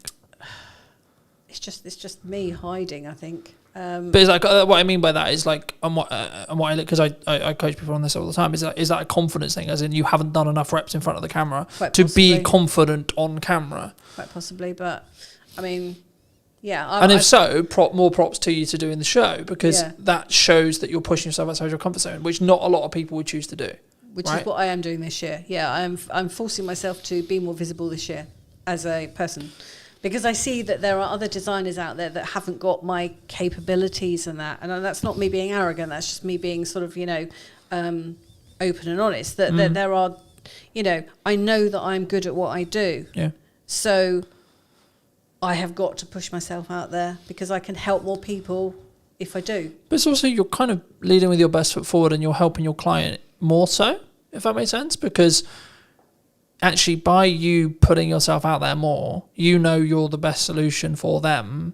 And by you doing that more, you're doing them a favour by ensuring that they can see you. Yeah. And not being, quote unquote, it's not to diss anyone else. It's just, we might synergise better. Yeah. Right? It's not like tangibly you're better. Because this is the thing that people don't understand about value. I think this misconception sometimes. It's like, Colton, you post 14 times a day. I'm like, okay, don't watch it if you don't want to. Yeah. I'm putting out stuff that will be perceived valuable by a certain set of people. Yeah. Happy days. Yeah. If you don't think it's valuable, there's plenty of other content you can watch that has nothing to do with me. Yeah. Right? And that's why, especially in an interest-based graph rather than a social-based graph, to go a bit technical, that's why just posting for the sake of posting, not just for the sake of posting, but like get out of your own head and just do it, will always win for you. Because your output will then be your input in 3 months. Yeah. 6 months, 12 months, depending on what as long as you lead with value. Yeah. It's not about me going, I sell video. No, it's, this is what I found works. Yeah. Try it. Let me know. What do you think works? What do you not think works? And I think sometimes we get so hemmed up in, what I'm going to put a post out, and what is it going to be perceived by? By my friends, by my family, by my sister, by my brother, by the person I went to school with, by my old crush, so on. And that stops us in our tracks. You have rebranded semi-recently? Yes. I changed the company name this year. Why was that? Because I did a rebrand of the brand strategy last year. So I put myself through my own process. So I knew what the brand strategy was, and the final piece really was the actual name, because these are all pieces that come together to form a brand. So what I realised was that although having done a lot of SEO stuff on the website and things like that, it still wasn't making a lot of difference as far as visibility was concerned. And the reason for that was because the name, which was The Art of Communication, which I've had since 2008 and was great in 2008, has become a phrase that's been used by so many people that you just can't get any traction. So I had been thinking about it for about 2-3 years, but hadn't really settled on anything that I felt was quite right. And in the end, I just thought, I've got to do something, and it makes sense just to change it to Art of Comms Creative, because same URL, same emails, all the rest of it, it's just a step forward. So and everything else about the brand was already in place. And that's something that I've done with other clients as well, where they've had their business for 2-3 years or a bit more, and they've found that they wanted to have a rebrand, and we've looked at the name as part of that, because they just weren't working. I mean, some of them were long names and all the rest of it. So and the other thing with rebranding like that is well, once you've got your brand strategy in place, it is possible to pivot with everything else remaining the same. Yeah. So it could be that you change a name, you change a product or something like that. But if you've got all the rest of it in place, that's just one element that you need to then alter. And I've had that with clients before, where I've had clients that I worked with before COVID that have had to make significant changes since. But because the strategy and everything was already in place, it just meant making some small changes, and the rest of it stayed the same. So it's not wasted ever. I think sometimes we don't we underestimate the seasons we're in, and I think it's that as long as that branding, comms, tagline, colours, typography, camera, network, etc., served that season, then it doesn't matter if you completely change it. As long as it's then in line with what you then want to do. And the keys and the reason why I didn't mention the values there is because the values are the bit that need to stay the same, in my view. I think it can be very difficult if you do change drastically. I mean, we've only got to look at a certain car advert that changed recently and bombed. But I would argue they changed their target demographic there. Yes, and that was half which the was the issue. Yeah, right. You could have reworded and redesigned the logo 1,000 times over, and as long as you were still talking to those same people, who cares? Yeah. So it can be very dangerous doing that. I think you've just got to. But that's why I think you need to be authentic when you start about your values, meaning the business. You need to install the values that you have into the business, whether it's a business brand or your personal brand or both. And then you need to be very clear on your target demographic. They can slightly tweak and change in respect to like the ideology and like the age and so on, and like maybe the income level, because especially as you scale and you're looking to make more money, the target that you had when you were looking for really small micro businesses won't be the same as when you're looking to work with medium to large, right? Yeah. Just in income. Yeah. But the problem that Jaguar had was they went, we have a certain set of people who we've talked to for 50, 60, 70, nearly 100 years. Yeah. Actually, no, man, we don't want to talk to you anymore. Yeah, yeah, we're not interested in you. Actually, we're going to go over here and talk to these people who actually didn't really like us to start with. Yeah. And that's the problem. You don't necessarily have. And then call it a rebrand. Yeah. You don't necessarily have the influx of new clients coming in that are the rebranded clients, and you've alienated your existing customer base. Yeah. Yeah. And it's not about being like overly political or anything, in my view at least. It's actually about understanding who you serve. Yeah. And actually saying if you're going to make a transition, a pivot, whatever you want to call it, are you slightly pivoting or are you drastically pivoting? And if you are drastically pivoting, have you thought about the downside and have you prepared financially? Yeah. To make sure the company can run for 2 years while you build the momentum on the other side. There's nothing wrong with that. You might have gone, actually, I don't align with that anymore. But instead of doing it in micro changes, what Jaguar did was, we're going to go over here. No, actually, no, we're going to go over here. Yep. So funny enough, it didn't work. Yeah. And it was then became a laughing stock on the internet, which absolutely. which I found quite interesting. It was very interesting to watch. Yeah, very interesting. And to I was see like, what- which comms manager just got fired, right? Because you know a comms manager got fired somewhere. they did. Right? The And agency got fired. and it's like whoever came up with that idea is like, you could have done that in 2 pivots, not 1. But you don't know what Jackie was saying to them. So I mean, it's all being blamed on Yeah, that's true. the agency. But I mean, at the end of the day, But the also, client will have did, and this could be anyone, not necessarily aimed at Jaguar, but did they want to lean into where they believed the future with political correctness was going? who knows? You know, I've always been of the view that if you don't like what I say, don't listen to it. Yeah. Right. So maybe I'm anti-political But that's what correctness. branding perhaps. is about, though. It But- is about not just attracting people, but also putting Repelling. some people Yeah. off. Yeah. Yeah. And I think for me, I've always been I have a 100% honesty policy that sometimes gets me in big trouble. All right, sometimes with clients as well. But I think that's being more authentic to me, and I think that's actually really important because, like, if I make a mistake, I'll put my hands up and go, I'll make a mistake. Yeah. But also, if I think that the client's comms or the client's communication before the project was the problem, I'll say that this wasn't on the list. Yeah. I had it the other day. It's like, I did, but that wasn't on the deliverable list. So, funnily enough, it's not a deliverable. It's not to deliverable quality. Yeah. There's footage that exists of it, yes, but it's not to deliverable quality because we didn't agree that that was a deliverable Yeah. before the project. And then I purely just focus on how can we do it better next time. I don't dwell on it.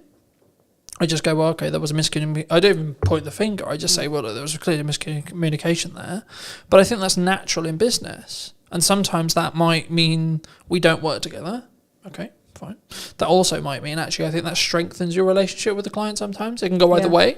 Yeah. And I think, do you see that that's actually okay sometimes? Like mistakes happen in business, and like how does it say more about a person, I guess, in a question, about how they deal with the problem and how they deal with the mistake, rather than because mistakes are bound to happen, right? Yeah. I think about a lot of it is about managing expectations.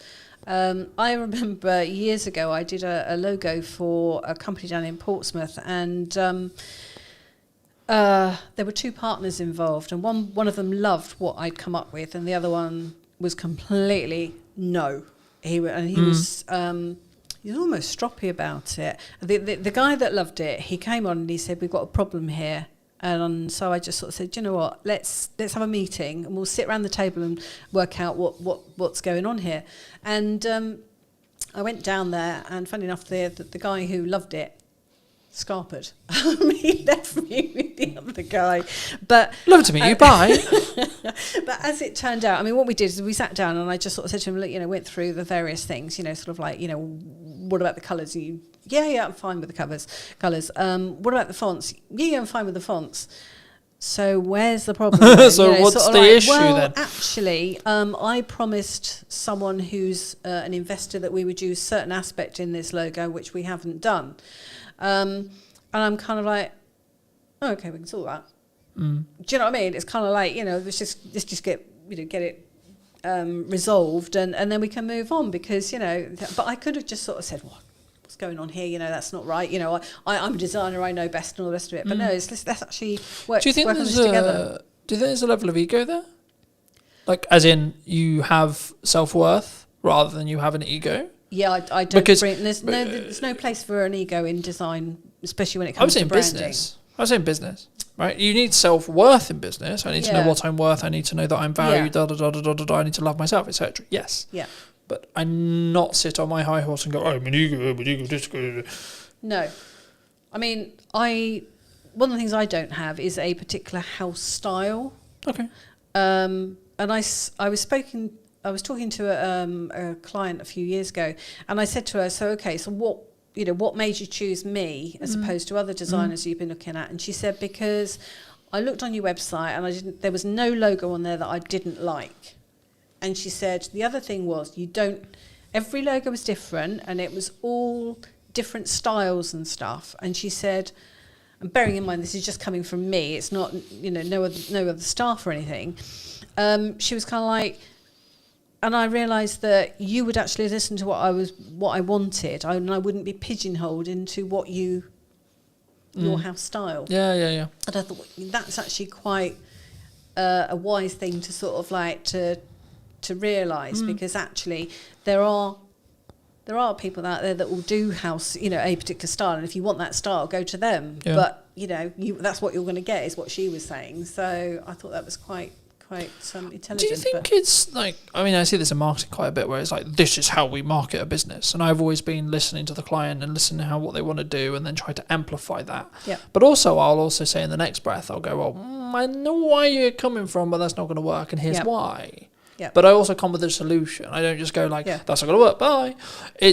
But I think for me, that takes a level of conviction, because also I'm putting my neck on the line, because if that thing that I've just said doesn't work, I look like a right twat. Right? Because I said your idea's not going to work, but my idea also didn't work.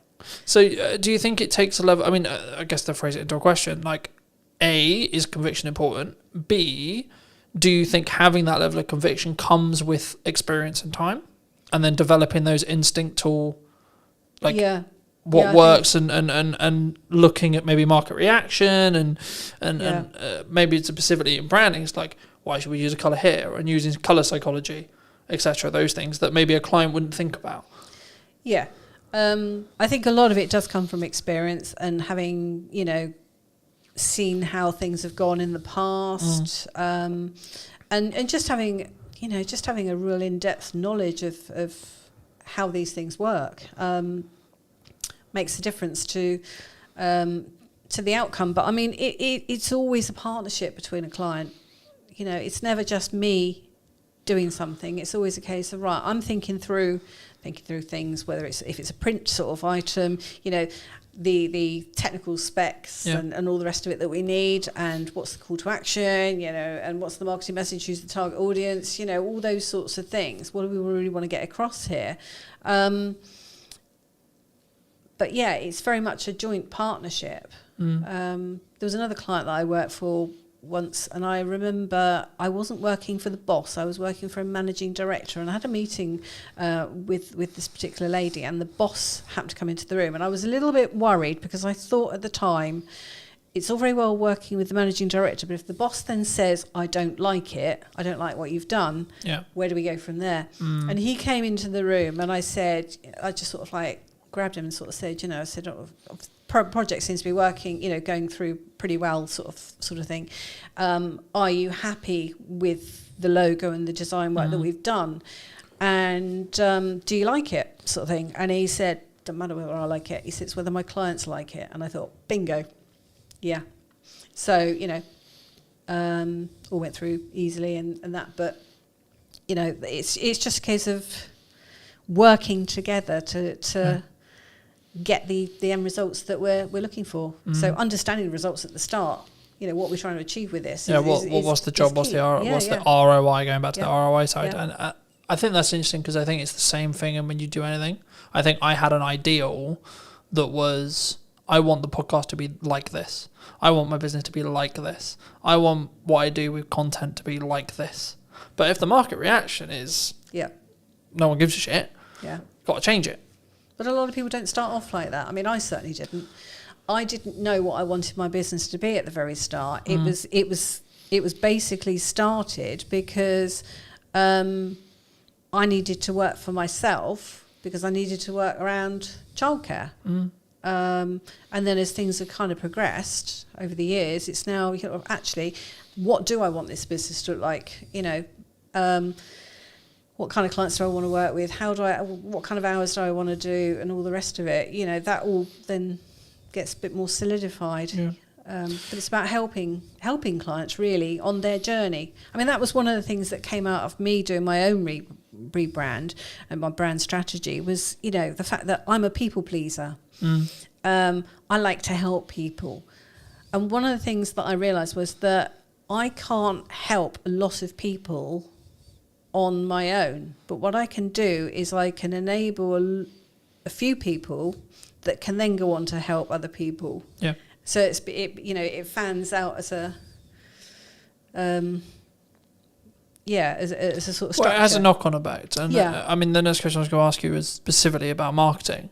Do you think that people need to lean into more to like ideal action, as in like executing regardless of the outcome or regardless of it's not perfect, to make the ball start rolling, rather than I'm going to sit on all my ideas and I'm going to execute when it's perfect. I think there's got to be a level of perfection there. I mean, I don't mean perfect, but I mean, there's you have to got be hit a certain standard, of course. And, yeah, all the rest of course. it. There's no point putting out just rubbish for the sake of. Well, there's no posting for the sake of posting, right? Yeah. Oh, look, I posted today. Yeah.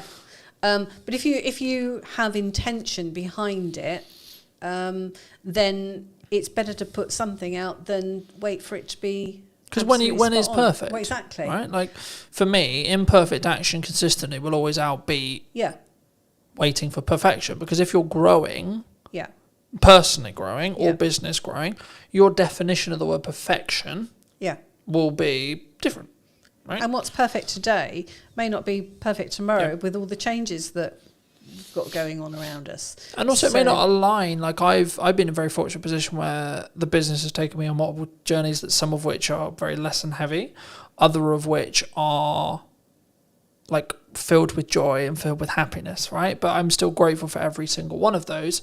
And I've actually found that what I want from the business has completely changed in the now nearly 9 years I've run it. When I started, and I was naive, you could argue I was naive, I was, but I was not more naive than I am now. I was like, I'm going to grow the largest production company or the largest marketing agency in the world, right? It's going to be huge. It's going to be this. And then until you actually start having the office, having the staff, having the costs, having the stress, I was like, fucking hell, no, never mind. Yeah. But what now is success? But I've now realigned it to be actually, okay, maybe one day, sure. But I've now stretched my time window to be, I want to do this for 40 years. I want to still be able to do this in 40 years and then see where we are. It's not about necessarily that. And I think there is a point in that. And the goal I've always had, and the reason why I still sort of lean on that goal, is because if you set an extraordinarily large goal, you're constantly trying to chase the stick or the carrot on the end of the stick. You'll never be content with the results that you create, which means you're constantly looking to grow and develop, which I think will be a better place than, oh, well, I did it. If I look at just doing 20 episodes of this podcast, I've done episode 20. Done. Now what? I'm done. Yeah. I can stop now. Yeah. But that's